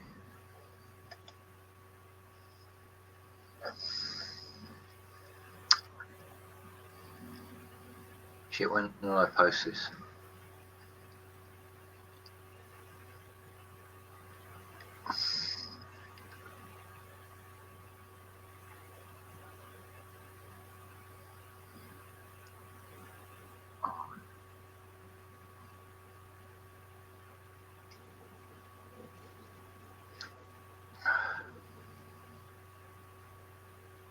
And I've got a 22 kit for this as well, so I'm just trying to get this to load. Open new tab. Oh, there it is. So now I can do this StreamYard, share screen, Chrome tab, share.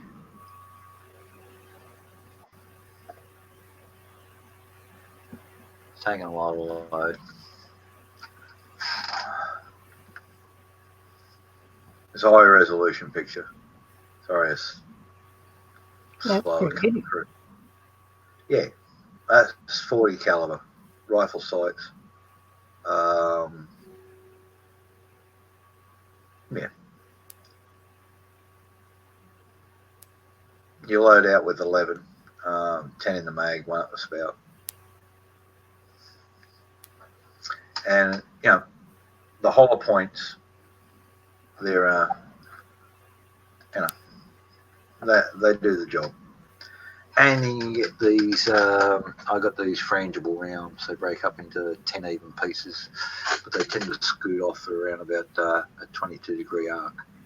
And that from once they enter into the body 2 inches, they'll go through. If they hit bones, they'll fragment straight away and then skew off and all these things. But yeah, if they don't hit anything solid, even Jonathan blocks. Yeah, it's a clone of the CZ. Actually, it's made by EAA, East European Arms. It's a copy of the CZ, and that. But I actually prefer the EAA version because they've copied a couple of the 1911 stuff in there. Instead of having that clip that goes like the CZ goes over the top and gets when you're trying to disassemble it, gets caught up. It doesn't have that. It goes under like 1911. Yeah, EAA Witness in 40 caliber. But see, and you can put plus P rounds in them, so you hand load them. You can put as much powder into that case as you can do, and then seat the round on top of it, and fire it. Do that with a Glock, and the thing will blow up. Yeah. Right now, so that's why I have one of those. It's a little bit heavier. It's 2 ounces heavier than the CZ, but it's solid. Yeah, clone. It's a clone, but made by EAA.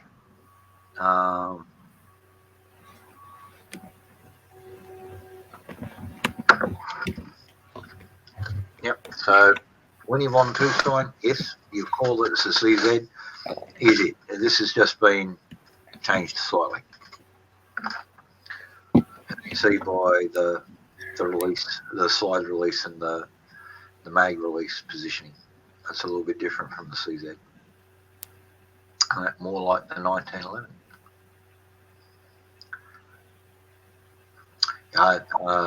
Yes, they actually do a very nice copy of the. Remember the old. But that's not just in the Tokarev. Yeah, Tokarev 33. It's not just in the Tokarev round. They do a 9mm version as well. Yeah.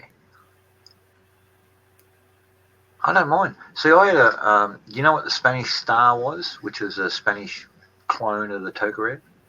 I had one of those. That was quite nice. And it was cheap. I got it for $150. Wow. You know what I mean?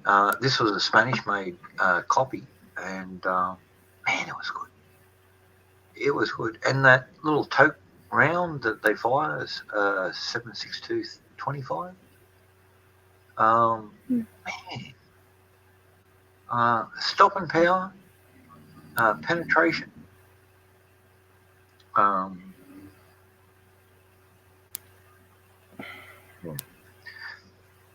thing that I like about the EAA and that, like, the CZ had a sloppy barrel, so it could reseat and all that sort of thing, and then give you like 15 mil of arc difference, and that when it was seating, and that whereas the EAA and they put 2 extra lugs in it, slides up and down. Yeah, it adds extra heat to it, and that with the friction and the extra contact and all that sort of thing from the barrel to the case, but far more accurate. Yeah, Star, and because they had a 45. I forget what that was a clone of. That was Star. I don't think they actually come up with anything super original, but they're very good at copying very effective handguns and sometimes improving on them. Yep, penetration on a toke is far, far better than 9mm. Toke's got to be one of my favourite cartridges for a handgun. When I built my little Lutty submachine gun the first time. This is before the gun war, so it was all legit then. I actually built it for Toke ammo, and it was a serious bit of kit. But I had to cut it up and then hand it over to the cops. They wouldn't even buy it off me, you know. They told me to cut it up, bring it in. Yeah. Anyway, I was on a gun forum with them. I had bloody photos on it all over the thing, and that gun forum had coppers all over it, members and all the rest of it. So,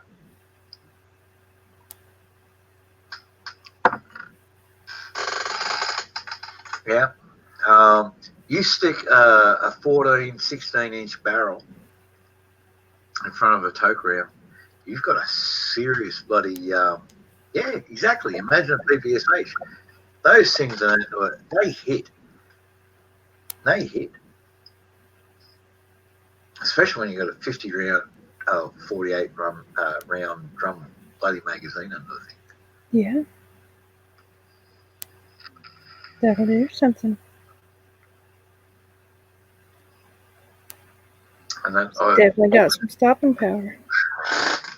I always wanted to make a 16-inch barrel rifle out of the Toke. I never got around to it.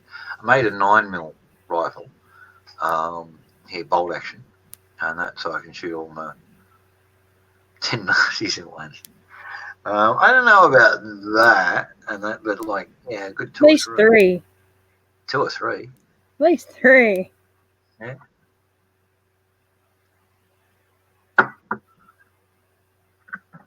Look, for what it was, for the hitting power and all that sort of thing, on par.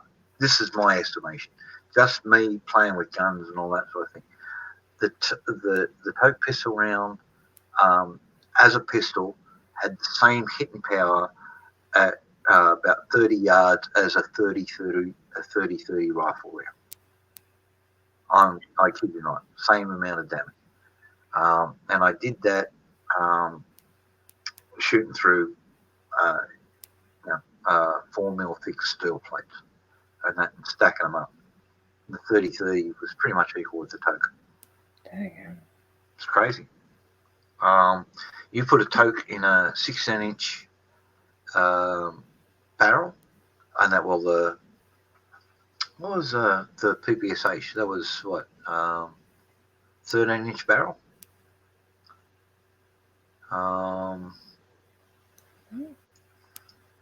Forget. I've got the master production manual for the PPSH. Toke, yeah, it's the same pretty thing, but also the powder in it is a big thing too. It's a neonite. It's not a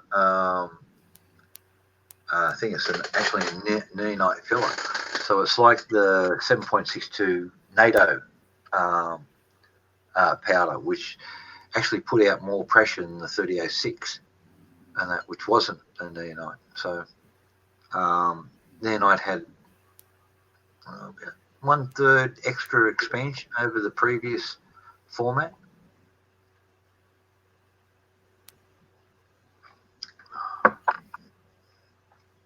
So, yeah, advances in warfare.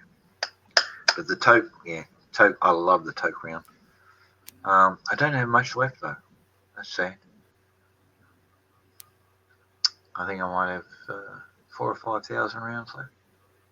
That's sad.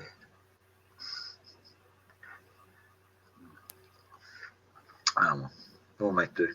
Gotta love it. We'll make do. I am not short of 303 though. And I'm definitely not short of 22. And that's all I'll admit to.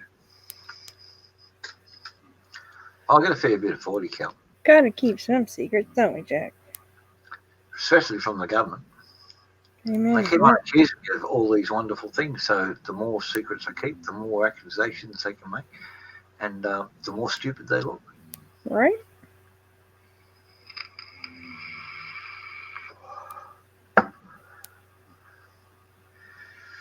Speaking of which, we've got another election coming up soon.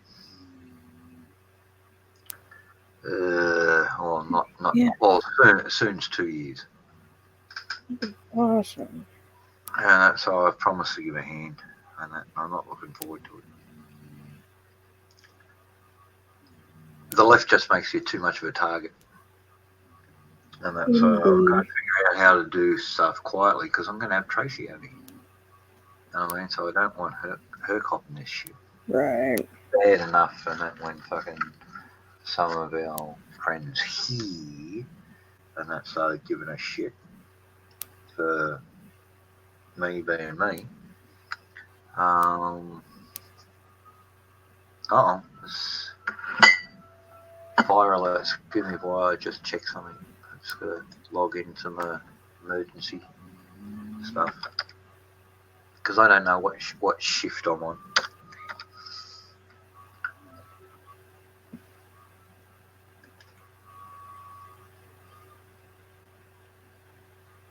Is that a fire truck going by or something? No, that's the base station. There's a big siren down there in town next to the fire station. Oh. And I don't know if I'm on duty. I haven't got the roster. I'm just checking now to see where it is. And I'm just logging in now to see if I'm on actually shift and I've got to go. So excuse me for this. Yeah. I can hear it. Yeah, you can hear it for miles. Many miles. Well, East Tennessee. Dimbula. No, go back the other way. Out a little bit. Rank 5. No, this is.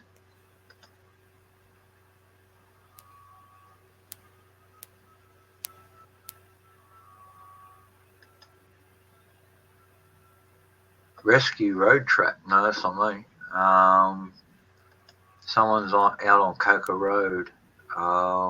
They've run off the road. The vehicle's upside down. Uh-oh. No reports of injury. That's not me, so that's fine. That's not my crew. I'm pump manager for one of the fire trucks, so we're not needed. So that's just the heavy tow truck and all that sort of thing, and that's it going down the road now. If you can hear, because that's Berger. He lives up the top end of the street, so he's taking off now down head on down. So that's his crew. So it's not a fire. I'm on the fire crew, and this is not a fire, so it's all good. Someone's got drunk at the pub and rolled their fucking car. No injury, so it's all good. Just a bit embarrassing. Can you pull us out of the ditch and roll us back upright? Yeah, it's all good.